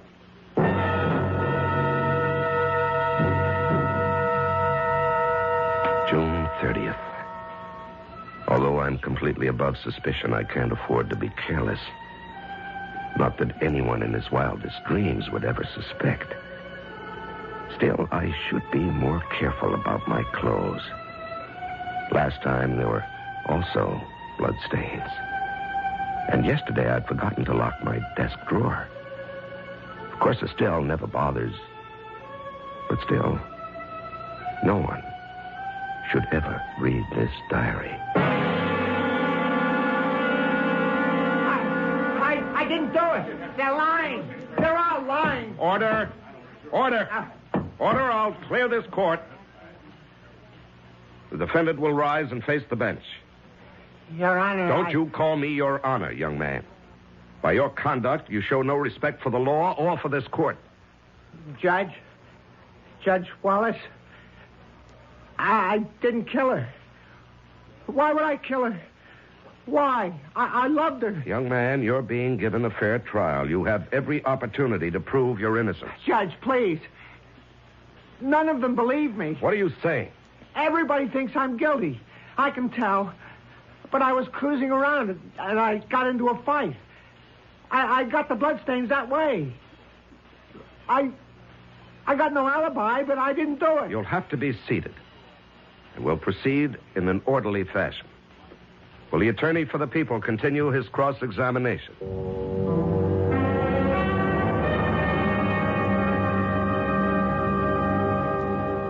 Aren't you going to finish your steak, Estelle?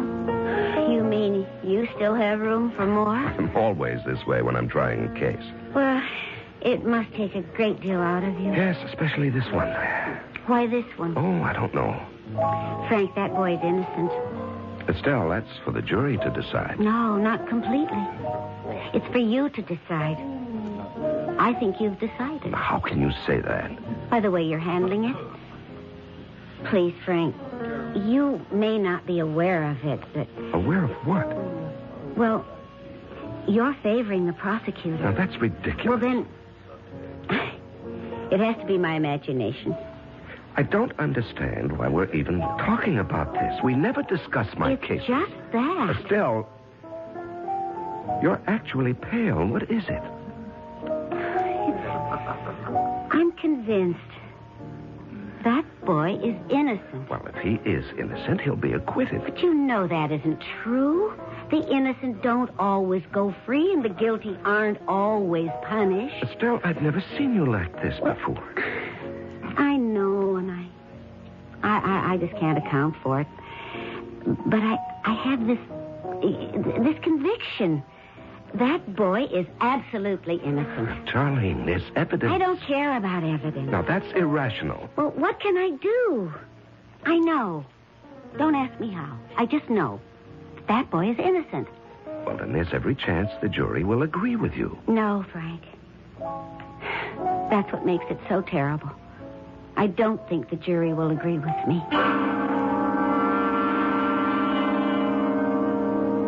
I had killed before, but this was the first time somebody was going to pay for it, so it was doubly exciting. I had not only killed her, but in a very real sense, I would also be killing him. He was doomed. I could tell. They didn't like the boy. I could read the verdict in their faces. And so I went out of my way to give them the kind of charge that would be as favorable to the defendant as I could make it, because I knew that nothing could save him. They stayed out a whole day, all night, and the better part of the next morning. There was never any doubt in my mind.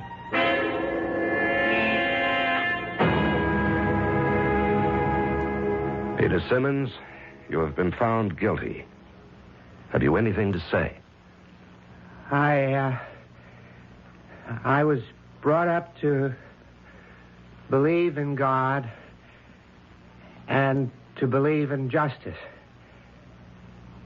And I can tell you there's going to be justice one day. Not today, but one day.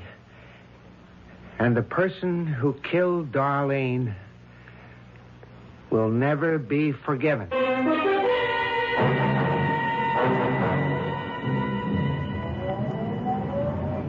Thanks for picking me up, dear. Yeah, well, I didn't think I could come to court today, but I couldn't stay away. Did you have to hang him?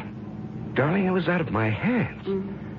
The jury wants him executed. There was no recommendation for mercy. Do you think he's guilty? We don't think about these things, darling. We hold a trial and hear the evidence, and the jury decides. Therefore, he's guilty.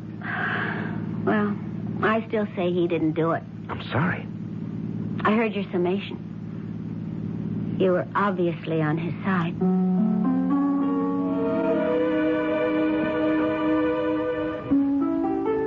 November 27th. All of his appeals ran out. He was executed last night. I understand he died very well. But it isn't as if I killed him with my own hands. And it's been a long time. A very long time since I obeyed the law of nature. I'm growing restless.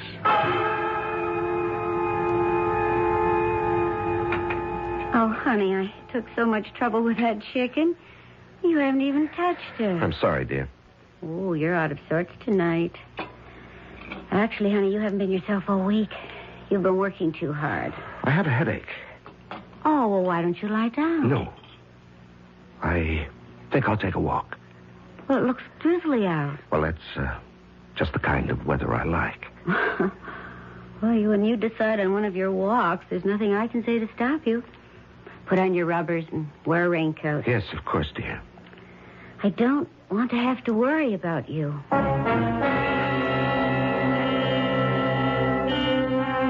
Walking may be good for some people, but it can be extremely hazardous for others, especially for someone who might just happen to run into Frank Wallace. As Frank walks calmly through the rain-soaked streets, he sees a short, slight figure just up the block. And once again, there is the quickened pulse, the rapid heartbeat, the flushed face, and Frank's fingers tighten around the knife in his pocket. We'll be back shortly with Act 2.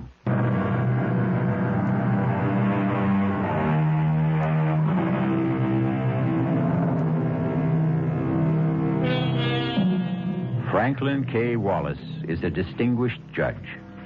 He's a credit to the community and an ornament to his profession. So what is he doing out late at night on a dark street in a drizzle and fog with a knife in his pocket? Moving swiftly toward a man who is walking just ahead of him. What? Hey, well, I'll be. It's Judge Wallace. Evening, Judge. Oh, it's, Jim Downer. Don't you recognize me? Yes, of course. How are you, Downer? Well, I tell you, I'm having a problem. Oh? She says to me, Jim, you're chasing around. And it's true. I am. And she says, Jim, you've squandered not just your money, but mine. And it's true, I have. And she says, Jim, if you don't quit, I'll leave you or I'll kill you. Either one, maybe both. I don't know. Hey, what are you doing out on a night like this, Judge? Just walking. Oh, you don't kid old Jim. Nobody picks a night like this to go just walking. Something's up, huh, Judge? Well, nothing you'd want to write about in the newspaper, darn it. You know, Judge, I need a story in the worst way. I'm up against a deadline. I don't even have tomorrow's column. How about an idea? Well, how about, murder? Murder? Murder. Oh, no. No, I don't think so. Why not? Oh, because it's kind of offbeat, you know? Average person isn't concerned with murder. He doesn't think about killing. Oh, that's where you're wrong, down it. Killing is the law of nature. Every living being has the mission to kill. Well, Judge, I wouldn't exactly say that. Oh, yes, everyone wants to kill. Animals kill ceaselessly every day in order to live. Birds constantly must kill. Well, yeah, but we're not exactly talking about animals. Or we cause to be killed for our benefit. Well, it's kind of a gruesome topic. No, killing is almost the same as creating. To make and to destroy. These concepts are the history of the universe. Well, Judge, it's been great running into you, but I have some people down the line. To kill is the law. All right, if you say so, Because Judge. nature loves eternal youth. The more she destroys, the more she renews herself. Well, I wouldn't doubt that for a minute. Okay, I'll see you. Now, just a second. Huh? What is it? I want to show you something. Here, look. Judge, what are you doing with a knife? Judge, let go of me. Are you crazy? No, I'm not crazy. We kill animals, but that's not enough to satisfy. Now, wait a minute. Long ago, the basic need was met by human sacrifice. But now, each man must... Help! Quiet. I always treated you fairly, Judge. I always wrote good things about There's you. nothing personal in this. Please understand that. It has to be done. Don't struggle, Jim. It'll be over very quickly.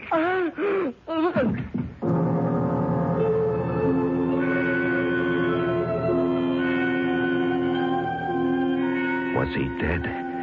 I thought I heard someone coming. His scream may have been heard by someone, the police maybe. If he wasn't dead, I was doomed. But I didn't have time to make sure. I had to get out of there because I knew I had blood on my coat. I had to get out of there, and I had to get rid of that coat.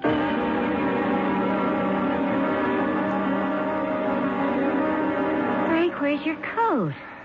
Estelle, I don't think you're going to believe me, but I gave it away.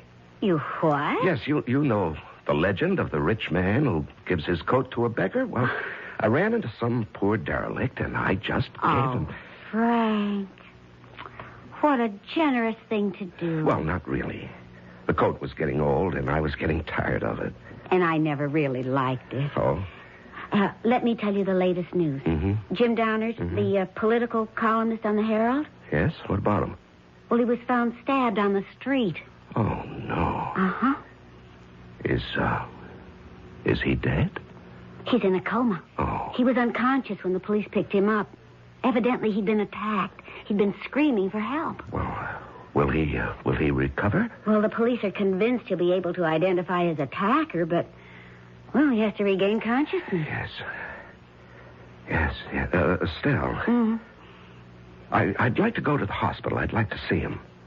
Oh, I didn't know you were that close. Well, Jim was, he said he wanted to do a biography on me. Really? Mm-hmm. But you never said anything. Well, it was just in the talk stages. Well, they probably wouldn't permit visitors. Well, the least I can do is go there and ask if he needs blood. Oh, Frank. That's wonderful. The doctor said, sure, he needs blood. And they took a pint of mine, which I thought was only fitting and proper. And then I asked if I could see Jim. And the doctor said Jim was still in a coma, but I could pop inside for a second. There was a cop stationed outside the door. He saluted me, and I walked into the room. He was lying very still. There were all kinds of tubes attached to various parts of his body. As I leaned over to look at him, he slowly opened his eyes. And I knew he was going to live and destroy me, unless I could do something. I could hear the doctor out in the hall. He was exchanging greetings with a policeman. Quickly, I pulled gently at one of the tubes in his arm. I didn't know what that might do, but it was all I had time for. Do you want some warm milk, honey? No, I'll just go to bed. Any news about Jim Downard? Sorry to have to tell you this, Frank, but came over the radio a few minutes ago. Jim Downard is dead. Oh. They said he never really had a chance. January 20th. I had discovered something else. In addition to the thrill of killing, there is also the exhilaration that is felt by the victim. Nature is kind. She also gives the one who is doomed a feeling of the drama. I know because for several hours last night, I could have been a victim. Had Jim Downard lived, well, it taught me a lesson. I should raise the stakes. I shouldn't be so invulnerable.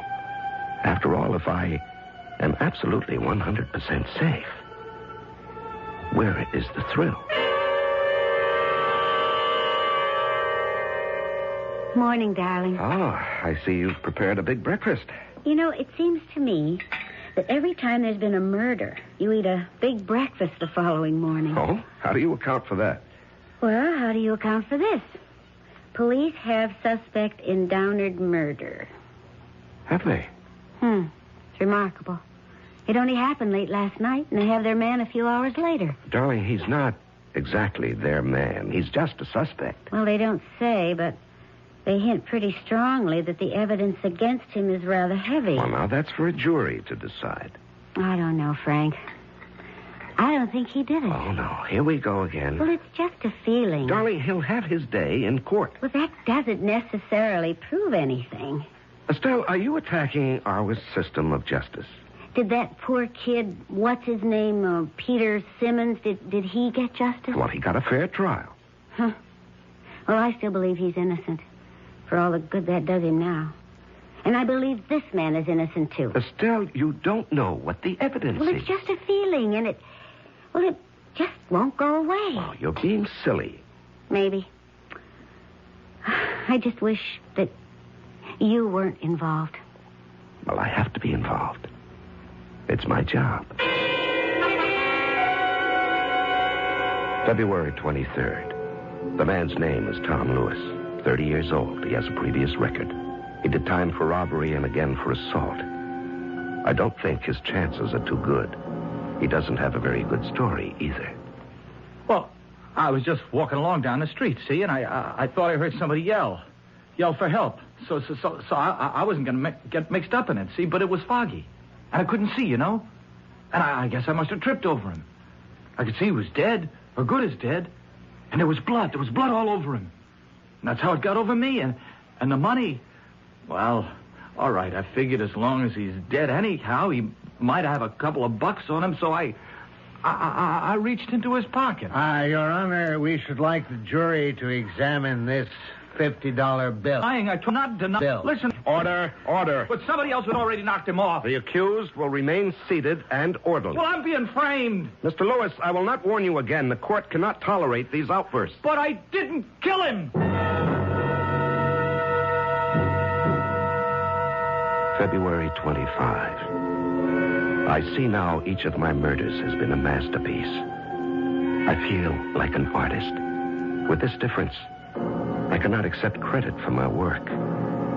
Well, perhaps the day will come when a man will be honored for a superlative job, such as I can do.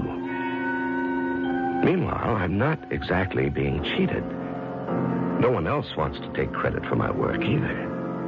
That's a consolation.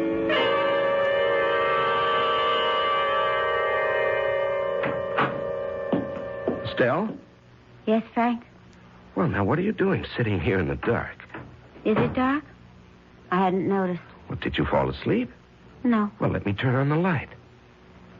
There. That's better. Well, what a day. Did you hear about it on the news?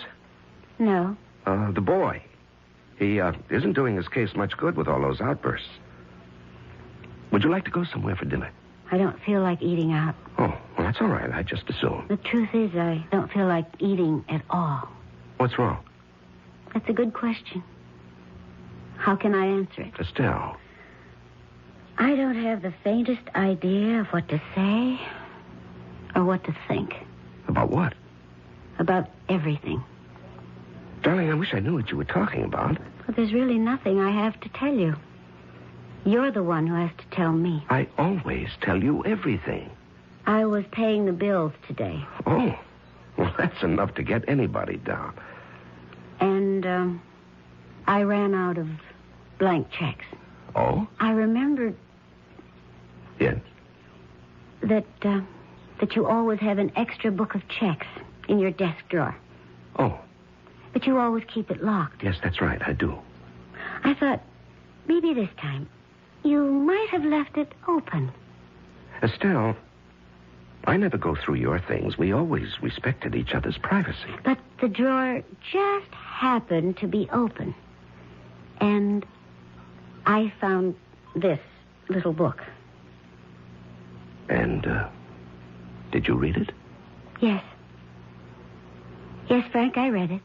Every single word of it. Did you tell anyone about it? No, Frank. I've told no one. Well, that's good. That's very good to know. Frank.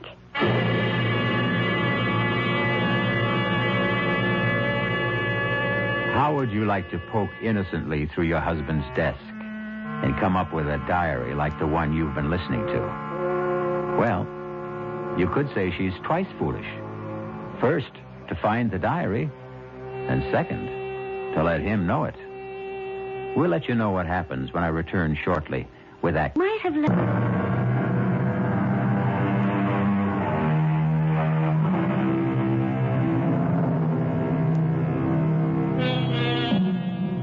Over the years, there's been a series of particularly brutal murders. You are the wife of a distinguished jurist who has presided over most of the trials and sent the supposedly guilty to death. Now, you find a diary in which your husband claims that he is the killer. Frank, What are you going to do? What do you mean, what am I going to do? Well, you killed those people. This boy. This one who's on trial now for the murder of Jim Downard. He's innocent. No, dear, he's guilty. But I just read your confession. And Peter Simmons, who was hanged for killing his sweetheart. Well, you admit you killed her. Darling, please sit down. You're becoming hysterical. That's right, I am. I have every right to become... Estelle, please, will you listen? But to what? To the truth. I've just read the truth. Darling, listen. Now, for many years, I wanted to write a book. What? Now, will you please just listen? You don't have to say anything until I'm finished. I have been fascinated by the criminal mind. And so after a particularly brutal, apparently senseless murder is committed, I try to place myself in the mind of the killer. What does he think? The way you put it, murder is obedience to a natural law. That's poetic license, dear. What do you mean? We kill, not for gain. Oh, we think we do. We think we kill for money or for passion, but the truth is, these are just pretexts. Now, we kill because of an ancient urge. And when the urge becomes strong enough, we take advantage of any pretext that comes up. But I'm not aware of this urge. And neither am I, dear. It's been refined and civilized out of us, but there are lower types. You see, the Tom Lewises, but the Pete why? Simmons. Why what? I don't know. Estelle, do you believe that I killed these people? Well, there it was in your own handwriting. Oh, Estelle, could you actually believe me capable of murder? I don't know. It was such a shock, and I was so frightened. Darling, we've been married 20 years. Don't you know there is to know about murder? Thought I did. And then I happened to remember certain things. Like what?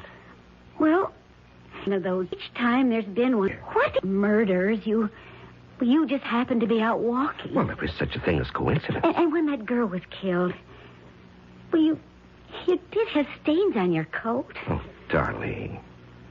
Would you hang me on circumstantial evidence? Well, you hung Peter Simmons on circumstantial evidence. And circumstantial evidence is tightening the noose around Tom Lewis's neck every day. Do you seriously believe? No. I believe you. Well, that's better. I believe you. Because I have no alternative. February 27. How could I have been so stupid? Why did I leave that drawer unlocked? I'm sure there are psychologists who would say that I want to be caught, but that's ridiculous. Does she believe me? Does she? Or do I have to kill her? Kill Estelle? No, that would be testing the law, the natural law. Can you kill a loved one? Because I do love Estelle. That would be the highest obedience to the law, to kill the one you love. Very well, Mr. Lewis. You expect this court to believe that you just stumbled across Mr. Downard's body in the dark? It's the truth. He had already been attacked by someone else. Yes. He was still alive. I think so. You insist you heard him cry for help. That's right. Someone had just attacked him, see? And he's the one who killed him. Yeah, but we don't know that he cried for help. All we have is your word for it. But it happened, I tell you, and... Yes? What? What did you want to say? Mr. Lewis, you must answer the prosecutor's question. What happened? Yes, well, it was foggy. But you see, just as I got there, I saw somebody. You saw somebody? Right. I could see somebody running away. And could you describe that somebody? He was tall. Very tall. There's no mention of this somebody in any of your previous statements? Well, that's because I was nervous. See, I couldn't think, but now... Yes? Well, now, as I go over it again and again in my mind, I remember. There was somebody, see, a tall guy. And he was running away. I mean, I can even remember his footsteps. And so now you expect us to believe that the murder was committed by a certain mysterious somebody. I expect you to believe the truth. I think we already know the truth.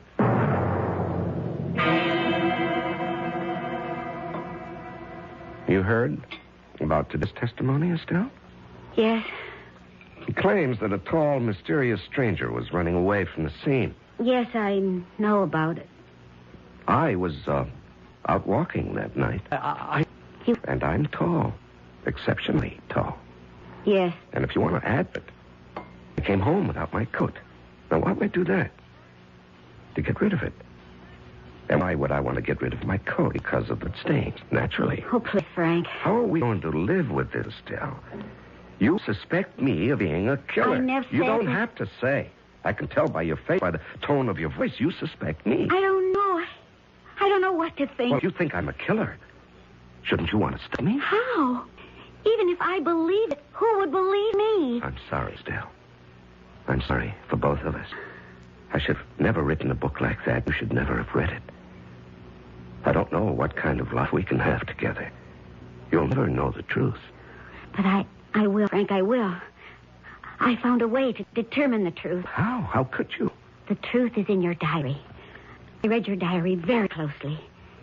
I found a way. I found a way.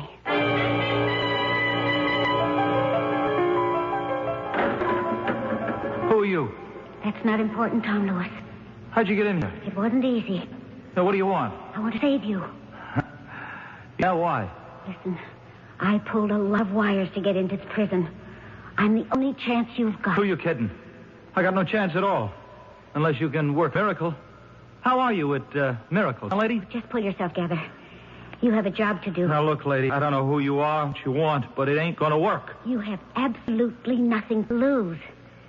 Now, just tell me, was there or was there not a tall man who ran away as you approached? Yeah, I told the prosecutor. Now, you just didn't make that up in the desperate hope someone might believe it. Lady, I don't have to lie. I got nothing to lose. There was someone. Tall? Yeah, tall guy. And that's all you could say about him? Well, he was tall and kind of athletic looking, you know. Good build. He moved fast. I see. Hey, lady. Hey, what's the matter? Come on, what are you crying about? Oh, nothing. Oh. Now, do you want to be cleared of the murder charge? Huh. Just like that, huh? Well, almost. Why should I be clear? Because tomorrow, you'll stand up in court and admit you killed Jim Donard. Oh, great. And that's going to clear me? Yes. Oh, lady, why don't you leave me alone? I got a tough one now. Do as I tell you. You mean you want me to just jump up and holler, I killed him? Yes, and then you go on, and this is what else you'll tell them.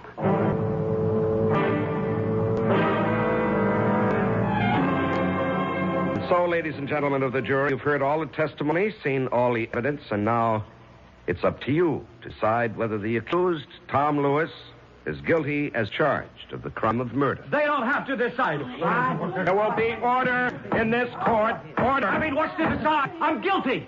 Hey, hear what he says? Order. The prisoner will be seated. I'm guilty. You see? I don't know what those clowns on the jury think. I killed him. I killed Jim Donard. I killed him, and I'm proud of it. I'm proud of it. Sure, I killed him. What's wrong with that? Everybody kills sooner or later. We're all killers, you see. I killed him because I couldn't help myself. I said be seated. Didn't you ever want to kill somebody, Judge, huh? Didn't you? I'll have you removed from this court. What do I care? I killed him. I also killed that woman last year, you know? That Darlene, right? Darlene, what's her name? I killed her. Her boyfriend swung for it. You did not. I did. I can still feel the wild beating of her heart, you see? The hysterical pounding of her pulse. And then you stab the knife. You didn't kill her. I killed her. And I killed Tom Downard. You can take that away from me. Don't anybody try to take it away from me. Silence. I won't be silent. I killed because I had to. I had to obey the law. The natural law. Nature commanded me to kill. That's a lie. You're a cheap little punk. What would you know about nature's laws? What would an ignorant hoodlum like you know about nature's law? What an illiterate clod like you know about the dark hidden places in the human soul? What would you know? about bloody imperatives of the race. I know. I killed both of them. You're a liar. You didn't kill anybody. I did. I killed Darlene Wilson, and I killed Jim Downett, and I can prove it. Frank. Now you know, Hazel. Now you know I did it. They weren't chick little crimes of passion. They were obedience to the elemental law. You know that's the truth, Estelle. Show them the book. Show everybody the book.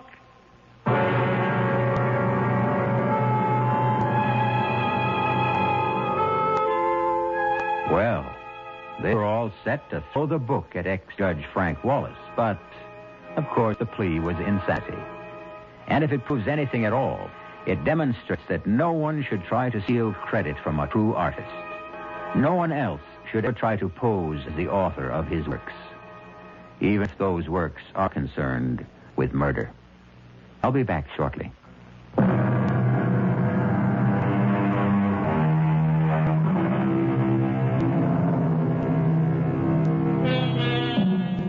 You've heard him say, murder will out. It's supposed to mean that murder cannot be hidden. The fact will eventually emerge. However, the tale you just heard adds a chilling dimension to that statement. It can now mean that murder may slumber deep inside each of us, that one day it may find its way out. No, that won't do. Better enjoy murder vicariously with us. That way, you'll never be tempted or driven. Our cast included Larry Haynes, E.V. Juster, Robert Dryden, and William Redfield. The entire production was under the direction of Haim Brown. This is E.G. Marshall inviting you to return to our Mystery Theater for another adventure in the macabre. Until next time, pleasant dreams.